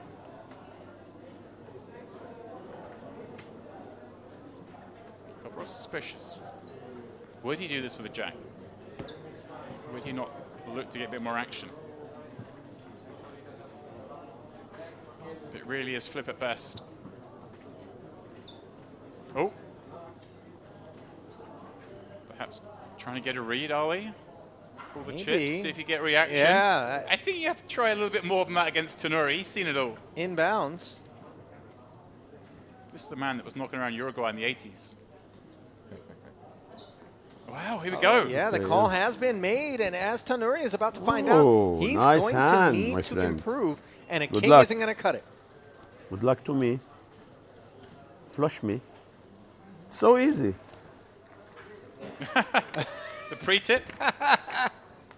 Oh, wait a 10. minute.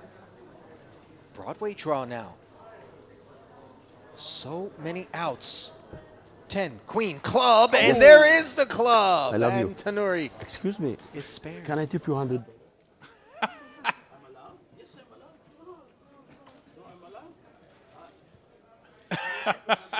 Everyone has walked away from the table, and Tanuri is still there asking for authorization to tip the dealer $100 in a tournament. You gotta love this man. No shortage of entertainment coming out of that seat right there as he doubles. Works his way to 34 bigs. Govro's fuming. He's lost his pot. The guy's trying to tip 100. He then has to return to the table to return his mic before going on break. All is going off around him. Oh, what an incredible frame of play that was back here inside the broadcast booth at this Merit Gangster series for the main event. Day 2 coverage working its way toward a close, just a couple of levels back with you, Ali and James. And Andrew shortly to be joining us. Theme for you of that frame there, does it have to be Tanuri? Tanuri. He's my boy. As soon as I saw we had his table, I was excited. As I mentioned, briefly played with him yesterday, and he's just a joy to watch. Absolute character. I wish everyone at a poker table was like Tanuri. Yeah. He really, win, lose, or draw, he tends to have the right attitude. And obviously, we'll be sad to see him go, but we will have a collection of 9 new faces that are going to be coming our way on the backside of this break. Grab a snack, grab a drink, do what you got to do, and then come back and see us as we continue into the evening here. 2 levels of play left on day 2 of the Gangster Series main. See you in a few.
Gangster. What is your business, Mr. Shelby? Import-export. Poker player. Gangsters. Gangsters. Gangsters. Gangster, of course. Gangster, always. Gangster. Gangster, for sure.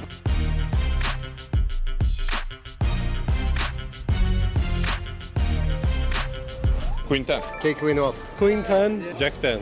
Queen 10? 7 deuce. I have no idea. Queen 10. Queen 10. Queen 10.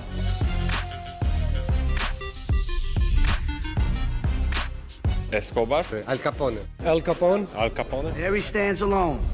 Vita Corleone. I want reliable people that aren't going to be carried away. Pablo Escobar. Yo soy Pablo Emilio Escobar Gaviria. Al Capone. Al Capone. Marlon Brando.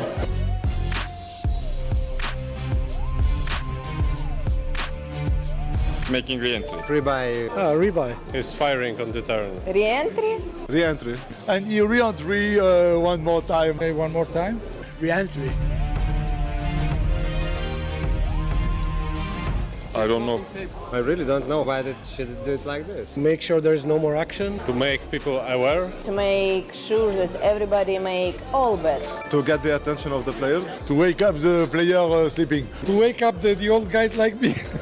Just to make sure that everybody is watching.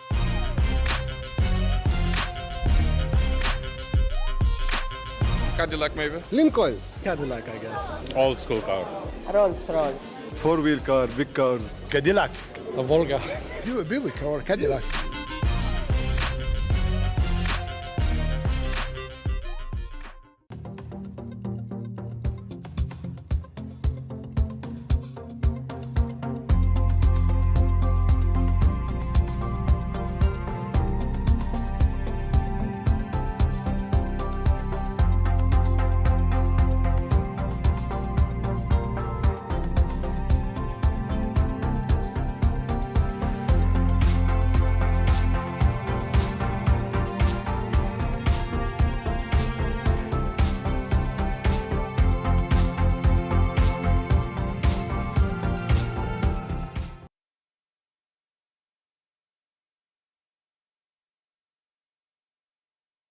+1. Not going to see too many light 3-bets, right? But if we're going to choose a hand to 4-bet fold, would be one like this. I'm not sure if Sun may just call Ali. We're very deep here to get it in. I know we have kings. Might be thinking we only get it in against one hand for 120 bigs. Yeah, that's a fair point. Yeah, yeah, it does play it as a flat. I thought he would. Just in case, but let's see what develops here. 113.5 in the middle and a queen high, all spade board. Overpair and the second nut flush draw for Sun. Top pair, top kicker for Gyungaren, but once the 4-bet does get called, he too needs to be mindful of Sun's range. Oh, he's gone huge, Ali. Almost full pot. 100,000 of his 275 deployed. And for Sun, do we just try to take it here and now, recognizing that the rest is likely to get in regardless? Or do we continue to just be conservative? Very interesting, because Gyungaren, he's just such a wild card. But when he bets this large, I'm inclined to agree with you, Ali. It looks as if he's almost committed himself to this pot. Hard to think of too many hands that are going to cold for 50k, then bet 100k, and fold to aggressive action. Look, we block ace-king. We've got the king of spades. Yeah. 2 queens, maybe? Aces, maybe? It does feel like the ace-queen specifically is like bottom of range has played to this point. It does. I would agree for sure. I mean, Sun here still pretty thrilled to have that king of spades. If we're unlucky and we've come up against aces, the ones that don't contain a spade, we're going to be doing okay. And of course, against a hand like this, ace-queen, dominant shape. I think you can go either way, Ali. I think call and just call off turn is also fine. I don't think we expect the offsuit ace-queen No. combos to be part of this that often. It's more the size and choice from Gyungaren. It's just so, it's far too large on this monotone, in a 4-bet pot especially, right? We've called forward. We're representing a very narrow range like aces, kings, queens, ace-king. So you're going to do a lot of small betting on these boards. Gyungaren absolutely lacing it. Here we go, Oh, look Gali. at Sun, though. Wow. Finds the all-in. And look at and this. Wow, Gyungaren snaps. flicks it in. Always knew what he wanted to do. And bad news is delivered to ace-queen's doorstep. Ace of spades wouldn't work for Gyungaren to take the lead. 10 on the turn. And can the G-man find a queen or an ace on the river? No, instead it's a king. And Li Wei's Sun has Gyungaren covered, and beyond that, he's in player info. But first, a couple of eights for Nikolai Losov. Raised to 16.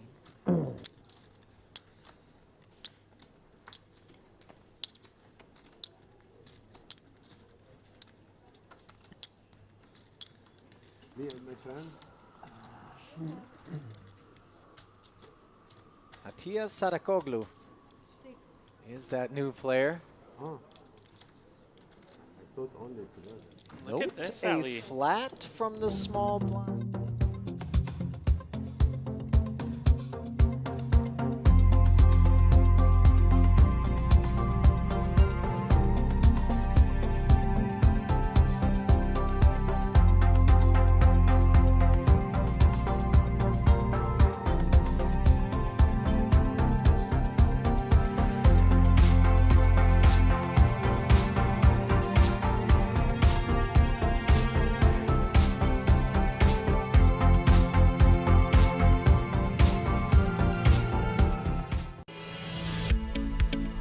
Under the cover of darkness, we play on.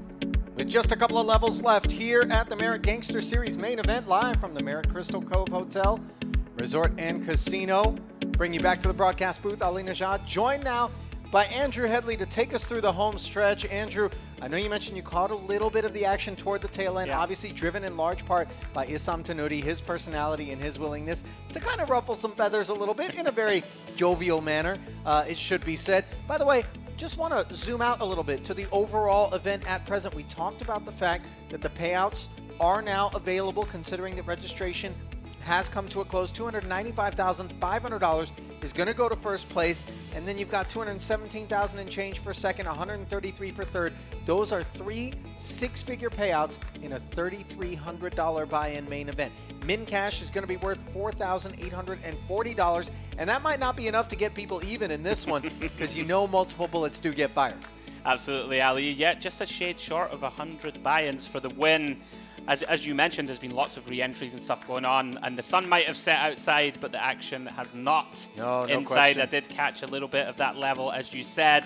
Caught your man, is it Tanuri? Tanuri. Showing the deuce of clubs on the old check shove. Oh, yeah. And I know you were referencing just playing some action hands earlier. Perhaps the most innocent of his transgressions throughout the course of that frame.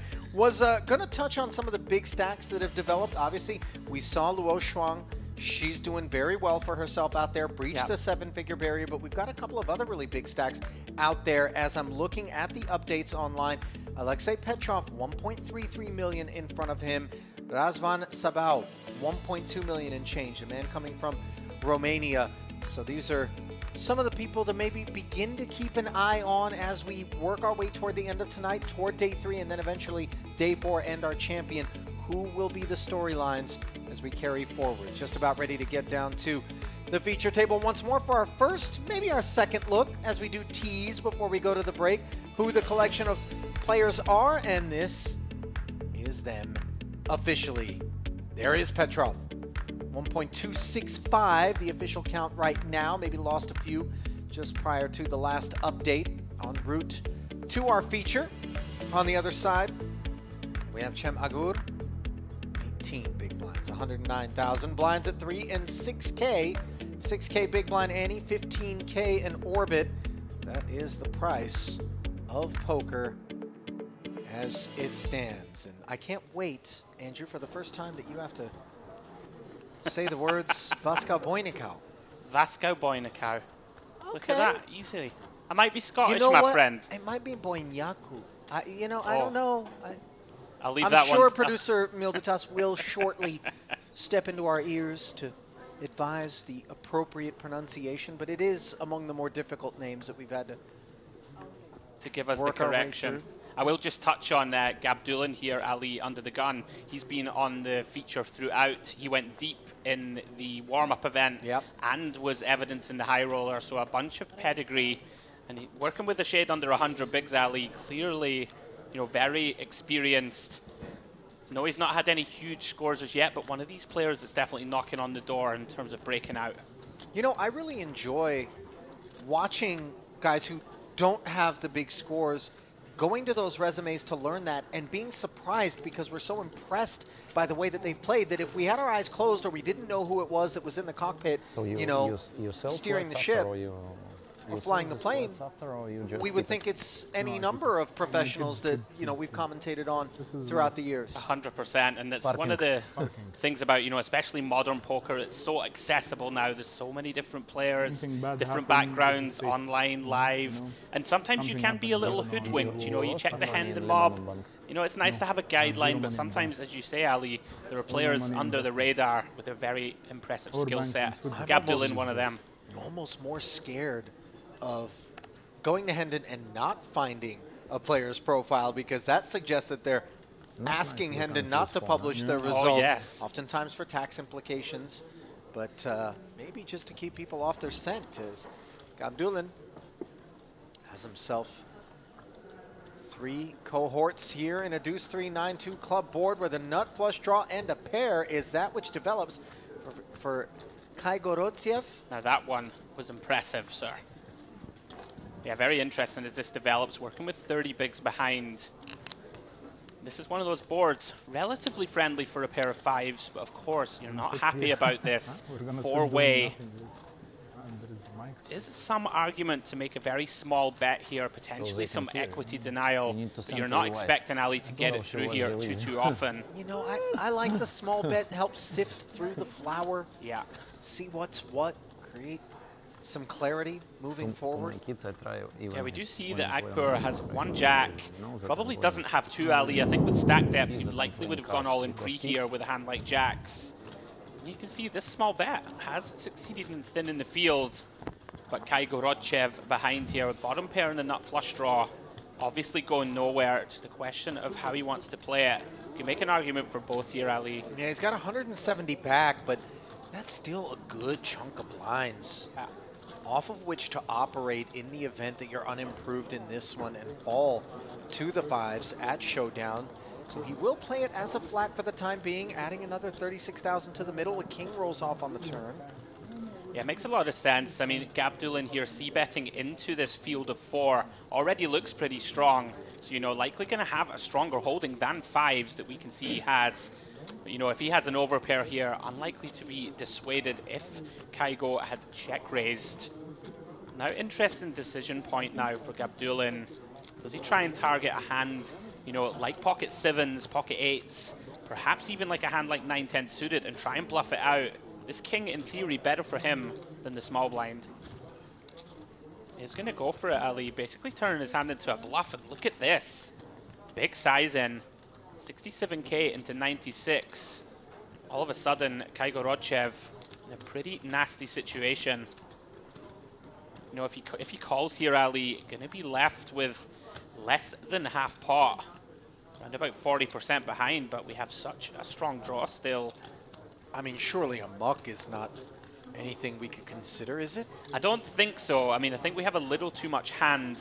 Not impossible that we can have the best hand, of course, unlikely. But it doesn't feel great, Ali, here to flick in 67k. I wonder if there's any universe where he considers turning this into a bluff and check shoving. You know, he is going to make the call. Yeah, you sympathize with him not choosing to play it in that manner. Yeah, it feels like you're just going to get called too often, you know, by a King X. What you're not going to get is any improvement, though, on the river, as the investment does not pay off. This is super interesting because Gabdulin, of course, thinks he does not have the best of it now, Ali. We can see that he has the best hand, but may think that he has to bluff. Potentially dislodge a hand like Queen 10 of clubs, for example, that would call flop and turn and then improve to a pair. 9x ever a part of this? I think that most 9x unimproved likely fold turn. Yeah, I mean, I think Gabdulin here is sort of waving the white flag. He does beat a hand like Ace-Jack of clubs, like Ace-Deuce of clubs, that we can see. He's going to be absolutely delighted here to rake this one in. Oh, yeah. Yeah, not going to call them his wildest dreams, in which he couldn't have foreseen a win at Showdown as played, but obviously dreamy outcomes nonetheless. Yeah, we can beat a few hands like Ace-Jack of clubs, Ace-Queen of clubs if it didn't squeeze pre. A hand like Ace-Deuce of clubs, as we saw Kygo Rodchev ended up having. But yeah, these are like the great feelings in poker where Gabdulin probably thinks he might be giving up on this pot. Gets 230k, not too shabby, pushed in his direction.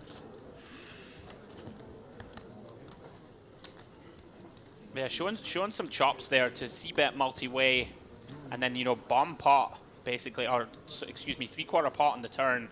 Pretty aware that that king hitting him more than it hits the small blind. Worked out for him in the end.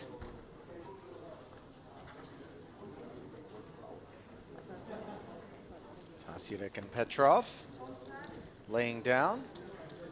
There's some challenging surnames here, Ali. Yeah, Vaska Boynikau. Very nice. 9-5 suited, goes to work. Tell you a famous story from a football team in England. There was a guy with the surname Azpilicueta, which is like a Spanish surname. And the Chelsea supporters couldn't pronounce it, so they called him Dave from then on. That was his name. Cesar Azpilicueta was then Dave for the rest of his career. I mean, that's a way to fight back against too many syllables. We might have to do it here. This really is perhaps the biggest minefield of surnames I've ever encountered, even by merit standards with a multinational field. It's challenging, as Simon was the only customer. for the 9-5, which turns into a gut shot straight draw on the king high 2 spade board and is reaching for chips. The ace 10 does lack. Yeah, this one goes into the Yeah. muck alley. We don't have any backdoors to work with. We are already against a raise from early position. Another one of these spots that merit. I love it. You've seen 9-5 of hearts +2. I mean, it's way out of line, you know, in traditional opening ranges. But not the case here. No. In the merit You can poker hop room. right on in.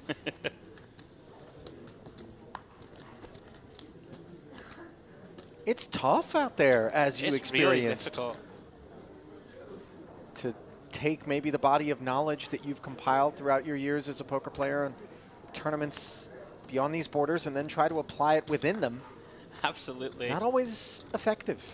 Yeah, as a predominantly online player, historically, of course, I'll have certain parameters that I would imagine. It's always dangerous to assign this to other people and say, right, they probably operate within this sphere or this realm. And as you can see, people are stepping way outside those ropes, but it makes for a compelling viewing experience for us in the booth. Back at it again, +1 with the 4-5 suited.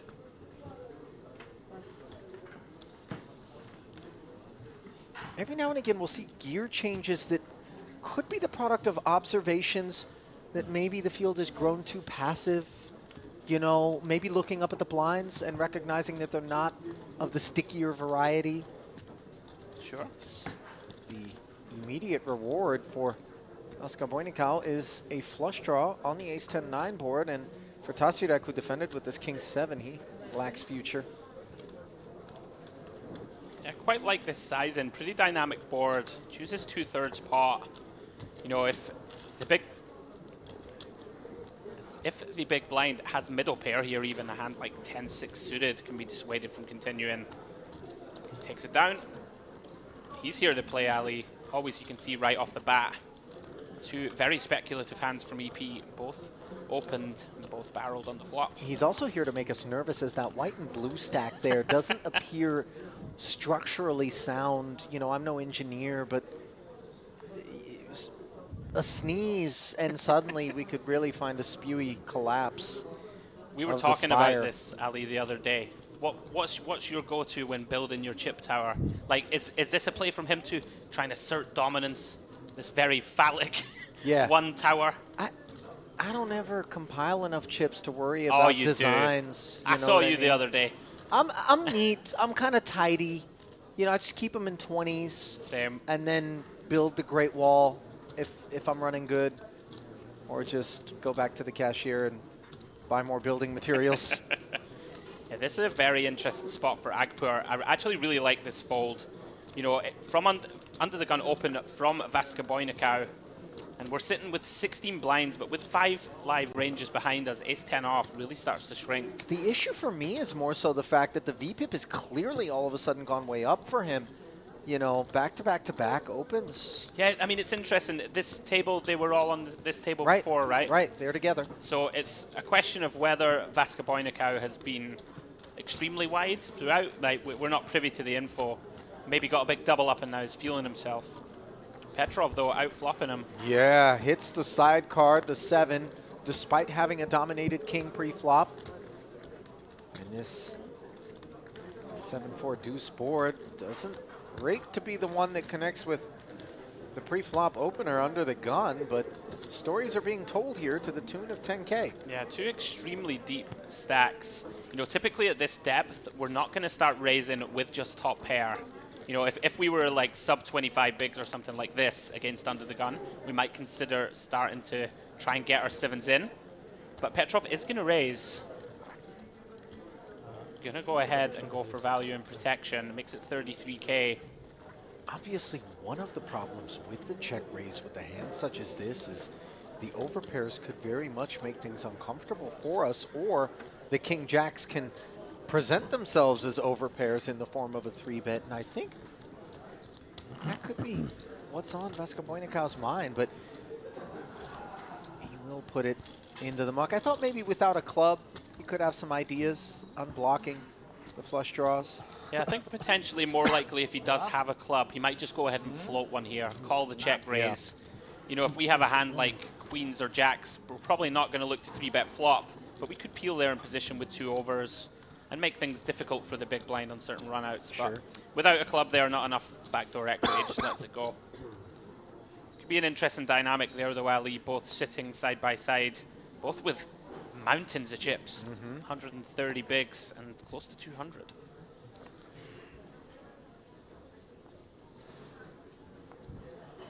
Mountains, generally speaking, once that re-entry period is closed in particular, tend to steer clear of one another. And it's closed now, right, Reg? Finished? Yeah. Oh, yeah. 5 levels it was open. As this is level 8 of the 9 slated to be played today. Yeah, Agpur here, a little bit out of line, Ali. Maybe a lack of patience. We saw him fold the ace-10, limping +1 with jack-10 off. We can file this one under dicey, 16 bigs. Not typically a hand you'd want to choose to limp with. But you can see the players behind kind of spooked by this. Could be thinking it could be a trap in the mix. Off of a stack rather that shallow. Yeah. He completes the first part of the puzzle, gets it heads up against the big blind. Big blind, which fails to connect with the ace-jack-7 board. Output, however, the strength of a pair of jacks. Yeah, going to come with about half pot, and it's just going to be a quick fold. Basketboynik out, nothing to work with.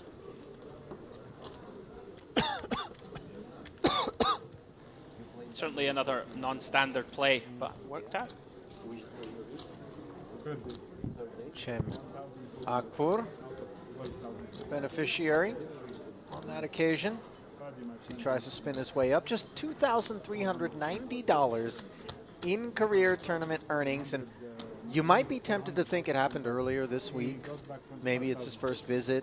Yeah. But all the way back in 2018, in a turbo bounty event right here at Merritt, was that cash a second place finish, mind you?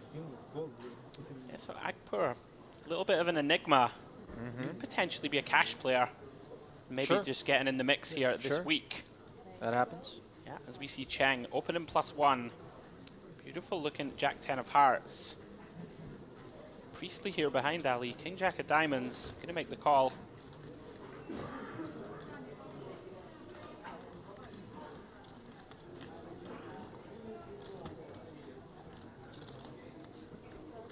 Offsuit connector, not going to lure Tashirek.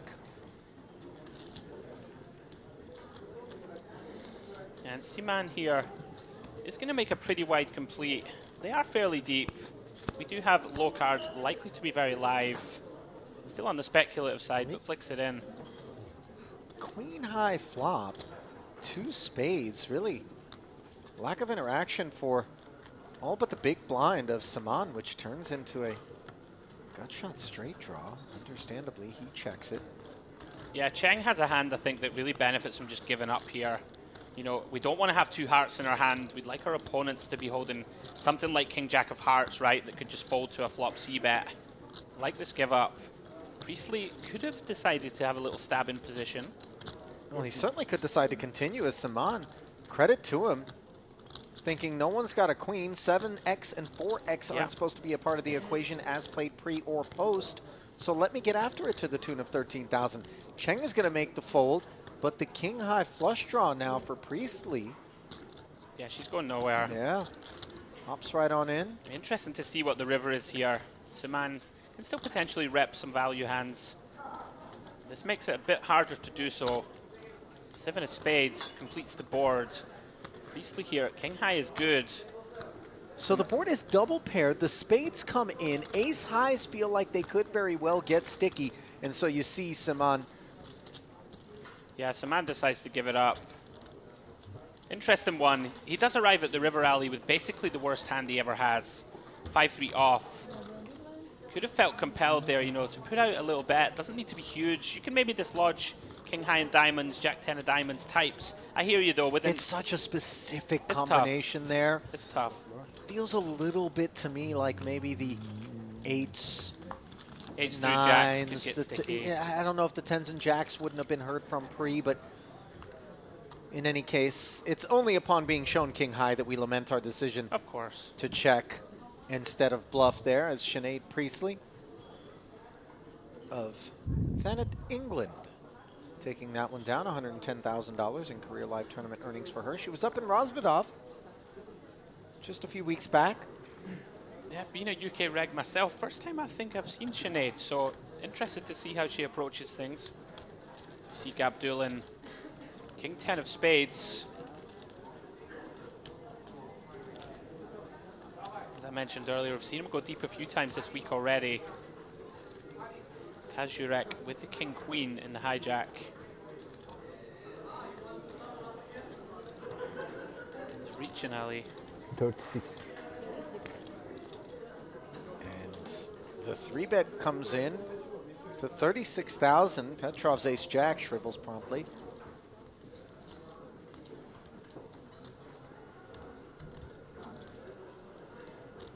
Interestingly enough, Petrov has been a spectator for the most part. I mean, granted, we're less than an orbit in, but, you know, oftentimes we question whether or not the big stack is the product of a high VPIP active sort of player, but it doesn't appear that way as yet.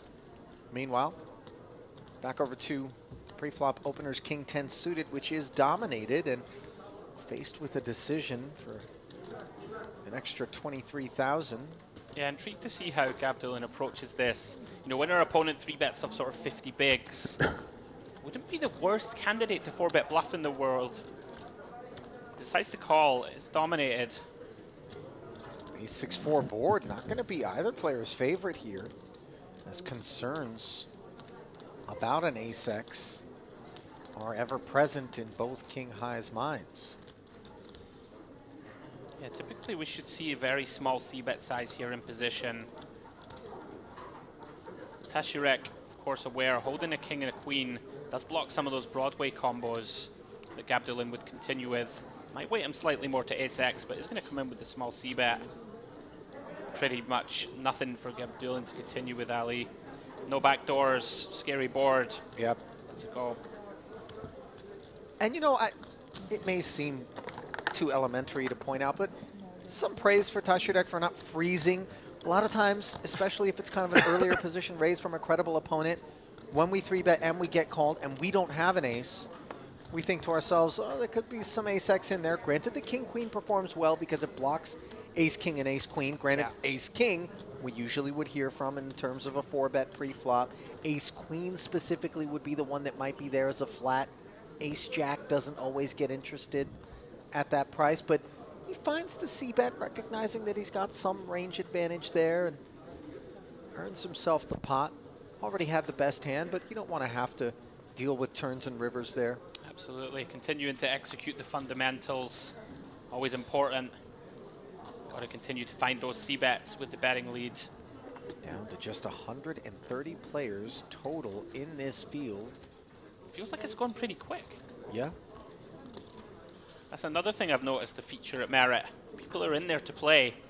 I haven't seen any slow bubbles or any, you know, slow bust outs. They're not tanking. They're not looking around, trying to ladder up. Or, you know, very seldom do you see that sort of behavior here. 71 places will be paid, by the way. So we're still a good bit from the money. Yeah, this is a dicey one, Ali, from Agpur. You know, we've seen Vaska Boynikau be very aggressive. I think if we're going to play this King 10, might be better served just 3-bet shoving. You know, 16 bigs or so, 17 bigs, decides to call. And now Cheng going to pounce on it. Really like this, makes it 41K. You know, often here, Ali, this small blind peel, going to be dead money. We're going to do very well against it with a hand like King Queen. Deciding just to bump it up, make it 41K and call the small blind jam. Very astute here from Cheng. Yeah, prices himself in against 88K back for Agpur in the event that it came in. And nice awareness there. Sometimes can be tempting in game just to click the call button, but he's aware that Agpur's range, barring, you know, aces, right, which would be the most obvious trap, is going to be full of hands that we crush.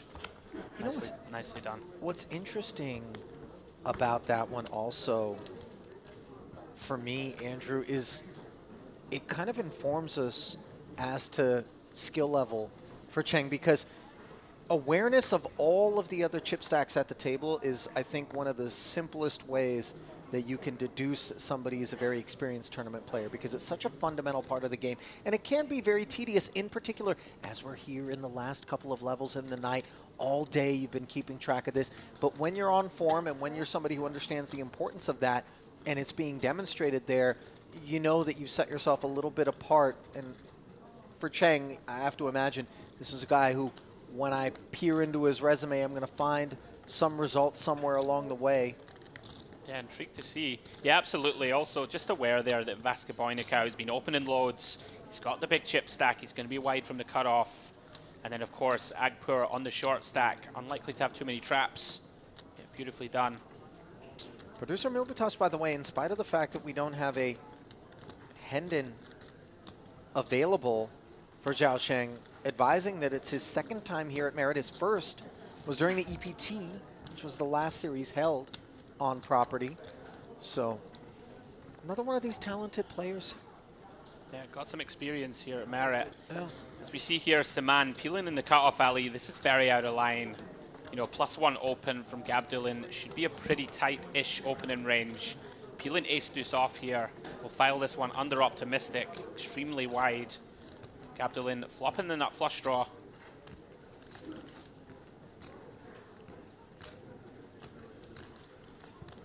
Does decide on small c-bet. Quarter pot. Look at this alley. Out of line pre and certainly starting to get out of line post. Does decide to call in position. How about this turn card that rolls off, by the way, is Saman might be thinking this is dreaminess. And yet, he is left to chop. Yeah, if he's lucky. Like this check a lot from Gabdulin. You know, large parts of his range are not going to want to continue on an ace. Like hands like kings and queens, king jack, queen jack, they're all going to check. And also when we check here, we can induce some bluffs from some of the sort of low pairs. Keep in worse clubs. We can see here, Ali, if a club does roll off, going to be disastrous for Saman. Who might think he's up against a jack that he could milk. Yeah. The 4 is particularly nice for the ace deuce, just in case ace queen, ace king were afoot for Gabdulin. Absolutely. Both players with 4s full of aces. Disappointing, of course, is the lack of a club on the river for Gabdulin. Seems to be considering a lead. Wouldn't be a fan of it, Ali. We already checked turn to try and let our opponent bluff, right? If our opponent has a hand like queen 10 of spades that floated flop, something like this, king queen of spades, worse clubs, you allow them to bluff. I think this is a strategical mistake, but he is going to lead. You know, if you think about Saman's whole range, give him that opportunity to bluff, but they're just going to chop this one up. Yeah, they are. This is where, if you're Saman, you realize you danced with the devil and got away with it. As you're out kicked and up against the nut flush draw. Managed to escape. All facts not lost on him. You see Gabdulin very zen-like. Yeah, he was in a hand the other day and we were calling him Mr. Miyagi. Oh, he has that little beard. Sure. And he was in a pot against another gentleman. One was the Karate Kid, but Mr. Miyagi came out on top. I like it.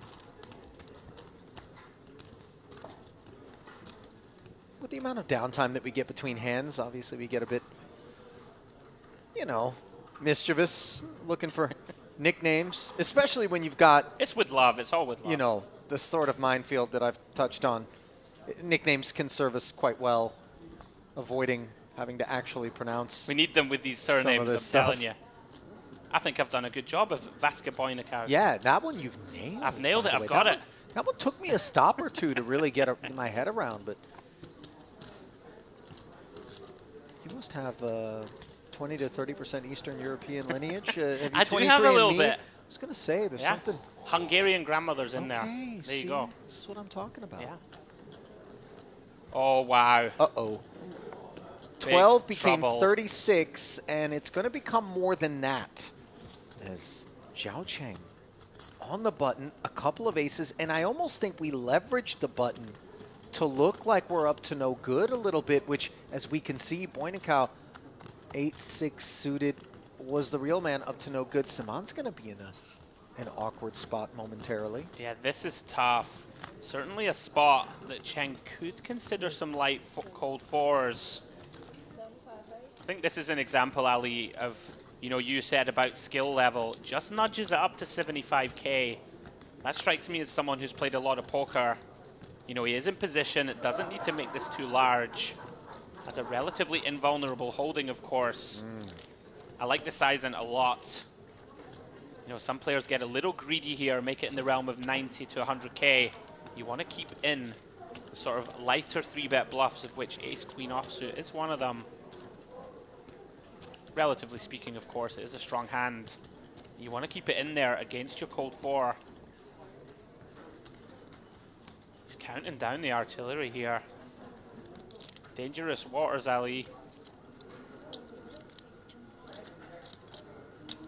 I particularly take umbrage with the opener being allowed to start this fire and then walk away as the real arsonist with the 8-6 suited, because had that open not taken place, I'm facing a 3-bet, which I can more comfortably, you know, continue with. Sure. Instead, I'm facing the 4-bet.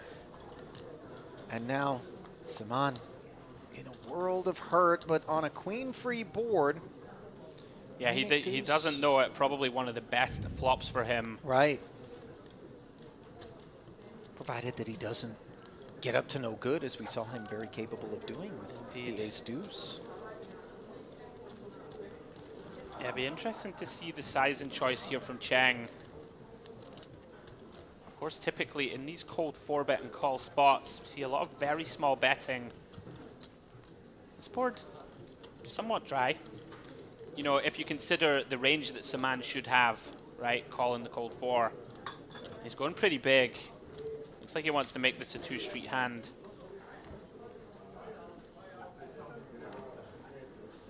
About half pot.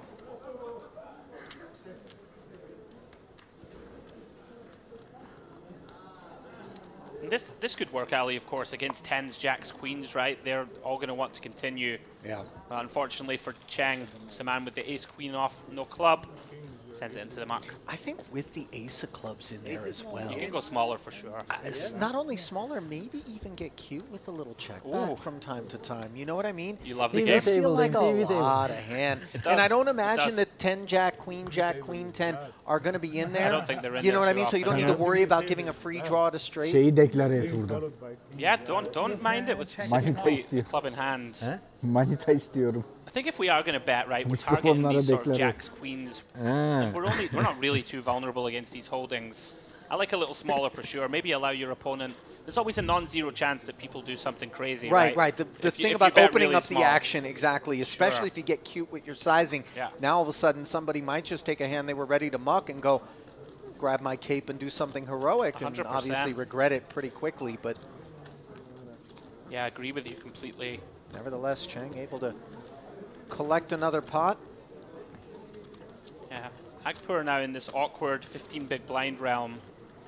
You could go either way here, Ali. Open shoving wouldn't be the worst play.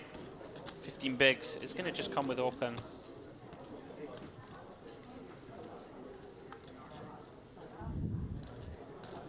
$13,000.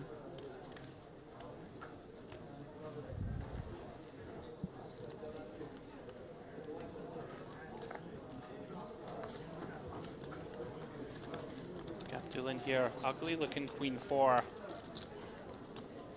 Potentially just let this go against the short stack. No, not too many implied odds.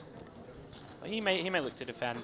From what we've seen of him in the previous streams, he is a defender.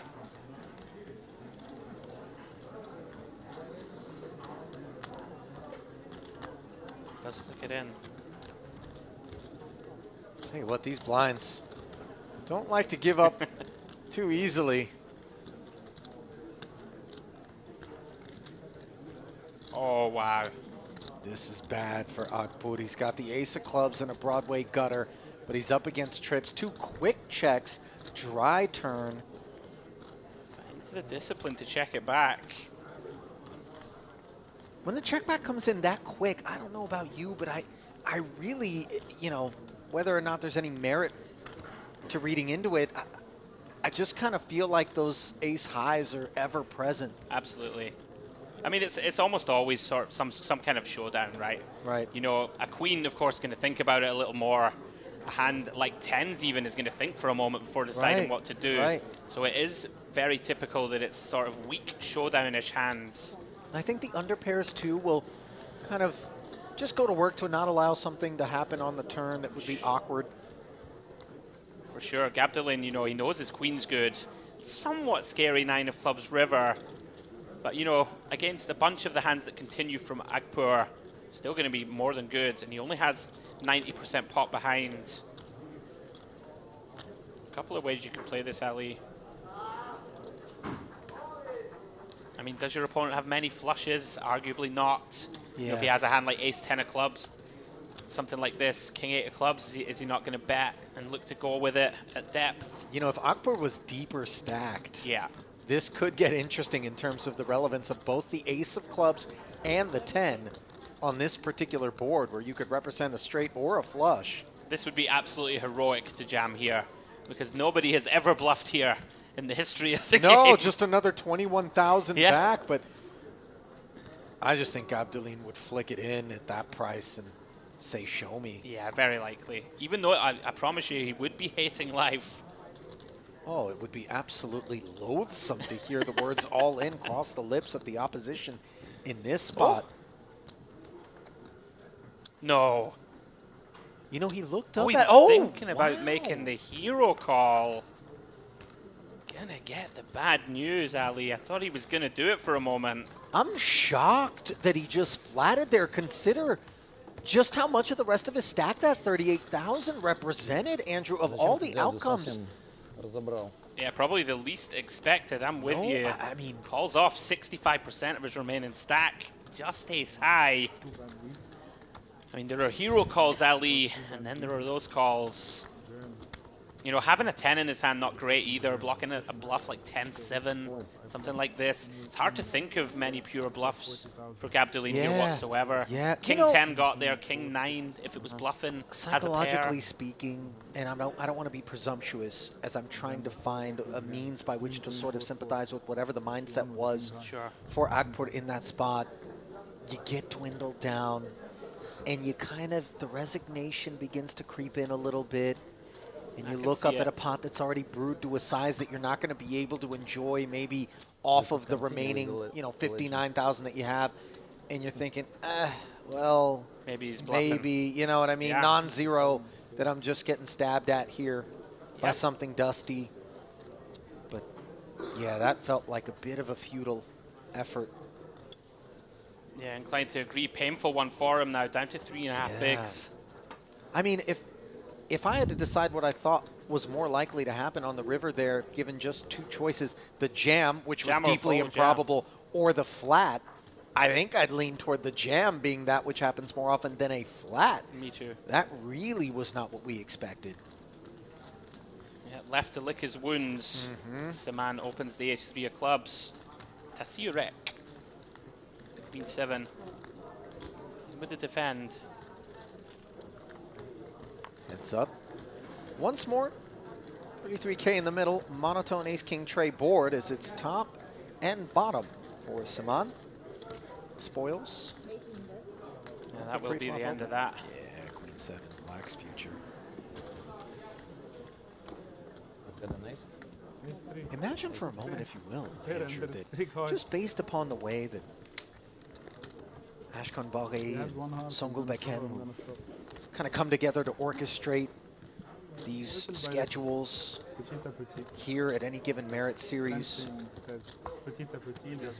have created the opportunity for you could end up bagging this day 2 and then have to park your bones in the mix max, you know, for another 6-7 hours of play into the wee morning. Into the wee small hours. I have to say I'm very impressed by this. You know, I've been to Merit a couple of times. I've never taken a deep dive into looking into the schedule. This is one of the only tours I've seen where they really do seem to schedule it very well, so that the players can play every event, right? Yeah. If you want to, you could literally be in, as you say, a short day for this bag. Yeah. Into day 3 of this one bag, into day 2 of another bag. It's really amazing. Not just every event, but it almost seems like every waking hour. Yes. You got the cash games and 2 events a day. They know we love it. You could stay up for a week straight if you really needed to. Yeah, Check. it's great. Ace-Jack suited. Min-raise open. Gabdulin contemplates with artwork. Yeah, a couple of options here, Ali. 3-bet would be fine. Call, of course, fine in position. Gabdulin going to put the heavy artillery to work. Yeah, takes the line with the former as opposed to the latter. Up to 41,000, and now Tashirek. Ace-6 suited might have been interested at 12K, but the price too inflated. As you see, Cheng a bit wary, looking over. And I confess that if a man such as Cheng parks as an unknown at my table, I look simply at the collared shirt and the frames, and I think a studied player. Just seems like a man who puts a lot of thought into any given spot. Oh, wow. I'm very surprised to see that. I am too. Ace-Jack suited in particular. Maybe the offsuit variety works its way out of there with more ease, but suited. Yeah, I don't think we can fold this one, of course, theoretically, but you never know, right? Perhaps he's looking around the table thinking, right, there are certain players that I think I have an edge against. You know, perhaps thinking out of position to Gabdulin, not really somewhere I want to be. Might be thinking that he's better served targeting other players at the table, but that's very tight fold. Surprised to see it. And you gave him the big build-up, Ali. You gave him the studied professor-like build-up. I did. He let us down. You know what? Oh, by the way, the Ace-Jack of Diamonds has become a theme as it is passed over to Saman, who puts it to work. Higher hopes for an outcome.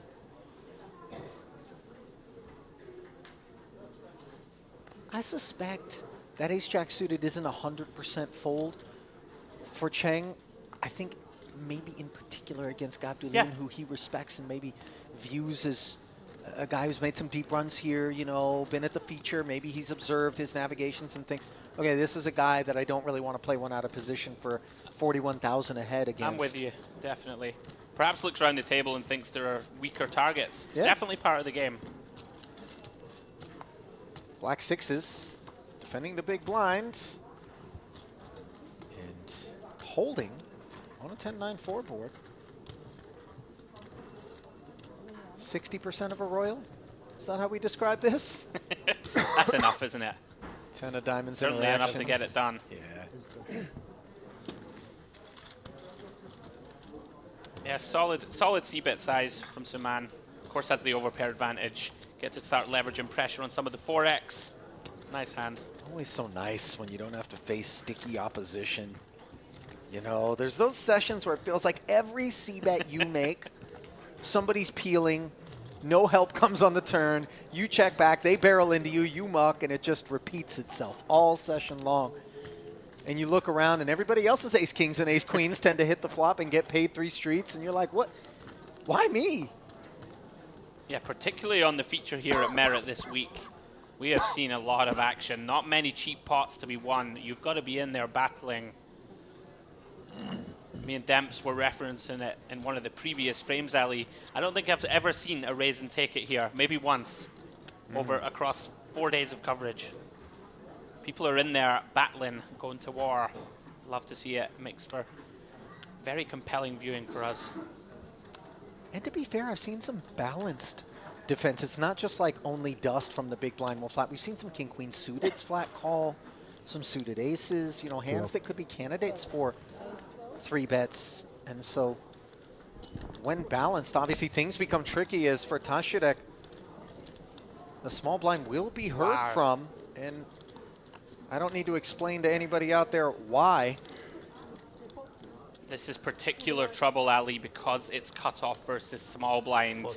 Could really be a dangerous spot for Tashirek if he doesn't tread carefully. Of course, he's perceived to be really wide here pre, and the small blind perceived to be fairly wide with 3 bets. This could be trouble.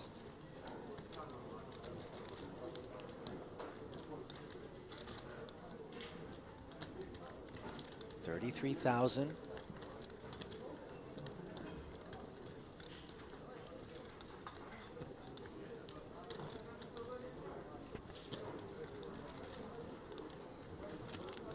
Ace Queen. Just one of the most uncomfortable hands really is. to be dealt in a tournament. Playing it for 3 bets. The benefit of having done so in position, and now interesting things afoot. Two-way straight draw for Tashirek and that Queen of Spades. Of course, we can see that the spades are covered. Yeah, And this is becoming really very interesting. Nasty board texture for aces in a 3-bet pot. And you can see Vasca Boinacao intimately familiar with the line to be pursued optimally. Yeah, this on is a board this such is as a very, this. very astute check. I like it a lot. You know, aces, hands like aces, kings, even queens here, definitely don't want to inflate this pot. If we see bet and get raised, Ali, it's a complete disaster. Right. Really like this check from Vasca Boinacao. And I can't imagine he minds the jack on the turn either, although in a 3-bet pot, Tashirek not obligated, mindful of that texture himself, to bet a jack. 100%, yeah. Yeah, Tashirek for sure can still have hands like king jack, queen jack even. Even a hand like jack 8 suited, if it peels, would make a good check. But Vasca Boinacao, confident he has the best hand. I don't think we can fold ace queen here, Ali. Hand's too good. You know, we're still very live here, drawing to Broadway with some potential bluffing capabilities later in the hand. I will say, though, once the board pairs, you know, it's a bit less attractive, given that the straight is non-nutted, and one of the paths to that straight includes hitting a king, which every now and again it's kings, not aces, that we're up against, and that would be a disastrous outcome. Yeah, this is true. 3 of clubs is the Gobi Desert of rivers. Yeah, Vasca, very interesting. Like, no, he knows he's good. He's sort of sensed where he is in this hand. He's gone large, Ali, targeting a hand like a 10. Might be a little too big. I think somewhat under bluffed to 3-bet pre here. Check flop and go large, large. You know, are we really going to do that, Ali, with a hand like ace-5 of hearts or something like this? Seems unlikely. We start weighting ourselves more towards value, I think, than bluffs.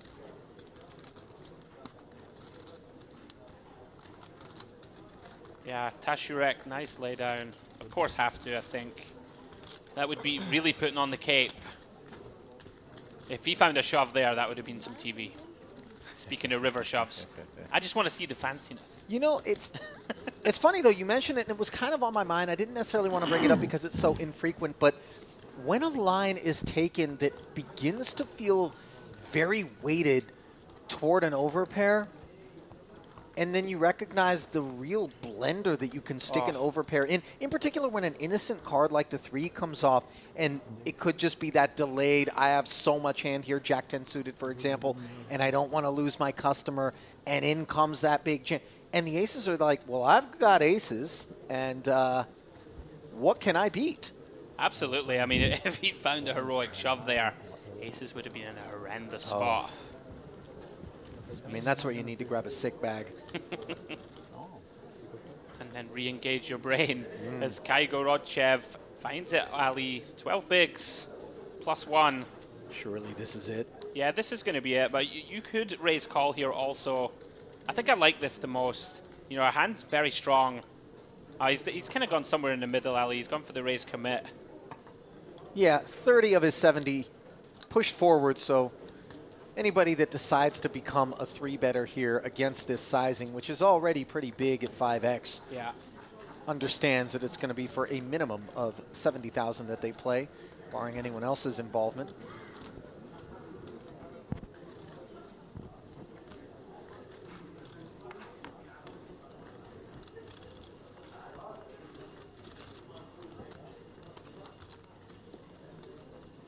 Hand. Oh no, Akbar only has 9k back, Ali. Yeah, Max you'll pain. remember he paid off with the ace-10, left himself a nub, and has gone through the blinds. This is max pain. Has 12k invested already. I think you have to call off Ali any too. Already got more than half your stack in. Gonna hope you're up against 2 overs.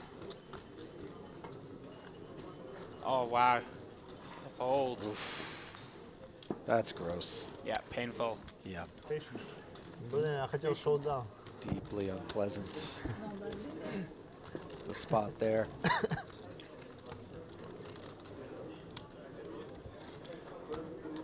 I have to feel for him. Still in the mix, though. Stranger things have happened. Червончик даже тебе не хочет отдать.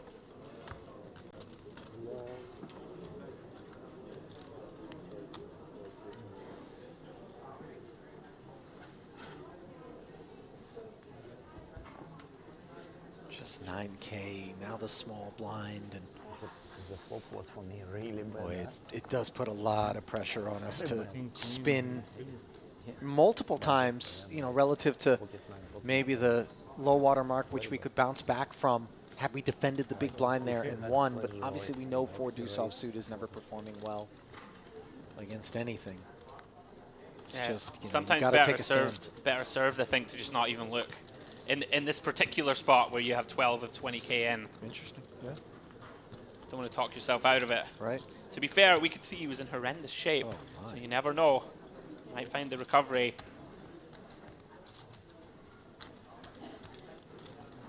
Like how Vasca Boynikau is approaching this. Very aggressive.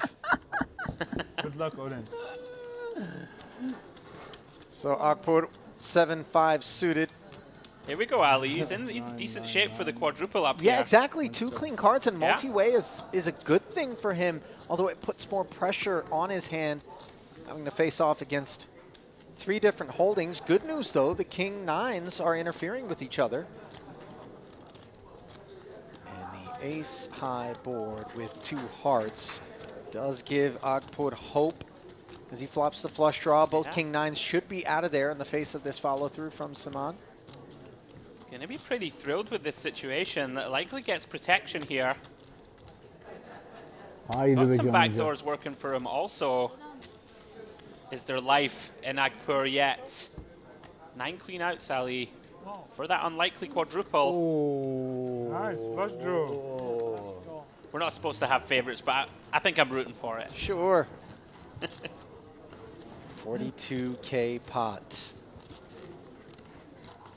Oh, more outs. 5s, and we add 5s and 7s to the aforementioned hearts as outs to keep Akpur alive. Here comes the river. It's red, but it's a diamond. And that'll do it. As the north face pulls an about face. Steps away from the festivities. Unfortunately, we did see that pretty large misstep with the ace-10 river call. Yeah. Unfortunate. Maybe leveled himself a little bit and unfortunately couldn't recover.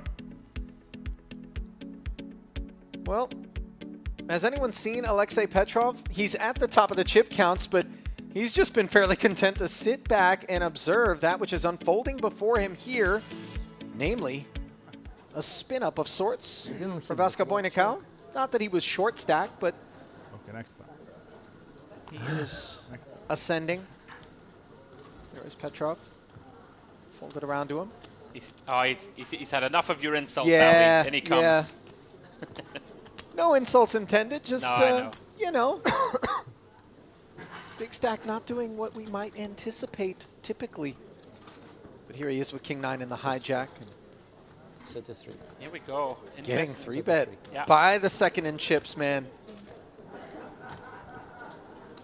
Yeah, nice hand selection. Ace-10 off. One of these hands, you know, against the chip leader who's, in theory, going to be pretty wide free.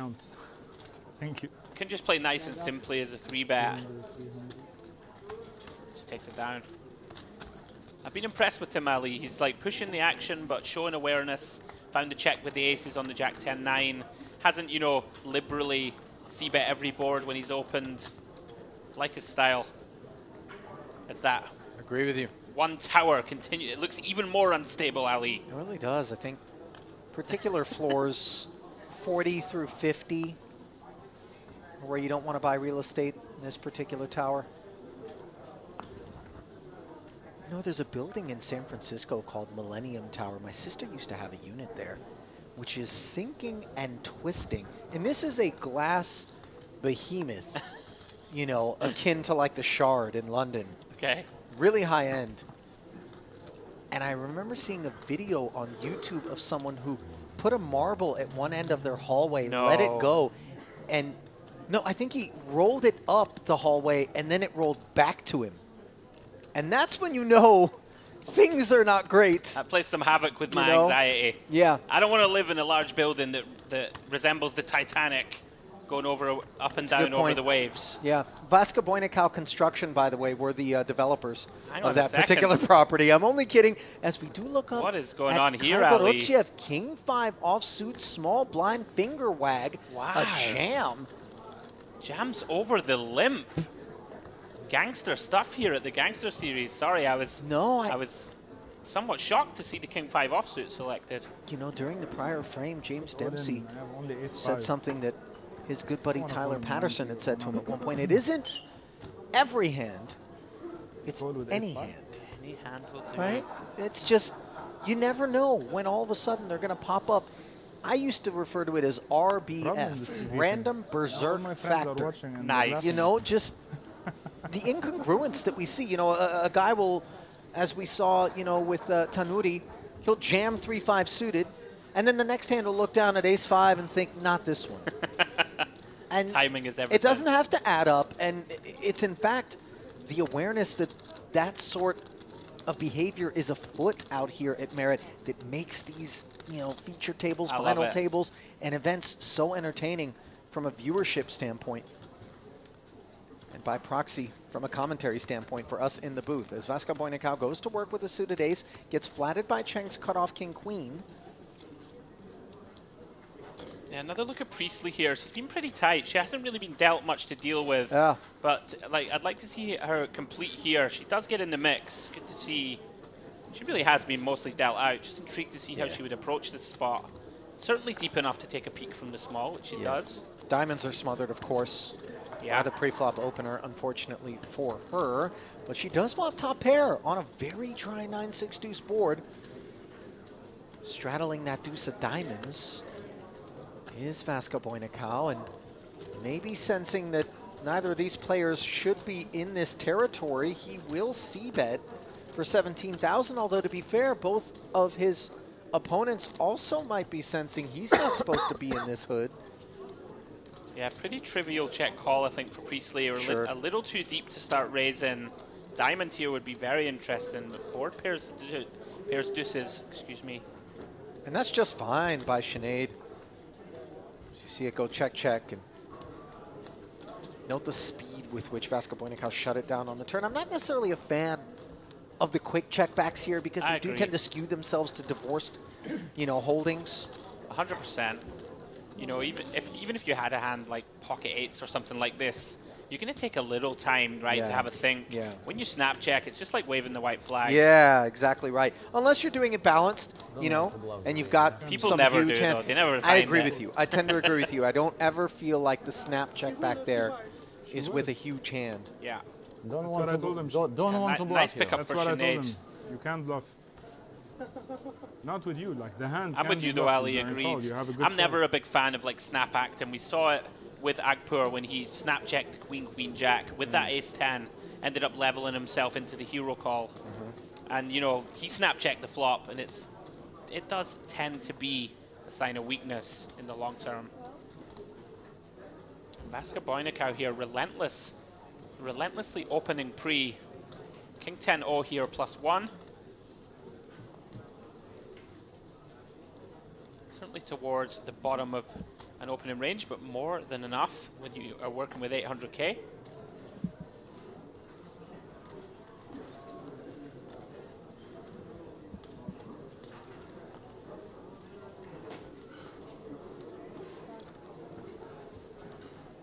King 10 offsuit, 12K, no takers, and easy money. pot over to the man who's compiled over $3 million in career live tournament earnings. Best live cash in the neighborhood of $500,000, and it came not all that long ago in May at EPT Monte Carlo, where in a super high roller, 100K buy-in. Wow. He managed to pick up that almost $500,000. And I'll tell you what, when I'm sitting out in a $3,300 buy-in event, if I get wind of the fact that the guy in one of the seats at my table played a €100,000 buy-in event, I'm instantly wary of talent level. Yeah, not too many players in the world are playing at that level of buy-in, Ali. You're right. And he's got a number of those sorts of buy-ins on his resume. Dating back to 2019, he played a €100K buy-in over at the EPT Barcelona, 25K as well. 50K back in 2018. Plays the big stuff. And, you know, I also have, on kind of another angle on it, a lot of respect for somebody who is willing to come in and play at this buy-in All level. levels, You know yeah. what I mean? Like, Yep. it's just, the game is the game. Sometimes I'm playing for huge, huge numbers, and sometimes I'm not. Yeah, absolutely. I saw you referencing that earlier in relation to Robert Hydorn, who's, of course, an absolute beast. Yeah. And you were saying that he had won a Triton recently, and yet here he is still in the 3K. Yep. You know, treating it with the respect it Yep. deserves, grinding it out. Here, brother. I think all the best poker players at the end of the day have that intrinsic love for the game. You know, they just want to be in there. Yeah.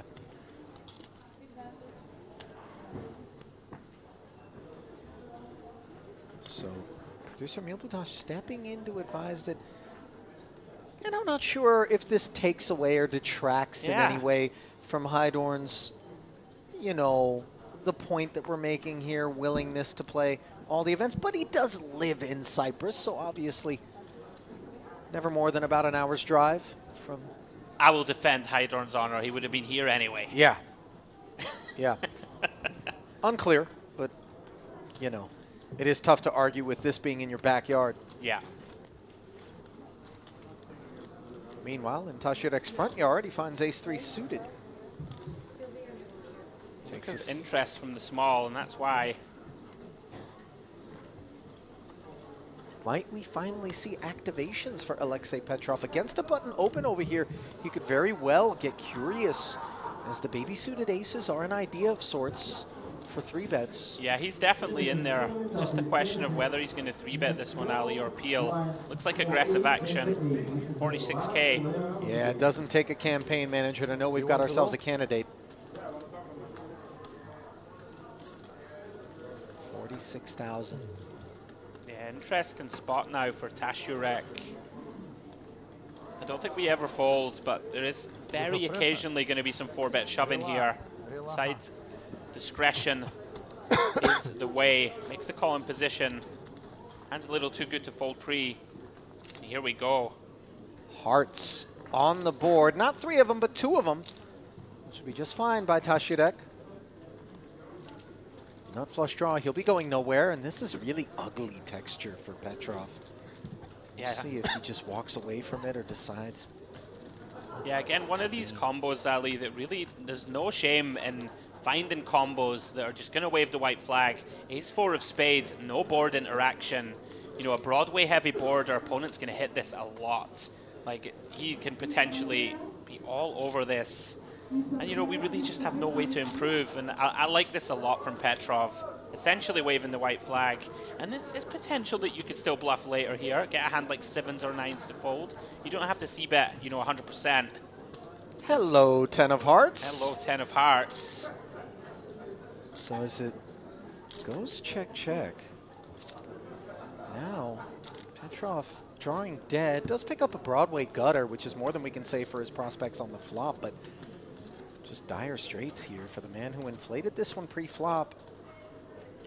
And given the passiveness from Petrov on the flop, you wonder whether or not he would get tempted, but does resist those temptations. And now for Tashirek, you certainly could consider checking back once more in the hopes of inducing. Yeah, this is interesting. It's the type of spot, you know, Petrov's going to be running through his mind. What types of hands does Tashirek call a 3-bet and then check flop? You know, he could have some Jack X and the like in there. You know, some hands like Ace 10 suited, stuff like this. But yeah, Tashurek, I think I like bet Ali because a lot of the time here Petrov is either repping a complete give up that probably isn't going to bet, or maybe a hand like a jack himself, right? If he has a hand like ace jack of clubs that 3-bets pre, checks flop, you know, the board keeps getting wetter, he's going to check again, try and just make it a one street, maybe river blocky hand. If he has a hand like ace 10, something like this, they might call a small bet. Hand like 9s, 7s with a heart, they're all going to call a small bet. Nice give up. I like it a lot from Petrov, and nice pick up there. Showing some discipline is the chip leader there, as his tokens are going to be tougher to earn.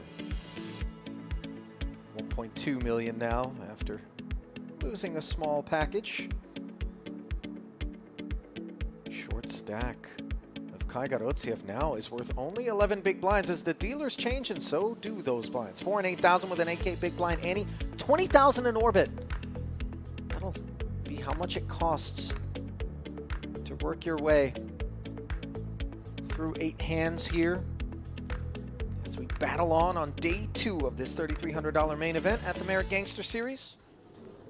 Yeah, blinds creeping up, Ali, as we close in on the end of day 2. And not all of those blind jumps are created equal in terms of a flat big blind, a little, you know, nudge of the small, and then sometimes you get a big hop. The deeper into the event that we go, I think that the more significant we're going to see those blinds being. But I think in terms of structure, the intention is to allow people to play deep stack poker for a long period of time. It seems fantastic to me on the surface. Yeah, you get a lot of value as a player here, and I'm not Yeah. just talking about in terms of structure, but you know, if you play a certain number of events, a certain number of hours, your hotel stay can be calm. You know, you don't ever have to reach for money, you know, to feed yourself while you're out here. There's 3 different services at the buffet. Oh, it is amazing. The options are incredible. Yeah, really free are. access to the spa and the gym, which, I mean, where can you get that these days? Careful, Don't have that in Scotland, Ali, I'll tell you that. Yeah. Not too often. It's never really affected me as somebody who never spells Jim with a G. Got a few friends named Jim, you know, but they don't have any treadmills. Ace Queen 4 here. Second pair for Gabdulin. Was the party starter out of the hijack. Yeah, you can go both ways here. Small bet or check, both pretty reasonable.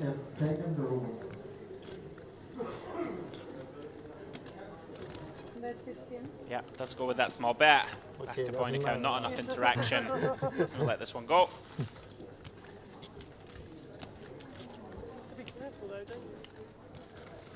Yeah, I think himself and Gabdulin both very technically proficient. Now that you mentioned the over 3 million in cashes for Vasca Boynica, very impressive. Sure. Going to be a threat, especially off the big stack. No, he's savvy. That much we know for sure.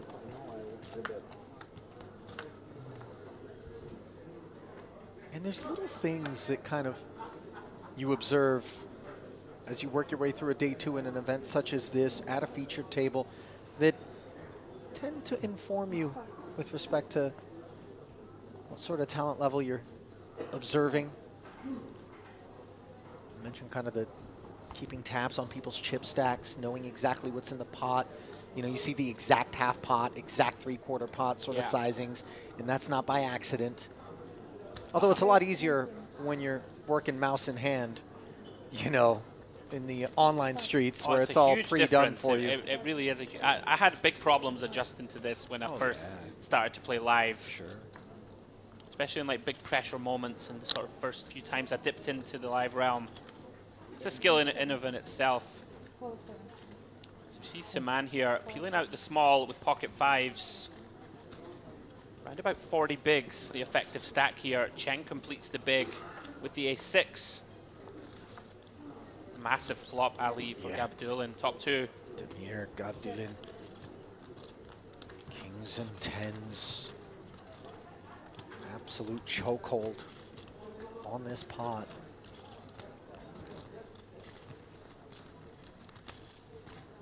Yeah, pretty unfortunate here that neither opponent really has anything to continue with. You know, when you get called by both blinds here, you can expect them to wrap around this board, at least in some capacity. Maybe 2 quick folds, you would imagine. Gabdolin continues this slow accumulation. Of course, every pot you rake, Ali, a good one. I don't care if I'm accumulating slowly or quickly. As long as I'm accumulating, I'm all right with it. It's when you get set to dispense that things get uncomfortable. Extraction is just so much more fun.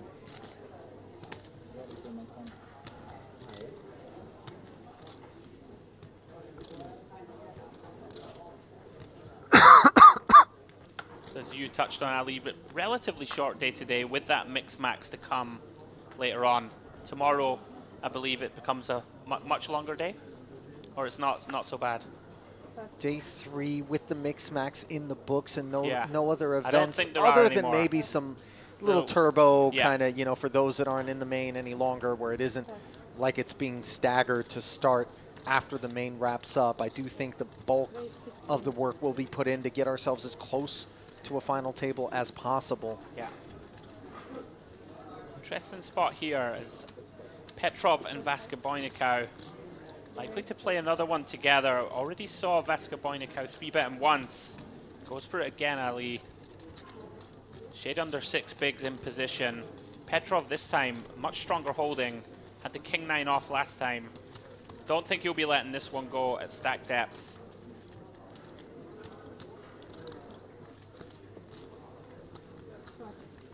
You know, they're 100 bigs deep here.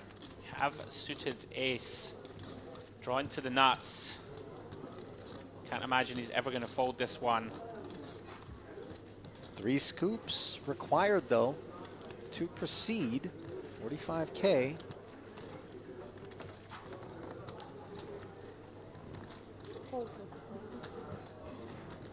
Yeah, skilled opponent or not, gonna defend this one. 5-5 tray. As the ace high remains intact and checks. And Vaska Boynikau has worked hard to kind of get himself up to the 750,000. And yet he is undaunted by squaring off against the chip leader here at the feature. You see him following through for 33. Yeah, these can be very interesting spots. You know, Vaska Boynikau here with a range advantage. Hard to imagine Petrov isn't going to 4-bet a hand like aces or kings. So already here, Vaska Boynikau as well with the king and queen blocker in hand. Going to be aware here his opponent's going to have a bunch of ace high, a bunch of sort of mid pairs, Ali. Here we go, very interesting turn card. Jack of clubs. Soaking for Petrov as he does pick up the nut flush draw. Credit to him for hanging out and not just conceding on the flop. Yeah, obviously the pair texture is helpful. Yeah, I think we have to call one, and this is going to get really interesting. Of course, Vaska Boynikau leveraging that big overpair advantage, leveraging position. Big barrel, Ali, 110K into 176, around about 2/3. Does have a nice blocker, like Queen of Diamonds here, pretty relevant. Petrov now with this pretty tough decision point. We know he's going to call, but you can't be thrilled about this, Ali. Pot getting very big. I don't think we can ever fold a hand as strong as this. And here you go. Calls the nut flush draw and big river incoming. 400K in the middle. And that is not the river that Petrov had in mind. Oh, Vaska Boynikau way too wide. Another quick river check. Somewhat surprising. Had his mind made up, and what a delightful outcome for Petrov, who I'm not sure had a third call on his mind with ace-9. I mean, we'll never know for sure, but... Yeah, I think he folds for sure against the third barrel. I tend to agree with you. It looks so credible in that spot. Absolutely. Little surprised to see Vaska Boynikau check just quite so quickly. Yeah. You know, okay, I mean, our opponent, yeah, okay, they've called us twice.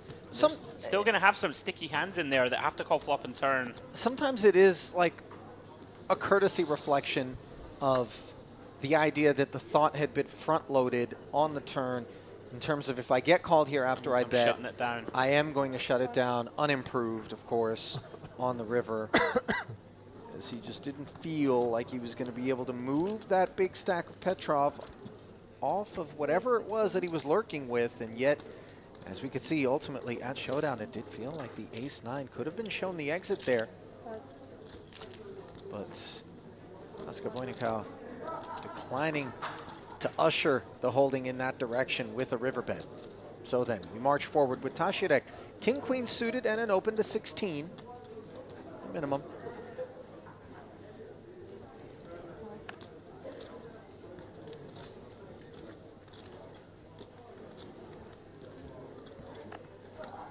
Round to Priestley. Pretty little 9-6 of diamonds. Gonna defend.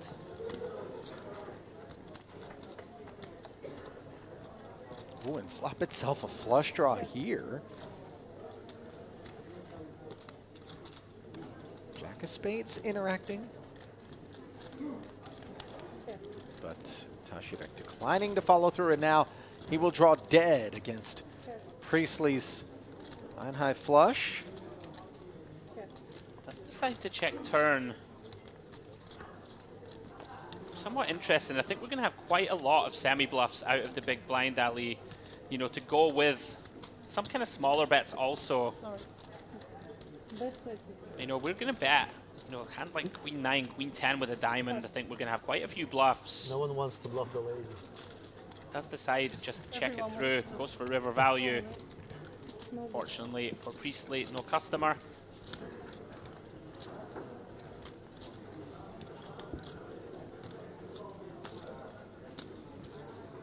Playing a very tight, aggressive game, you know. I like to see it. Whenever she's been involved, invariably has raked in the pot. Never a bad strategy. And she hasn't been in there a whole lot, you know, just product of card distribution, lack of opportunity.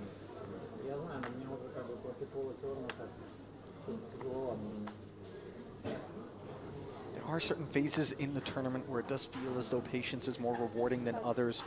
Obviously, big pay jumps at a final table when we're a middling stack, presence of big stacks, and then much shorter ones surrounding us. That was one of the ones that comes to mind, but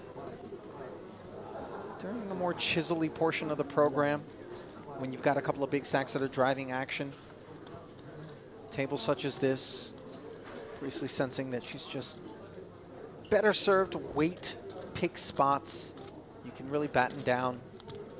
100%, a lot to be said for just slowly ticking over. As this one is the spot, Ali, 9 bigs. This one's going in from the button. Ace-8, more than enough hand. Kaigorodchev sends the troops into battle. Yep. This is a close one here for Priestley. You know, facing the 9 big blinds jam, Ace-6, of course, figures to be in front of the range on the button. Never feels too great to send 70k in here with just Ace-6. Certainly ahead of his perceived shove range. Do you have Gabdul in behind you to consider? You know, when you say ahead, it is how far ahead against the full range, and do I really want to play for 71,000? And it is okay, you know, to just decide that I want to find a better spot if we're Priestley. We're not obligated to take every thin edge and press it, because we know as a product of variance, eventually one of those spots that we take aren't going to work out. And we have seen as well Kaigorodchev being pretty snug, Ali, right? It's not like he's been launching the chips in left, right, and center. Right. So that's his consideration as well. Yeah, I can get on board with fold.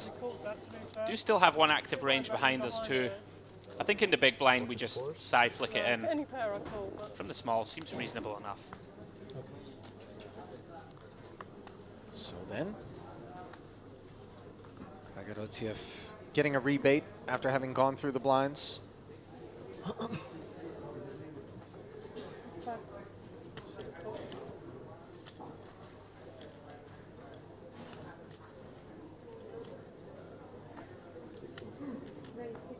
This is pretty out of line.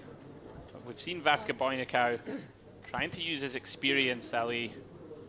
This one's a little spicy. Queen 3 suited. If he thinks the table's playing too tight, gonna expand that opening range.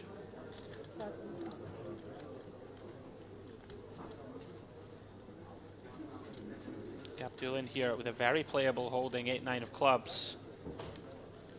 Expect to see a call here.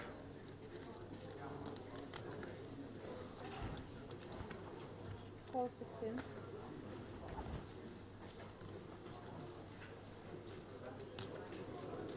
Ashurek completes 8-4 of hearts.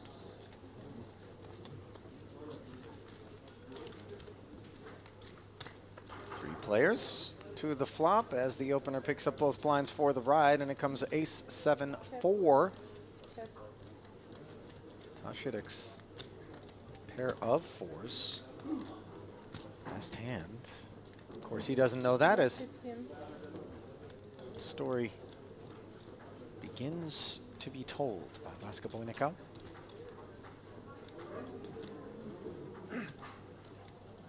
Interesting here. Gabdulin does have a hand that wraps around that 7 of clubs nicely, but multi-way it starts to get a little murky here. Yeah, don't fault this fold whatsoever. Got to give that c-bet a little more credit than you would if you were heads up. Nice pick up there with just queen high. Orada öyle mi? Ben az kızken. He's ready to get after it, Ali. Queen know, 3 suited +1. Let's go.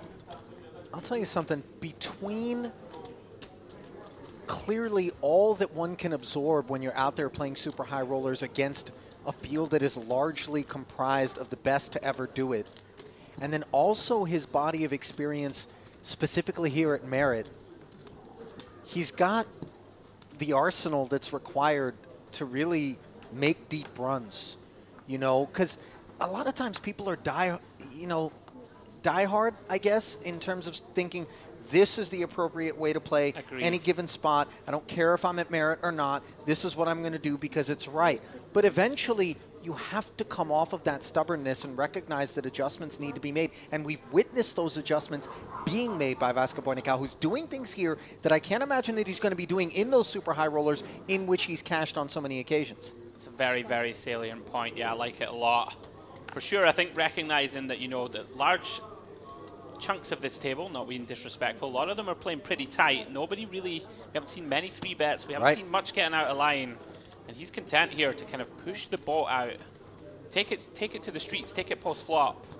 Thinks he's going to have an edge, and it's pretty tough to argue with that thus far. Yeah. Petrov does find a defendable ace-10. And that, of course, is one of the stacks that Vasco Boinicao is going to be less inclined to tussle with here, just given the fact that it's one of the few that cover him.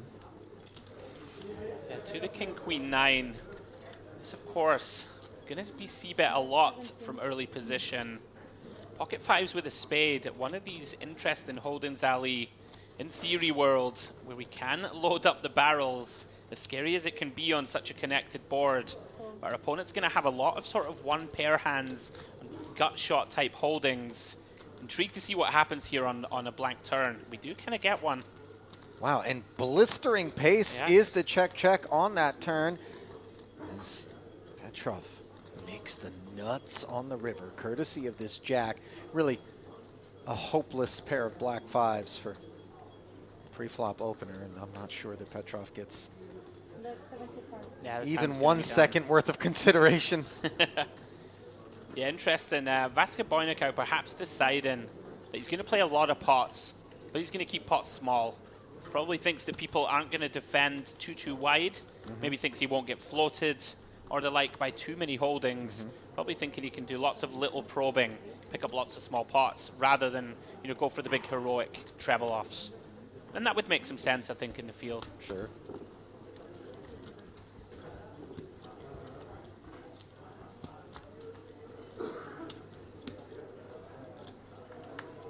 Largely blood-free exchange there between two stacks, which, given the right combination of holdings, which doesn't have to be nuts against second nuts, could very well give us some excitement.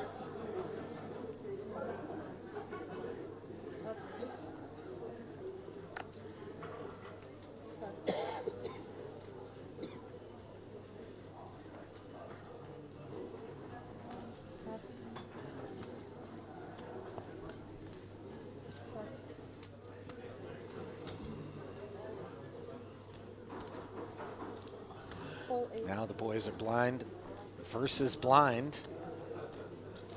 Petrov gonna limp. A dominant 5, if I can describe it as that. Vasca Boynikau going to keep the foot to the floor. Sides to ISO, the mid-suited connectors. Quick fold from Petrov. I'll tell you what, that man there is really not afraid at all of any spot nor any one here at this table. Certainly been the most active, Ali, for sure. Driving the action. We are in that interesting phase of the tournament where the bubble, although it's still quite a while away, does start to loom into the picture. Strikes me as the type of player, if he gets a very big stack, he could really run over a whole lot of players.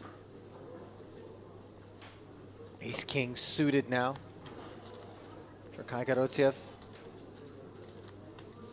Needs to make something happen. Yeah, we did see him last time just send half of the stack in with a similar spot, pocket jacks. See how he decides to approach this one, Ali, and he does send it. All in for 11.5 bigs.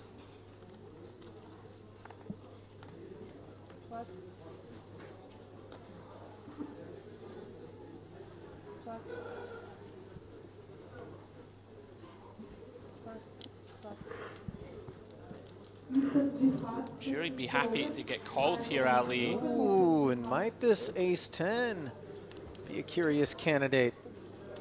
Oh, he does call. Yeah, Wow. a flat out of the small blind. Very quick call. From Vasca Boynikau. By the way, not an insignificant quotient of his 620 and change that he is willing to spin with here, and he is dominated. I'm a touch surprised. Me too. It's very cuspy, this one. Versus +1. Potentially the worst hand we call with, I would suggest. Ace 10-0. 9-3 deuce. Ace king. So far so good. Now wheel draws in both camps. 5 for a chop. 10 for a clean winner would be disastrous. And when I say these things, I don't expect them to come to fruition. And savagery, as the deck chooses violence, and in turn dispatches Kaigarotsiev. Yes. Alone, There's alone. few situations more deflating than one to come, and the dominant ace in the sidecar just connecting. Sorry, Vasca Andrew. Boynikau, who apologizes. Just to ensure that when he goes back to the parking lot, his car isn't keyed. You know, it is expensive to repaint one's automobile. And it's obviously expensive to go broke when the re-entry period is closed. Or maybe it's more affordable because you can't plunk another 3,300 in there. Depends on what perspective you're going to bring to the matter. As we get an updated look at the chip counts here. 729 now in front of Vasca Boynikau as he is creeping up on second. A very cruel run out there Like from the hand you need to Kaigarotsiev. push, but you don't want. Nothing and you can he's do. thinking. Was short, hung in there as long as he could. Victim of the 3 outer. So we're down to 110. Another ace king. I was praying for 5 to split. This time for Petrov.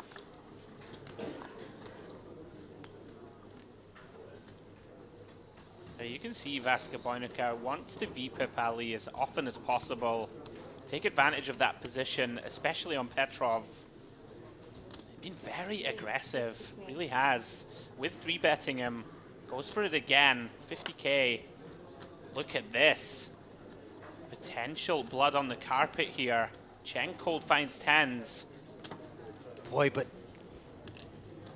raise and 3-bet in front of us. Granted, it is cutoff and button.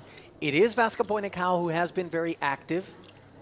You know, Petrov could be doing big stack things, although I think he's been largely in line. I mean, we have seen him really pushing the ball out, but we did see Chang fold Ace-Jack of diamonds earlier to 1 3-bet. Yeah, I think it's in the bin. Yeah, I mean, of course this isn't the same, but very uncomfy. Wow. Look at this. Far from in the bin. I like to see it. I think our hand's far too strong to fold, Ali.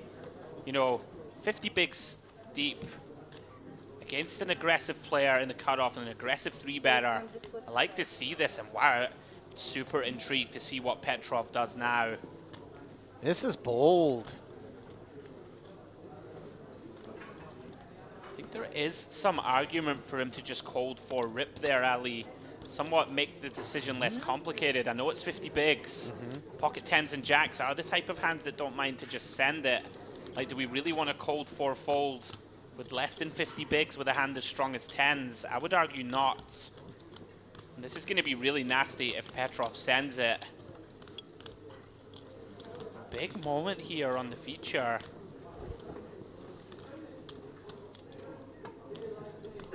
Does have Vaska out sandwiched in between.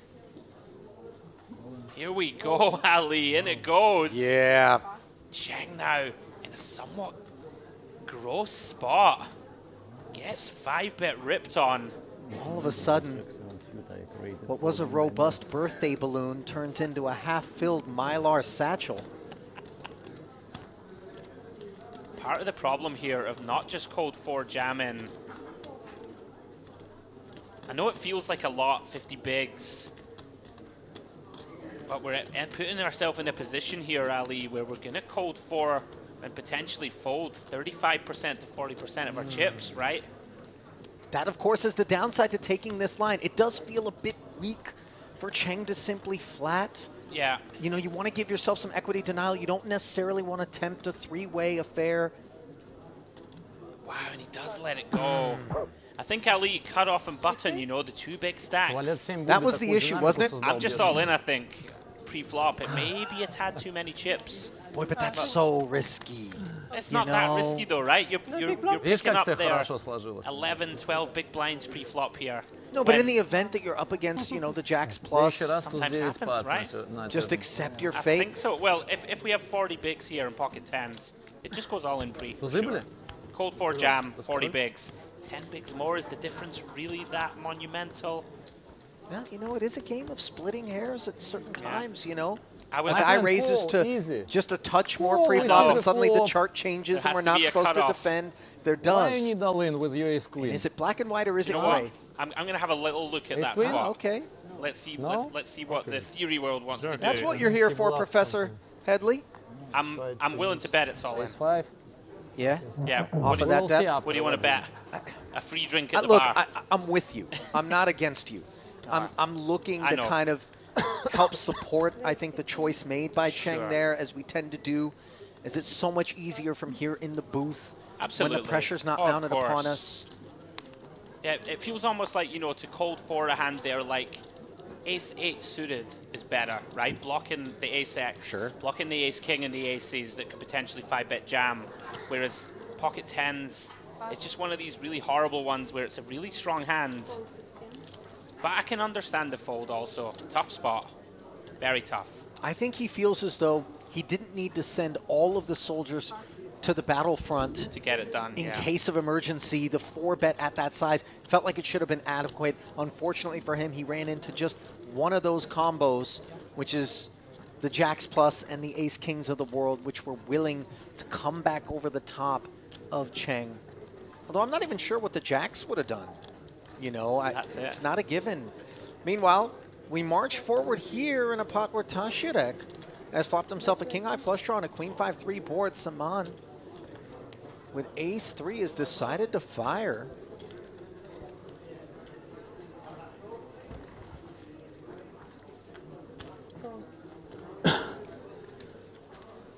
Это последний уровень, да? Wow, look at this for a turn card, Ali. The 4 of spades, which gives Saman the nut flush redraw. Wow. He's up against the king-high flush, though.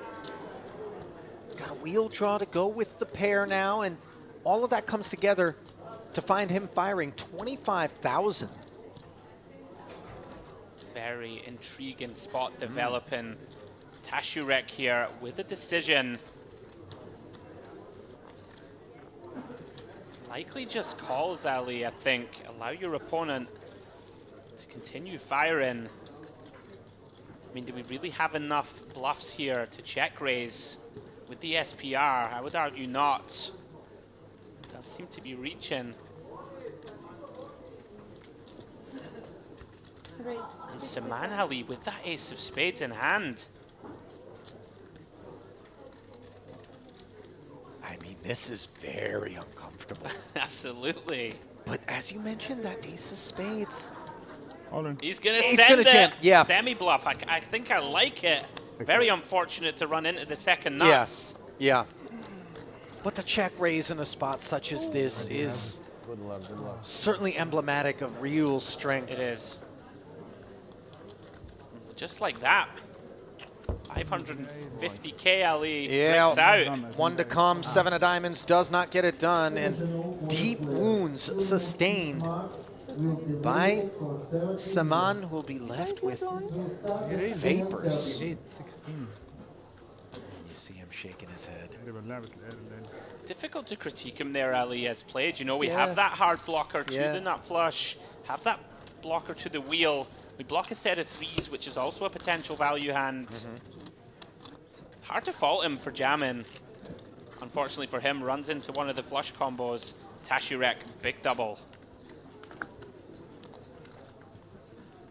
Right, Ali, you owe me one free drink from the bar. You know, the good news is that the drinks are free at the bar here, Headley, so I'll give you 2. How's Thank that? you, buddy. I appreciate you. No, but I was on your side. It was right there. Was it close? Was it as close as we thought, or not? Not quite. This is one of these. In theory land, pocket 10 is just pure cold 4-bet shoves. I thought it would. Just one of those hands, 10s and jacks, just want to send them. You know, our hand's just too strong to cold 4-fold. But I do understand that for Chang, it's such an uncomfortable spot.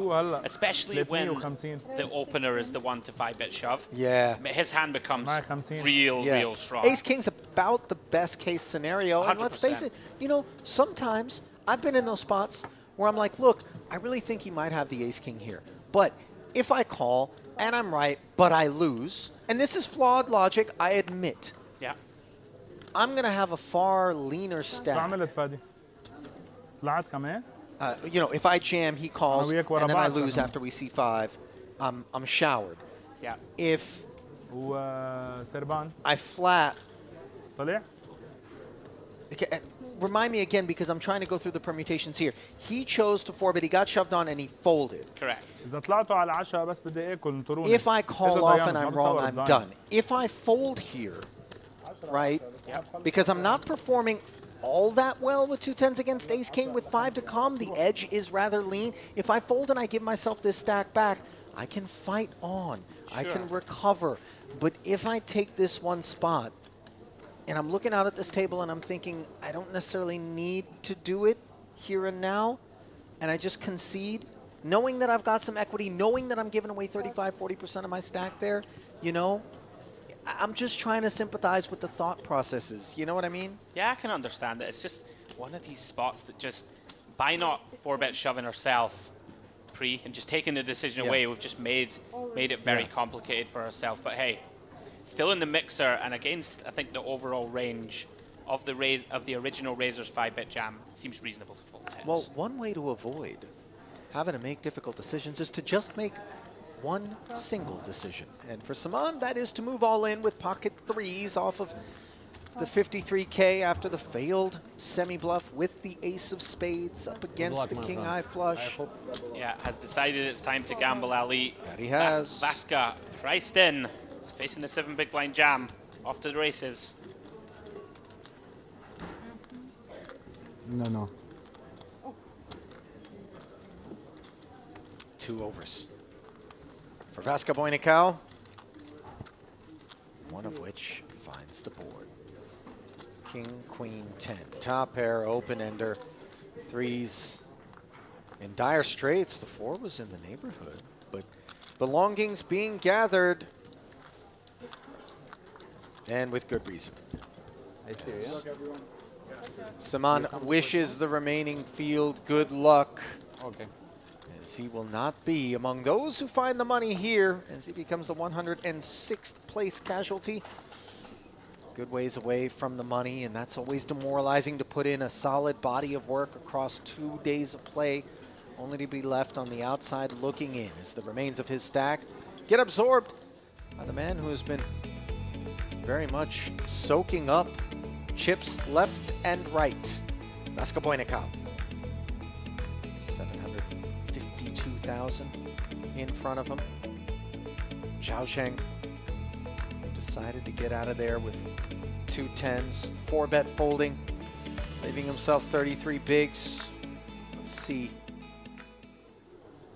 Yeah, the 3 big stacks there, Ali, very much driving the action at this table. Vascaboinakal, Люблю, но немного. Gabdulin, Если and много, то Petrov. проиграешь куда-нибудь. Round to Sinead Priestley, who we've seen play a very solid, tight, aggressive game. Invariably, when she's played a pot, she has won it. Wakes up with a nice holding here in the cutoff, ace-jack.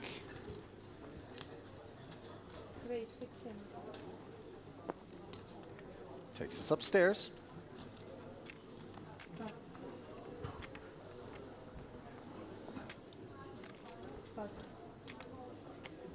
Oh, wow. Problems for Priestley. Ace king suited for Petrov. He will be heard from.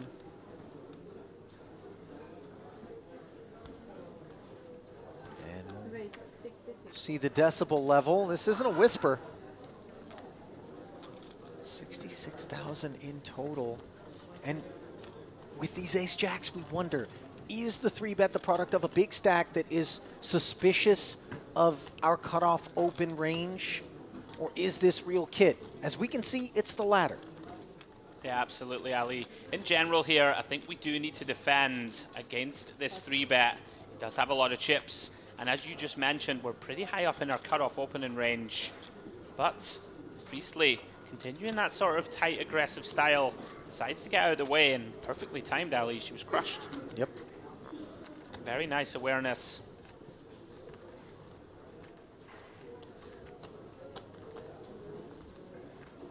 Nice pick up there for Petrov, although he wouldn't have minded action in that particular spot. We never do with ace-king, do we? Especially there, you know, she's folding very high up her range, and she's timed it very well. I would find myself defending there, Ali, and getting stacked on the old ace high. Yeah, you know, I'm not going to say I like the defend. We don't like having to call the 66K pre-flop, but I think, again, when you consider it's a big stack in the big blind, we opened cutoff. Yeah. It just feels as though the ace-jack is going to perform better than average. Just one of those moments where we were cooked. So in the end, nice fold by Priestley.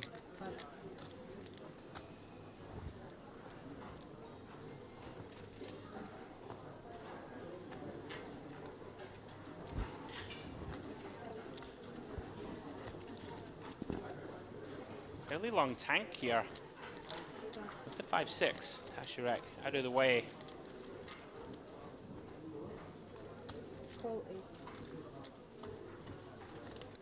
Petrov will limp. Bottom of range here for Vascaboinakal. You know what that means. It normally means raise. Yeah. Yeah, he really is relentless. Got to make him a real threat in this tournament if he continues to chip up. 33. Here he goes again, Ali. Yeah, for Petrov, the 9-5 offsuit, I don't think is going to be enough to have anything on its mind other than a fold, although you know that he recognizes the phenomenon of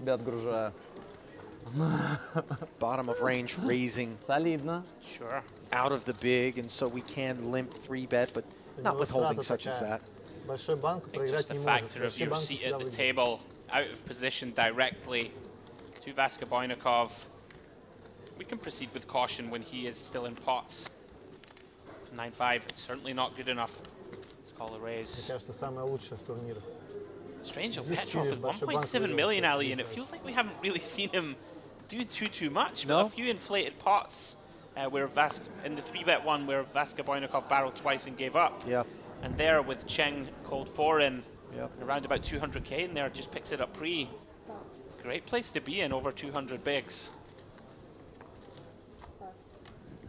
We call that chunks in Scotland. Sure. The boys got chunks. Queen Jack offsuit ascends, and then Vasca Boynikau. Oh, did I say Cove? Excuse me. It's all right. It's understandable. I know you're a fan of Russian ballet. One could see why you would conflate. I refer, of course, to Baryshnikov. There's a lot of Cove going on. There's a lot of Coves. And there's... Oh my goodness, Ali. Well, we've hit the blue button on the Shuffle Master here as an absolute Ice Age permafrost comes. This is GG. Raining down upon the newcomer, Tulip Berganov. No sooner does he take his seat than he gets delivered the coldest of spots. Thinks he's living the dream in terms of having an opener and a 3-better in front of his 2 kings, and instead it's going to quickly turn into a nightmare. But note that Vasca Boynikau might not get hasty.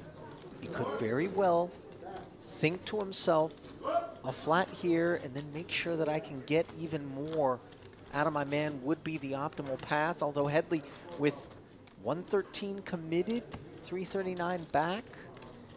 Yeah, I believe Tulip Bergnikov is brand new to the table, right? Yeah. So that's something to consider. Okay. Of course here, if your opponent is someone that you know is just not going to get out of line here with a cold 4 and is likely value weighted, you may just ship it in there. Ali. You know, a lot of the time a cold 4 bet is going to come from an ace-X type hand.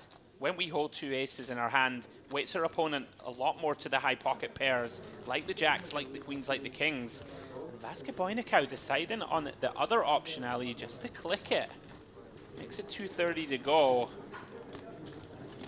I mean, I just don't see any way out of this, Ali. Even though the 5-bet is supposed to be either aces or a bluff a lot of the time, are we really going to get away with kings here? Boy, this is so nasty. 40 bigs back. Did you see that clip that circulated online recently? It was an online tournament. It was a streamer, and he had the kings, and he's going, this man's telling me he's got aces. Giraffe ganger. But there he is, and he's like, but we call and we lose with the kings. That's what men do. Obviously, for Tulip Berganov, this is a bit of the feeling that he's got right now, and he's going to flat a 5-bet. Maybe the ace shows up on the flop? No, a 6-high board, and there really isn't any path to an escape at this point. I don't think so. Let's see whether or not Vasca Boynikau gets naughty. You can see some tiny bets here, Ali, something like 10%. Yeah, it doesn't have to be a check. In but these 5-bet pots, you could see a very small bet. There you go, he does find it. You know, you've just got yourself crossed off of Santa's gift list. Or at least Tulip Berganov's. That's for sure, as the jam comes in, and then the snap call. Brutal, brutal cooler this, Ali. Tulip dead to one of the remaining kings, or potential running straight chops. Note, by the way, that if the king of clubs comes off, that Vasca Boynikau will still be drawing live with the ace of clubs. Instead, it's a 3. And hang on a second, because a 4 would spoil the party and leave these boys chopping. Is it there? No. A board pairing 5 on the end, and, you know, there's really nothing that Tulip Berganov could have done to escape his fate. When kings run into aces, the coroner's going to get a phone call. Real men lose with kings, Yeah, man. yeah, yeah. Shout out to Giraffe Ganger. Yeah, I mean, sometimes this, you know, tournament poker especially, abject cruelty, Ali. Yeah. Sometimes just happens, right? Cut off open, small blind 3-bet. Yeah. Kings and 50 bigs. You're not getting away. No, it's good night and good luck. Absolutely. GG, and next time, hopefully, you're on the right side of the cooler. By the way, for those that are wondering what we're referring to, do yourselves a favor. Very funny. And Google this clip of Giraffe Ganger playing in an online tournament and picking up kings against aces in a so similar good. spot to that one. where he just lets us know what we're supposed to do with those kings as Vasco Boinicau now dethrones Gabdulin as second in chips and begins to close in on Alexei Petrov. He really has been the dominant force at this table in spite of the fact that Petrov has wielded the big stack, one of the biggest in the entire field, by the way, but has felt very much like a spectator, a passive participant, if you will, a passenger on the Vasco Boinicau Express. Yeah, I'm inclined to agree. As that one rogue tower, Ali, one of the smaller ones, bites the dust. It finally gave in, did it? It was just a small one. I don't know how that big one is still defying That's gravity. weird. But yeah, undoubtedly the sort of star of this frame of the coverage. He's going to be a huge threat now, Ali. 150 bigs. Oh, did the big one? There it is. There we go. We've been warning him throughout. The civil engineer, the insurance policy isn't going to cover. I think he should get a penalty, honestly. Genuinely believe it. That thing was outrageous. That was architectural blasphemy. Finally punished for sloppy workmanship. Look at this, even the dealer's helping him out, slowing up the action. That's a penalty. No, the dealer can't help out in this spot. You she have is. to own the shame of what you've done. I think the dealer's just trying to clear some space to do her thing here. You know. Maybe not. Maybe no, yeah. Maybe we should summon some no kings, please. No kings. No kings. Search and rescue turtles. You know, the little figurines. Just make sure there's no casualties. Dempsey's been telling me about these Have you not seen them yet? I haven't seen them yet. Oh, they're over at the gift shop. I think I'm going to buy one. Be a worthy purchase. Unsure, by the way, price point. Interesting there, Ali. We did say Sinead's had a very tight style. Folding the Queen Jack of Diamonds under the gun. Pretty snug. You know, off 70 bigs, you would typically see it opened. But deciding to get out of the way, and she's timed it beautifully as Vasca still rebuilding that tower. Wow, look at this, another potential clash. Yeah, he's going to give himself a chance to potentially add to that tower as no sooner do we fill the void left behind by Tulip Bergenov than we present the newcomer Haydar with a bit of a difficult position. I like this laydown. Yeah, he doesn't make a meal of it. I think this is very reasonable. Doesn't have a read on the table. We have an open from +1 and a cutoff 3-bet. No real reach yet, Ali, on the table. I think I like it. Seems reasonable. I'm with you. You know, different story if you've been there all day and you know that Vasco Boinicau can be light, that Gabdulin can be light. Ace Queen off there against two sort of blind ranges, so to speak, with no info. Yeah. Not going to do too great. You're really looking at things in a vacuum and you prefer to have some context. I like, you know, the idea of just sitting back and getting our bearings, you know, spend an orbit figuring out what's happening out here. As that large tower finally bites the dust. To our eternal relief. Oh, he really has played great. Continuing to chip up. Another new player. Ali in the middle of the table, C5, I believe. If you push all in, it would be difficult.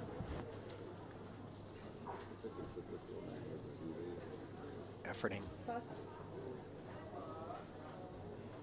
Efforting some intel. It is Marian Cantea. Just have this way about you, Ali, of making all the pronunciations effortless. Very Well, jealous. listen, if you just feign confidence. I've been feigning even confidence though, I mean, all my life. I'm running a butcher shop out here phonetically. I'm absolutely certain of it. But Cantea. Here we go. Ace King. There's a warm welcome. Yeah, very standard stuff here. 3-bet jamming, around about 18 bigs. Nothing else to be done with the offsuit combo. Vasco Boinicau finally gets caught speeding.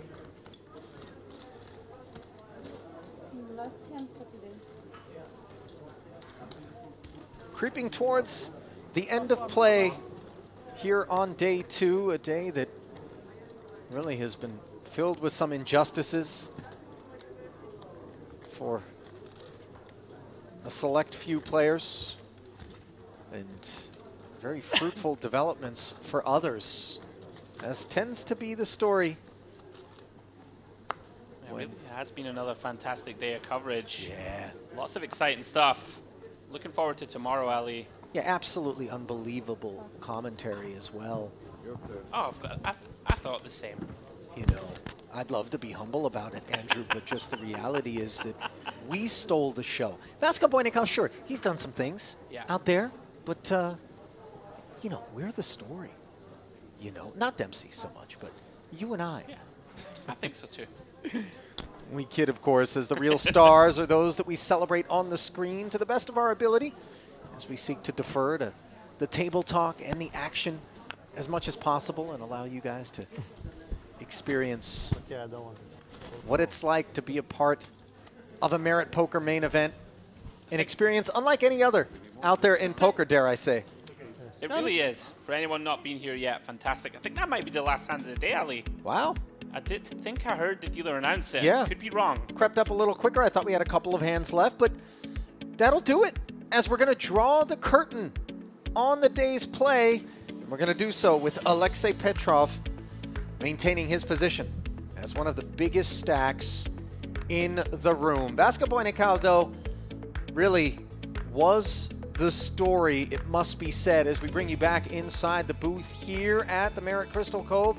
Ali and Andrew ready to just put a punctuation point on things, and I can't imagine you're going to disagree that it was Mikolai who was the man of not just the hour, but several hours. Yeah, really ran over that table towards the end. Very impressive, opening lots of pots, also showing a lot of awareness post on when to shut it down, when to push the boat out. Really played well.